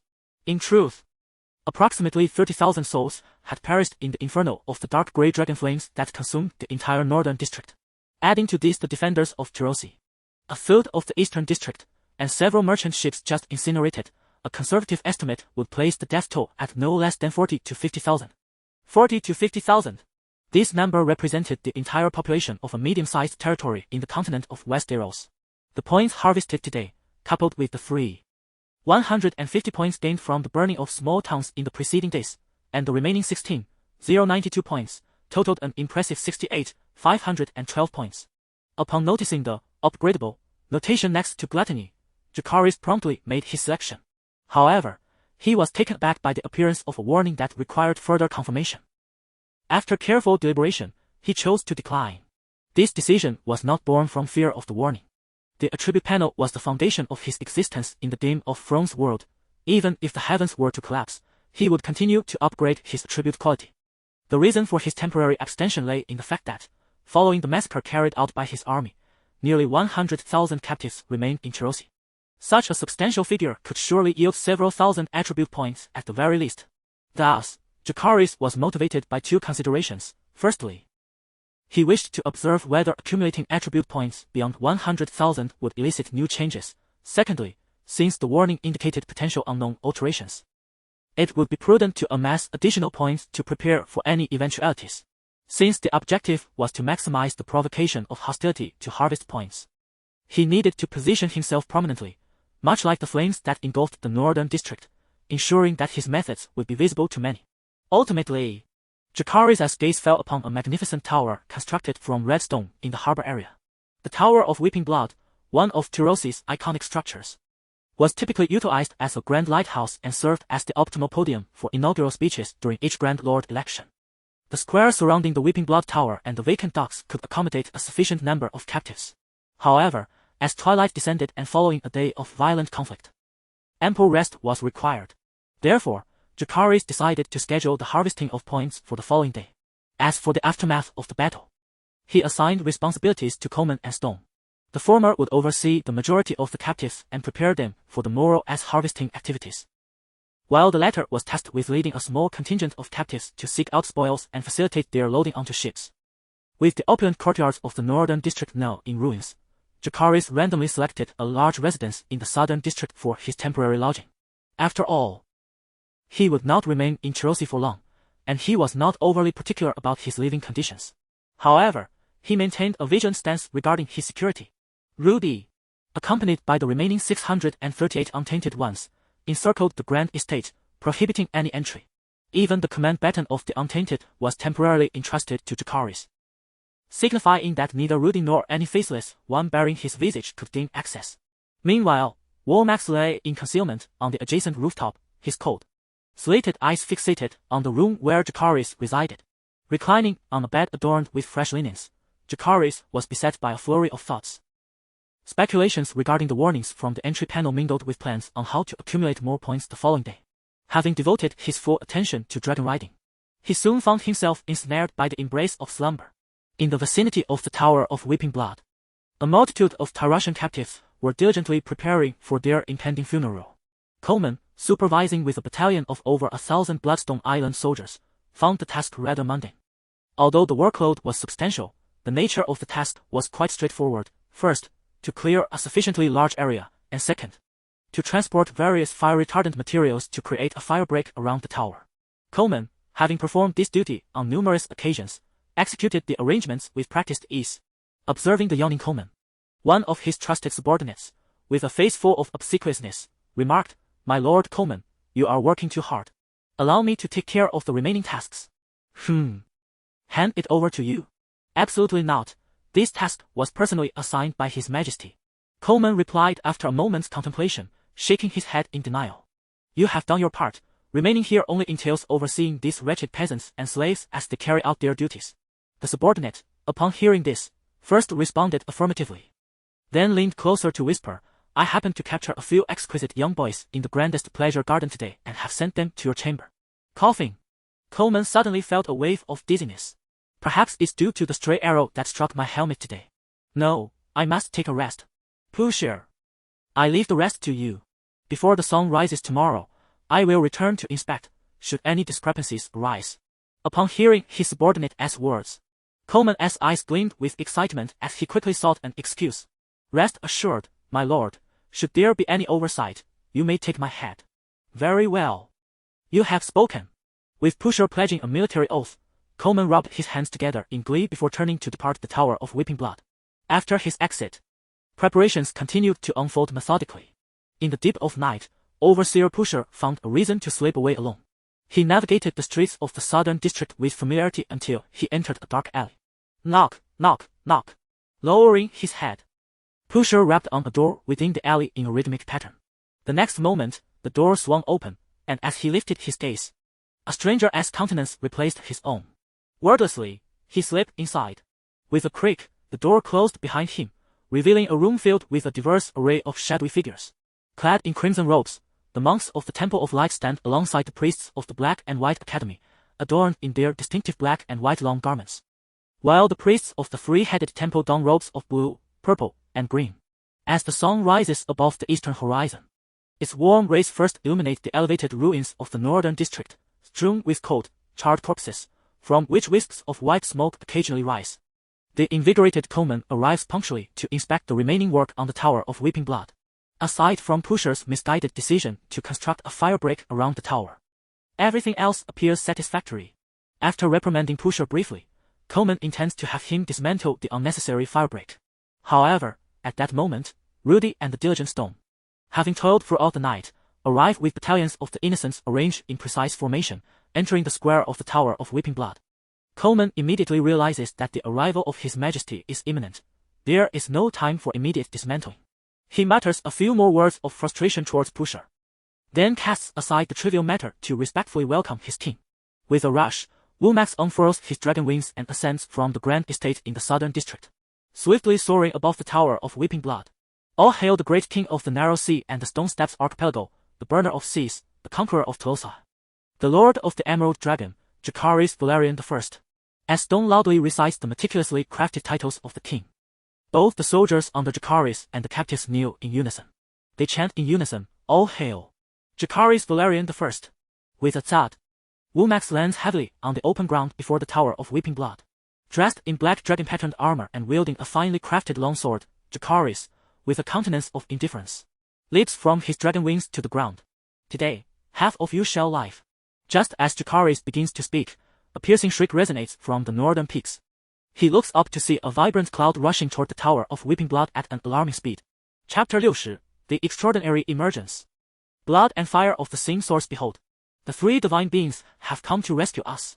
As the vibrant clouds drew near the blood-weeping tower plaza, tens of thousands of captives let out a collective gasp. Jacaerys focused intently and realized that the colorful clouds were, in fact, a flock of bizarre birds adorned with three heads and cloaked in plumage of blue, purple, and green.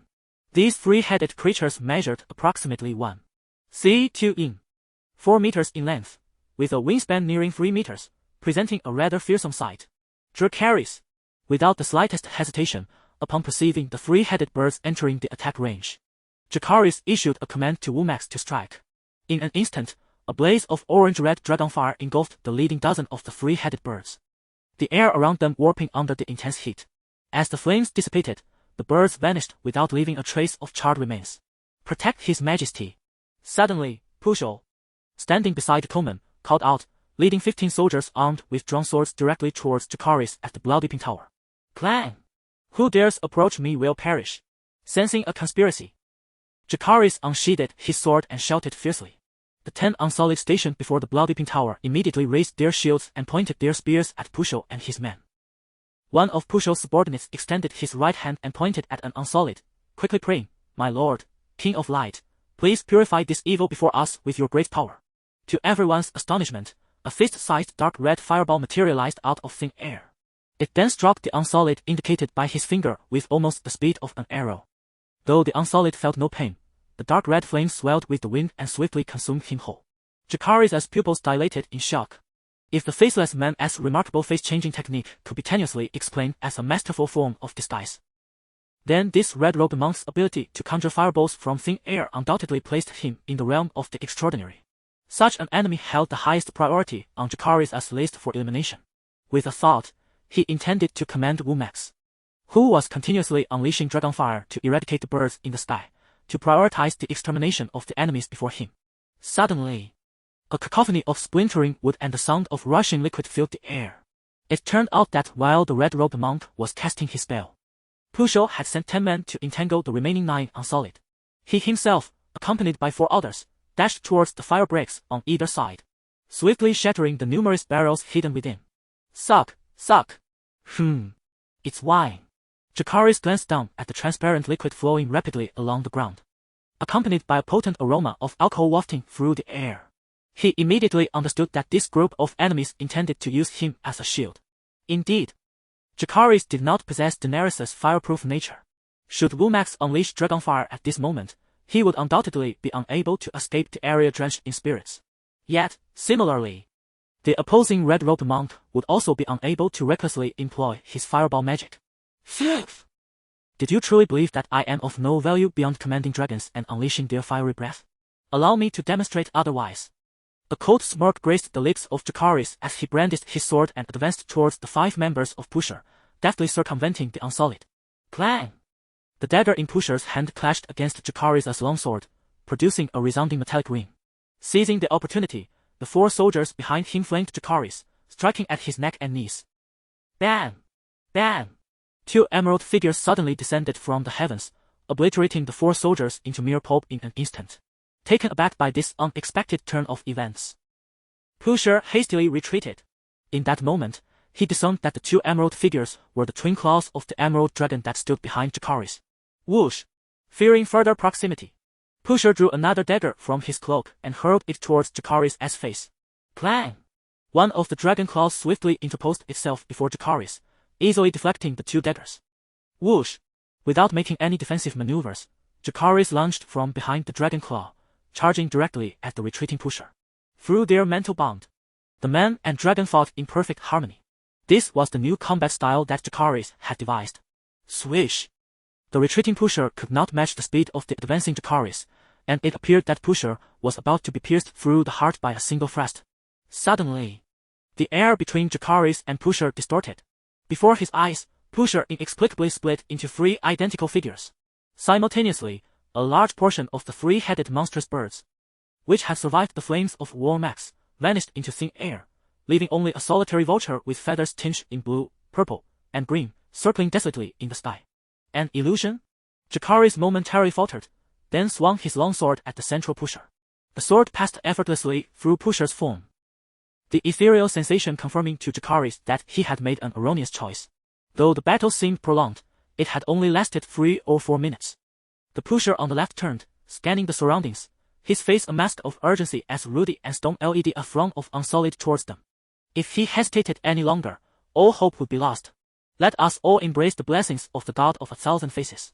Minions of the Frost God. Enemies of the gods. Pusher uttered a cryptic phrase to Jacaerys before producing a small horn from his cloak and blowing it directly. The melodious sound of the horn echoed throughout the Bloodleaping Tower plaza. After a few breaths, a tremendous explosion reverberated from above. Boom! Crash! Crash! Jacaerys looked up at the sound to see the tip of the Bloodleaping Tower shatter in the aftermath of the explosion. Countless fragments of varying sizes, still ablaze, rained down from the sky. Crack! The emerald dragon wing of War Max shielded Jacaerys like a protective barrier. It then burrowed its head beneath the dragon wing, coiling its body and bracing its hardened back scales against the cascading fiery debris. Under the protective embrace of the dragon wings, Jacaerys gazed upon the spirits of the ground's fiery liquor, swiftly accessing the upgrade panel for his attributes. Attribute points, 1. Please wait. Embrace of the Sun, blue, is interacting with this world. Interaction successful. Embrace of the Sun, blue, has been upgraded to Bloodfire Unity, purple, crackle. The countless shards of flame, shattered from the pinnacle of the crying blood tower, swiftly entombed the dragon form of War Max within their fiery embrace.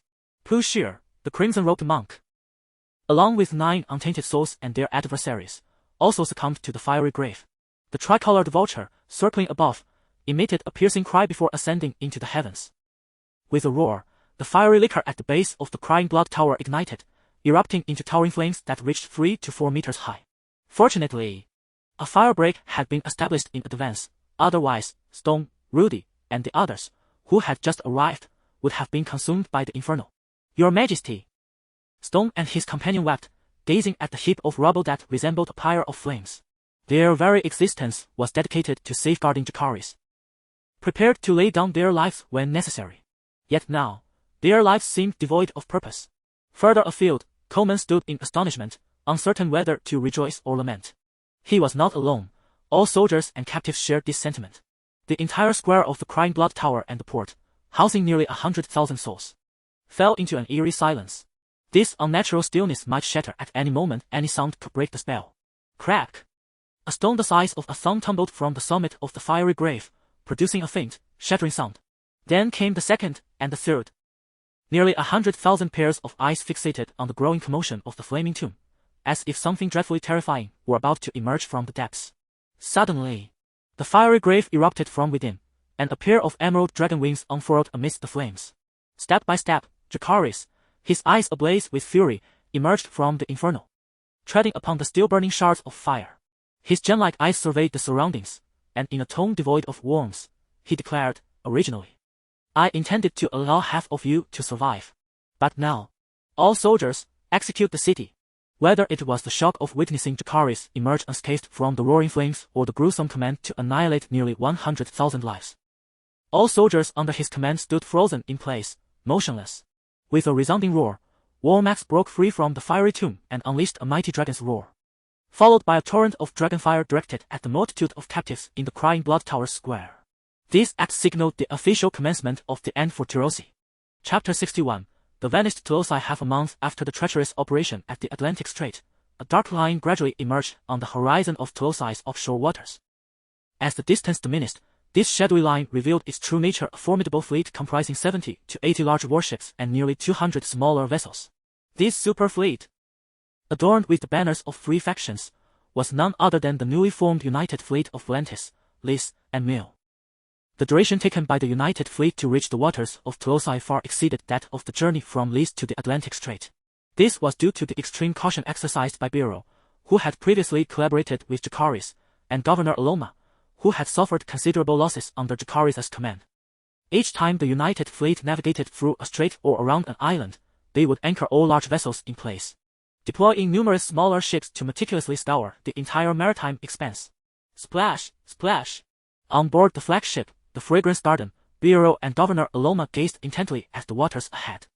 Beside them, a governor from Mil, draped in white gauze and adorned with a white headscarf, hesitantly spoke. There seems to be something amiss. Since we entered the Clumsy waters, we have not encountered a single merchant ship. Not even a patrol vessel from the Clumsy fleet can be seen at the exit. Governor Mosul, I commend your keen observation, Governor Aloma remarked, acknowledging the Mil governor before turning to Biro. Let us adhere to protocol and dispatch reconnaissance vessels, ensuring the entire fleet is prepared for combat. What say you, Lord Biro? Governor Aloma, you are indeed the commander of this fleet. I shall defer to your judgment. If preparations for battle are in order, I shall return to my warship, Biro replied nonchalantly, shrugging as he made to depart the Fragrance Garden. No, I merely bear the title of commander, Aloma interjected with a hint of urgency. Your warship is nearby. Let us await the intelligence from the reconnaissance vessels.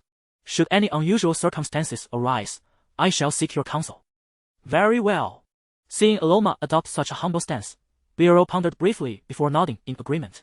After nearly an hour and a half of waiting, the report from the reconnaissance vessel finally reached the fragrance garden. What could be said of an area deemed secure yet described with unspeakable horrors never before witnessed? Aloma's brow furrowed as he listened to his subordinate's account. Beero, unable to comprehend the gravity of the situation, straightforwardly suggested, since safety has been confirmed, let us see for ourselves. Indeed, the command for full-speed navigation was relayed from the flagship, and the United Fleet surged forward towards the port of Clumsy. Upon nearing the harbor's periphery, every officer and soldier, from the highest ranks to the enslaved, was momentarily paralyzed by the sight that lay before them. For the majestic Clumsy, with a history spanning 4 to 5 millennia since the Valerie era had vanished, the first sighting of the new United Fleet naturally draws attention to the once bustling and vibrant port area. However, it can no longer be aptly referred to as a port. The iconic structure, the Weeping Tower, has collapsed into the harbor, its vast majority submerged beneath the waves, with only a small portion of its crimson eaves peeking above the water, proclaiming its existence. Surrounding the Weeping Tower are numerous sunken vessels, each at varying depths of submersion. A multitude of shipwrecks and pallid corpses float upon the relatively tranquil waters of the port. Given the current ghastly state of Tyrosh port, large and medium-sized warships are certainly unable to navigate its waters. Only small craft and skiffs can pass through unhindered. Behind the port, the southern district has transformed into a charred wasteland, with most buildings reduced to mere rubble. The few remaining structures appear grotesquely melted by intense heat, teetering on the brink of collapse. As for the remaining northern and western districts, they have been entirely buried under the debris of the treacherous mountain to the north of Tyrosh, which has split asunder, vanishing without a trace. Could it be that Tyrosh has suffered a cataclysm akin to the mysterious doom that befell Valyria?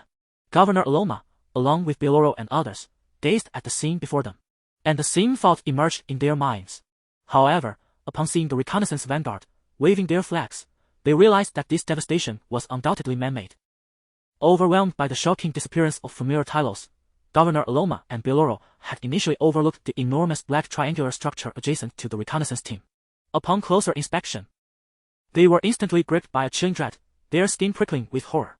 Many of the United Fleet soldiers, whose mental fortitude was weak, hurriedly clasped their mouths and rushed to the ship's edge to retch violently. What they beheld was not merely a black triangular edifice, but rather a colossal mound of corpses. A grotesque heap formed from countless bodies and decapitated heads, intermixed with soil. The black surface of this ghastly mound was, in fact, a throng of crows feasting upon the putrid flesh. God!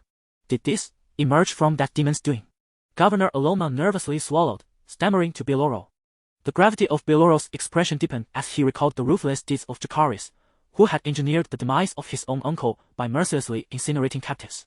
He nodded, speaking with caution. Indeed, given his disposition, he is certainly capable of such barbarity.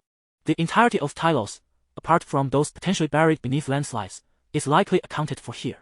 The deliberate destruction of the Weeping Tower and the construction of such a horrific sight is clearly a warning and a means of intimidation directed at us. So, shall we continue our course towards Lannick Island? Let us not rush. We must first ascertain what has transpired in Tyrosh. As you previously mentioned, Lord Pechak has dismantled all the large ballistae from Bandai Island and transported them to Tyrosh. How could Jacaerys conquer this fortified city solely with a colossal dragon? Could it be that Demon Targaryen has also arrived? By the way, release those Tylosian soldiers we previously detained. Upon witnessing the dire plight of Clumsy, they will undoubtedly embark on a fervent quest to locate any survivors. Moreover, their animosity towards Jacaerys will certainly surpass ours. Beero, indeed, is a figure of remarkable audacity. Unafraid to betray Jacaerys, even in the face of terrifying circumstances, he remains composed, systematically organizing the tasks at hand. Very well. As Beero stated, the thousands of Clumsy soldiers, once liberated, frantically scour the ruins for survivors upon witnessing the devastation of their homeland. As a large fortress city with a population nearing 200,000, there must be hidden places such as basements and secret passages. After a lengthy search lasting most of the day, several survivors, covered in grime and trembling uncontrollably, were brought aboard the fragrant garden. Chapter 62. The name of the evil dragon. The Gluttony. The 6 survivors from Tyrosh were evidently famished, ravenously stuffing their mouths with the white bread sent by Governor Aloma. In their haste, they choked and coughed incessantly. Bear exchanged a glance with his guards, who promptly stepped forward to seize the bread from the survivors and offered them water skins. My mother often remarked in my youth that the hungrier one is, the more one should eat slowly, otherwise, if one chokes on food, both one's body and the meal shall end up in another's stomach. The food can wait. Now, tell us what transpired here. Upon hearing Bear's words, the 6 survivors, varying in age, exchanged glances. Finally, a middle-aged woman in her 40s stepped forward and spoke. My lord. On the day the city fell, 3 divine entities came to our rescue. He fought the green dragon personally, while his followers besieged the evil dragon. Ultimately, the 3 deities unleashed divine retribution, obliterating the Tower of Weeping Blood, entombing the green dragon and the evil dragon within, and incinerating them in fierce flames. As the woman recounted this mythological tale, Bear and Governor Aloma could not help but twitch at the corners of their eyes. Taking a deep breath, Governor Moso of Mil forcefully suppressed his rising anger. The island of Lannick, occupied by the Jacaerys army, lay at Mil's doorstep, making him the most eager to discern the movements of the Jacaerys forces. Do not propagate the faith of the 3 deities. I shall pose 2 questions. Who destroyed Tyrosh? And did you see which direction they sailed? My lord, I was just about to touch upon that. The 3 deities, having exhausted their divine power in administering punishment, were compelled to return to their divine realm. After their departure, the cunningly feigned dead green and evil dragons escaped from the boulders and flames. The evil dragon proclaimed that it initially intended to devour only half of the souls of the Tyrosh people. Wait, can dragons speak?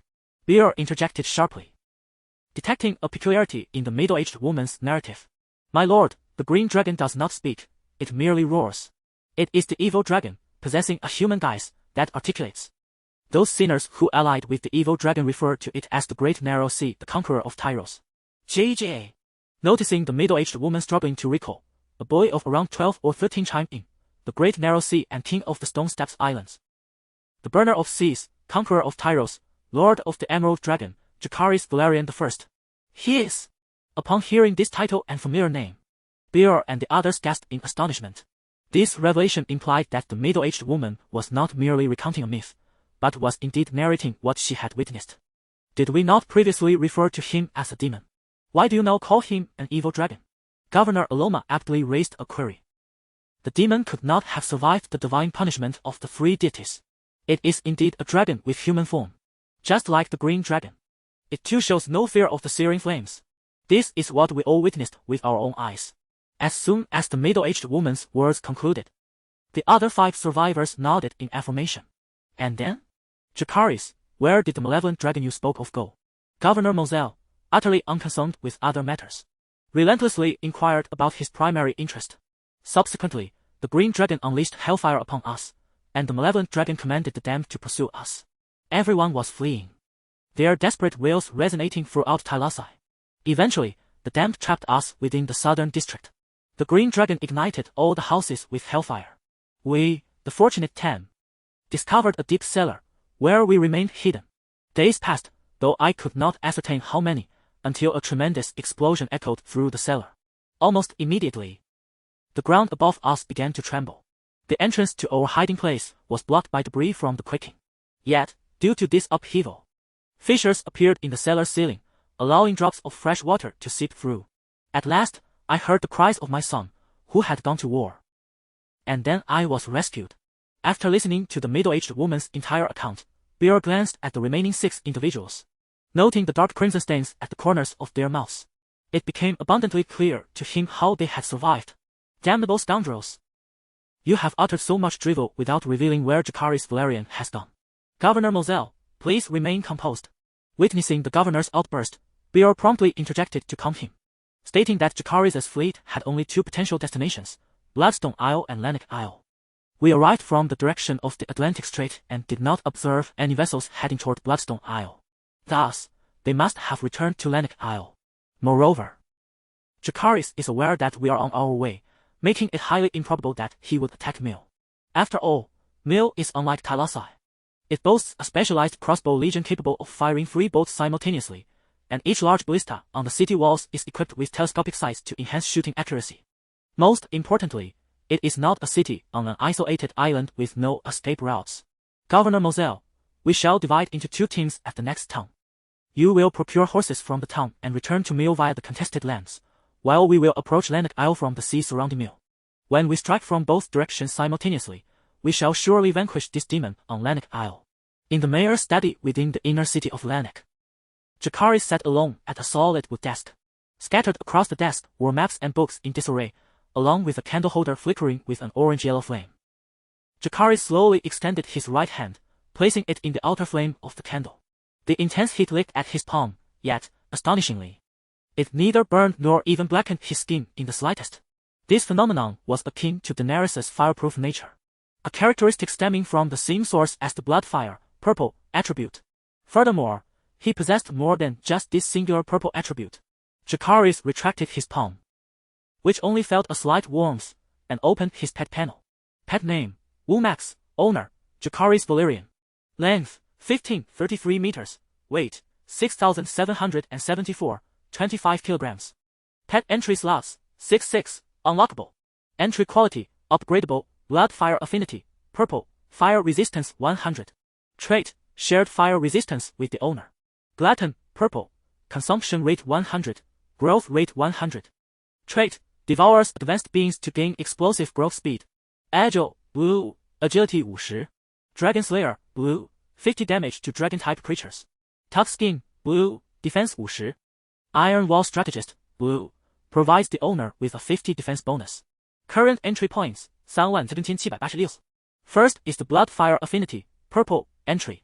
After sharing Wumax's doubled fire resistance, Jacaerys became immune to ordinary flames. This was evident from the previous Blood Tower's fiery grave and today's Candelabra's scorching. In truth, this trait holds little significance for Wumax, as even a mere young dragon can survive the searing heat of a volcano. Dragons are inherently immune to ordinary flames, which is the origin of the saying, "True dragons fear not the fire" in the world of Game of Thrones. However, Dragonfire is not merely ordinary flame. To attain immunity to Dragonfire, Wumax would likely need to continue upgrading the Bloodfire affinity, purple, entry. Next is the Glutton, purple, entry.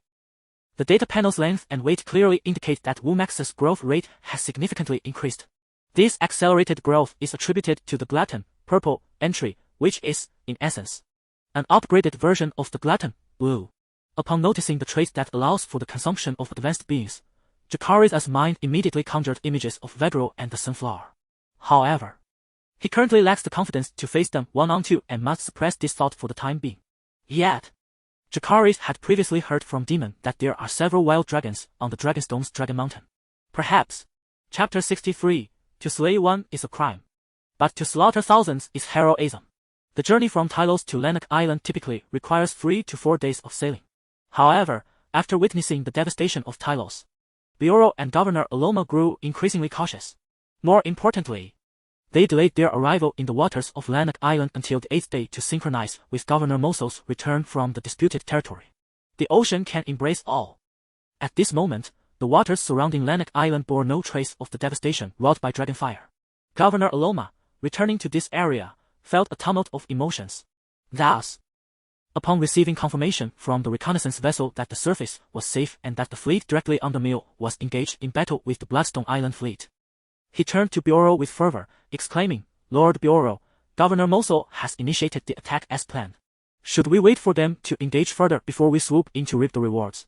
Governor Aloma, give the order for our soldiers to seize control of all Mill warships within the fleet. Then retreat at full speed back to Ruse. Beorhol, who had been deep in thought with a furrowed brow, suddenly lifted his head and responded sharply. "What? Retreat? Lord Beorhol, the forces of Jacaerys must have suffered considerable losses in the prior battle at Tyrosh. Once they weaken each other, we can easily encircle them. This is the perfect opportunity." Aloma countered incredulously. "How, Governor Aloma, such words are unbecoming of you. Wake up, do not let hatred cloud your judgment. A perfect opportunity. Switch places with Moso. Would you dare to confront the Bloodstone Island fleet, which possesses a mighty dragon, with the Mill fleet alone?" Beorhol's words struck a chord with Aloma, who hesitated and inquired. "Are you suggesting that the Mill fleet and the Bloodstone Island fleet are merely performing for us? That damned Moso is far more cunning than we imagined, yet also more naive. Does he truly believe that kneeling before Jacaerys will yield a favorable outcome? He is a dragon that revels in destruction and devouring the unwary." Beorhol scoffed, articulating with clarity, "Tyrosh lies in ruins, and Mill has surrendered. The waters from the stone steps isles to the Sea of Meal will fall under Jacaerys' dominion. But have you considered why he would destroy the treasure that is Tyrosh? It is because he lacks the means to thoroughly conquer and occupy it. Ultimately, Jacaerys is but an exceedingly dangerous pirate lord. The city-states of Pentos and Bravos, whose maritime routes he has severed, will be far more anxious than we. Let us proceed. We need only to establish a defensive line in your waters of ruse, as per the original Twin Cities Pact, to ensure our safety. Then we can deploy ground forces to firmly secure the disputed territory. Our 2 free city-states shall emerge as the greatest victors in this conflict. Thank goodness for your wisdom, Lord Bioro, otherwise, I would surely falter here. I hereby decree the seizure of control over the ship mill. Ultimately, Governor Aloma was persuaded. However, after issuing the command to the messenger, he turned to see Lord Bioro preparing to depart from the fragrance garden. He hastily inquired, "My Lord Bioro, where do you intend to go?" "To make preparations for a retreat, of course. If Jacaerys comes chasing us on his dragon, it will be quite the surprise for him. The joint fleet of Volantis and Rhys has fled. It seems Bioro has discerned this to be a trap. Indeed, he is a remarkable talent." In the inner training ground of Rhaenyra town, Jacaerys, stroking the side of Warmax, could not help but commend Bioro upon receiving the report. Stone, upon hearing this, immediately asked, "Your Majesty, shall we command Governors Rudy and Moso to pursue at once?" "That won't be necessary. Their vessels combined do not even constitute half of the joint fleet." Jacaerys shook his head, indicating he had no intention of chasing the newly formed fleet. The previous efforts to obliterate the peak northwest of Talos had already exhausted all the wildfire oil that Oath had gathered during this period of strenuous work. Even if he rode Warmax to catch up, he could only incinerate a few ships at best, which would be of little consequence. Moreover, he was acutely aware that Bioro's audacity to betray him and set a trap implied he possessed some form of support. To pursue recklessly would certainly entail danger. The risks did not justify the potential rewards, thus making the pursuit utterly meaningless. Lastly, there was an inconspicuous factor that also constrained him. With this thought in mind, Jacaerys looked up at the dragon saddle on Warmax's back. The previous saddle, meticulously crafted by the Dragonstone's dragon guards, had been destroyed beneath the Tower of Weeping Blood. The current saddle was newly fashioned by the artisans of Rhaenyra town, resembling the former in appearance, yet Jacaerys found it uncomfortable to sit upon. And its handling capabilities were significantly inferior. Indeed, the arts of dragon nurturing and training were the result of centuries of knowledge passed down by the dragon guards. If outsiders could easily replace them, there would be no need for the Targaryen family to continue their patronage. It appeared that a return to Dragonstone was imperative. With this thought in mind, Jacaerys commanded, "Notify Governor Moso to prepare for the city's surrender. We shall proceed to Meal for the capitulation the day after tomorrow." "As you command, Your Majesty." Since there was no need to ride out on the dragon, Jacaerys patted Warmax's head and prepared to leave the training ground. Suddenly, a weak plea for mercy echoed, "Your Majesty, spare me." Jacaerys turned to see a row of crucifixion racks at the edge of the training ground. There, bound to one of the racks, was Coleman, stripped bare and covered in crimson lash marks. Yet, what was most conspicuous was his utterly devoid groin. Those affixed to these crucifixion racks were the officers from Bloodstone Island responsible for the preparations at the Tower of Weeping Blood that night. Upon returning to Rhaenyra Island, knowing he could not conceal the truth, Coleman had voluntarily confessed the reasons for his dereliction of duty, having been exploited by the enemy's weaknesses. Jacaerys took it upon himself to eliminate this vulnerability. It seems that the resilient Coleman has endured the infection phase that follows the removal of troublesome roots. He instructed that Coleman be laid down and given some water, for he still possesses value. They must not allow him to perish. With a casual command to Stone, Jacaerys departed from the training grounds. Coleman is a clever man, still of utility. As for whether he might harbor resentment as a result, Jacaerys was entirely indifferent. At the break of dawn on the third day, the Bloodstone Island fleet arrived at the port of Meal. It was evident that Governor Moselle was genuinely surrendering. All the large crossbows atop the city walls of Meal had been disassembled and displayed prominently. Alongside him, 11 governors of Meal awaited at the port for the arrival. Behind them lay chests overflowing with gold and silver treasures, accompanied by a procession of striking Meal maidens. Further back stood groups of Meal soldiers, having laid down their arms and removed their armor. As Warmax flapped his dragon wings, hovering above the port, the 11 governors of Meal led the way. Kneeling upon the ground, observing the dense throng of kneeling figures below, Jacaerys felt a peculiar sensation rise within him. Following the annihilation of Philosophy, The governors of Mil had voluntarily surrendered, offering countless riches and beautiful maidens with both hands. Truly, it echoed a famous adage from a past life: to kill one is a crime, to slay thousands is to be a hero. Chapter 64. The surrender of Mil and the return to Dragonstone in the heart of Mil, within the governor's palace where a supreme council had recently convened. Jacaerys sat grandly upon the throne, with Stone and Rudy positioned behind him. Dozens of Unsullied stood at various points in the palace, barring any outsiders from entry. Jacaerys remained silent, and Governor Moselle along with 10 others dared not take their seats. They exchanged glances, standing like servants, patiently awaiting Jacaerys' command. I shall refrain from idle chatter. From this day forth, Mil shall be incorporated into my kingdom. Upon hearing these words, the 10 governors before him altered their expressions, engaging in hushed whispers. Governor Moselle, noticing their furtive gestures, felt compelled to speak, yet ultimately swallowed his words. Though he maintained composure, there were those who could not. Suddenly, a portly middle-aged governor, adorned with a white turban, stepped forward and declared, "Your Majesty, we have indeed chosen to surrender to you. However, this does not signify that Mil shall merge into your kingdom. Rather, we wish to become your vassals. Should you find the war reparations we offer unsatisfactory, we are open to further negotiation. Wealth, beautiful women, enslaved soldiers, even grand warships can be provided as compensation. Together, we can become the finest of allies. In the future, every merchant ship from Mil that traverses the Steppes Islands to trade in Westeros shall pay you a maintenance fee based on the value of their cargo. Trust me. This is an unimaginable fortune. Ah, what is your name?" "Never mind, it matters not." Jacaerys smiled slightly, initially inclined to inquire about the middle-aged governor's name, but dismissively waved his hand, casting a glance at Rudy. With swift precision, Rudy stepped forward, drawing his sword and severing the governor's neck in a single stroke. Blood gushed forth, spraying like a fountain. "Oh dear!" Moselle sighed, shaking his head in resignation, while the other 9 governors gasped in terror. "I believe you still do not fully comprehend that this is not a mere business transaction. You shall either integrate or meet the same fate as Tyrosh be melted away. Your Majesty, we are willing to merge into your kingdom." Yes, we are willing." Moselle promptly assented, and the other 9 governors quickly followed suit, nodding in agreement. With the iron fist now wielded, the next step would be the offering of carrots. Seeing their compliance, Jacaerys nodded in satisfaction and proclaimed, "Excellent. You 10 shall remain the administrators of this city. I shall not infringe upon your property. When I conquer Lys and Volantis, I will entrust their governance to you as well. However, in addition to the fixed taxes Mil must remit to me, you shall also organize a dragon hunting force of no fewer than 2,000 men each month." A dragon hunting force? Governor Moselle gazed at Jacaerys with a look of utter astonishment. Indeed, regardless of the methods employed, a dragon-slaying party, hostile towards me, must be organized each month. They shall be dispatched to Lanark Island to battle the dragon. And with me, Your Majesty, assembling a cohort of 2,000 should pose no difficulty. However, how shall we instill animosity within them towards you?" Governor Moselle pondered briefly before inquiring. Upon hearing this, Jacaerys rose and approached Governor Moselle. "Gold!" As he watched Jacaerys advance towards him, Governor Moselle felt a surge of anxiety. Swallowing hard, he deeply regretted speaking up, berating himself for his lack of discretion. After all, the previous loquacious governor lay in a pool of his own blood.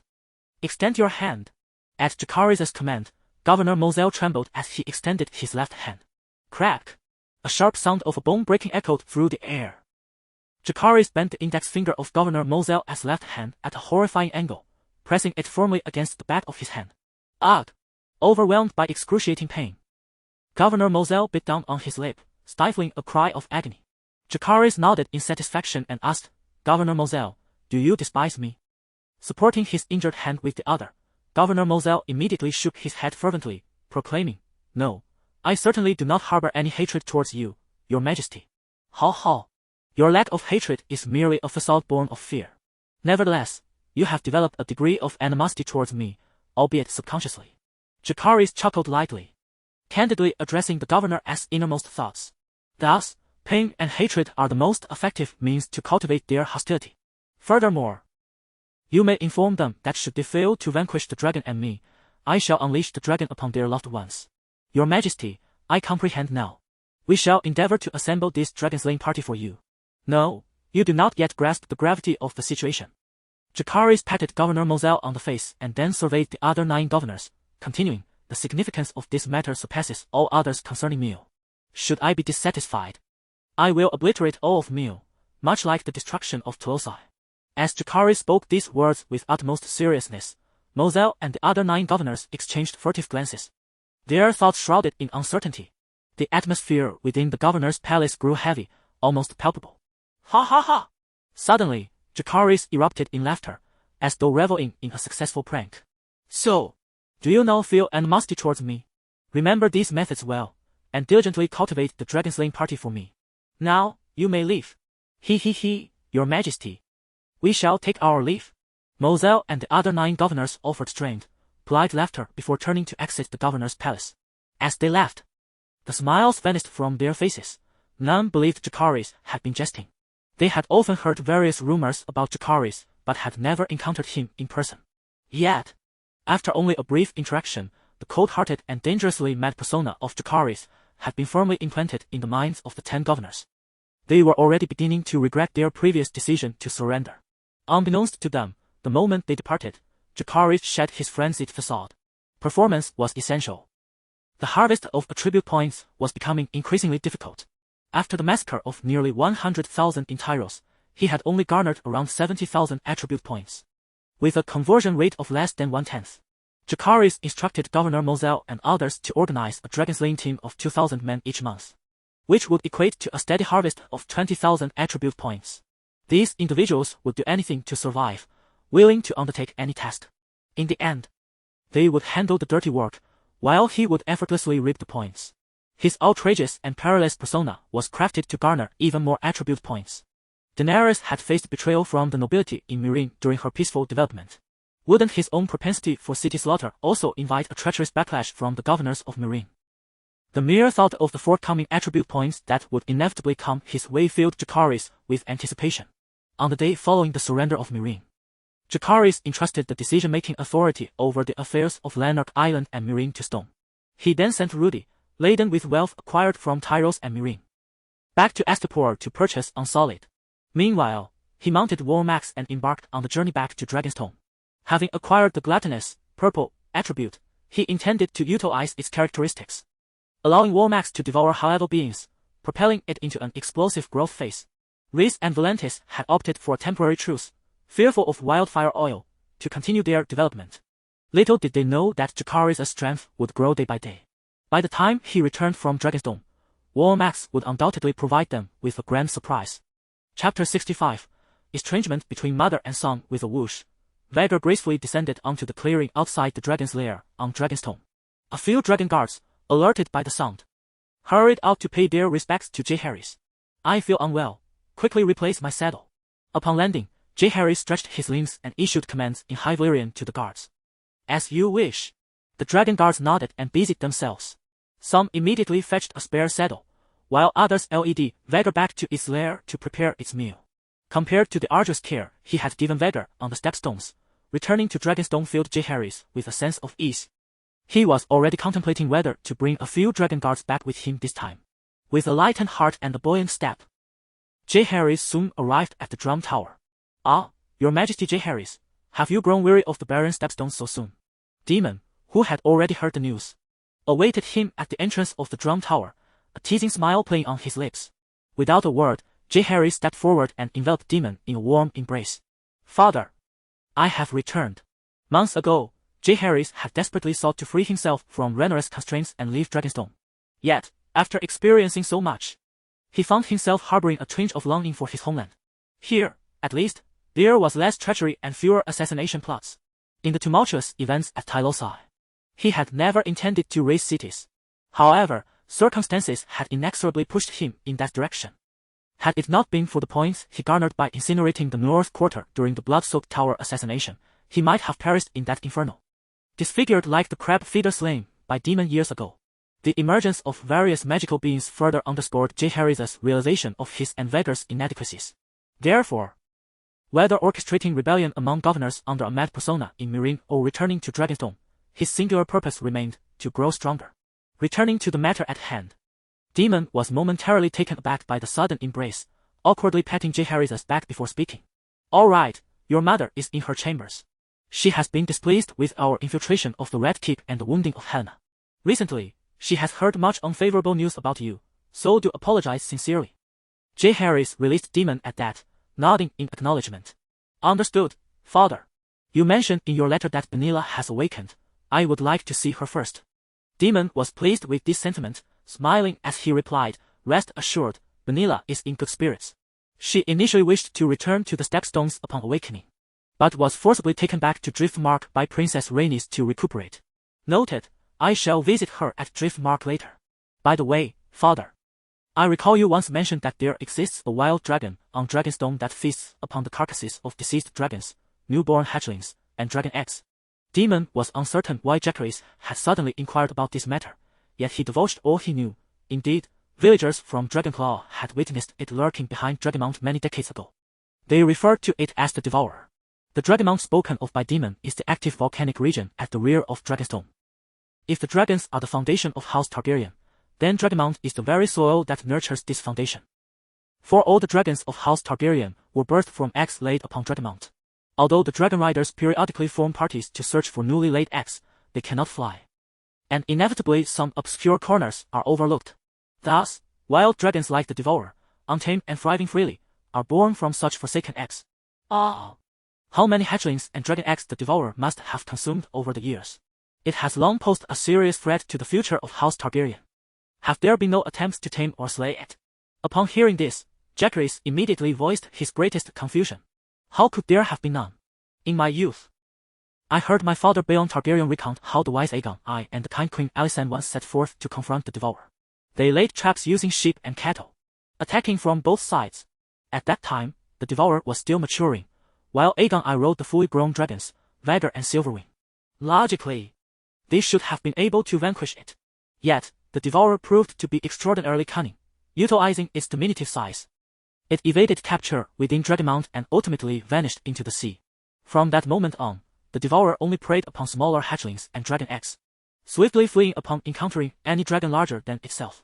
After hearing Demon's tale, Jacaerys nodded in dawning comprehension. The smaller cannot best it, while the larger cannot seize it. No wonder this menace has survived to this day. After all these years, the Devourer's size must have grown considerably, has it not? In recent years, I have not heard of anyone claiming to have spotted the Devourer. Perhaps those who did have already become its prey.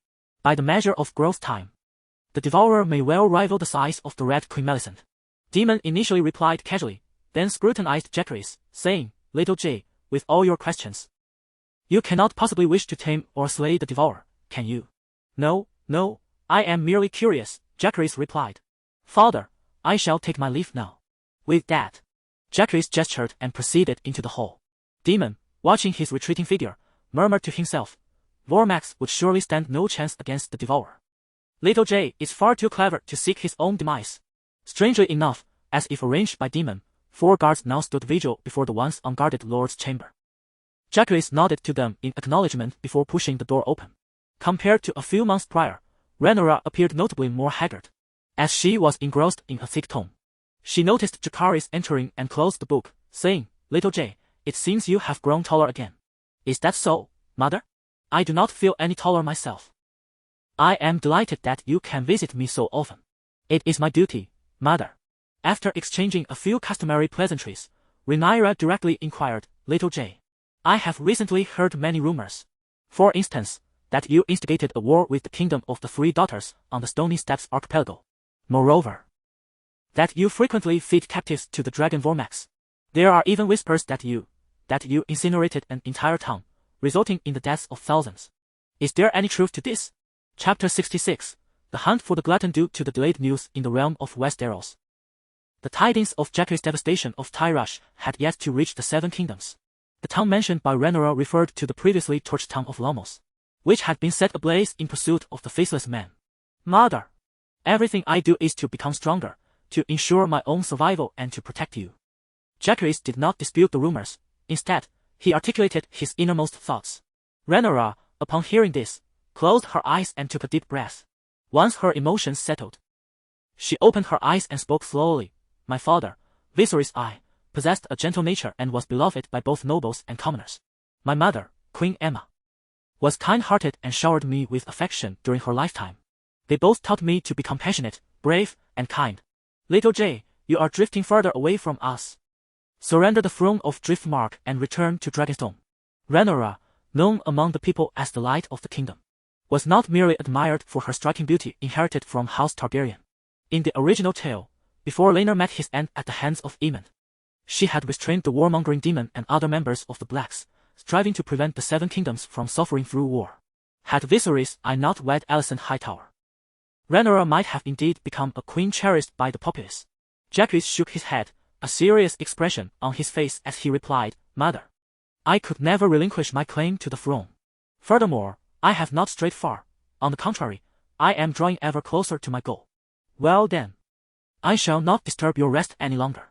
As Rhaenyra watched Jacaerys turn away, she felt an unfamiliar distance between herself and her son. If the assassination at the Red Keep had created a rift between them, today's conversation had only deepened that chasm. After leaving the Lord's chambers, Jacaerys visited his brothers, Lucerys and Joffrey, spending half the day frolicking in the dragon's roost. Shortly thereafter, a dragon rider approached to inform him that Vhagar's saddle had been reinstalled. Eagerly, Jacaerys proceeded to conduct a flight test. The craftsmanship of the dragon riders was indeed exceptional. The new saddle felt entirely comfortable, devoid of the discomfort he had previously experienced. Upon concluding the test flight, Jacaerys did not return to the dragon's lair but instead took to the skies. If he were to set traps for hunting dragons, he would certainly require bait. Guiding Vhagar near Dragonclaw village, he executed a dive and seized a pair of bleating sheep. The villagers, tending to their flocks, dared not intervene, instead kneeling and bowing in submission. Naturally, Jacaerys would not take the sheep without recompense, as he intended to send silver stacks as compensation afterward. The dragon's roost and the dragon's lair were situated on the gentler slopes of Dragonstone. In contrast, Dragonmount lay in the rugged terrain of the island's rear half, where countless black caves, large and small, dotted the landscape. From the sky, one could observe numerous caverns emitting pale or grey steam into the air. Beneath the steaming caverns lies the active volcano of Dragonstone. It is within these volcanic chambers that the dragons of House Targaryen lay their eggs. The low-flying Vhagar first placed a pair of sheep before a smoking volcanic cave, then descended itself. As Jacaerys leaped down from Vhagar's back, he promptly set out to explore the cavern. He had previously heard from Daemon that the dragon keepers encountered dragon eggs nearby without issue. But entering the volcano to retrieve eggs necessitated wearing specialized fire-resistant suits. Ah, how delightful! Upon entering the volcanic cave, Jacaerys was met with a warm and comforting atmosphere, reminiscent of a sauna from a past life. Such sensations could only be felt by one like Jacaerys, who shared a blood connection with fire. An ordinary person would suffer severe burns and quickly succumb to the steam upon entering unprotected. The cavern was adorned with countless lustrous black stones, known as obsidian, also referred to as the bane of White Walkers and dragonglass. Jacaerys held little interest in dragonglass, as it served primarily against the White Walkers and the Night King, matters best left to Jon and Daenerys to handle over a century later. Thud! As Jacaerys stepped into the cavern, Vhagar suddenly collapsed to the ground, unmoving. The pair of sheep, ensnared in its draconic presence, dared not flee, trembling in place. The trap Jacaerys devised to lure the greedy predator with the two sheep and the feigning Vhagar was quite simple. From Daemon's tales, it was clear that the predator was exceedingly cunning. No matter how well the trap was set, it would flee at the sight of a more formidable dragon. This was a significant reason why Jacaerys had not invited Daemon on this hunt. Should Caraxes linger nearby, the predator would certainly not approach. However, Jacaerys had slightly overestimated the effectiveness of his trap. After 3 fruitless days of attempting to ensnare the creature in various locations, the two sheep were ultimately snatched away on the 3rd day by a massive dragon, its hide cloaked in unsightly brown scales, a wild dragon of Dragonstone, known among the villagers of Dragonclaw as the sheep thief for its penchant for pilfering sheep. Wild dragons were a vital resource for the defense of Dragonstone, and Jacaerys harbored a subtle desire to emulate Daenerys in controlling 3 dragons. Thus, he refrained from commanding Vhagar to attack the sheep thief. After reflecting on the experiences of the previous 4 days, Jacaerys opted to set his trap at night on the 5th day. This decision proved wise, for the cunning predator was known to venture forth only under the cover of darkness. With a whoosh, Vhagar adeptly lay on the ground, feigning death before the entrance of the volcanic cave. In the sky, over 20 meters away, a colossal shadow, its scales as black as coal and perfectly blending into the night, slowly approached. As the shadow entered the range for an attack, Jacaerys, concealed within the volcanic cave, immediately relayed the command through their mental link. Jacaerys, with a fierce roar, Wumaxis, who had long been poised for ambush, abruptly lifted his head and unleashed a torrent of orange-red dragonfire towards the enormous shadow above.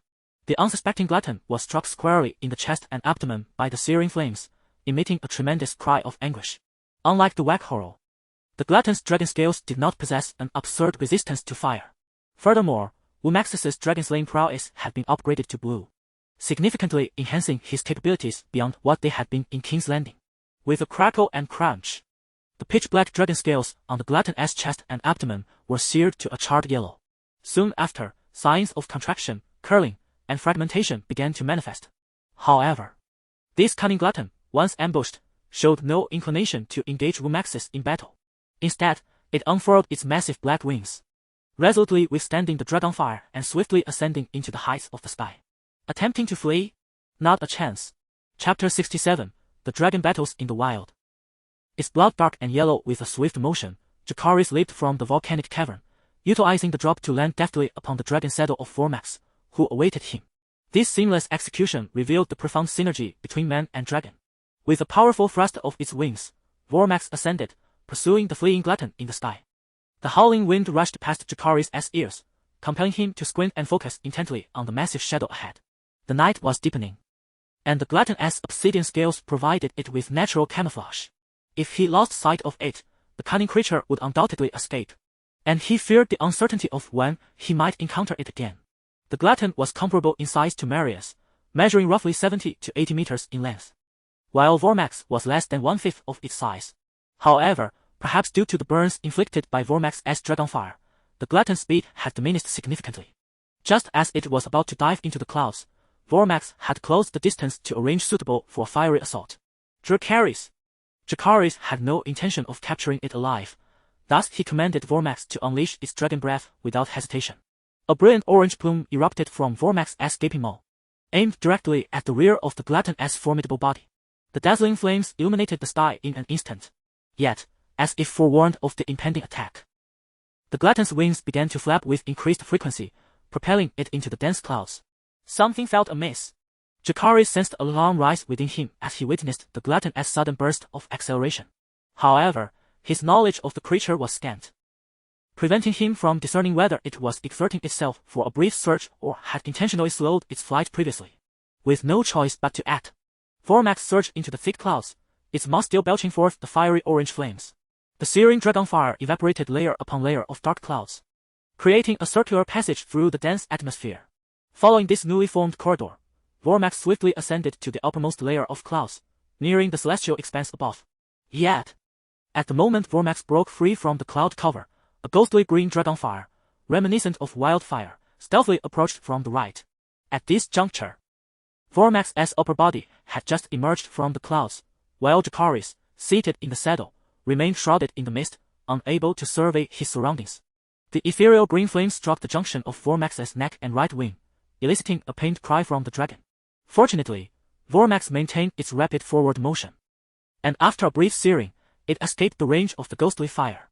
Jacaerys, close to the site of the attack, could still feel the intense heat emanating from the green flames, despite his resistance to fire bestowed by their shared bloodline. Moreover, the terrifying nature of the eerie green dragon flame extends far beyond what has been described. Dragons are inherently endowed with formidable fire resistance, thus during battles with other dragons, they predominantly rely on the sustained high temperatures of their flames to inflict damage. This was evident when Wumax initially ambushed the glutton. The fiery orange breath merely singed the glutton's scales at first. It was the relentless heat that ultimately caused the scales to crack and fall away, resulting in injury. At this moment, a basketball-sized orb of eerie green flame was gently burning at the junction of Wumax's wings. It neither spread outward nor flickered out due to the strong winds. This eerie green flame resembled a tenacious wildfire. Once it clung to something, it would burn incessantly like a relentless parasite. Crack! Crack! The sound of delicate shattering echoed as the scales at the wing joint of Wumax began to crumble. Once the scales fractured and fell away, the eerie green flame would invade the flesh, continuing to sear. This would undoubtedly have a significant impact on Wumax's combat prowess and aerial velocity. Yet, Jacaerys had no time to extinguish the green flame engulfing Wumax. In the brief span of 1 or 2 minutes, the tides of battle had turned. The glutton, akin to a shadowy assassin of the night, relentlessly pursued from behind. While the eerie green flame continued to lash at Womax's tail. Damn it, I truly underestimated this beast. Initially, it took to the skies immediately upon being ambushed, feigning weakness to ascertain that no other dragons lay in ambush nearby. By slowing its flight speed, it aimed to draw us into the clouds, seeking an opportunity to strike. It was not attempting to flee, rather, it sought to hunt and devour Womax. Coincidentally, we harbored similar intentions. In a disadvantageous position, Jacaerys' mind raced, contemplating how to retaliate. After the baptism of the dragon battle in the City of Dominion, he had gained profound insights into dragons. The Glutton's eerie green flame was indeed formidable, and its flight speed was commendable. However, lacking the wing membranes akin to Corax, it surely could not execute agile turns. If the Glutton were likened to a predatory falcon, then Womax was akin to a rabbit. A rabbit must employ its own tactics.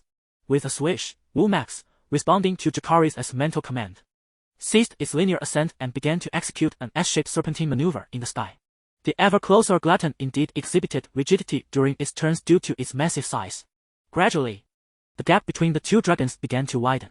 After a prolonged expulsion of the eerie green flame, the Glutton ceased its fiery breath as Womax flew beyond its attack range. Crackle!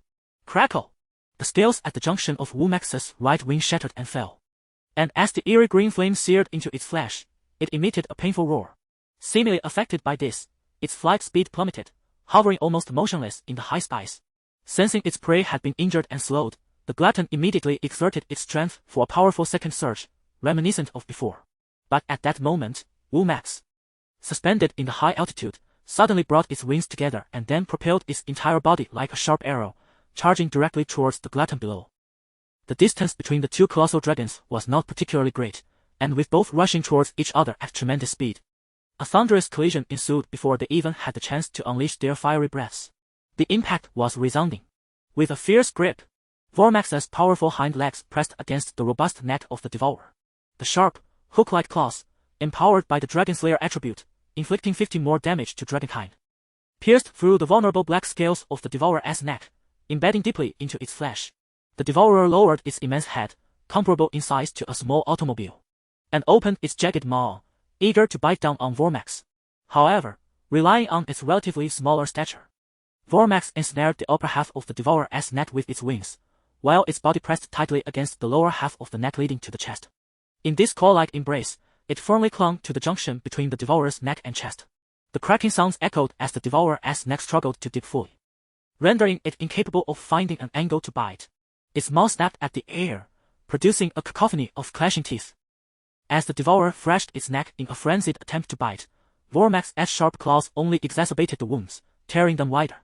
A torrent of crimson dragon blood gushed forth from the gaping wounds.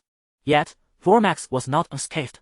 The eerie green flames continued to sear the flesh at the joint of its right wing, causing boiling blood to erupt from the injury, some of which was directly incinerated by the flames, while the rest splattered onto the rocky ground below. Chapter 68, The Sword Pierces the Dragon's Eye. The colossal dragon falls whoosh, whoosh, as the immense weight of Womax hung upon the Glutton.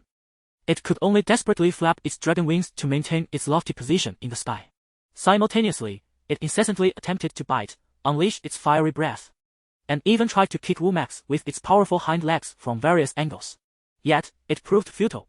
Womax occupied a particularly cunning position, perfectly situated within the blind spots of the Glutton's attacks. Suddenly, a slender shadow, accompanied by a whistling wind, struck the left side of the Glutton's face as it leaned down to bite. Clang! The shadow, revealed to be Womax's tail, delivered a mere tickling sensation, failing to inflict any substantial harm on the Glutton. Wrestle, wrestle! The Glutton, intent on severing the tail that had presented itself, prepared to snap its jaws. However, its massive black vertical pupil, approximately a meter in diameter, caught sight of a figure leaping down from the tail's end. Clatter, clatter! Jacaerys, tightly clinging to Womax's tail, finally seized the opportunity. He landed squarely between the Glutton's enormous nostrils, then, with a roll to dissipate the impact, sprang up. Clang! Drawing his sword with a single hand, Jacaerys charged forward with utmost speed, sprinting along the broad bridge of the Glutton's nose. Smack! Realizing the audacity of this human, the Glutton attempted to swing its head to toss him away. Yet, Womax's slender tail suddenly transformed into a binding rope, tightly ensnaring the front half of the glutton's snout. The dragon's eyes possessed a dual-layered protective mechanism, the first being a vertical eyelid adorned with minute dragon scales, and the second a transparent horizontal nictitating membrane. As the glutton recognized its inability to escape the tail's grip in the short term, Jacaerys had already surged to the forefront of its left eye. In a swift reaction, the first layer of the nictitating membrane swiftly covered the pupil. But as the glutton attempted to close its eyelids, it realized it was already too late. Reaching the eye socket of the glutton's left eye, Jacaerys exerted all his strength, plunging his sword into its black vertical pupil. Thud! The defense of the transparent nictitating membrane was far inferior to that of the scale-covered eyelid. Following the sensation akin to piercing through leather, Jacaerys' sword sank deep into the glutton's left eye. Roar! The glutton emitted a mournful cry. Yet it morphed into a muffled growl due to the entanglement of its snout. Its entire head began to rise violently, causing Womack's tail to gradually loosen its grip. Insufficient damage. Observing the wound that only oozed a small trickle of blood and transparent fluid, Jacaerys quickly realized that such an injury would not aid Womack in vanquishing the glutton. Indeed, to the glutton, with its colossal eye measuring around 120 centimeters in diameter, this sword was akin to a slender twig. Ah, if that is the case, let us indulge in something exhilarating. Glancing back at the glutton's snout, which was on the verge of breaking free, a manic smile crossed Jacaerys' face. With both hands firmly gripping the hilt of his sword, he then leaped downwards. Rip! A sound akin to the tearing of fabric echoed through the air. Jacaerys, with the sheer weight of his body, forcefully cleaved the left eye of the devourer from top to bottom. A torrent of crimson blood mixed with the transparent fluid within the pupil gushed forth, reminiscent of a burst fire hydrant from a previous life. The long sword ultimately lodged itself in the lower corner of the devourer's left eye, leaving Jacaerys suspended in mid-air. The grievously injured devourer, in an instant, broke free from the confines of Womack's tail, emitting a dragon's roar filled with fury. With a powerful flap of its wings, it ceased its hovering and surged forward at great speed. A fierce gale rushed at Jacaerys from the front, causing him to sway like a willow in the wind, precariously hanging from the corner of the devourer's left eye. Fortunately, due to years of sword training and unwavering dedication to physical fitness, he was able to endure the intense oscillation. Otherwise, his arms would have surely faltered under such vigorous movement. Given the current velocity, it was nearly impossible for Jacaerys to leap back onto Womack's tail, which awaited his return. After a tumultuous flight, the one-eyed devourer seemed to realize that the burden of the foreign object lodged in its eye had not diminished. It abruptly altered its course, no longer flying in a straight line, but instead diving at an angle toward the ground. Could it be cursed fate? After several minutes of this angled descent, Jacaerys, straining to see below, finally understood the devourer's intentions. With a tremendous splash, the devourer plunged into the sea, its massive form and forward momentum creating waves towering over 10 meters. At the moment of impact, the water, as solid as stone, unceremoniously sent Jacaerys hurtling away. Though Jacaerys was a proficient swimmer, he was encumbered by the weight of the dragon-patterned armor he wore, which dragged him deeper into the abyssal depths of the ocean. Even in this dire situation, he remained calm, knowing that panic would only hasten his demise. Upon entering the water, he reached out through their mental connection to summon Womack for aid. However, in the dark depths, Womack was unable to locate him. Ah! It cannot find me. But I can find it. Enduring the stinging pain of seawater in his eyes, Jacaerys strained to search the ocean floor. Suddenly, a flicker of ethereal green flame, still quietly burning in the water, caught his attention.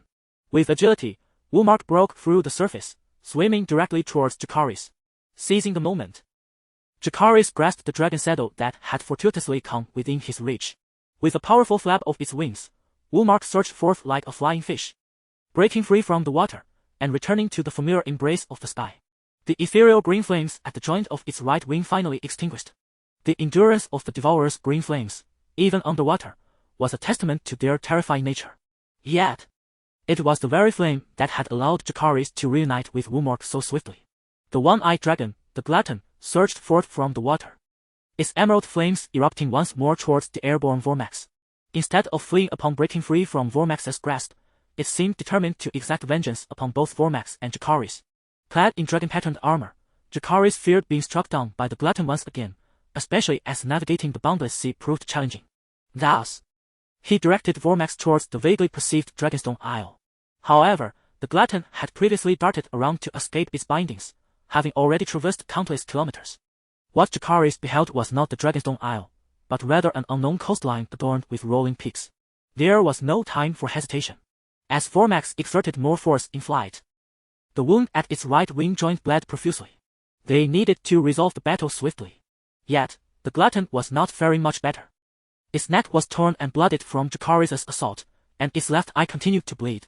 Ahead, Vormax surged forward with a sudden burst of speed, quickly leaving the glutton behind. As a middle-aged giant dragon, the glutton's stamina had been nearly depleted from prior exertions, forcing it to maintain its current pace in pursuit. Upon reaching the highest peak of the coastline, the glutton's right eye instantly locked onto the loathsome human standing atop the summit. It was indeed cunning and shrewd. Yet at its core, it remained a formidable beast. Its intelligence and emotional control could not rival that of a human. The glutton did not ponder the whereabouts of the giant dragon it was pursuing.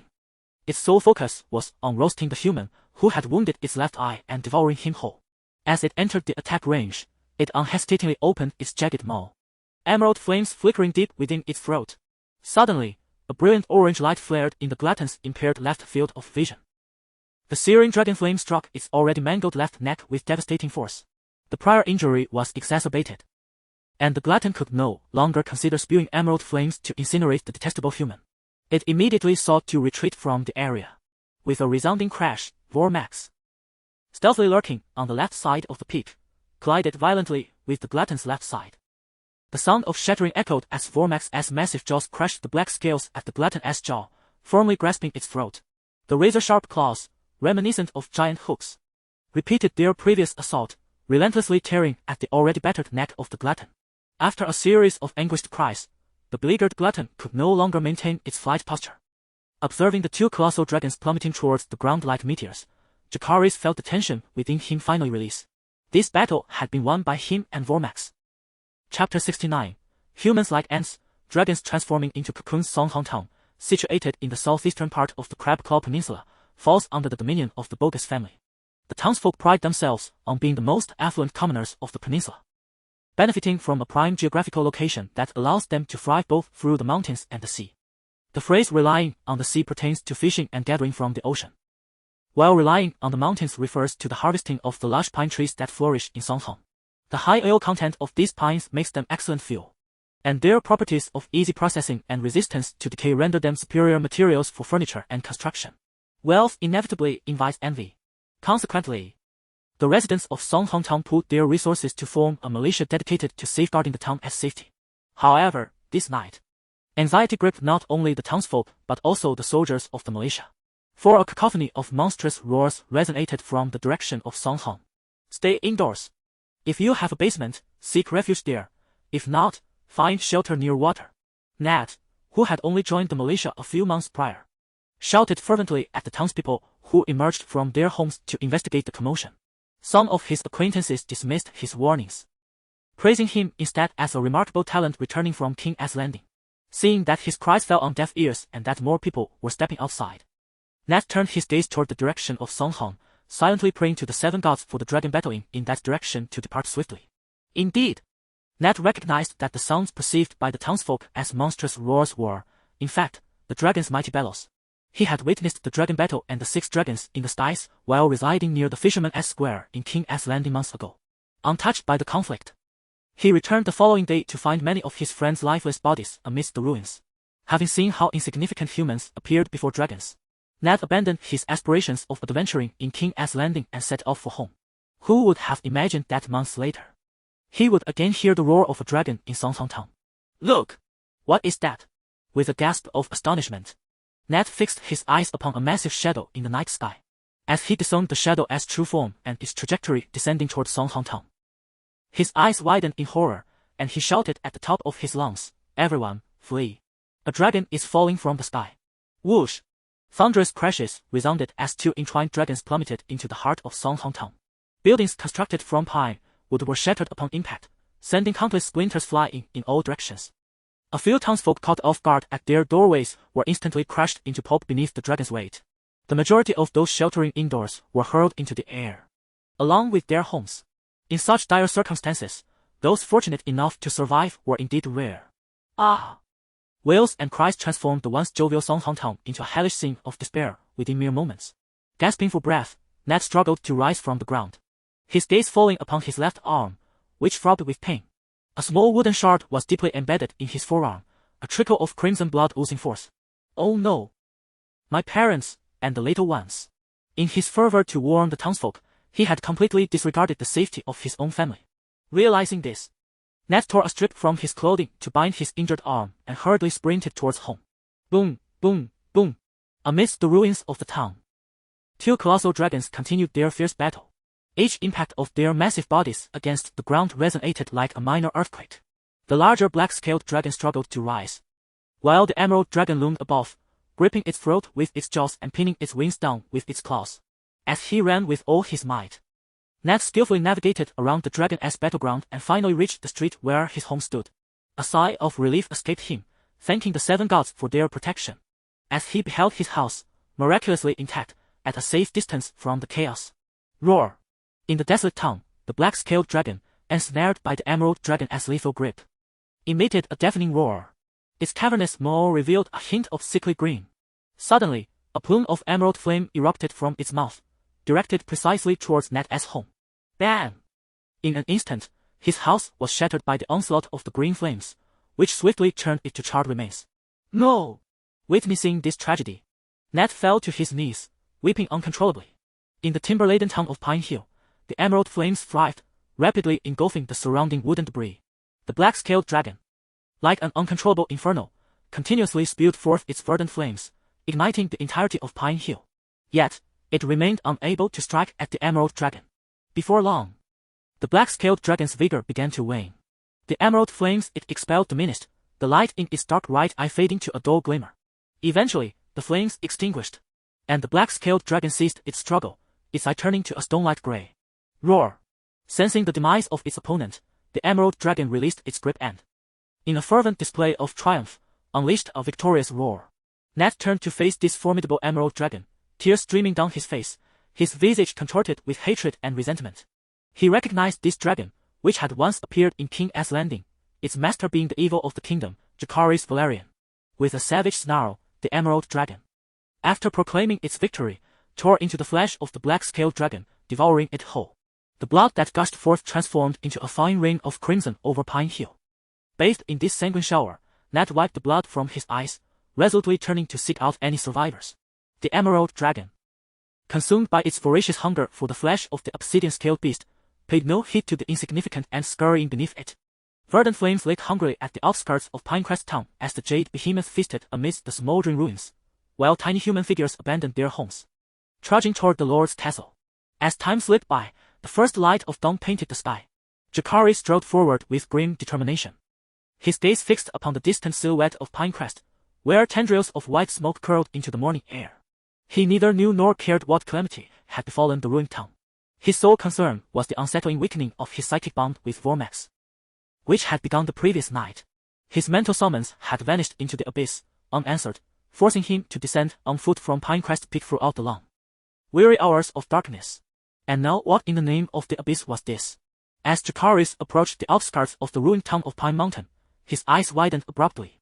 At the very center of the devastated settlement, an enormous blood cocoon towered 15 meters high and stretched 30 meters long, lying ominously beside a pristine giant dragon skeleton. Chapter 70. Breaking the cocoon and transforming. The sound of galloping hoofs echoed as a fully armed cavalry of 100 riders raced towards Songhong Town. At the forefront was a man in his 30s, his chest adorned with a family crest resembling a towering pine tree. He was Mobius Boggs, the heir of the Boggs family from the Crab Claw Peninsula. With furrowed brows and a contemplative expression, Mobius suddenly turned to a cavalryman behind him and reiterated, "You did not missee, did you? It was indeed the malevolent force of the kingdom, the dragon of Prince Jacaerys that laid waste to Songhong Town." Nate, upon hearing this, responded with unwavering certainty, "My lord, I swear by the seven gods. Our Songhong Town was destroyed due to the battle between Prince Jacaerys' dragon and another dragon. Another dragon.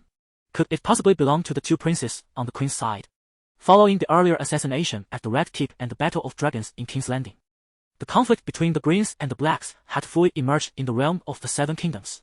Mobius turned his gaze toward Songhong Town, muttering to himself, "Damn it. Why must the battle occur within the territory of the Boggs family? The destruction of Songhong Town would result in a reduction of at least 80% in this year's tax revenue. If what Nate said were true, The other dragon would have already perished and been consumed. No! It is imperative to assert that it was the dragon of the malevolent force of the kingdom that ravaged Songhong Town. Compensation must be demanded from the royal family of King's Landing. As noon approached, Mobius and his entourage arrived at the outskirts of the ruins of Songhong Town.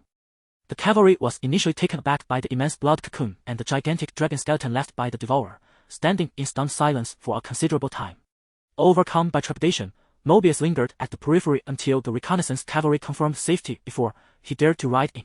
At the heart of the ruins, Jacaerys sat cross-legged before the massive blood cocoon. Mobius had never laid eyes on Jacaerys, but he recognized his identity by the exquisite dragon-patterned armor he wore. I pay my respects to Prince Jacaerys. Call me your majesty. What? Mobius was momentarily stunned, failing to grasp the implication of Jacaerys' words. My claim to the Iron Throne has been stripped. I am now the king of the Narrow Sea and the Stepstones. Do not address me incorrectly. I pay my respects to His Majesty Jacaerys. Mobius inwardly scoffed at Jacaerys' assertion but maintained a facade of respect. After all, in the minds of most within the Seven Kingdoms, the title of King of the Stepstones, a remote and impoverished land, paled in comparison to that of a Prince of the Seven Kingdoms. Well, I am hungry. Go fetch me some food. Jacaerys nodded in acknowledgement and then, as if commanding a servant, spoke with an air of authority. Upon hearing his condescending tone, Mobius's eyelids twitched. The nobles of the Seven Kingdoms owed their loyalty to King Viserys and Princess Rhaenyra. Jacaerys, despite being the second heir to the Iron Throne, held no official power to command them, especially in light of the extensive efforts made by Queen Alicent and the hand of the king to court the nobility of the Seven Kingdoms in recent months. Although King Viserys did not remove Princess Rhaenyra from her position as heir, astute observers could discern his preference for Queen Alicent through the act of stripping Rhaenyra's eldest son of his claim to succession.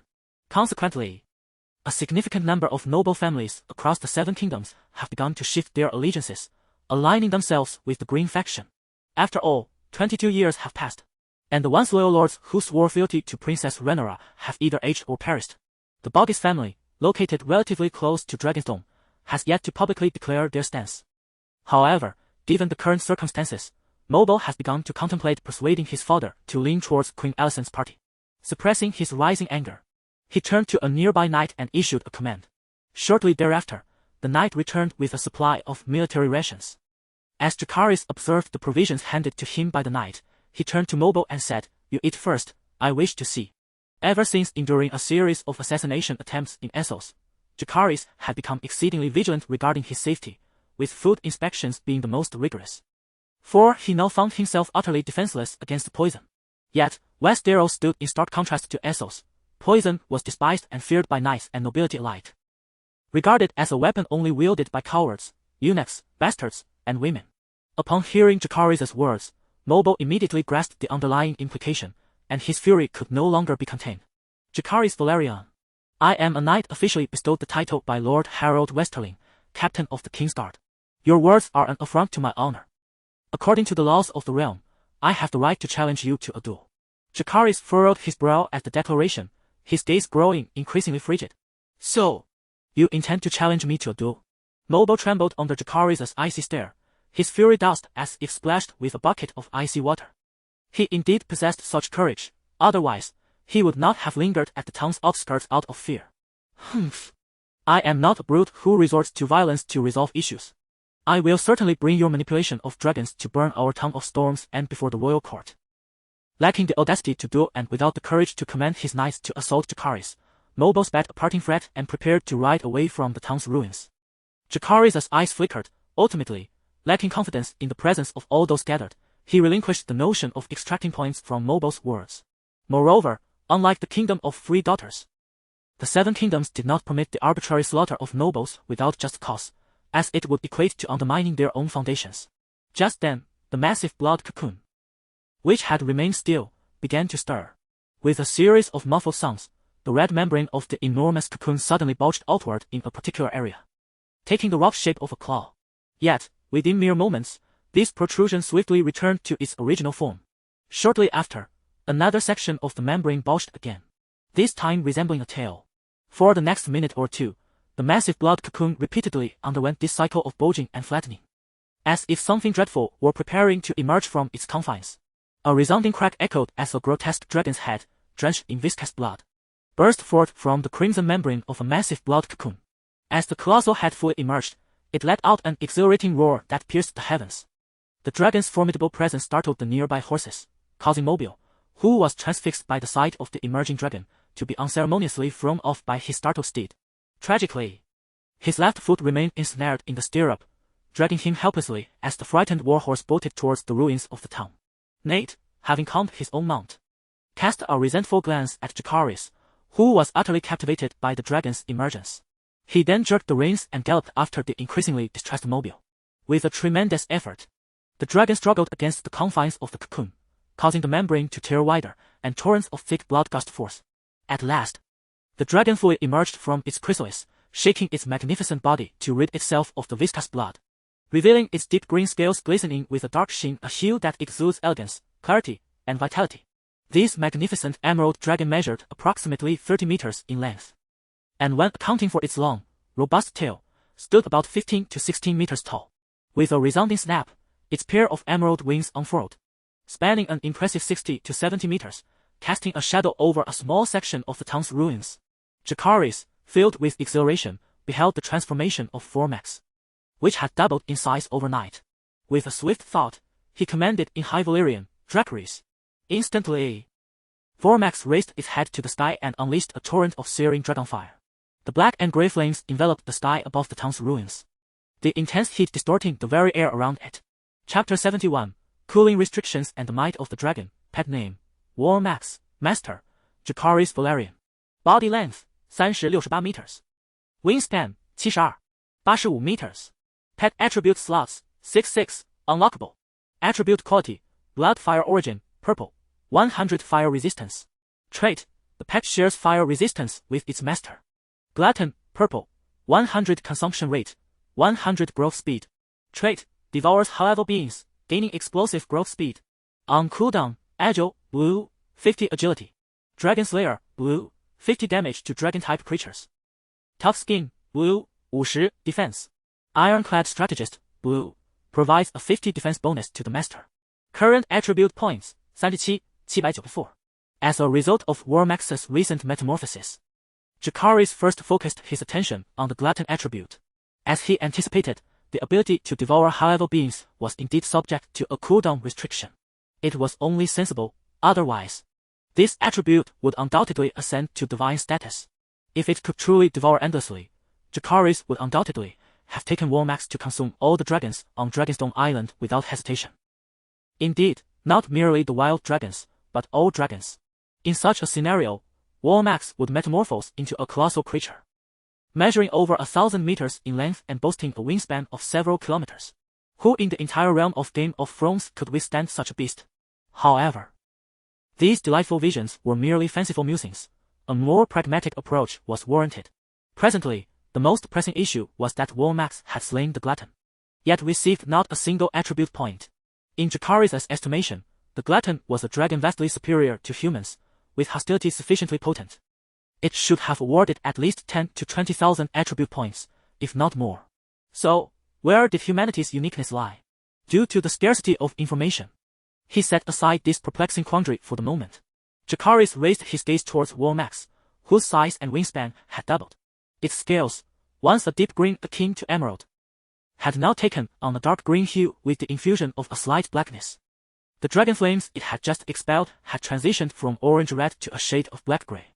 It was evident that Formax had assimilated certain traits from the Glutton during this transformation, embracing the strengths of the enemy to compensate for one's weaknesses. Formax was destined to become an unprecedentedly fearsome dragon. Through their restored mental connection, a mere thought was sufficient for Formax to obediently lower itself, allowing Jacaerys to mount its back. However, the newly fitted saddle was once again rendered useless due to its rapid growth. Jacaerys could only cling desperately to the protruding spines on its back, much like Daenerys. With a powerful flap of its dark green wings, Formax stirred a tempest, sending the ashes of the town's ruins swirling through the air. As Jacaerys had not been present the previous night, he was unaware if this town had been destroyed by Formax. Nonetheless, it was inconsequential. It was merely a commoner's town. The dark green dragon soared into the skies, leaving behind only devastation and death. Clang, clang, clang. On Dragonstone Island, the urgent and resounding toll of alarm bells echoed throughout the stone drum tower. Hundreds of soldiers from Dragonstone Island hurriedly rushed to the firing apertures of various towers, swiftly preparing for battle. For months, Demon had kept the entire garrison of Dragonstone Island on high alert, and now, it appeared to be paying off. Whoosh! Whoosh!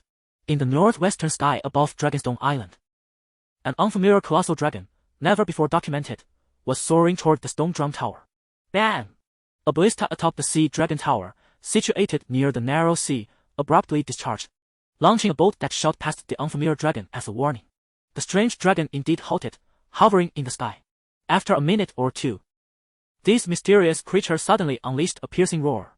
Then, displaying a menacing demeanor, it charged toward the stone drum tower. Swish! Swish! Bam! The dragon's aggressive move naturally provoked a counterattack from the soldiers of Dragonstone Island. Long bolts mixed with a rain of arrows surged toward the unknown dragon. Clang! Clang! The ordinary arrows, upon striking the dragon, merely produced a sound, as it needed only to evade the threatening long bolts. Most of the bolts were deftly dodged by the unfamiliar dragon. However, the last long bolt struck the dragon's tail. Clang! A crisp metallic sound rang out as the bolt was instantly deflected by the force of impact. The dragon's tail bore only a few cracks in its dark green scales, not shattered in the least. Some keen-eyed archers, upon witnessing this, turned pale. The large ballista was the most formidable weapon against dragons. Even Prince Demon's own Jacaerys would not dare to withstand its might. If this strange dragon could endure a bolt with barely any harm, how could they hope to win this battle? The unknown dragon seemed to realize that all the ballistae were reloading, and it audaciously hovered above the sea dragon tower. Suddenly, a massive crimson figure shot forth like an arrow from the direction of the dragon's lair. Upon entering the attack range, the fiery dragon immediately opened its jaws to unleash a torrent of dragonfire. This fire-breathing dragon was none other than Jacaerys. Demon was always decisive in his actions. An enemy displaying hostility was treated as such, and he would never show mercy to foes. In the realm of a song of ice and fire, each dragon possesses a unique flame. These flames can manifest in various forms, exhibiting different colors, shapes, and levels of intensity. Vhagar's bright yellow flame reaches temperatures capable of melting steel. Previously, the flames of Vhagar and Sunfire were orange-red, yet the size and power of their fire pillars varied. The flame of the wild dragon, the greedy one, was a muted green, inflicting lower damage but clinging like a stubborn adhesive once it made contact. In contrast, Jacaerys' fire, resplendent in golden red, diverged from conventional gaseous flames. The golden red dragon flame embodies a gaseous liquid hybrid form, reminiscent of the napalm of a bygone era. Initially, the golden red flame inflicts high-temperature impact damage, subsequently splattering upon striking a target and adhering to its surface for secondary harm. Behold! The unfamiliar colossal dragon appears to have awaited Jacaerys, unleashing a torrent of black-grey dragon flame almost simultaneously. The two distinctly colored flames collide above the sea dragon tower, producing a cacophony of intense combustion and a sound akin to mutual dissolution. During this clash, the golden red and black-grey flames rain down upon the summit of the sea dragon tower.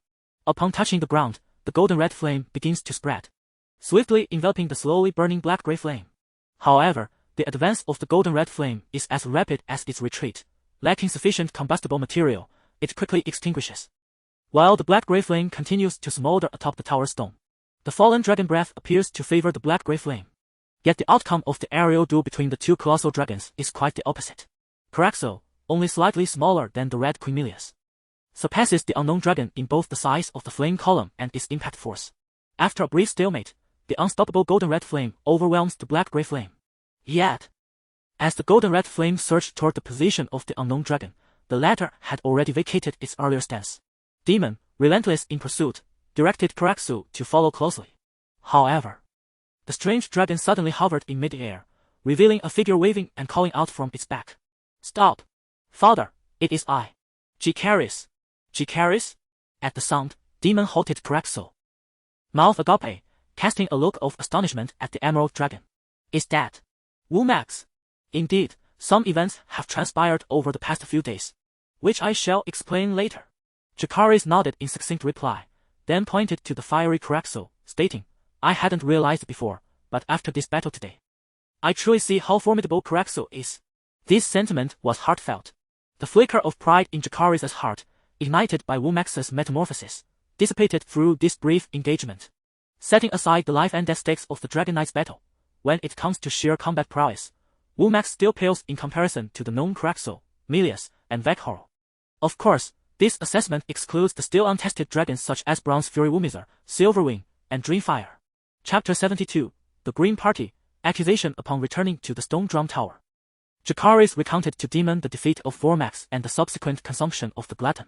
This matter could hardly be concealed, given the multitude of survivors in Songhong Town and the enormous dragon skeleton left behind. After a prolonged silence, Daemon ultimately attributed Vormax's transformation to a regression of bloodlines. According to the Dragon Guardian's prior assessments of Cloakshield, its formidable appearance and prowess in battle likely stemmed from such a regression. In the once-fallen freehold of Valyria, there had existed serpentine dragons exhibiting similar ancestral traits. These colossal dragons were ferocious, agile, and possessed a lasting and potent flame. One of the 40 ancient Dragon Lord families had dedicated itself to breeding and hatching these dragons, employing them as a formidable weapon to conquer Essos. Seeing Daemon proactively formulate an explanation on his behalf, Jacaerys readily concurred with this perspective. Subsequently, Daemon suggested that Jacaerys pay another visit to Rhaenyra. After ensuring the dragon saddle was properly affixed, he was to return swiftly to the Stepstone Islands. Daemon, possessing a deeper understanding of the noble houses of the Seven Kingdoms, was acutely aware of the power wielded by Queen Alicent's lineage. A civilian town laid to waste by dragon warfare was of little consequence, however. They would undoubtedly exploit this incident to their advantage. As the King of the Narrow Sea, Jacaerys knew that once he returned to the Stepstone Islands, any commands or punishments issued by them would amount to nothing more than mere paper. He had no objections to Daemon's proposal. The paths he and Rhaenyra traversed were starkly different, and any attempts to forcibly persuade her would only serve to widen the chasm between them. Rather, it would be more prudent for them to pursue their separate courses, allowing the eventual outcome to determine the righteousness of their respective choices. Moreover, with his plans in Meereen yet to be concluded and both Rhys and Volantis eyeing him with intent, he had much to consider. Under the diligent efforts of the Dragon Guardians, a new saddle was meticulously crafted for Vormax within 3 days. After bidding a simple farewell to Rhaenyra, Joffrey, and other kin, Jacaerys mounted Vormax and departed Dragonstone. In the Red Keep, within the study of the Hand of the King, Otto Hightower, the door creaked open without a knock. The Hand, engrossed in his writing, raised his gaze to the intruder and remarked in a dispassionate tone, "Did your mother not instruct you in the etiquette befitting nobility?" With an eye patch over his left eye and a black cloth binding his left ear, Aemon strode forward, shutting the door behind him, and approached the desk, leaning on its surface with both hands. He replied, before outsiders, "I will present myself as a paragon of decorum and grace. However, in your presence, I need not feign any pretense, for it is not etiquette that you value. Am I not correct, dear grandfather?" At this, a smile graced Otto's lips as he set down his quill, and with a knowing tone, he remarked, "Today's council meeting was quite lively. The Count of Crab's Hanged Peninsula arrived with a commoner to lodge a complaint. He claims that Jacaerys' dragon engaged in battle with another dragon a few days ago, incinerating a town within his domain. In addition, the dragon attacked his eldest son, Nobear Bogus, who is now gravely injured." What? Jacaerys ran from the steps of stone to Crabclaw Peninsula to engage in battle with other dragons. "I just encountered Aegon. So it cannot possibly be him. Could it be a wild dragon? Grandfather, you summoned me not merely to convey this news, did you?" Aemond, being astute, immediately realized that Sir Otto's words pertained to his sworn enemy. Yet, a man as clever as Sir Otto would never explicitly state his intentions. He smiled slightly and continued, "Since the death of Miller, Helena has secluded herself in her chamber, talking to herself daily. Meanwhile, the murderers Jacaerys and Daemon are comfortably enjoying their lives. And let us not forget your missing eye and ear. Aemond, do you find this fair?" "Unfair." Aemond felt a strong bond with Helena, and upon hearing the last remark, instinctively touched his ear. "Your mother has garnered the loyalty of many nobles from the Seven Kingdoms. However, aside from the Lannister family guarding the Westlands, there are no other noble houses providing protection. Although Rhaenyra is far away on Dragonstone, she is nonetheless the heir appointed by the king. Therefore, we must utilize the brutal Jacaerys to undermine her authority." As Sir Otto spoke, he rose and paced to Aemond's side, whispering, "A common tongue cannot wield much influence."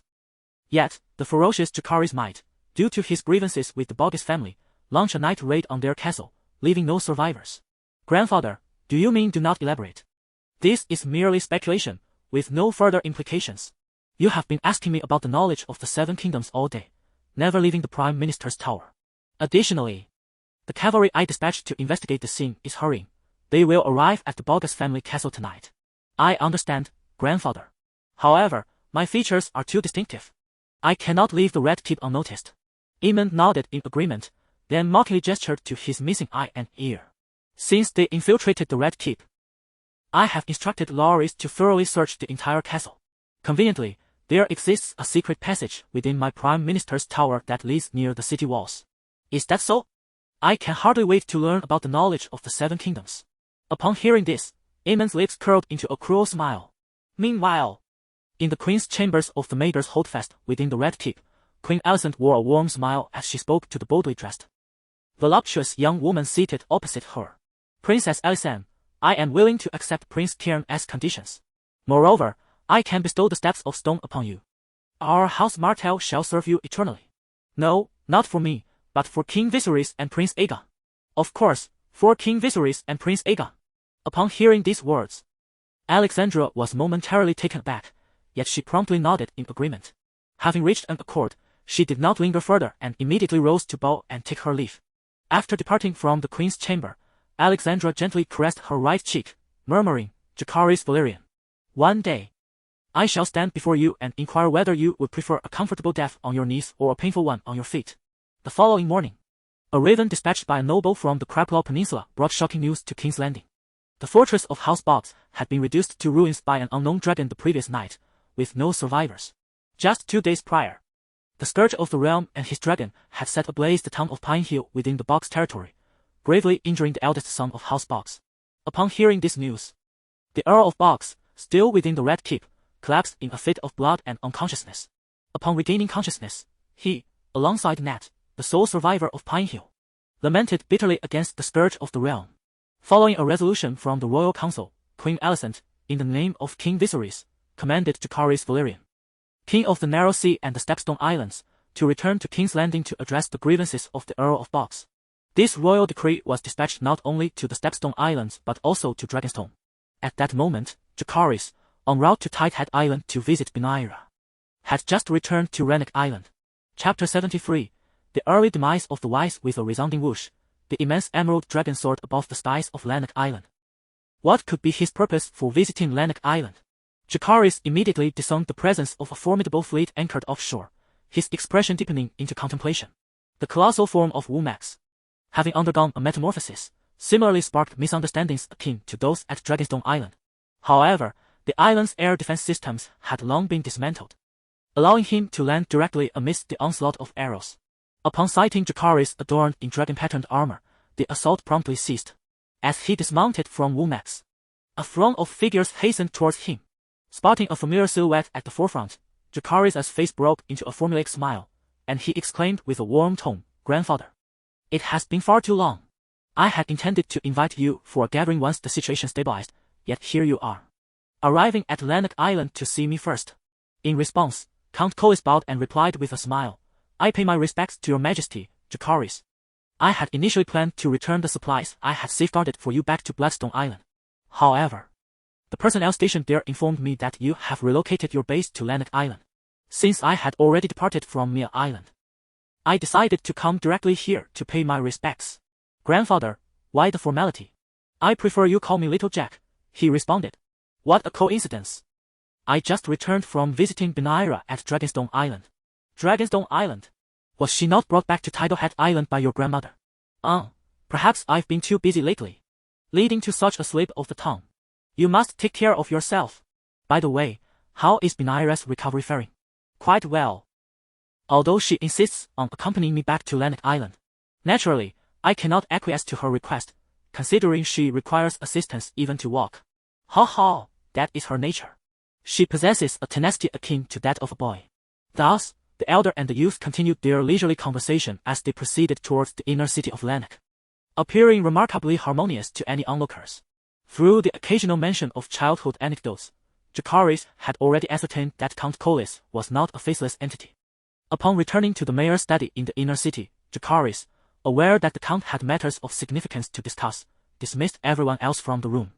As he perused the parchment on the desk detailing the crucial events of the past 10 days, he spoke, Grandfather, now that it is just the two of us, At these words, the smile vanished from Count Corlys's face. He took 2 steps forward and, in a tone barely audible outside the room, growled, "Jacaerys Velaryon. Do you comprehend the gravity of your actions? I will not dwell on the destruction of Lamo Town, where thousands perished.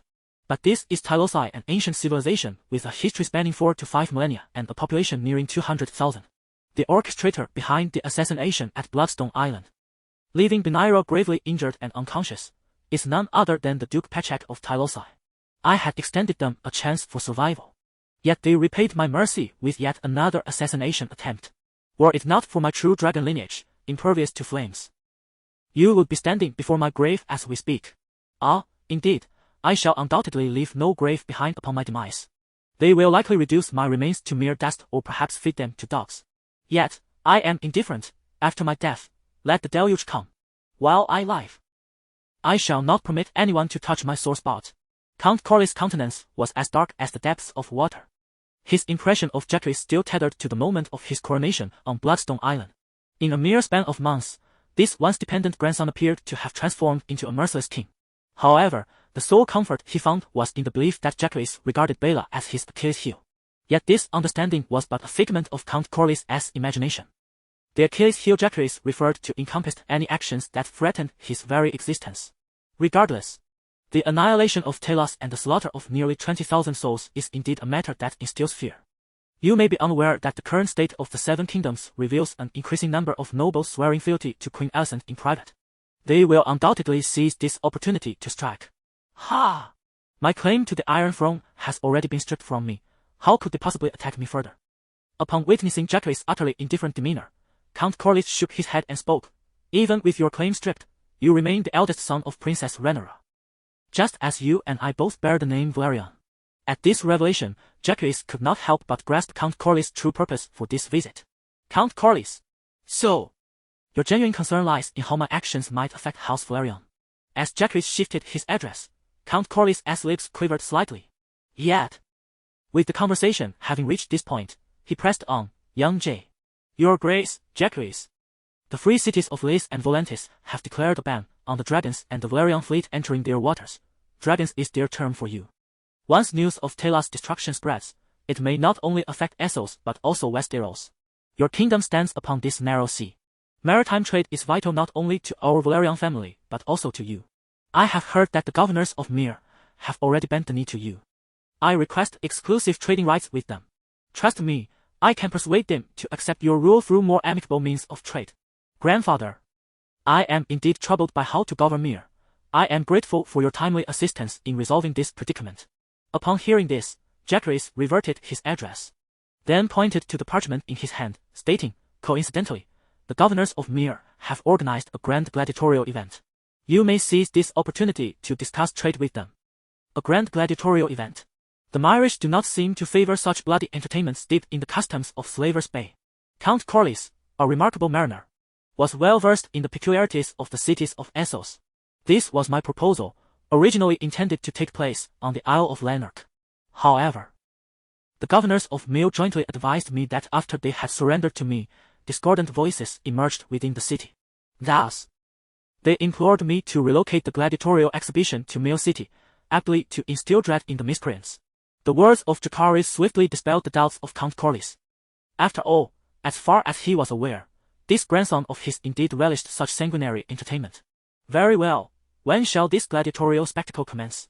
Moreover, given that we are heading to a city not yet entirely under our dominion, I may bring along a contingent of family soldiers.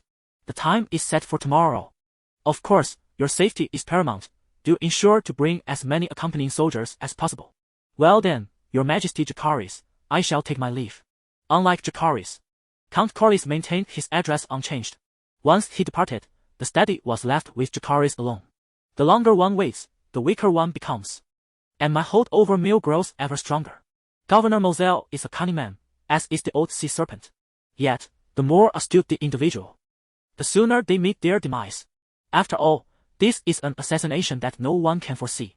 Chapter 74. Enemies Everywhere. Myr is one of the most advanced free city-states of Essos, renowned for its exquisite painting arts and a plethora of intricately crafted artifacts.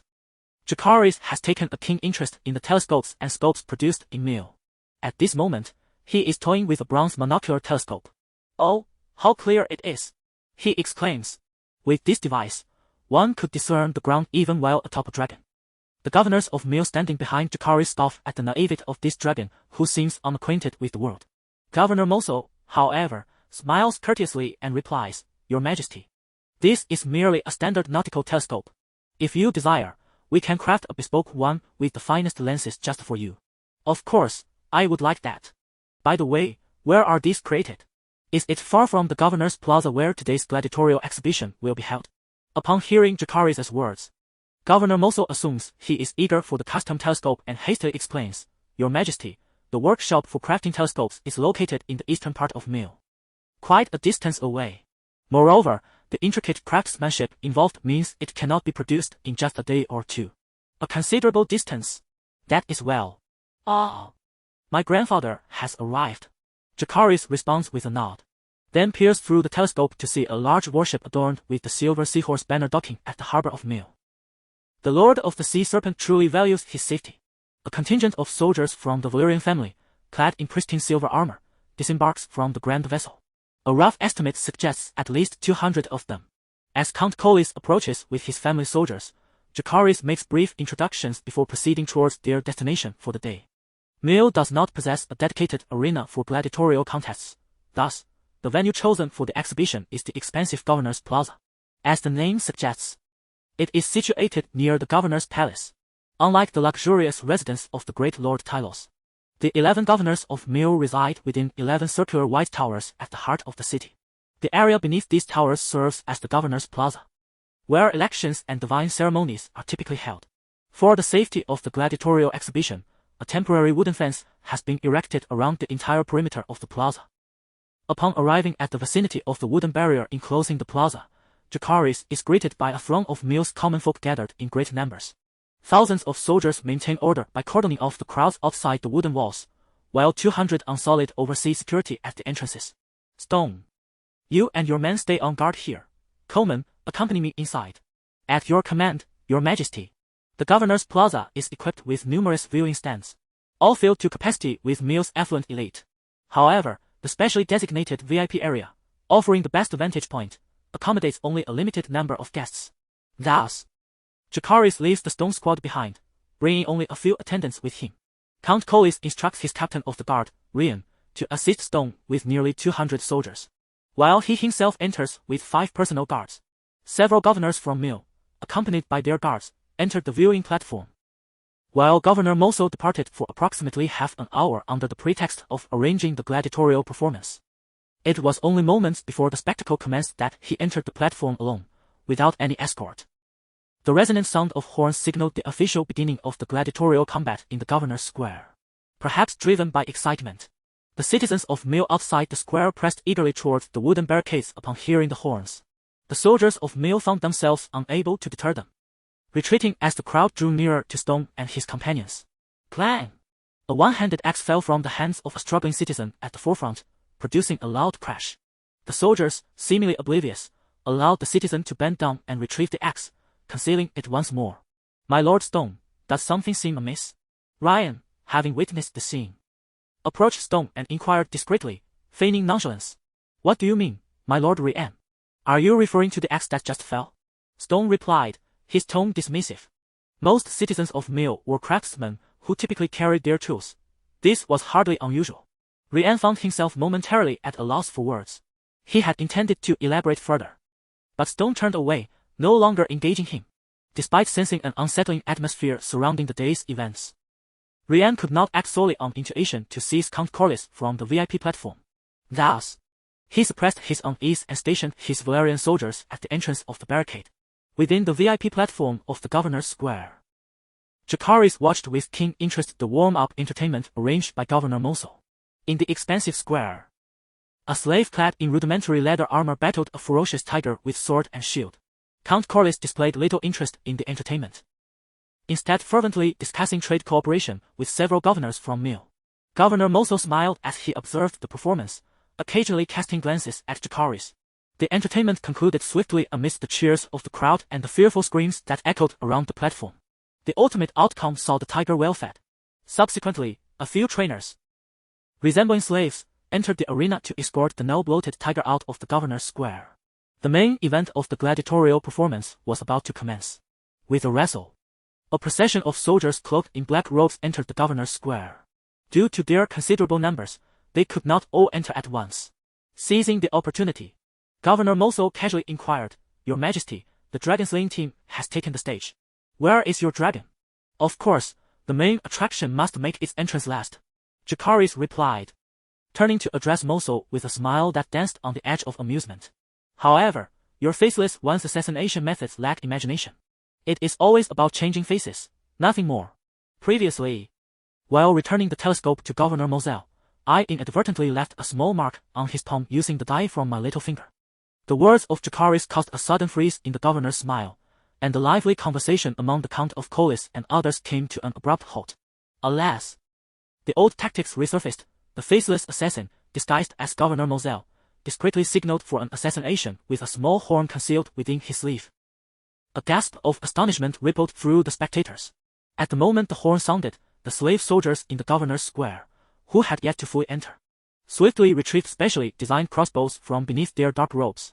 They aimed these unique crossbows, capable of firing 3 arrows simultaneously, directly at the VIP platform.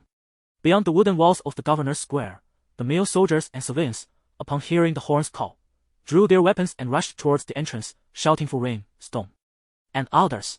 The horn's echoes continued to sound, spreading the assassination signal further afield. Centered around the governor's square, the male civilians, armed and surging like a tide, rushed forth. It could be said that the city was teeming with enemies eager to eliminate Jacaerys. Chapter 75, The Elixir of Courage, Impervious to Blaze, Your Majesty. Upon witnessing the 1,000 slave soldiers in the governor's square draw their bows, the typically reserved Coleman gasped and rushed forward to shield Jacaerys from the incoming arrows. The faceless one, masquerading as Governor Moselle, grasped a nearby governor to use as a human shield. The other governors, frightened, cowered with their heads down, while Count Collis hastened to join his personal guards. Whoosh!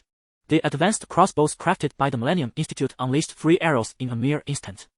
Approximately 1,300 slave soldiers had entered the governor's square, unleashing nearly 4,000 sharp arrows that formed a dark shroud in the air, descending upon the VIP platform. Crash! A massive dark green figure plummeted from the sky, as heavy as a meteor, striking directly in front of the VIP platform. The sheer velocity and weight of its descent shattered the hard bluestone ground, creating a vast crater. Clang! Clang! The relentless rain of arrows struck Womax, producing a series of crisp sounds. With Womax shielding the VIP platform, it remained unharmed. However, the adjacent viewing platforms were not so fortunate. Thud! The dense barrage of arrows instantly transformed the wealthy spectators into pincushions. Only a scant few survived by swiftly pulling others to safety. Ah!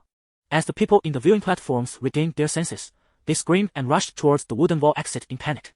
On the VIP platform, Jacaerys observed Coleman, who stood with his back turned and arms wide open, with keen interest. Drip, drip. Blood trickled from Coleman's groin onto the ground. Though he had managed to walk freely before, his injury had forced him to adopt a cautious gait reminiscent of a eunuch. The sudden lunge he made had likely torn his wound anew.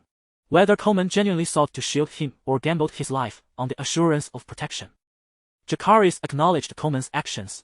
He rose and quietly instructed Coleman, "Leave this place and tell Stone to proceed as planned." He then drew a short dagger, which he had carried for years, and charged at the faceless one, who had also unsheathed a dagger. Upon hearing this, Coleman displayed a sincere smile and, limping, made his way towards the edge of the VIP platform to escape. In that moment, he was but a minor character, unnoticed by anyone present. Clang! Clang! Clang! The daggers of Jacaerys and the faceless one clashed rapidly, producing a series of metallic sounds, appearing evenly matched. Nearby, Count Collis received a double-bladed axe from a guard, his expression complex as he observed the fierce battle between Jacaerys and his adversary. An astute man, he had been investigating his brother Wardman's whereabouts for months. After receiving discreet news from Beer, he had begun to piece together the truth. Ever since the infamous dragon theft incident years ago, he had held a favorable view of Jacaerys.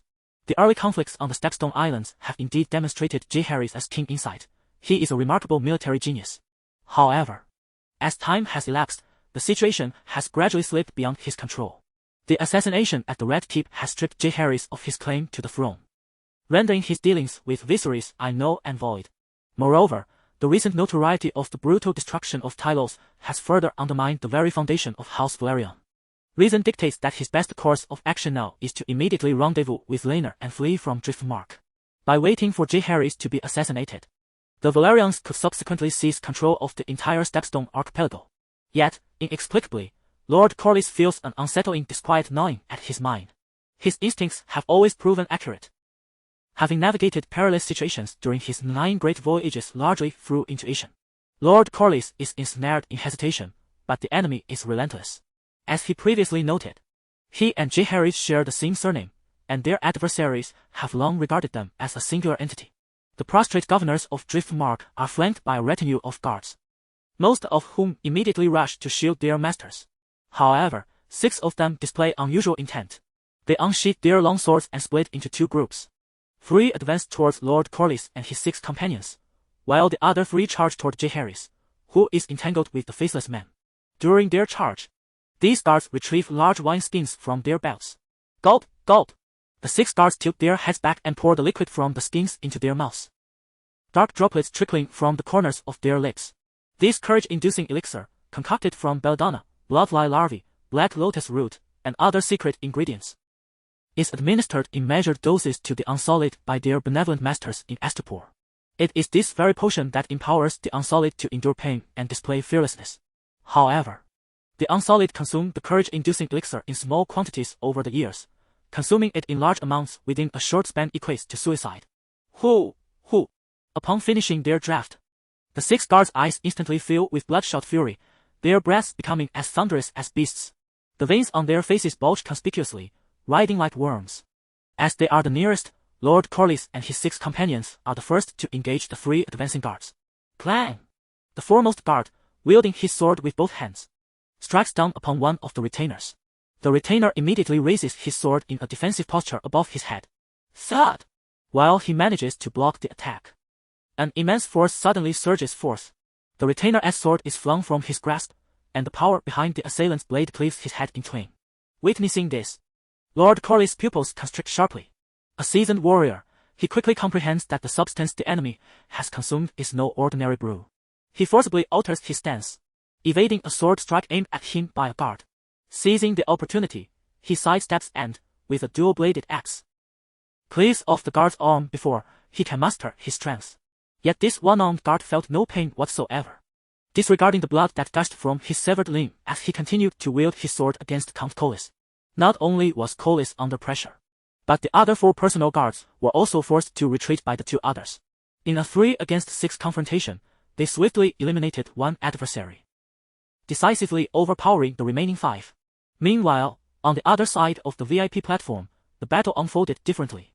Jacaerys, lacking proficiency with short weapons, resorted to wielding his dagger as if it were a longsword. This proved to be a grave miscalculation against the faceless one, who specialized in daggers, leaving Jacaerys' strikes riddled with vulnerabilities. After merely a few minutes of direct confrontation, the faceless one seized an opportunity, thrusting the dagger towards Jacaerys' heart. Given that today's spectacle was a gladiatorial exhibition, armor was not an option for the audience. Clang! The seemingly inevitable fatal strike from the faceless one was thwarted by the shimmering illusion of dragon scales that enveloped Jacaerys' body. The enhancement from the Iron Wall strategist, providing a 50 defense boost, remained unchanged. However, the metamorphosed Vormax's defensive capabilities had significantly strengthened, naturally elevating Jacaerys' defenses as well. Now, even such a sharp dagger's thrust could not breach his defenses without extraordinary force. From the perspective of an ordinary individual, Jacaerys could be considered impervious to blades and bullets. Chapter 76, For Grandfather, for Velaryon. With a swift motion, Jacaerys sought to plunge his short dagger into the chest of the faceless one, seizing the moment of distraction following the futile attack. However, the opponent reacted with astonishing speed, quickly using his left hand to brace Jacaerys' wrist. Drip, drip. The sharp tip of the dagger penetrated the faceless one's chest by about an inch, a small trickle of blood oozing from the wound and falling to the ground. Yet, that was the extent of it. The strength of the faceless one's left hand matched Jacaerys' right, preventing the dagger from advancing further. This was hardly surprising. After all, Jacaerys was merely a boy on the cusp of his 14th year, still in the throes of growth and development. In contrast, though the age and appearance of the faceless one remained unknown, His formidable strength unmistakably indicated that he was an adult. Clang, clang, clang. The faceless one's right hand wielded a dagger, relentlessly striking at Jacaerys. Believing that the initial blow had been rendered ineffective due to the inner armor Jacaerys wore beneath his garments, he sought to find the vulnerable flesh not shielded by the protective gear. One hand was insufficient, thus, he employed both hands. Jacaerys displayed no intent to evade or defend against the faceless one's onslaught. Instead, he forcefully pressed his left hand against the back of his right. With a sharp thrust, the combined strength of his hands drove the dagger another inch deeper into the faceless one's chest. The faceless one, having failed to discover Jacaerys' weakness despite delivering a flurry of strikes, swiftly made a decision to prioritize his own survival. With a decisive motion, he discarded the dagger in his right hand and clasped both hands around Jacaerys' blade. The disparity in strength became glaringly apparent once more. The dagger in Jacaerys' grip not only failed to penetrate further, but was gradually being extracted by the faceless one. At that moment, 3 guards, enhanced by drugs to augment their combat prowess, arrived behind Jacaerys. Clang! The foremost guard raised his longsword high and struck down upon Jacaerys' unsuspecting back. The strength of these guards far exceeded that of ordinary men, and a full-force thrust would undoubtedly breach his defenses. However, the power of the sword strike was too dispersed. The illusion of dragon scales beneath Jacaerys' clothing flickered briefly and absorbed the blow. Though the strike did not inflict substantial harm, it pushed Jacaerys slightly forward. With a sudden thrust, the dagger that had nearly been withdrawn re-entered the faceless one's chest, even deeper than before.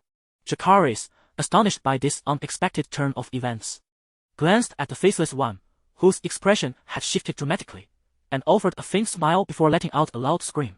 Ah! The 3 guards behind him could not perceive the unfolding situation.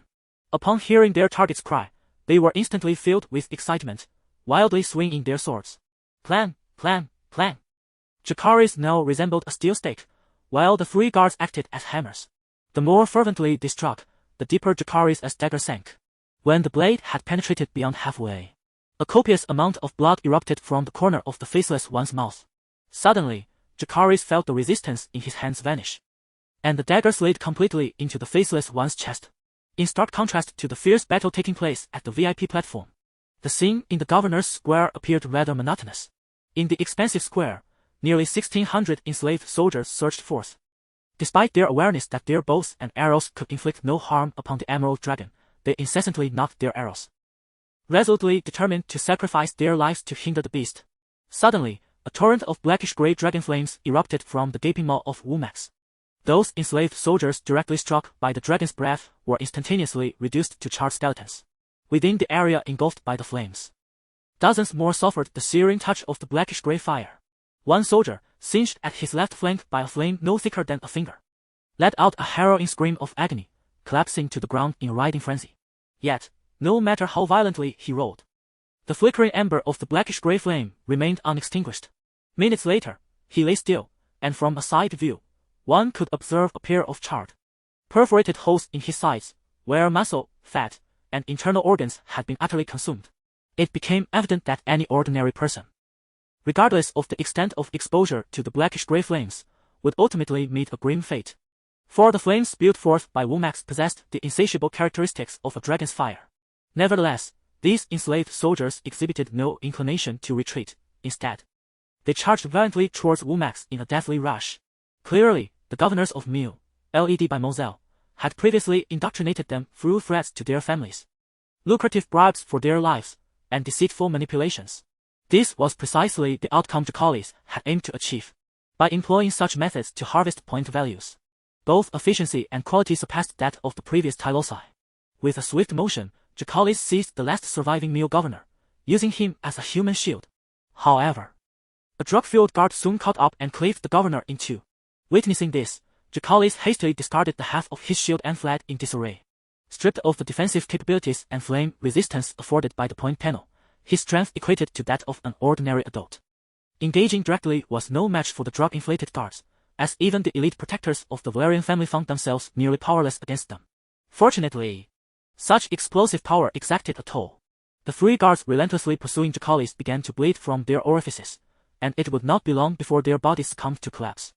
Time was running short. Where were Stone and the others? Stealing a glance at the relentless trio of guards, Jacaerys turned and sprinted towards Count Corlys. The battle at Count Corlys's position was even more dire. Aside from himself, only one blooded bodyguard remained. Yet, through the self-sacrifice of 3 valiant protectors, they had managed to slay 2 of the drug-fueled guards. As Count Corlys focused intently on the fight, he caught sight of Jacaerys leading the chaos and bellowed, "Jacaerys, what are you doing? Do not approach. Once we vanquish this final beast, we shall promptly assist you." However, Jacaerys disregarded Count Corlys's words and swiftly rushed to their side. The arrival of 3 drug-fueled guards instantly disrupted the balance of power in this skirmish, with the formidable defense conferred by his iron wall strategist trait. Jacaerys remained unperturbed even when struck by a longsword.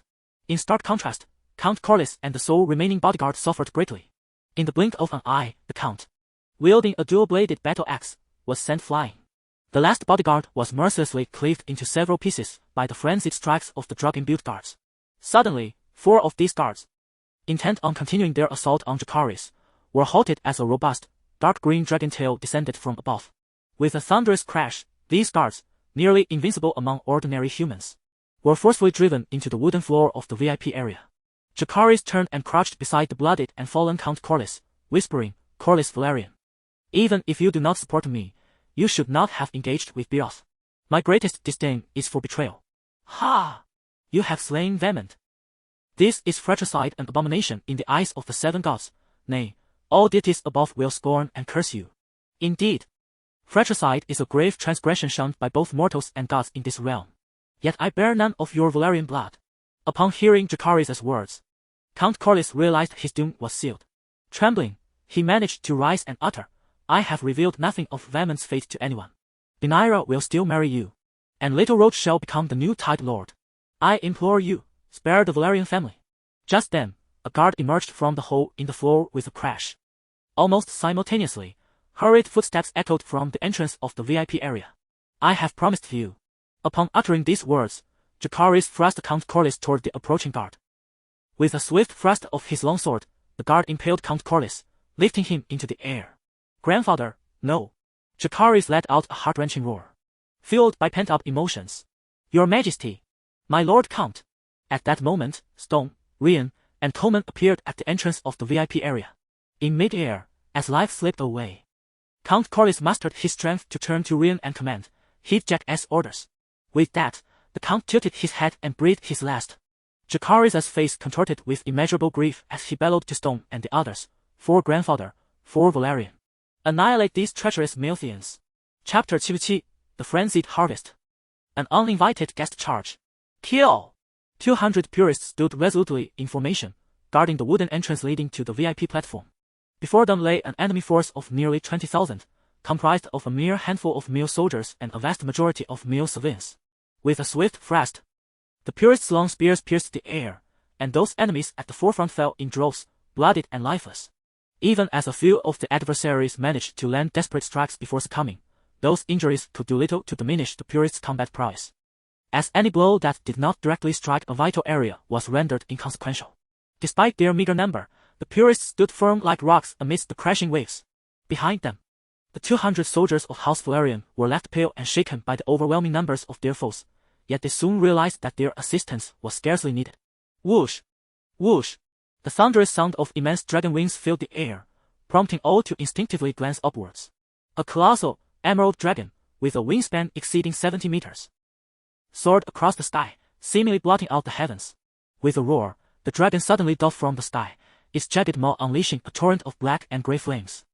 The male civilians caught directly in the inferno were instantaneously reduced to charred remains, and the ensuing shockwave scattered the tightly packed throng like autumn leaves in a tempest. Carrying the body of Count Corlys, Rain appeared at the wooden entrance, shielded by Stone and others. He had fought alongside Count Corlys but had never witnessed the might of Womack's firsthand. Watching as the emerald dragon effortlessly incinerated hundreds, even thousands, of foes with the ease of squashing insects filled him with dread. His once prized swordsmanship and robust physique paled in comparison to the dragon's overwhelming presence. Moreover, the very thought of facing the humanoid monstrosity that had slain Count Corlys seemed utterly beyond his capabilities. Rain found himself perplexed. He had once accompanied Count Corlys to the city of Alsha, known for its magical prowess. There, aside from a few fearsome-looking charlatans with little true power, he had encountered no beings surpassing the ordinary. Yet now, entities beyond comprehension were emerging one after another. This disparity in perception stemmed from differing heights of standing. What one sees from a higher vantage point varies greatly. Unlike the waning age of magic a century hence, the skies above now teemed with dragons. And the realms of gods and sorcery were no longer mere legend. In his relentless pursuit of power, Jacaerys had recklessly razed temples and cities in Essos, a course of action that inevitably jeopardized various interests and provoked backlash from local factions. However, having faced several assassination attempts, they discovered that forces below the extraordinary could not harm Jacaerys. Consequently, those hidden in the shadows of extraordinary power were compelled to emerge in response to him. Returning to the matter at hand, the gathering of male civilians heading towards the governor's square was markedly different from the 2,000 slave soldiers. They were not driven to the brink of despair by the governors of Mil, nor did they possess the audacity to fight to the bitter end against insurmountable odds. When Warmax unleashed 2 rounds of Dragonfire from the governor's square, a mass panic began to unfold among the nearly 15,000 civilians of Mil. Crack! Crack! Crack! 4 legions, comprising the Unsullied, soldiers from Bloodstone Isle, and the Tyroshan cannon fodder, emerged from the 4 cardinal directions of the governor's square.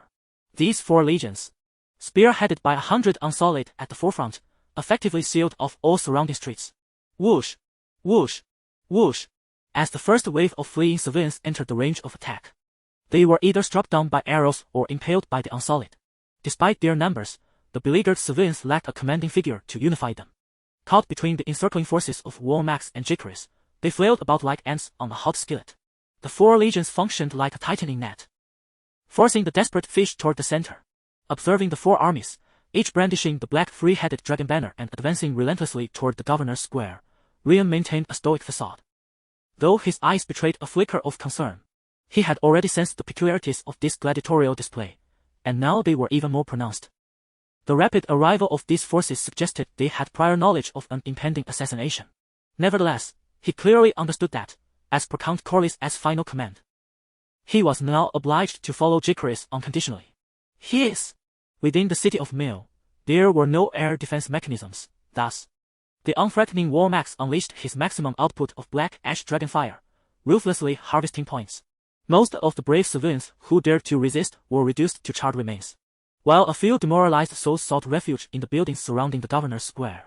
These trapped individuals, even if they escaped the searing flames, could not evade the encirclement by Jacaerys' forces. The tide of battle near the governor's square had become irrevocably set. Crash! Warmax's colossal emerald dragon form landed atop the highest tower of the governor's residence. Seated in his dragon saddle, Jacaerys retrieved a telescope from within his cloak.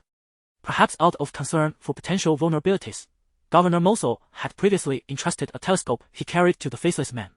When Jacaerys' men rummaged through the corpses at the VIP platform, they fortuitously found it for their own use.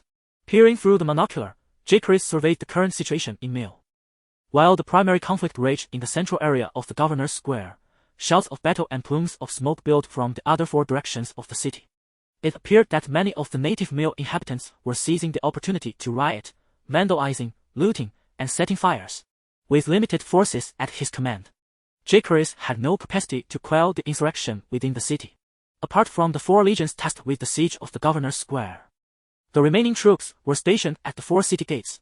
Ordinary civilians of Mil would never dare to force their way through the heavily armed guards of Jacaerys. However, for the governor, who had replaced himself with a faceless man, escape would necessitate a fierce breakout. Indeed, Jacaerys peered through the telescope at the fierce melee occurring at the east gate of Mil. With a swift thought, Warmax leaped from the governor's tower, gliding towards the east gate. The sounds of clashing metal echoed clang, clang, clang. The battle raged fiercely at the east gate, where Jacaerys' forces were reduced to a mere 200 to 300 men, all belonging to the Tyrosh cannon fodder legion. They could manage in favorable conditions, but in the face of intense combat, they would only be able to delay the inevitable for a brief moment. This proved to be true, as Governor Moselle, commanding approximately 700 cavalry, managed to break through with relative ease. Clatter, clatter, clatter. After escaping the east gate, Governor Moselle immediately led his troops towards the disputed territory to the east. Thunderous hoofbeats resonated across the plain. A formidable horde of towering, robust figures, with brown skin and braided black hair, charged towards Mil, shrieking and brandishing curved blades. This was a colossal composed of nearly 7,000 Dothraki warriors, the very reinforcements that Governor Moselle had strategically reserved. Chapter 78, Special Reward Entry, Divine Dragon Hurry, Faster. We shall soon unite with that wretched band of barbaric brutes. Damn the vile dragon, I have already surrendered to you alongside the governor of Meereen. Why must you force my hand towards rebellion? As the Dothraki cavalry drew ever closer, Governor Moso found his mind inundated with various thoughts. As a shrewd and successful merchant, even when coerced into insurrection by Jacaerys' relentless and frenzied maneuvers, he relentlessly pursued the maximization of his own interests. Ostensibly, he conspired to assassinate alongside the governors of Meereen. Yet covertly, he established connections with the faceless men and the Dothraki. Should the faceless men succeed in eliminating Jacaerys, Governor Moso would allow this band of Dothraki to enter Meereen and eradicate his adversaries. The Dothraki, being a nomadic people, could not remain in Meereen indefinitely. Once they had plundered sufficient wealth and women, they would undoubtedly depart, leaving Moso as the sole governor of Meereen. However, should the assassination fail, they would serve as Moso's means of retreat. The governors of the free cities were cunning as foxes, able to seek refuge in any city and live comfortably. As Governor Moso was poised to join forces with the Khalasar, he noticed the Dothraki cavalry ahead, who had been shrieking, suddenly froze in their expressions. Could it be? A dreadful realization struck Moso's mind, one he desperately did not wish to confront. Whoosh, whoosh.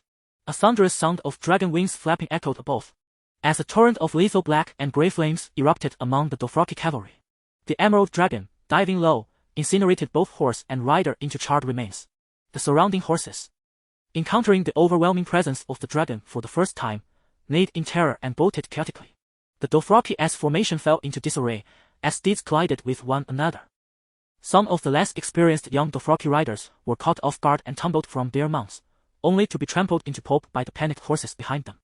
Such a loss of control among their steeds was rare for the Dothraki, who had been raised alongside horses since birth. Yet, true to their reputation as the fierce warriors of Essos, the Dothraki quickly adapted to the turmoil on the battlefield and launched a counterattack against the Emerald Dragon. Swish, swish. Clang, clang. A barrage of remarkably precise arrows flew toward the swiftly diving dragon, only to be deflected by its lowered eyelid. Horsemanship and archery were the cornerstones of the Dothraki's prowess in Essos. A faction of the Dothraki, witnessing their attacks on the Emerald Dragon prove futile, rose from their galloping mounts to seek angles to target the dragon rider atop its back. Whoosh, whoosh. The Emerald Dragon's powerful wings flapped violently, disrupting the flight paths of numerous arrows. The dragon rider atop the beast had no need to evade. Not a single arrow posed a threat to his safety. Swish! At the precise moment when the colossal dragon's wings resumed their normal cadence, a cold arrow surged forth like a venomous serpent lying in wait within a cave, launching a surprise attack upon the dragon rider. The sharp projectile struck the rider's forehead, yet rebounded as if it had encountered steel. The dragon rider, momentarily jolted backward by the force of the arrow, slowly lowered his head to gaze toward the source of the attack. Witch! Devil! Retreat to the Dothraki Sea. Back to the sanctuary of the Pegasus. This is not a sacred battle. We need not sever our braids. The chieftain of the Khalasar witnessed, with his own eyes. The dragon rider absorbed the arrow with his head. Instantly, panic washed over him as he issued a retreat command in Dothraki. The order swiftly spread throughout the Khalasar, and the Dothraki cavalry adeptly maneuvered their steeds to a halt and turned. In stark contrast to their previous tight formation during the charge, they dispersed in all directions, appearing chaotic yet maintaining an underlying order, perfectly embodying the same.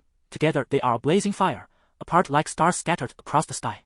Jacaerys initially intended to command Warmax to incinerate the archer who had just attacked, but he found it impossible to identify his target amidst the scattering crowd. Diverting his focus from these unwelcome guests, he redirected Warmax in search of Governor Moso. Jacaerys sought to extract information regarding how to contact the Faceless Ones and the nature of the strange substances consumed by their monstrous guards. However, these inquiries would remain unanswered for the moment, as upon locating Governor Moso, Jacaerys discovered him having committed suicide by poison. Indeed, this method of death seemed far more merciful compared to the torments of torture or being devoured and incinerated by a dragon. To ensure that Governor Moso was truly deceased and not merely feigning death, Jacaerys commanded Warmax to incinerate the corpse. After harvesting some of Moso's cavalry, who had not fled too far, he returned to Meereen. Although the death of Count Corlys had transformed his assault into an act of righteous vengeance against Meereen, he had no intention of razing the city as he had done to Talos. Firstly, the remaining citizens and slaves of Meereen, under the duress of their governors, remained too fearful to participate in assassination plots, resulting in a dismally low conversion rate. The cost of annihilating them would far outweigh any benefits. Secondly, unlike Talos, the workshop district of East Meereen still held significant value for him. Both telescopes and specially crafted crossbows were produced there. He intended to assemble a highly accurate long-range legion utilizing these two unique products from Meereen. In due time, he would establish a melee force consisting of the Unsullied and a long-range brigade of specialized crossbowmen, with plans to later create a highly mobile cavalry unit. Upon returning to Meereen, Jacaerys swiftly ascended to the workshop district to quell the unrest. Once the battle at the Governor's Square concluded, Storm immediately arrived with a grand army of 1,000 to take control of the area. Now, Jacaerys finally found the time to examine the fruits of his recent endeavors. This time, he amassed nearly 78,000 points in terms of attribute value. Among these, 18,000 points were contributed by the 2,000 despairing slave soldiers, while the remaining 60,000 points came from the nearly 20,000 million civilians besieging the Governor's Square. The conversion rate for the slave soldiers was nearly 1-to-1, and the million civilians also exhibited a conversion rate of almost 1/3. In contrast to the previous brutal annihilation of Tolosa, Jacaerys' operations in Mil were remarkably effective. The total points on the attribute panel amounted to 116,318, surpassing the significant threshold of 100,000 for the first time. The purple quality attributes, Devourer and Bloodfire, both presented an option for upgrade. This indicated their potential to ascend to a higher quality. However, one of these purple attributes was currently in a cooldown state following its consumption, while the other only provided flame resistance thus far. Jacaerys was uncertain whether spending a full 100,000 attribute points would yield commensurate results. Moreover, he had previously received warnings about unknown changes when upgrading purple qualities. His overall strength had not seen a substantial improvement, and further upgrades would undoubtedly entail greater risks. Most critically, after the battles at the VIP platform, Jacaerys recognized that his defenses were ample, yet his offensive capabilities were lacking. This was entirely contrary to his combat philosophy of offense over defense. Therefore, after careful consideration, he resolved to allocate his attribute points in a manner that maximized current gains. Fragrant Flora, green, 20 would attribute attack, Masochist, green, 20 defense. -20 attack, Dieting, green, -20 food consumption, Water resistance, green, 20 water attribute resistance, upon spending 40,000 attribute points to unlock the remaining 4 attribute slots. The 10th slot indeed revealed the option for a special reward attribute refresh. This time, the cost for refreshing the special attribute reached an astonishing 50,000 points. Driven by his intent to achieve this, Jacaerys made a decisive choice to refresh. Attribute points, 50,000. Divine Dragon, green, 20 damage to dragon-type creatures. 20 Dragon Might. Would you like to replace the new pet attribute? Chapter 79, Publication Announcement. Foremost and of paramount importance, I prostrate myself in boundless gratitude before you, esteemed readers who have journeyed thus far. As I've professed before, you are the divine arbiters who hold dominion over a book's very existence. Through your unwavering daily readership, this literary work has gracefully ascended to its rightful place upon the shelves. My deepest gratitude extends to Editor Camel, whose discerning eye selected this manuscript and whose patient guidance has been an unwavering beacon of encouragement. Returning now to the essence of our tale, both title and synopsis were conceived in their present form from inception, remaining unaltered through time's passage. Thus has my portrayal of Jacaerys been steadfastly maintained, the tyrant, the malevolent dragon. Some esteemed readers have remarked that he now appears as a soulless machine, slaughtering merely for the sake of accumulating entry points. Yet in truth, his initial aspiration was simply to become the most formidable dragon knight, living freely and unrestrained. But moral boundaries can be eroded step by step. Borrowing the illustration from the esteemed Miniat, like Aaron from the Giants. Regardless of how noble his subjective will was to sacrifice himself for the survival of those he cared about. Objectively speaking, that once valiant dragon-slaying youth did indeed gradually transform into the very evil dragon that initiated the apocalyptic rumbling. Jacaerys now finds himself in a similar predicament.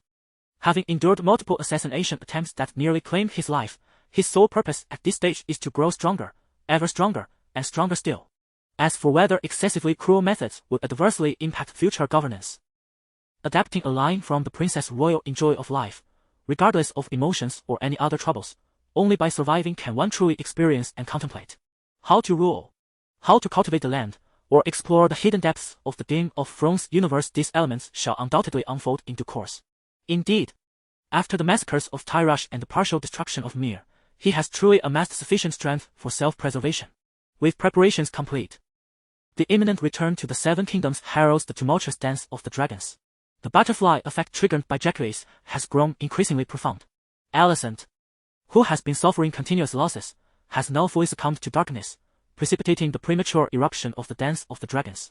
From this point onward, apart from minor canonical plotlines, the majority of events shall unfold through independent deduction. Enough digression, let us proceed.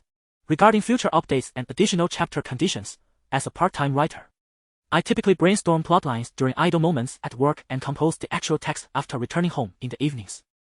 The discerning reader may notice that this book is rather dry, by which I mean it adheres strictly to the main storyline, devoid of superfluous, inconsequential daily fluff.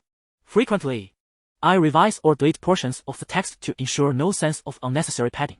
There are nights when, after dinner, I write until 1 or 2 in the morning, only to rise again at 6 or 7 the next day. Weekends and holidays seldom see me stepping out.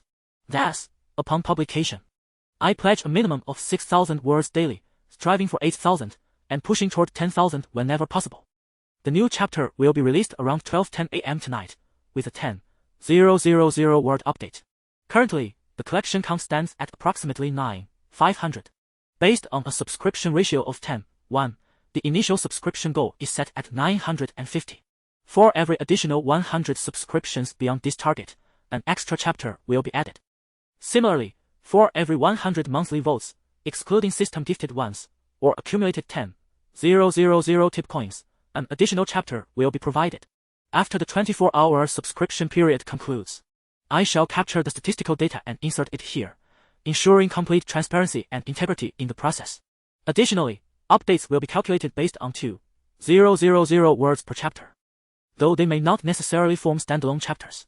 Finally, I humbly beseech the divine patrons for their gracious subscription support. We shall reconvene in the witching hour. Chapter 80, The Usurper, the Parasite. Alas, how infuriating it is that it does not bestow upon me the coveted attribute of enhanced offensive power. Jacaerys gazed with a pallid countenance at the prompt before him. Due to the nature of the first special entry, he had long believed that such entries pertained solely to the benefits derived from pet feedback. However, the sudden emergence of the dragon entry left him utterly bewildered. After expending 90,000 entry points, he found himself with a mere 21,000 remaining, rendering him incapable of further refreshing. With no alternative, Jacaerys opted to replace the waterproof property with the dragon entry. Shaking off his disappointment from unmet expectations, he diligently analyzed the dragon entry. The enhancement of dragon attribute attack power could be considered a standard strengthening attribute. Yet, given that the Dragon Slayer attribute, sharing the same characteristics, was merely a common entry, it defied reason to classify this attribute as special. Thus, the crux of the dragon entry lay in its secondary attribute, a dragon's might of 20%. In the games of his past life, dragon might typically function as a skill that either weakened foes or bolstered allies. The only instances of dragon might Jacaerys had witnessed were the sheep and Dothraki steeds intimidated by Womax. Given that refreshing was not an option, Jacaerys decided to invest an additional 10,000 entry points to elevate the dragon entry to blue quality. Dragon, blue, dragon-type biological attack damage 50, dragon's might 50. As the dragon entry upgraded, the horses, cattle, and sheep within the Eastern City Workshop district erupted in a cacophony of anxious sounds. In truth, it was not only the animals, even the hearts of all humans present, including Stone, began to inexplicably race, though they could not fathom the reason. Upon noticing the commotion within the workshop area, Jacaerys became increasingly convinced of the immense potential harbored within the dragon entry. Resolute, he resolved to amass 50,000 points post-haste, prioritizing the upgrade of this special entry. With the war concluded, the most tedious of tasks awaited. Fortunately, the belated arrival of the Velaryon fleet considerably accelerated the overall progress. The initial endeavor involved the collection of treasures and all high-value artworks and crafts within the city of Mil. These items were universally regarded as hard currency across any continent. Following this, they gathered the weapons and equipment left behind by the soldiers of Mil, as well as the large crossbows dismantled into parts after their surrender. Such weaponry could serve the subsequent reinforcements, while the large crossbows, although temporarily unnecessary, could not be overlooked. After all, Jacaerys had relentlessly sought strength to prepare for the impending Blood Dragon rampage. Although the large crossbows held minimal efficacy against the Womax, they proved effective against other dragons. Finally, the substantial food supplies were addressed. excluding the nearly 40,000 who had perished at the hands of Jacaerys and his army, as well as those who succumbed to the ensuing chaos. Meerll still boasted over 70,000 inhabitants. The majority of these were women, the elderly, children, and slaves. However, Meerll was renowned for its thriving handicraft industry, and a significant proportion of these individuals were skilled artisans. Jacaerys had already amassed a sufficient supply of provisions. Thus, considering the foodstuffs from Meerll as rewards for the artisans and laborers, their sole task was to produce as many scopes and specialized crossbows as possible, subsequently assembling them. Following the battle at Meerll, Jacaerys' forces had paradoxically increased in number. The Unsullied Legion had suffered nearly 100 casualties, leaving approximately 520 remaining. However, by the reckoning of time, Rudy should have already arrived in Astapor. It would not be long before he returned with thousands of new Unsullied. The soldiers from Bloodstone Island numbered close to 1,000, and these loyal veterans were now deemed mid-tier combatants. They were to become the primary force that would transition into the specialized crossbow legion. Generally speaking, Jacaerys would not easily expend their resources. The expendable legion comprised nearly 4,000 men, all of whom had survived the siege of Tyrosh. As their designation suggested, their combat capability was minimal at best, serving merely as a replenishable resource. Then there was the newly incorporated Valyrian fleet, totaling 4,000 men. Before the new Tide Lord, the Count of Tidehead Island, ascended the throne, they were obliged to obey Jacaerys' commands in accordance with the late Count Corlys' wishes. Presently, who was the heir to the Tide Lord? It was Jacaerys' brother, Jacaerys Velaryon. Little Luke had always been obedient to him, and his fleet was essentially an extension of Jacaerys' own. Of course, should unforeseen circumstances arise such as the uncrowned Queen Rhaenyra attempting to seize power and defect to the Greens, Jacaerys would have to apologize to the dying Count Corlys for failing to protect the Velaryon family. As time passed, Meerll and Driftmark were daily fortifying Jacaerys' power. One day, after much delay, a royal command reached Jacaerys, stationed at Driftmark. Yet, he merely glanced at it before tearing the missive into shreds.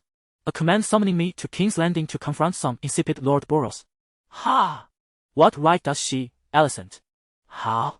On the last day of 127 AC, in King's Landing. Whoosh, whoosh. Two enormous dragons descended from the sky, landing steadily in the open grounds of the dragon pit. Rhaenyra and Daemon dismounted their dragons in succession, as the waiting dragon keepers promptly took Syrax and Caraxes back to the pit. Rhaenyra, we truly need not come to King's Landing. If Jacaerys can remain composed, how can you allow Alicent to provoke you? Daemon cast a glance at the departing dragon keepers, softly advising Rhaenyra, who walked ahead. I came here solely to convey this to them. My son is no mindless butcher. Without turning her head, Rhaenyra continued her resolute march towards the Red Keep, leaving that statement in her wake. It had been over 20 days since the Boros stronghold was razed by dragons. With no response from stepstones and Dragonstone, Queen Alicent had dispatched the royal command through the king's hand twice more. The reprimanding tone and accusatory intent of the three royal edicts grew progressively more severe, particularly in the last decree, following the recent dissemination of news regarding Jacaerys' destruction of Tarth. This royal command not only addressed the matters concerning House Velaryon, but also explicitly condemned Jacaerys for his merciless slaughter, tarnishing the reputation of the Targaryen dynasty and House Velaryon. He was ordered to travel to King's Landing to elucidate the circumstances. Otherwise, he would be stripped of all titles and honors, even his surname. Princess Rhaenyra, unable to remain passive this time, disregarded Daemon's counsel and resolutely rode her dragon to King's Landing. After a prolonged period of scheming, Queen Alicent and Ser Otto, who eagerly awaited their prey, prepared for the occasion with utmost seriousness. Within the throne room of the Red Keep, Ser Otto stood before the Iron Throne, flanked by Queen Alicent and several lords from the small council, all positioned beneath the steps adorned with countless swords. Nobles from the Seven Kingdoms stood silently along both sides of the hall, awaiting the unfolding drama. When Rhaenyra and Daemon made their entrance, the performance, rehearsed countless times, commenced. The Earl of Baratheon and his son tearfully recounted Jacaerys' atrocities on the Crab Feeder Peninsula. Following this, the cavalry sent by Ser Otto to investigate the scene presented a plethora of evidence, including illustrations of dragonclaw prints, remnants of old scales shed by vermithrax, and testimonies from farmers who witnessed the Baratheon castle engulfed in flames. Additionally, survivors from Tarth recounted the barbaric scenes of Jacaerys disemboweling civilians for amusement and consuming human hearts. Throughout this spectacle, Rhaenyra and Daemon remained silent, absorbing every word. Due to Jacaerys Velaryon's failure to heed the king's summons to King's Landing, Ser Otto, perched upon the Iron Throne, inquired of Rhaenyra, "My lady, do you wish to speak on behalf of your eldest son? After the preceding performances concluded, Rhaenyra surveyed the multitude of faces in the throne room, her gaze ultimately locking with the icy eyes of Alicent. She then turned to Ser Otto and stepped forward, proclaiming in a resonant voice, "My eldest son, Jacaerys Velaryon, is the king of the Narrow Sea and the Stormlands. Even a royal command can only beseech him to deign to come to King's Landing, not issue a mere directive. As for the alleged atrocities on the Crab Feeder Peninsula, evidence and witnesses. Ha! During those occurrences, my son remained within the confines of the Stone Drum. I, Rhaenyra Targaryen, the firstborn of King Viserys I and the light of the realm, can attest to this. Prince Daemon and thousands upon thousands from Dragonstone can corroborate. And regarding the final accusation of the destruction of Tarth, I shall refrain from discussing the survivor's distinctly Westerosi accent and the fabrications of his account. Even if Jacaerys did indeed commit such acts, so what? Yes, he is a destroyer, but he is simultaneously a conqueror. For over a century, no king or lord of the Seven Kingdoms has managed to traverse the Narrow Sea and conquer a free city-state. Yet, Jacaerys has achieved this feat. His actions merely echo those of the conqueror Aegon. When you claim that his deeds tarnish the royal image, it is tantamount to dismissing the legacy of Aegon the Conqueror." Rhaenyra's words reverberated throughout the throne room, showcasing her formidable presence as the crown princess and a Targaryen. Regrettably, her words bore little fruit. The entire council, save for the Chancellor Lyman B. Barry, who supported Rhaenyra, rallied behind Lord Boros. In the end, Ser Otto announced the revocation of Jacaerys' titles and honors, along with the Valyrian surname. Naturally, Rhaenyra was indignant at this verdict. She promptly departed the throne room, heading to the king's chambers in Maegor's Holdfast. Daemon, with a sneer directed at the hand of the king seated upon the Iron Throne, followed closely behind his wife. With the protagonists having exited, the assembly soon disbanded. The noble lords of the Seven Kingdoms gathered in small groups, discussing the recent events. Ser Otto rose from the Iron Throne and approached Queen Alicent. Though the nature of their conversation remained unknown, the chill in Alicent's gaze intensified. Upon entering the king's chambers, Rhaenyra and Daemon were struck by the sight of King Viserys I just months prior, during the assassination attempt at the Red Keep. He had been able to walk unaided and preside over the royal meeting. Now, however, the right side of Viserys' face was completely ravaged, and he lay in a near comatose state upon his feather bed. Were it not for the faint sounds of groaning and the gentle rise and fall of his chest, one might mistake him for a corpse. "Father, father! It is Rhaenyra," she called out. Perhaps it was fate or a father's abiding love. The heavily sedated Viserys stirred at the sound of her voice. Daemon, witnessing this, approached with concern. After an emotional exchange between father and daughter, Viserys, in a frail voice, declared that he would seek justice for Rhaenyra the following day in the throne room. Overwhelmed with joy, Rhaenyra wept as she embraced her beloved father.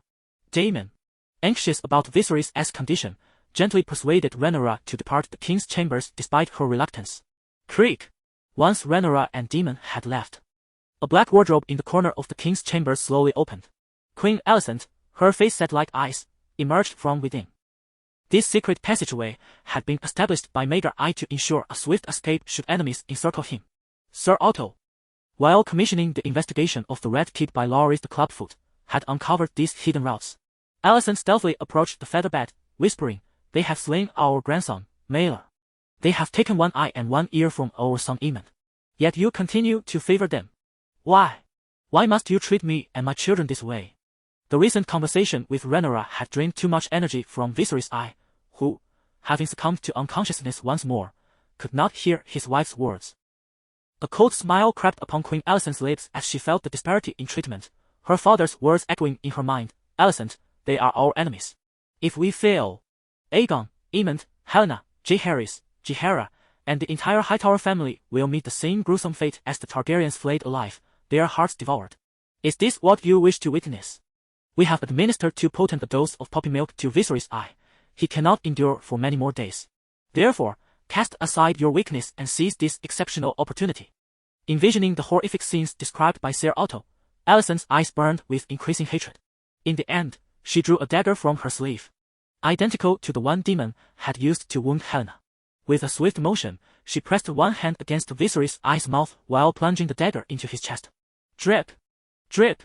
Tears cascaded down Alicent's face. After all, they had shared 21 years of marriage, and it was impossible to feel no emotion. As if experiencing a fleeting moment of clarity, Viserys I let out a muffled groan and managed to open his eyes. In his final moments, he wished to speak, but his mouth was firmly covered, rendering him unable to utter a single word. Alicent glanced at the tear-filled eyes of Viserys I before turning to vanish into the shadows of her dark wardrobe. That very night, Alicent and Ser Otto convened an urgent council. The topic at hand was the regicide and fratricide committed by Princess Rhaenyra and Prince Daemon. Chancellor Lyman, upon hearing this, declared it utterly inconceivable. However, Sir Harold Westerling, captain of the King's Guard station at the King's Chamber, testified that only Rhaenyra and Daemon had entered before the discovery of Viserys I's murder. Lyman initially sought to argue, but was swiftly silenced as Sir Criston Cole approached him from behind and slit his throat. Witnessing this, Harold drew his sword, ready to confront Criston, but seemed to recall something, ultimately restraining himself. Soon thereafter, the council unanimously approved the secret arrest of the regicides, Rhaenyra Targaryen and Daemon Targaryen, under the king's orders.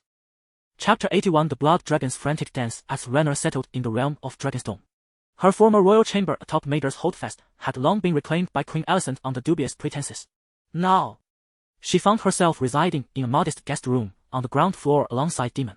On this particular day, her emotions oscillated wildly, leaving her little inclination to engage in discussions with Daemon regarding the origins of life and creation. A rustling sound of footsteps echoed outside the door, and Daemon, who had been feigning slumber, sprang from the bed and slowly drew his dark sister. After all, they were ensconced in a hostile enemy stronghold, and he had not yet shed his garments or sword. A series of muffled murmurs preceded a rap at the door. The noise roused Rhaenyra from her reverie. Casting a glance at Daemon, she hastily donned her attire and inquired, "Who is it? What business brings you here at such a late hour?" "Princess Rhaenyra, it is Harold. His Majesty commands your presence, along with Prince Daemon, for an audience," came the resounding voice of the captain of the White Knights. Rhaenyra exhaled softly, reassured by the knowledge that Harold bore no bias, remaining steadfastly loyal to her father. With a creak, Rhaenyra, having caught sight of Daemon, who concealed his sword behind the door, opened it. To her surprise, she found Criston and a cohort of royal guards standing behind Harold. "Where is Prince Daemon?" Criston inquired, tilting his head to glance into the room. Before Rhaenyra could respond, Daemon emerged from behind the door, a teasing smile playing on his lips. "I was just dressing." "What? Do you wish to behold my robust physique?" "Ha! Had you been so robust, you would not have succumbed to my mace back then," Criston retorted. "Let us not dwell on the past. Shall we test our mettle anew?" Daemon challenged. "Enough of this. His Majesty awaits," Harold interjected, clearing his throat to dispel the tension. "Daemon, let us proceed," Rhaenyra declared, casting a fleeting glance at Criston before striding toward the staircase, with Harold closely following. Daemon and Criston exchanged glances, standing in silence for half a minute before Criston, regaining his composure, hastened after Rhaenyra and Harold. Observing Criston's mace at his side and the surrounding royal guards, Daemon pondered briefly before following suit. Ahead, Rhaenyra and Harold reached the staircase's corner. Seizing the moment when the wall obscured their rear view, Harold whispered urgently, "Find an opportunity to escape." Rhaenyra paused, and Criston soon joined them at the corner. She regarded Harold with a deep gaze before continuing her ascent. Harold, indeed, remained impartial in the conflict between the Greens and the Blacks, loyal solely to Viserys I. It was precisely this loyalty that compelled him to caution Rhaenyra. Having caught snippets of the king's words and her heartfelt weeping, she had no motive to harm her own father, even if they were indeed the culprits. Why would Daemon be foolish enough to use his own dagger? Thus, Harold suspected that the assassination of Viserys I was not as straightforward as it seemed. He urged Rhaenyra to escape from the Red Keep, hoping she would uncover the truth of the matter. Alas! Just as she ascended another flight of stairs, Rhaenyra suddenly doubled over in pain, clutching her abdomen on the ground. "Princess Rhaenyra, what is the matter?" Harold inquired with a furrowed brow, showing great concern. Meanwhile, Criston and Daemon arrived at Rhaenyra's side, one after the other. With a low moan tinged with discomfort, Rhaenyra extended her hand towards Daemon and said, quickly, "Take me to a private room. My monthly cycle is approaching." Upon hearing this, Daemon raised an eyebrow and promptly assisted Rhaenyra in locating an empty chamber on this floor. Harold and Criston, along with the royal guards, stood vigil outside the room. After nearly 10 minutes, sensing something amiss, Criston approached and knocked on the door, but received no response. He forcefully kicked the door open, and the royal guards surged in, only to find the room entirely vacant. They could not have jumped from here. They must have escaped through the window to another room. Form teams of 3 and meticulously search every room on these floors. Understood. The decisive Kristen immediately relayed the command. And the royal guards commenced a thorough search of Maeder's holdfast. As Kristen exited the room with 2 royal guards, he spotted Harold standing in the corridor and whispered, "Captain Harold, earlier I suggested breaking down the door to apprehend them, yet you proposed luring them to the top floor first. But now they have fled.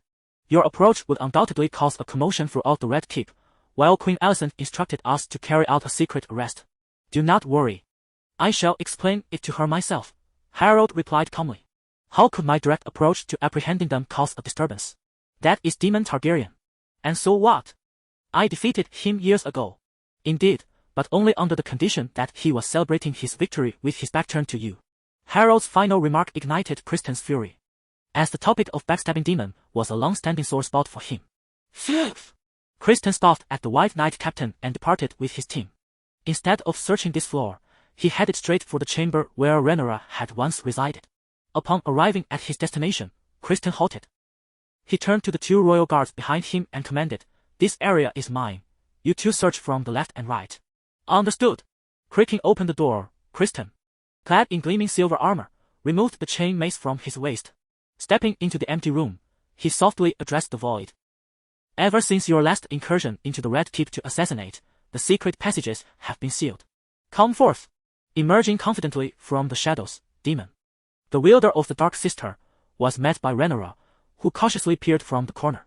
"Acknowledging our presence, why not charge in with a retinue?" In response to her query, Kristen raised his right hand, directing his spiked mace towards Daemon, declaring, "Come forth. This time, I shall vanquish you head-on." Despite his insistence on a fair confrontation, he donned exquisite white knight armor, while Daemon merely wore noble attire. This battle, in truth, was far from equitable. Yet, undeterred by Kristen's taunts, Daemon wasted no time in engaging, drawing his sword and charging forth. With a swift motion, Kristen swung his mace. The spiked head slicing through the air towards Daemon's left cheek. Anticipating the attack, Daemon deftly bent low, evading the blow, and thrust the Dark Sister towards Kristen's abdomen. Had it been an ordinary longsword, Kristen, clad in his armor, would have had no need to evade. He could have easily countered with a swing of his mace to strike Daemon's unprotected back. However, the Dark Sister was no ordinary blade. It was forged from the exceptionally light, hard, and razor-sharp Valyrian steel. Forced to retreat, Kristen found himself on the defensive as Daemon, seizing the advantage, unleashed a flurry of strikes aimed at vulnerabilities in Kristen's armor, his face, throat, and wrists.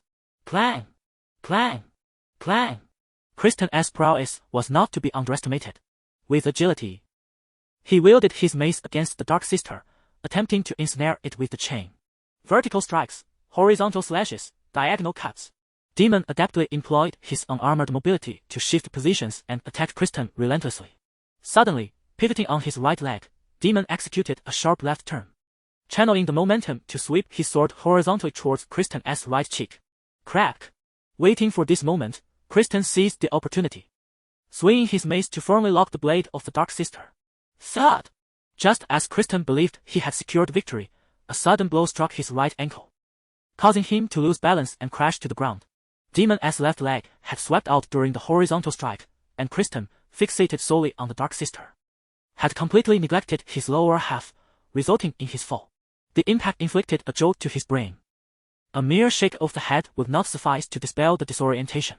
In a dazed state, Kristen struggled to rise, while Daemon, having freed his blade, positioned the Dark Sister against his throat. "Wait, do not slay him." Rhaenyra, who had been anxiously observing from the sidelines, interjected, urging Daemon to halt his advance. Kristen was her first love. Though he had turned against her out of love turned to hate, he had yet to bring her harm. Furthermore, having deliberately diverted the royal guards, her inherently kind nature compelled her to prevent Kristen's demise. Daemon instantly grasped her intention. He raised his longsword and struck the back of Kristen's head with the hilt of Dark Sister. Kristen, already somewhat disoriented, fell to the ground unconscious without uttering a word. The immediate threat was averted, but without the escape route. Daemon and Rhaenyra had no choice but to return to the lower levels of Maeder's holdfast. With a sudden crack, as they evaded the searching royal guards on a certain level of the holdfast, they unexpectedly encountered a maid wielding a broom. Daemon instinctively contemplated slitting her throat with Dark Sister. However, the maid swiftly interjected, "White Maggot has sent me to lead you out of the Red Keep. Follow me." Hearing this, Demon hesitated for a moment before resolutely pulling Rhaenyra along behind the maid, and the three vanished into the shadows. Approximately 20 minutes later, Criston was discovered and roused by two royal guards. Realizing the grave mistake born of his own arrogance, he promptly went to report the situation to Queen Alicent. The Queen's chamber was filled with key figures of the Green faction. In contrast to Alicent's furious reaction upon hearing of Demon's potential escape from the Red Keep, Ser Otto remained calm and rational. After a brief contemplation, he meticulously issued commands. It is no longer possible to apprehend him secretly. Criston, continue the search of the Red Keep. At once, my lord Hand. Criston responded.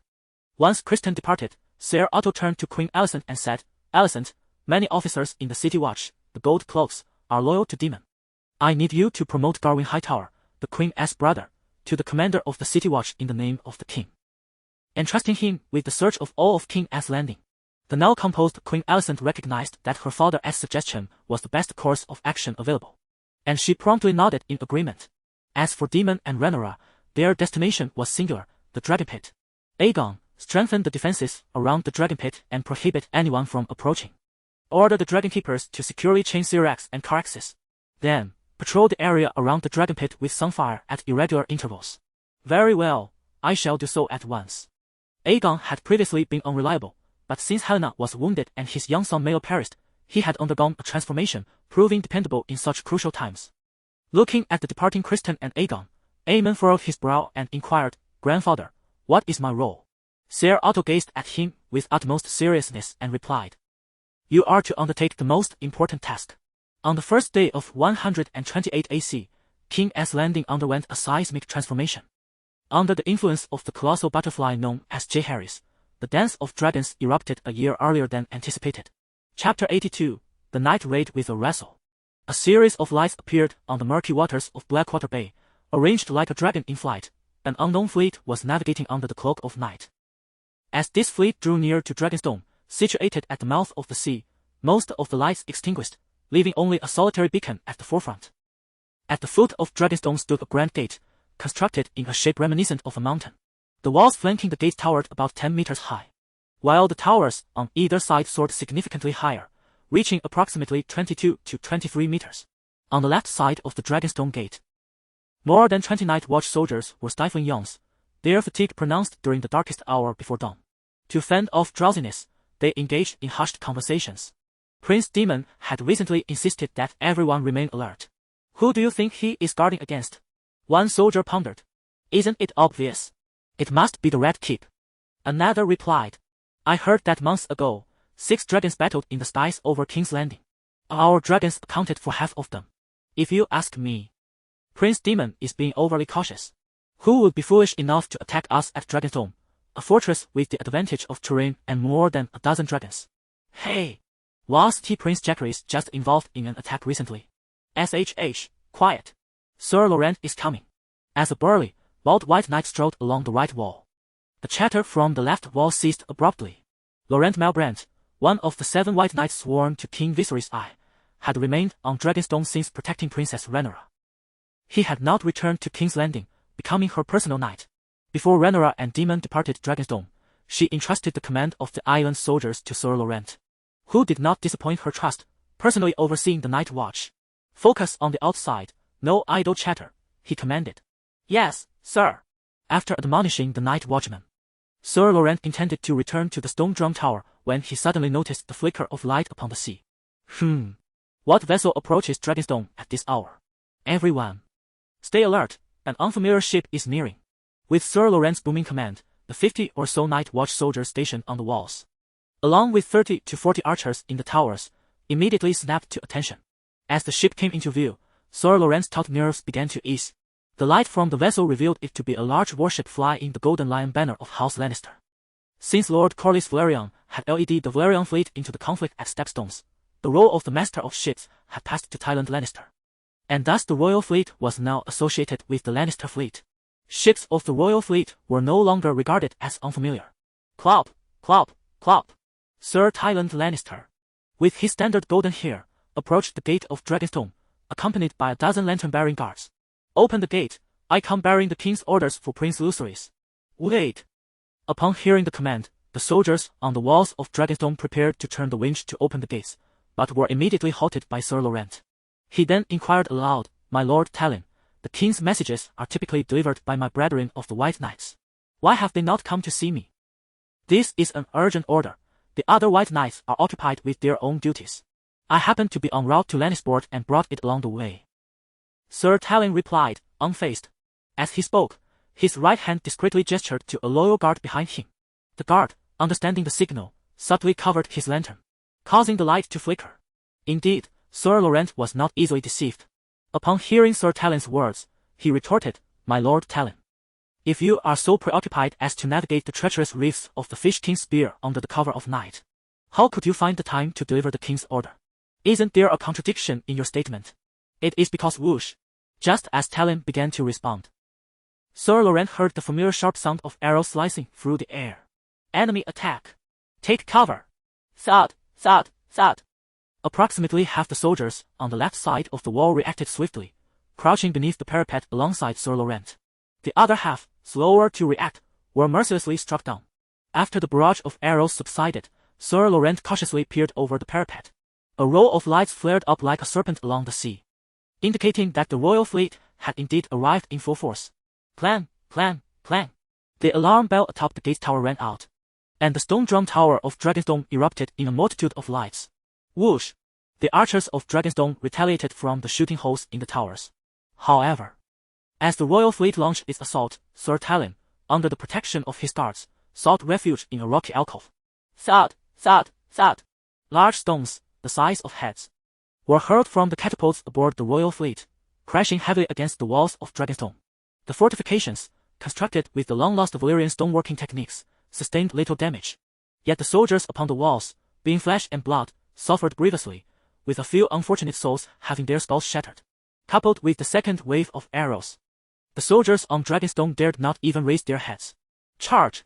Seizing the opportunity presented by the royal fleet's firepower suppression, hundreds of Lannister soldiers landed on Dragonstone. Armed with pre-prepared siege ladders and battering rams, they rushed towards the gates. Clatter, clatter, clatter.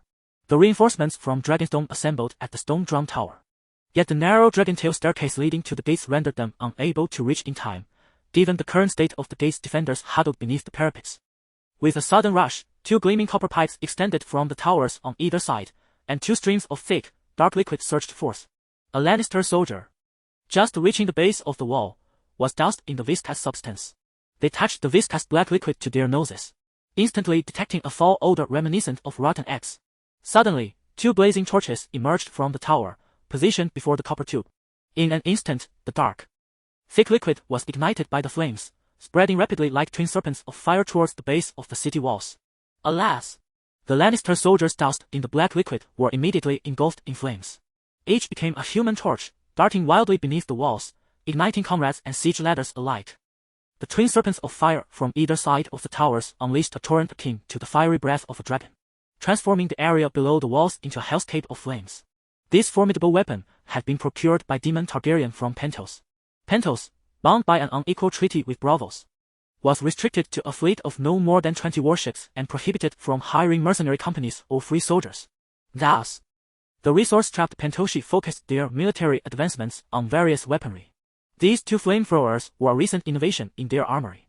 Had it not been for Daemon's strong ties with Pentos, such a purchase would have been inconceivable. With the assistance of the flamethrowers, the situation for Dragonstone improved dramatically. Sir Laurent and others finally rose from their battlements to aid in the defense, while reinforcements from the Dragontail Stairs were on the verge of arrival. Whoosh!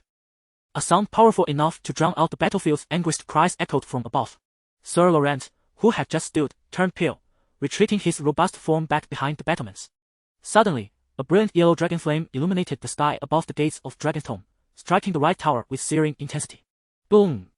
The black liquid storage within the tower ignited from the intense dragonfire, resulting in a violent explosion. This was precisely why Pentos had not widely adopted flamethrowers. Their lethality against enemies was formidable, yet the risk of collateral damage to their own ranks was even greater. Crash! The explosion tore the roof of the right tower, casting a shadow that enveloped the entire entrance to Dragonstone. It opened its maw, large enough to swallow a mammoth, and let out a thunderous roar. Chapter 83, The Three Dragons in Battle, An Eye for an Eye Vagar. Sir Laurent raised his gaze to behold the colossal ancient dragon. The largest of its kind in existence, and in that fleeting moment, he comprehended the dire truth. Dragonstone could not withstand the impending onslaught. It was a universally acknowledged fact that only a dragon could counter a dragon. With Syrax and Caraxes absent from Dragonstone, the remaining dragons were either mere hatchlings or wild ones, incapable of posing any threat to Vagar. The formidable ballista atop the stone drum tower might offer some measure of resistance, but ultimately, they would merely delay the inevitable. Without hesitation, Sir Laurent made the swift decision to abandon the gates of Dragonstone, clutching his head as he fled towards the stone drum tower. Var, indifferent to the sight of this frantic creature scurrying away, redirected its attention towards the right tower, intent on unleashing its fiery breath. Whoosh! The fiery serpent collided with the brilliant golden flames, yielding no stalemate. The golden blaze swiftly consumed the fiery serpent and surged along its trajectory into the right tower. Boom!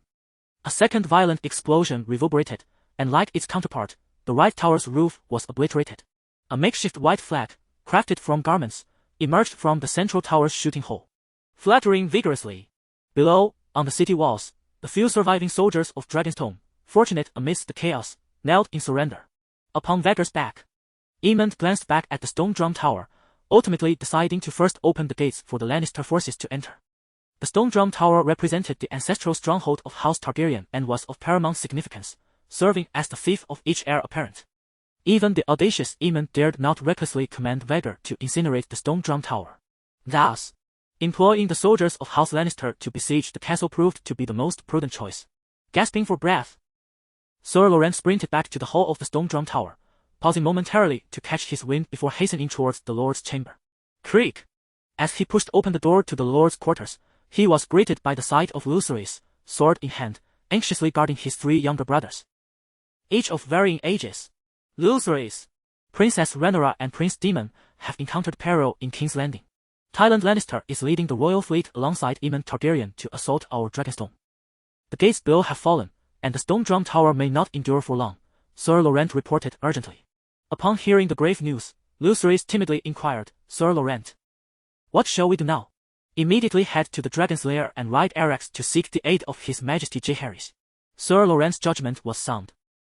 Yet Lucerys could not acquiesce. No! Mother has entrusted me with the duty of protecting my brothers. I shall not abandon them. The teachings of Rhaenyra had taken root firmly, and this 12-year-old brother was resolute in his refusal to leave his three siblings behind. Prince Lucerys, I shall endeavor to lead the remaining three princes away from Dragonstone. Even should misfortune befall us and we are captured, our lives will not be in immediate peril, for we have the protection of His Majesty Jacaerys. However, if you do not swiftly convey the events transpiring on Dragonstone to him, and Jacaerys falls victim to the enemy's treachery, then we shall all meet our doom. Thus, this is not abandonment, but rather an act of salvation. After years of camaraderie, Sir Laurent was acutely aware of Lucerys' character, and these words struck a deep chord within him. Very well, Sir Laurent, please ensure their safety. Rest assured, I vow my life to this cause. Now, Your Highness, we must hasten our departure. As you make your way to the dragon's lair, you must attract no attention and trust no one.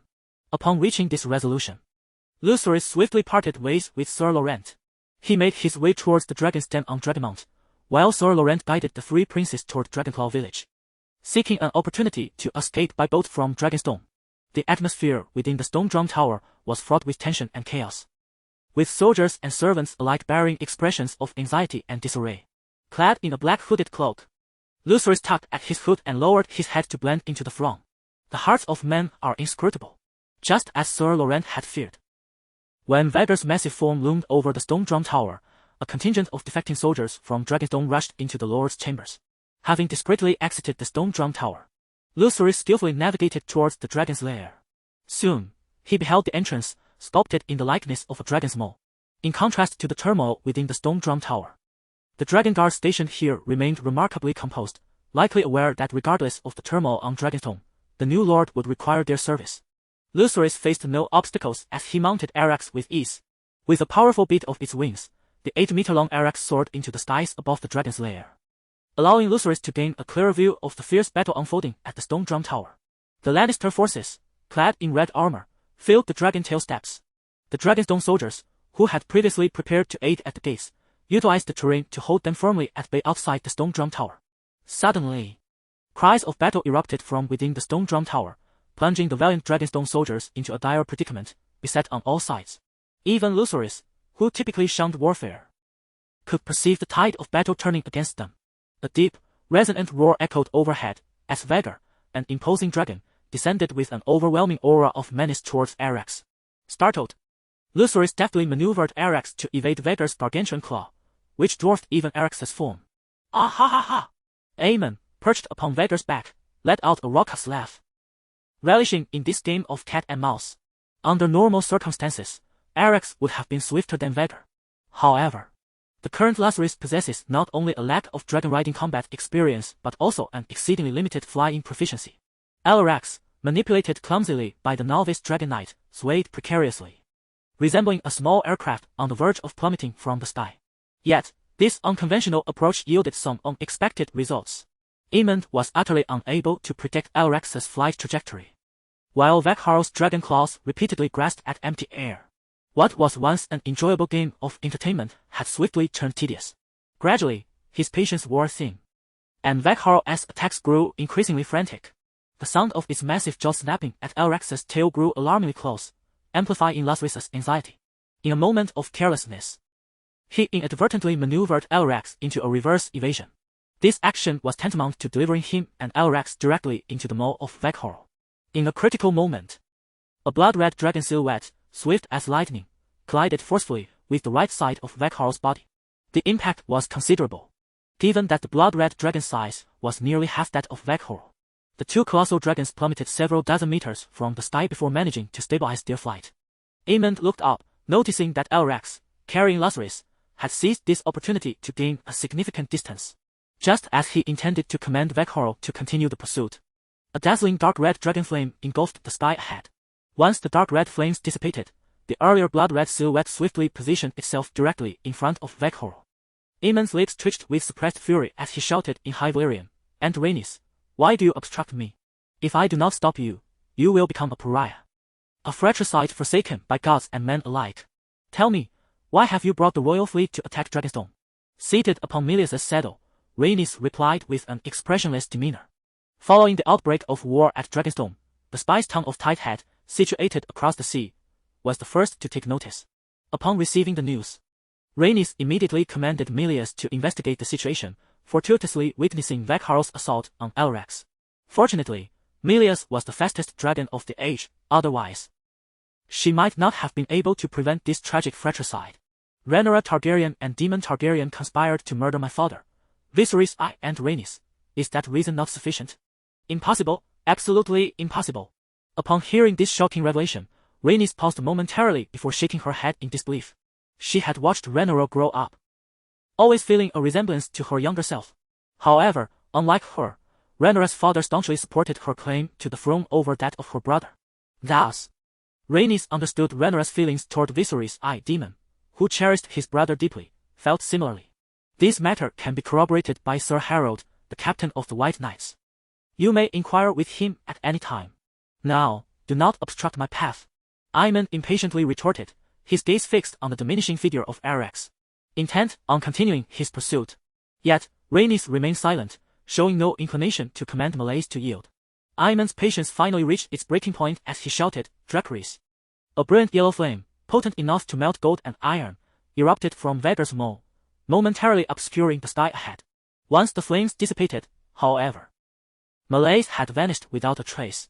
In a swift descent, Melius appeared like a red spectre, its powerful claws aimed directly at Vhagar's colossal head. Vhagar's dragon eye could not perceive the approaching Melius from this angle, but its rider could. With a roar, Aemon directed Vhagar, who continued to unleash its fiery breath. The brilliant yellow flames enveloped the sky above in an instant. Melius deftly maneuvered away from the edges of the flame, but it was evident that a significant scorched patch marked the crimson scales of its left claw. The sheer area of Vhagar's fiery assault was overwhelming, and despite its agility, Melius could not entirely evade the onslaught. Unlike their encounter at the Red Keep, Vhagar now unleashed its full might without restraint. With its massive frame of nearly 150 meters, it was capable of engaging in melee while also delivering devastating area of effect fire attacks from a distance. Thus, Melius, not daring to target Aemon directly, was forced to flit about in a desperate scramble. After a brief skirmish, Rhaenys, having achieved her objective, deftly redirected melees towards Driftmark with remarkable speed and advantage that allowed them to strike when they wished and retreat at will. "One day, I shall crush you pesky flies," Aemon muttered under his breath, glancing at the already vanished Arrax. He then guided Vhagar towards the stone drum tower, where the sounds of battle had subsided.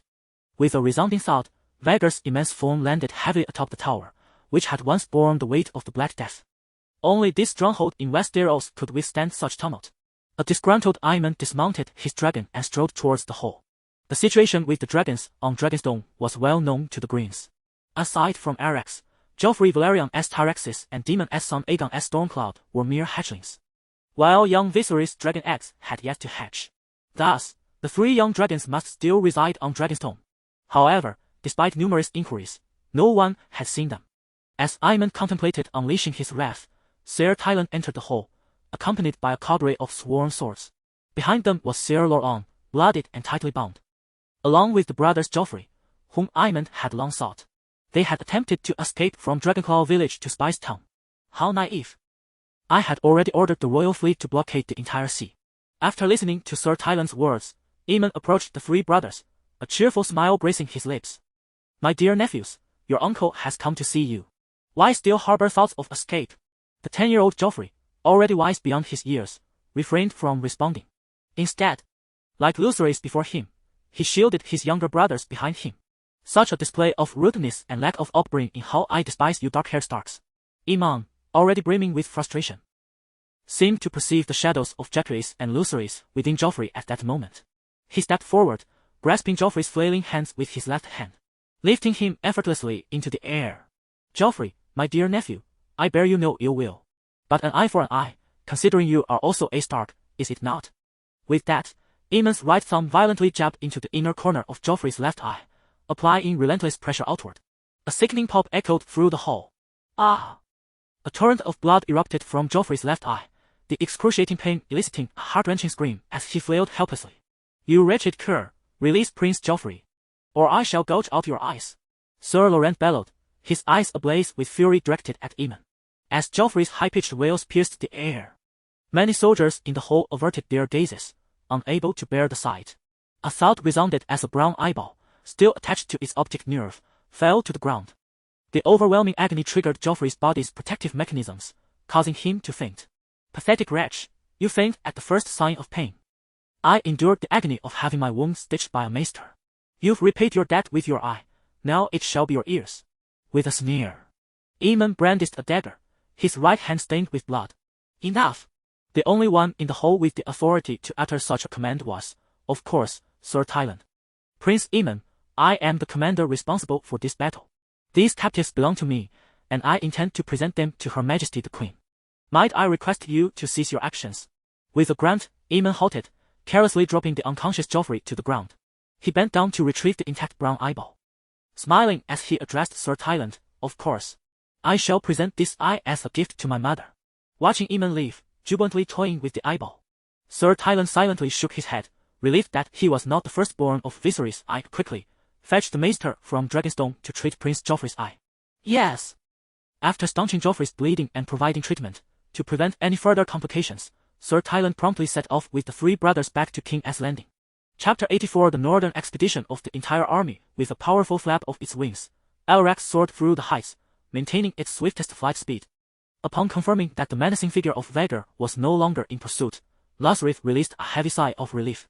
Previously, he had been so consumed by anxiety that he hardly recalled how he had escaped from Vhagar's jaws. Yet, such details were trivial. What truly mattered was to hasten to the Stone Steps Isles and locate his brother.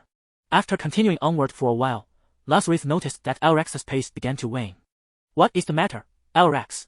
he inquired with concern. In response, Elrax emitted a soft whimper, raising its tail high. During flight, a dragon's tail typically hangs low, which had prevented Lasrith from noticing that a significant portion, nearly 1/3 of Elrax's tail, had vanished.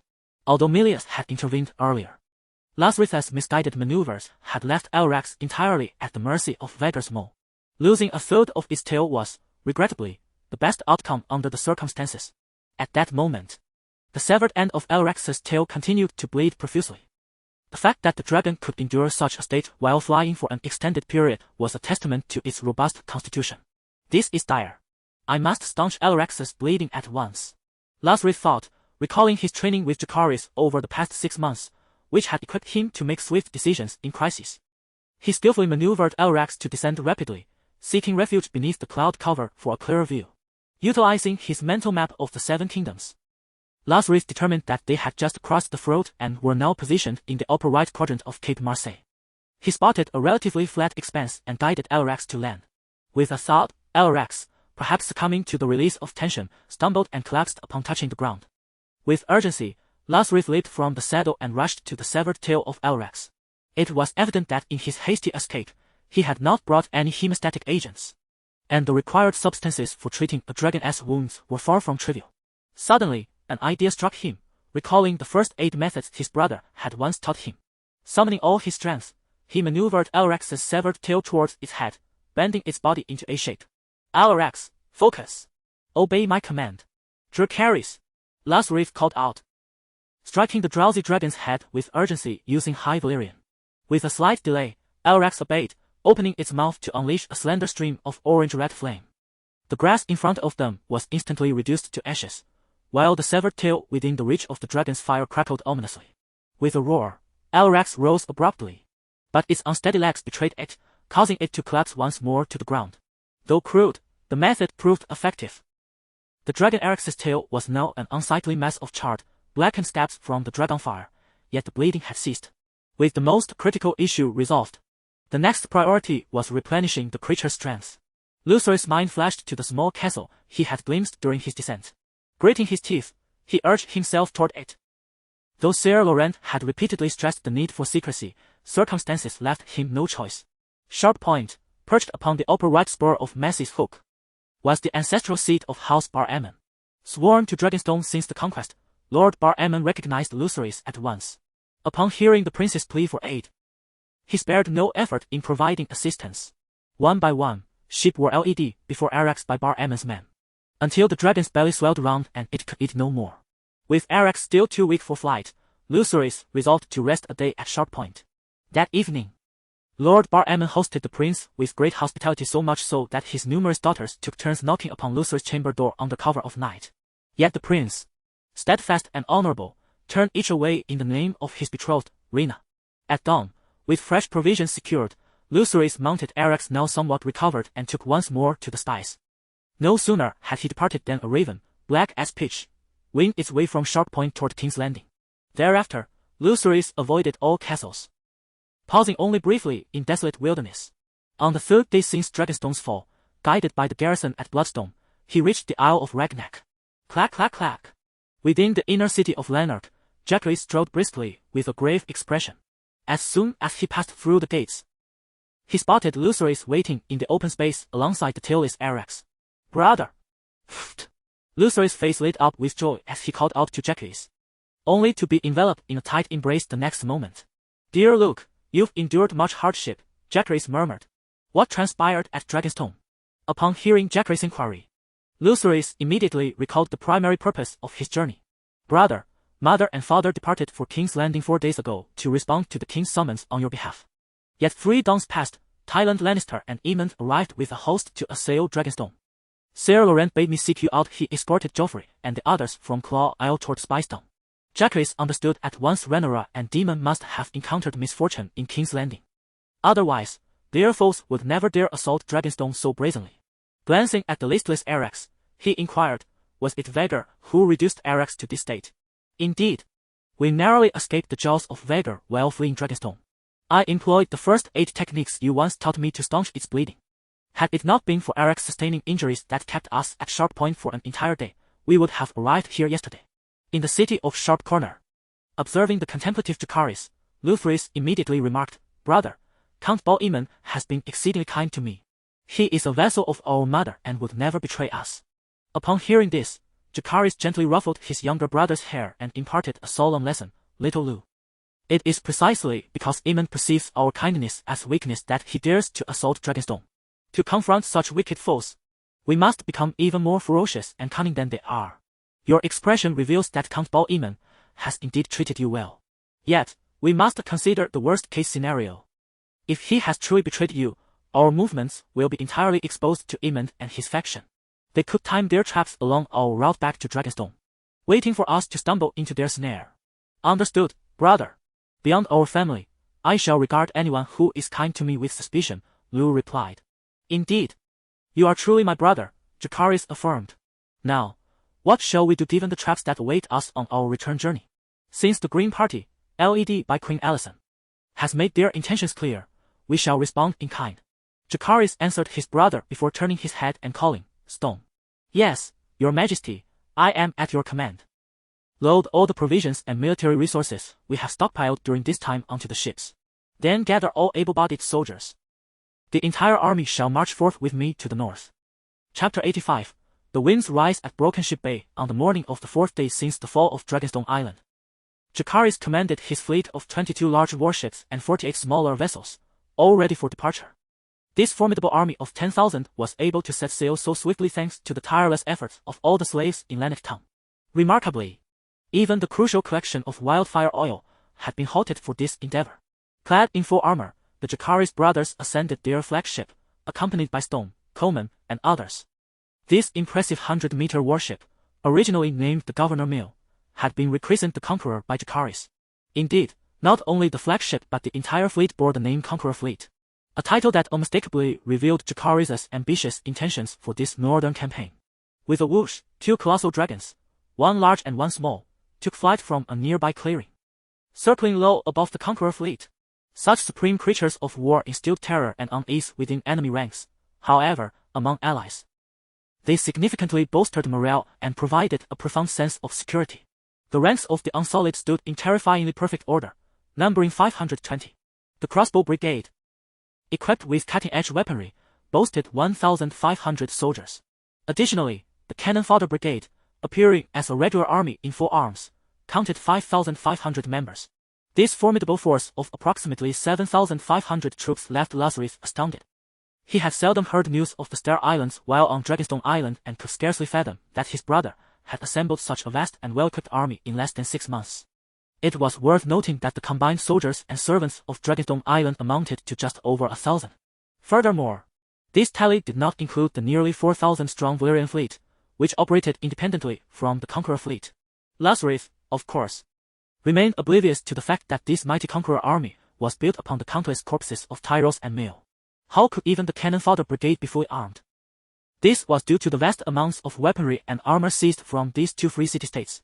It could be said that except for the Rudy Squad, which had yet to return from Astapor, Jacaerys had taken every available resource and troop at his disposal. Set forth. Upon the orderly boarding of all soldiers, Jacaerys raised his hand decisively towards the north, issuing the command to sail. The Valyrian fleet led the way, followed closely by the Conqueror Fleet. Nearly 120 vessels of various sizes sailed majestically toward the Stair Islands. Such a grand fleet navigating the seas attracted no foolish pirates seeking their doom. The Conqueror Fleet successfully passed through the Stair Islands and entered the waters of the Dornish Sea. From this point onward, Jacaerys heightened his vigilance. The passage from the Dornish Sea to Cape Wrath required navigating the narrow strait between the rainforest and Aemon's Island. If an ambush were to occur, it was highly probable that it would take place within this strait. Thus, Jacaerys first reorganized the formation of the entire fleet. He adopted the most commonly utilized and effective staggered formation of the large fleet, which served as a robust defense against the dragon's aerial assaults. The expendable legion's smaller vessels occupied the foremost 3 rows. The pure ones, the crossbow legion, and the flagship, the Conqueror, were stationed in the middle 4th row. The Valyrian fleet was relegated to the rear, occupying the 5th and 6th rows. Throughout their navigation in this maritime expanse, Jacaerys remained aboard the Conqueror. It was only during the fleet's anchor rest that he would ride out with Ruthless on Womax and Elrax to scout the surrounding waters. This was due to the singular command of the entire fleet resting in Jacaerys' hands. Should he become entangled with Aemon or Egan while taming the dragon, the immense fleet would descend into chaos. Stone possessed a limited strategic vision, only capable of commanding small-scale skirmishes. Coleman had the ability to lead the entire fleet. Yet Jacaerys could never relinquish command to him. Consequently, after nearly 7 days of sailing through these waters, apart from a few merchant vessels that cautiously veered away, no sign of enemy fleets was detected. The Conqueror fleet proceeded smoothly, safely navigating the narrow strait and the Cape of Wrath, entering the expansive and tranquil waters of Shipbreaker Bay. "Brother, traversing Shipbreaker Bay will soon lead us to Dragonstone," remarked Ruthless with a beaming smile on the third day of their passage. After all, he was merely a 12-year-old child, reluctant to harbor doubts about those who treated him kindly. Rather than indulging Ruthless as usual, Jacaerys turned to the messenger beside him and commanded, "Relay the order. The first row of warships is to maintain normal speed. The other 5 rows shall furl sails and reduce speed." "Yes, Your Majesty." Watching the messenger depart to carry out the command, Ruthless sensed something amiss. He glanced at the calm, unremarkable expanse of sea and inquired, perplexed, "Brother, is there an issue?" "I see nothing suspicious. Little Russ, Shipbreaker Bay is a crucial maritime route connecting the eastern coast of Westeros. Yet, in our 3 days along the course of Shipbreaker Bay, we have encountered no vessels whatsoever. Is that not suspicious enough?" Upon hearing Jacaerys' words, Ruthless experienced a moment of realization. Surrounded by hundreds of warships, he had not paid attention to the absence of merchant ships. Whoosh! As the Conqueror fleet entered the domain of Wind's Rest, the previously placid sea began to ripple. A gust of fierce wind blew from the east, from the Isle of Tarth, towards the west, towards Wind's Rest. Why is Wind's Rest named as such? It is because the weather in the waters of Wind's Rest is notoriously unpredictable and harsh. The first Storm King believed that the castle he constructed was sufficient to calm even the most ferocious storms. Just as the Conqueror fleet grappled with the sudden onset of a violent wind, a dark line emerged on the surface of the sea in the direction of Tarth, rapidly approaching the Conqueror fleet with the aid of the tempest. In an instant, Jacaerys utilized a specially crafted telescope from the mill workshop to observe the scene. To his astonishment, the dark line turned out to be a fleet of small fishing boats laden with firewood. A resounding dragon's roar echoed across the sky of Broken Ship Bay. The colossal form of Vegro broke through the dense clouds, looming over the arrayed fishing vessels below. With a sudden, swift dive, it unleashed a torrent of golden flames that ignited the boats in an instant. The dark line, propelled by the howling winds, swiftly transformed into an encroaching wall of fire upon the sea. Yet, this was merely the beginning. Melodious horns resounded from 3 additional directions. A fleet, as crimson as flames, adorned with golden lions on its sails, emerged from the north. This royal armada, hailing from Dragonstone, was led by Tyland Lannister. To the south, a fleet lush with greenery and embellished with white towering spires appeared, commanded by Mount Hightower, arriving from the Dornish Sea. From the west, a fleet shimmering in gold, its sails emblazoned with the majestic crown stack, approached from the direction of Storm's End, led by Boros Baratheon. The situation in Broken Ship Bay shifted with the same ferocity as the weather, one moment tranquil, the next tumultuous as a storm. Alas, dear readers, today's update shall be delayed. I spent an extended afternoon at the hospital with my daughter, who was afflicted with a herpes outbreak after being infected by a classmate at kindergarten. Typically, I update at this hour, but time has slipped away from me. Therefore, the update will arrive later today, yet rest assured, it shall remain substantial. A veritable tome of words. Chapter 86, Dragon Riding in the Sky, Inferno of Flames upon the deck of the Conqueror. Ruthless found himself engulfed in a state of profound anxiety as he realized their fleet was ensnared in a perilous encirclement. Sir Loren had previously warned that should Jacaerys' forces fall prey to an enemy ambush, the fate of all on Dragonstone would be sealed. Quick-witted as he was, Ruthless came to the disquieting realization that his brother's words rang true. He had indeed been betrayed by Count Bal'eman. For it was inconceivable that the Greens could orchestrate such a large-scale ambush without inside knowledge. Observing Jacaerys, who was intently examining a golden cylinder without issuing commands for battle, Ruthless felt an urge to inquire. Yet, Stone, standing behind Jacaerys, merely shook his head with a knowing smile. Indeed, his brother was a cunning and formidable ally, surely anticipating this ambush and devising a strategy to counter these nefarious foes. He chided himself for his impatience. How could he dare question his brother? Having witnessed Jacaerys single-handedly amass a formidable fleet, Ruthless's initial trepidation began to dissipate, replaced by a sense of calm. Meanwhile, Jacaerys set aside his specialized telescope, contemplating the battle strategy with the information at hand. The line of fire ships to the right of the Conqueror fleet appeared menacing yet were, in truth, quite manageable. The Greens employed them as a preliminary offensive tactic, not to inflict casualties but to blockade the eastern waters, embedding these small fire vessels within a staggered formation to disrupt their ranks.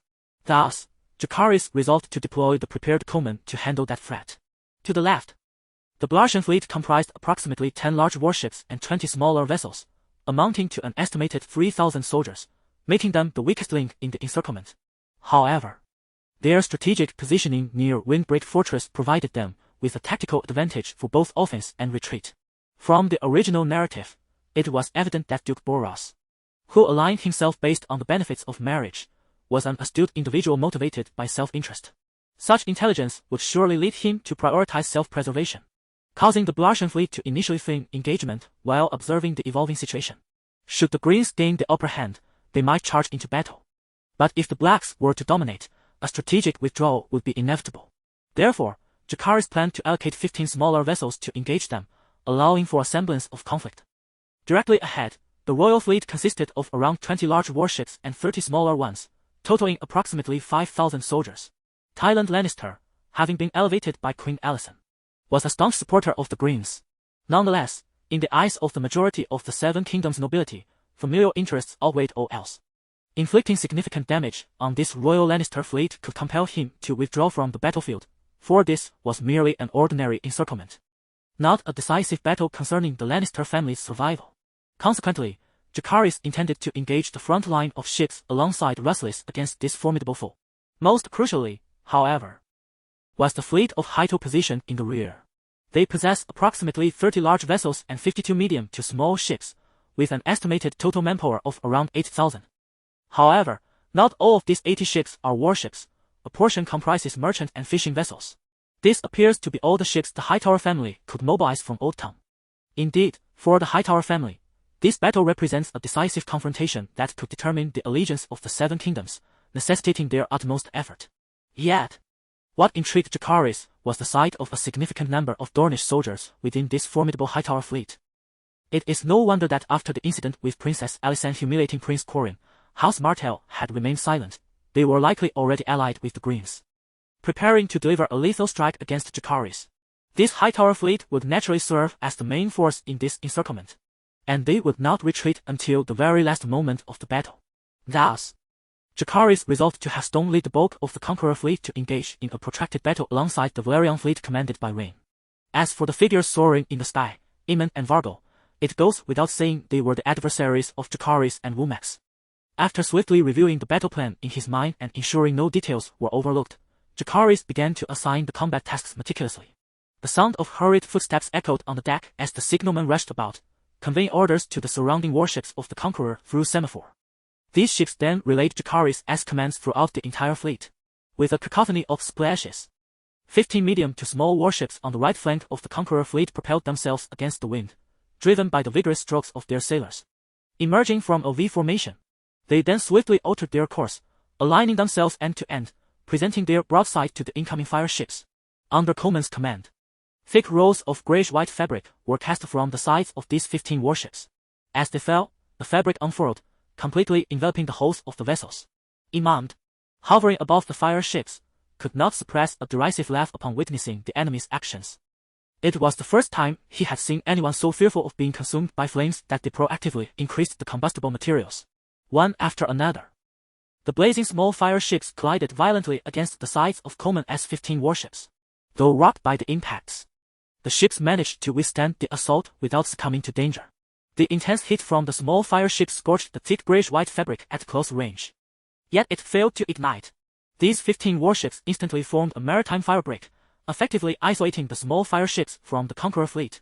Aemon, witnessing this scene, widened his remaining eye in disbelief. His mind was consumed by a singular question: what kind of fabric is this, capable of resisting the relentless heat of flames? On the deck of the Conqueror, Rhaenyra, who beheld this extraordinary sight through a specialized telescope, echoed the same inquiry. Upon hearing this, Jacaerys began to elucidate the properties of the grayish-white cotton fabric. This is asbestos cloth, known in the distant east as fire-washing cloth. It boasts remarkable heat resistance, impervious to ordinary flames. Even when subjected to a raging fire, it merely curls and warps, but does not ignite. Good heavens! Such a miraculous fabric that defies the flames exists in this world. Brother, your prowess is truly extraordinary, to have discovered such a treasure. Sensing the admiration in Rhaenyra's tone, a smile crept across Jacaerys' face. For the past months, he had not simply indulged in the services of the Maidens of Meal. This asbestos cloth was the result of his meticulous brainstorming. A strategy devised to counter the enemy's dragon flames. Drawing upon his memories of asbestos mines from a past life, he enlisted the surviving civilians of Mill to seek out similar materials. Mill, being a bustling port city, did not take long to yield this stone that can be spun into thread due to its carcinogenic properties. He entrusted all matters related to asbestos to Coleman. The 15 small to medium-sized warships under his command were specifically tasked with navigating through the Conqueror's fleet to extinguish fires. Returning to the matter at hand. While Coleman's forces intercepted the fire ship at sea, the formation of the Conqueror's fleet had also shifted as ordered. At the forefront of the formation remained the first echelon, which had not decelerated, comprising 18 small to medium-sized warships, all charging directly towards the royal fleet. The remaining 15 vessels of the second echelon had shifted to the left, heading for the Bearshin fleet. Meanwhile, the 22 large warships of the third echelon had altered course, aligning with the 38 vessels of the Velaryon fleet as they advanced towards the Hatter fleet. Naturally, the flagship of the third echelon, the Conqueror, had also redirected its path. Seeing the opportune moment arise, Jacaerys turned to his brother with a solemn admonition. "Little Rue, it is our turn now. Remember the task I have entrusted to you. It will determine the outcome of this war." "Brother, rest assured, I have committed it to memory," Jacaerys replied earnestly. Then cupped his hands into a trumpet shape beside his mouth and called out to the sky in High Valyrian, "Alarax!" Whoosh, whoosh. Alarax, who had been circling above the Conqueror, dove from the heavens. Thud! As it approached the Conqueror, it immediately slowed down, hovered momentarily, and then landed gracefully on the deck. The Conqueror, a colossal warship measuring over 100 meters, was unaffected by the 8-meter-long Alarax, even with its dragon tail. Jacaerys nodded at Jacaerys, then deftly climbed onto Alarax's saddle. Whoosh, whoosh. Alarax flapped its wings, soaring 4 to 5 meters into the air, before hovering aloft. Jacaerys turned to observe the deck of the Conqueror, eager to see how his brother would command the dragon to take flight. After all, the current Wumax was approximately 4 times larger than Alarax, making it impossible for it to land on the deck of the Conqueror as Alarax had done. As Jacaerys observed Lasrith riding the colossal dragon come to a halt, he discerned his thoughts. A mysterious smile graced his lips as a notion traversed their mental connection to Vormax. Soaring high in the sky, Vormax suddenly folded his wings and plummeted towards the ocean's surface like a boat. Splash! The immense dragon plunged into the sea on the left side of the Conqueror, sending a torrent of water crashing down upon its deck. Ha! What was Vormax up to? Lasrith furrowed his brow, his face a canvas of confusion. Yet, in the next moment, his expression transformed from puzzlement to astonishment and then to admiration. Boom! The surface of the sea on the right side of the Conqueror erupted violently, as Vormax's dark green head emerged, facing away from the ship's side. Thud! Sensing the moment through their mental link, Jacaerys timed his advance perfectly. With a leap off the right side of the ship, he soared into the air just as Vormax burst forth from the water, grasping the ascending saddle. Jacaerys was instantly lifted skyward by Vormax. Oh my, the synergy between a dragon knight and his dragon was nothing short of extraordinary. Furthermore, the manner in which he rode the dragon was undeniably magnificent. Lasrith, having witnessed the entire spectacle of Jacaerys taking to the skies, stood in awe. Coming to his senses, he called out in admiration to Jacaerys, who was now airborne, "Brother, you must teach me that." Securely seated in the saddle and prepared for battle, Jacaerys did not hear his shout. Upon ascending, Vormax charged towards the circling Vekhorl in the eastern sky. The sight of old foes ignited a fierce rivalry. The two dragons danced in the air, unleashing torrents of flame upon one another. The eastern sky was intermittently illuminated by bright yellow flames and bursts of dark gray fire. Yet, whether by design or happenstance, they seemed to rise ever higher, distancing themselves from the battlefield. As Lasrith gazed towards the eastern sky, he suddenly recalled his mission and swiftly guided Alarax northward. If the recent fire ship assault was merely an appetizer, the true feast was yet to come. Whoosh! The initial clash was naturally initiated by the royal fleet and the 18 small to medium-sized warships that had not reduced their speed. A rain of arrows filled the sky as countless projectiles were loosed from both sides' vessels. However, after only a few exchanges of arrows, the disparity between the royal fleet and the expendable troops became glaringly evident. In terms of both force and accuracy, the royal fleet far surpassed the latter. Sensing the weakness of their opponents, the royal fleet swiftly divided into 2 formations. One half continued to rain arrows for suppression, while the other surged forward for boarding action. Clang! As the 10 large warships and 15 smaller vessels of the royal fleet approached, hundreds of Lannister soldiers eagerly hurled grappling hooks overboard. Kill them! Clang, clang! As the formidable Lannister soldiers surged forth onto the foremost small and medium-sized warships via the boarding planks, they encountered scarcely any formidable resistance. Waves of expendable troops promptly cast down their weapons and knelt in surrender. After all, the current circumstances starkly contrasted with the siege of Tyrosh behind them. There was no unsullied legion enforcing discipline. Their earlier desperate climb to Tyrosh had been for survival, and now their voluntary surrender was driven by the same instinct for life. This unexpected turn left the Lannister soldiers bewildered. They had not anticipated that these fully armed foes, who appeared exceptionally elite, would be so easily vanquished. Ultimately, with only a few dozen casualties, this half of the royal fleet succeeded in capturing all 18 small to medium-sized vessels. Such an achievement could be deemed a resounding victory anywhere. On the last medium-sized warship seized by the Lannister soldiers, an officer surveyed his spoils. What might these crates contain? Supplies of provisions? He inquired, casting his gaze upon the numerous wooden boxes stacked upon the deck, addressing the expendable troop kneeling before him. A captain of the expendable troops promptly replied with an ingratiating tone, "We are equally in the dark. These were placed upon our ship by His Majesty, or rather, that vile dragon's emissaries. Yet, they cannot be food supplies, for the entirety of the fleet's provisions are aboard the Valyrian ships at the rear." "Oh, your words pique my curiosity," the Lannister officer responded, beckoning 2 soldiers to open the crates. With a crack, the lid of the wooden box was pried open, revealing meticulously arranged sealed clay jars. Is this wine?" the Lannister officer muttered to himself, reaching forth to tear the clay seal from one of the jars. "What in the world is this wretched substance?" As soon as the jar was opened, a pungent odor permeated the deck. The captain, who had previously answered, caught the acrid scent as well. His expression shifted dramatically, and he bellowed, "That is wildfire paste. Quickly, seal it tightly. Do not let it come into contact with any source of flame." Noticing the captain's sudden alarm, the Lannister officer was about to inquire further, when the urgent sound of dragon wings slicing through the air erupted above him. Instinctively, he looked up, only to witness the final scene of his life. With a whoosh, a slender stream of orange-red dragonfire ignited both the officer and the nearby crates. Green flames surged from the open jar, merging rapidly with the orange-red fire to form a dark gray blaze. Boom! The dark gray flames swiftly engulfed the other jars in the crates, but since they remained sealed, a series of explosions ensued due to the intense heat. Ah! Flames of varying sizes erupted from the explosions, scattering in all directions. Whether Lannister soldiers or expendable troops, any who came into contact with even a trace were doomed to perish. The black and gray flames blazed fiercely, consuming their flesh and blood as fuel, and within a brief span, reduced them to mere skeletal remains. Thud! Thud! A portion of the Lannister soldiers, positioned at a distance from the wooden crates, were so horrified by the ghastly spectacle that they leapt into the sea.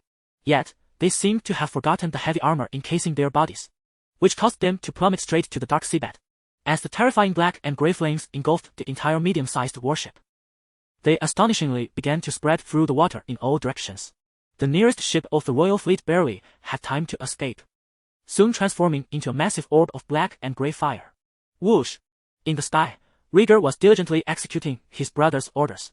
He rode Arex, targeting the cargo boxes on the decks of allied ships to unleash Dragonfire. Whoosh! Whoosh! Whoosh!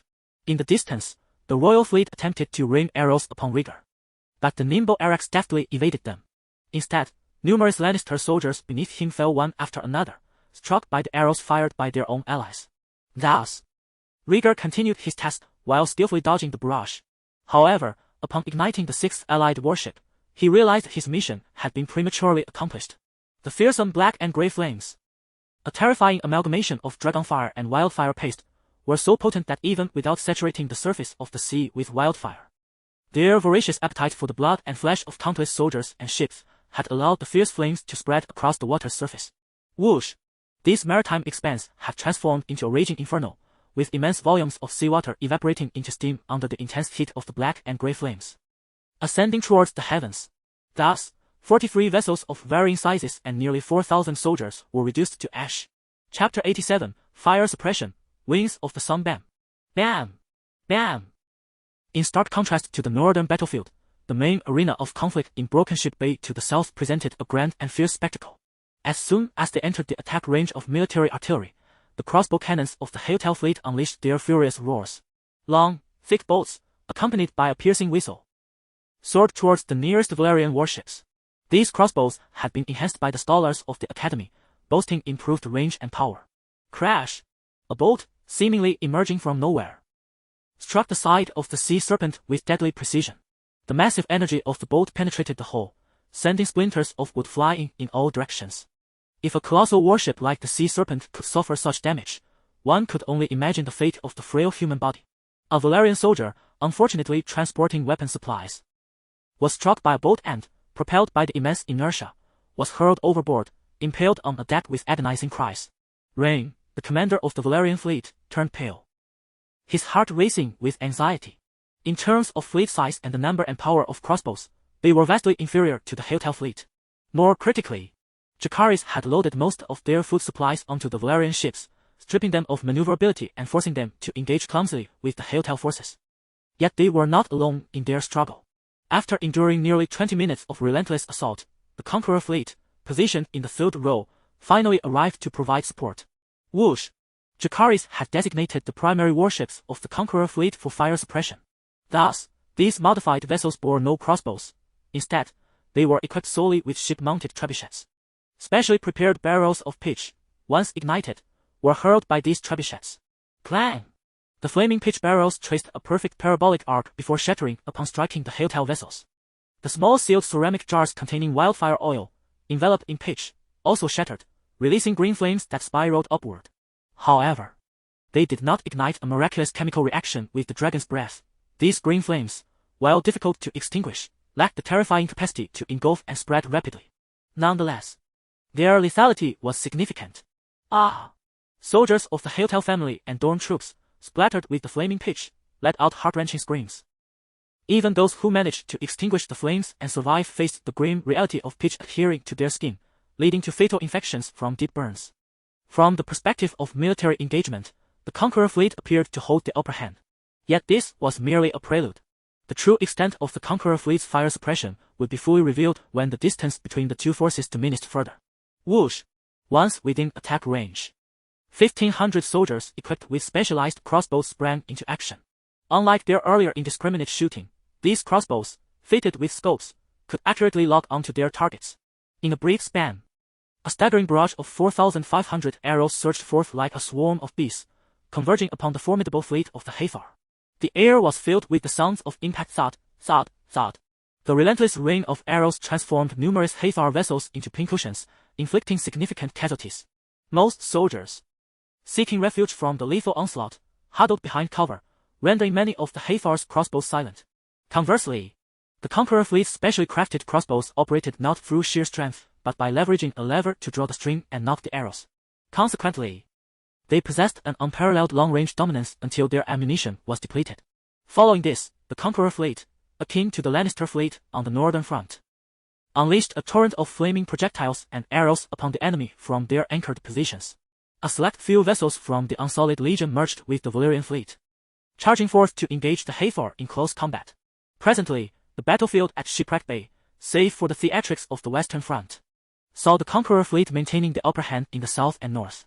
In the northern skies, Rhaenyra, perched atop the saddle of Arrax, found himself retching. It was his inaugural experience of dragon riding in battle, and he had taken his first human life, indirectly claiming nearly 4,000 souls. Initially absorbed in his task concerning Jacaerys, he had felt little of the gravity of his actions. However, now that he had a moment to reflect, his mind was besieged by the haunting images of the charred corpses and the agonizing screams that seemed to echo in his ears. Just then, a golden dragon silhouette pierced through the thick clouds above, hurtling toward Arrax with alarming speed. Suddenly, a column of orange flames erupted from the mouth of the golden dragon, hurtling toward Rhaenyra with deadly intent. Sensing the imminent danger, Arrax instinctively surged forward to evade the attack. With a deafening explosion, the Dragonfire detonated at the junction of Arrax's hindquarters and tail, shattering the scales and searing the flesh beneath. Letting out a mournful cry, Arrax was grievously wounded, yet, thanks to its swift reaction, it snatched Rhaenyra from the jaws of death. In a state of shock, Rhaenyra looked down to discover that the assailant was none other than Aegon, riding Sunfire. They had adjusted from their dive and were now pursuing him from below. I cannot defeat him. I must seek my brother. The realization struck Jacaerys like a bolt of lightning. Given that Arrax was already half the size of Sunfire, and having just suffered a fiery assault, he swiftly commanded Arrax to soar towards the eastern sky. Behind them, Aegon gritted his teeth, urging Sunfire to hasten. Ever since their youngest son Mela had been stillborn, his wife, Helena, had secluded herself in their chambers, muttering to herself. Once a man of hedonistic pursuits, Aegon had become more composed and dependable, yet he had also grown increasingly prone to fits of rage and fervor. Aegon is now solely focused on swiftly eliminating Jacaerys, intending to display his lifeless body prominently in King's Landing to provoke his sister Rhaenyra, who seems to have vanished since the onset of this conflict. Aemond and Aegon have adhered to the strategic plan laid out by Ser Otto. Aemond's role is to distract and entangle Joffrey, while Aegon conceals himself among the clouds, poised to deliver a fatal blow to Jacaerys before aiding his brother. Although the situation has not unfolded as optimally as hoped, Arrax has suffered significant damage and is effectively rendered combat ineffective. Sensing the perilous nature of his predicament, Arrax exerts every ounce of strength, hastening towards the direction of Vhagar. Sunfire, however, is not particularly swift, making it impossible to close the gap between them. Soon, the two pursuing dragons come into Joffrey's line of sight. His ongoing struggle with Aemond is largely due to his vigilance against the unseen Sunfire, as he anticipates that Aegon and Aemond will prioritize attacking him, whom they so vehemently despise. Yet, to his surprise, the adversaries have chosen to deal with Jacaerys first. It appears that, following the dragon battle at the Red Keep, all participants have matured significantly. Without a moment's hesitation, Joffrey abandons Aemond and charges towards Aegon. Vhagar's speed surpasses that of Arrax, ensuring he can reach Jacaerys before Aemond. Capitalizing on the 2-on-1 situation, he might swiftly dispatch Aegon. Jacaerys, displaying remarkable agility, recognizes his brother hurtling towards him. He promptly coordinates with Arrax, hovering mid-air, and turns to unleash his Dragonfire at the oncoming Sunfire.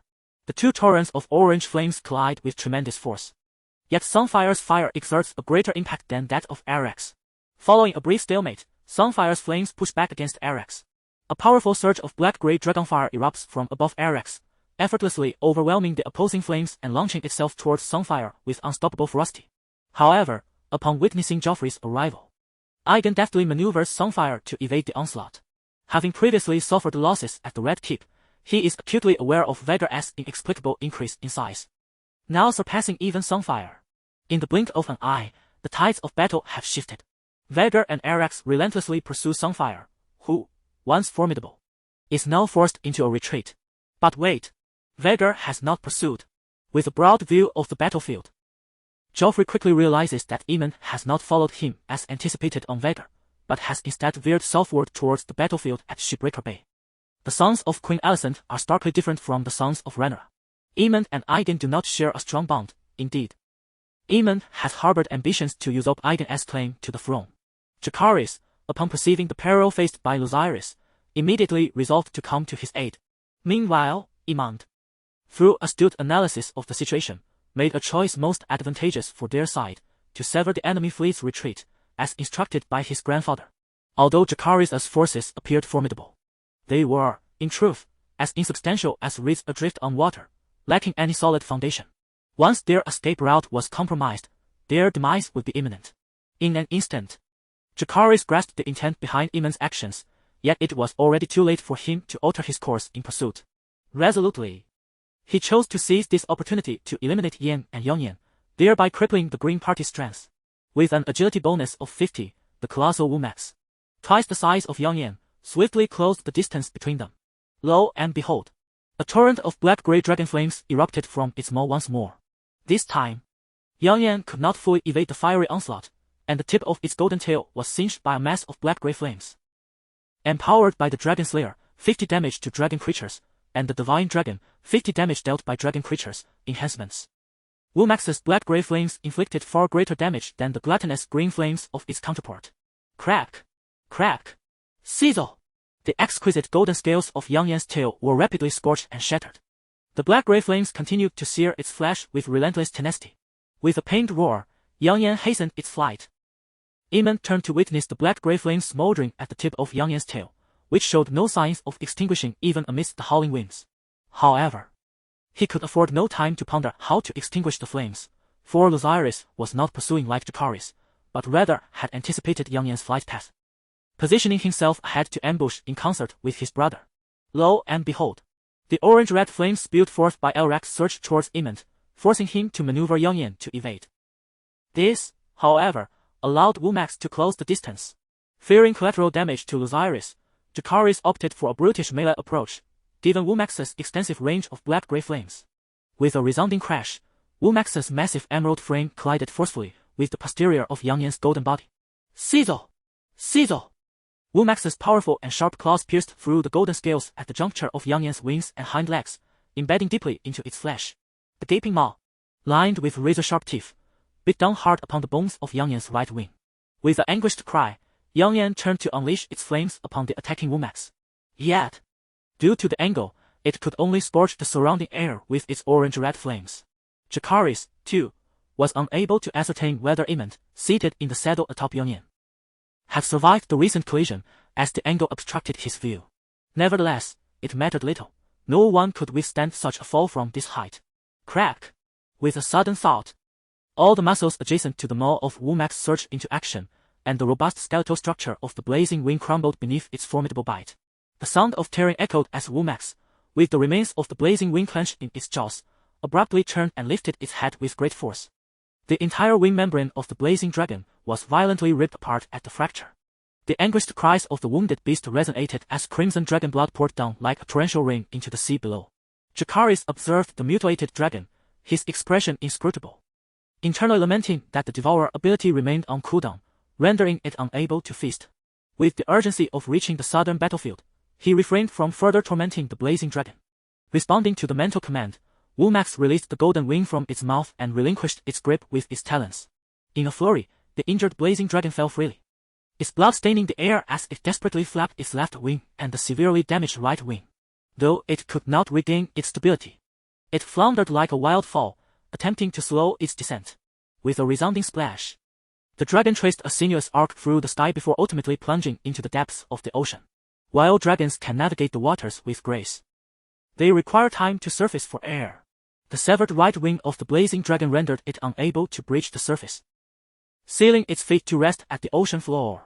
Little Road, Alraxis is gravely injured, and we are near Tarsis Island.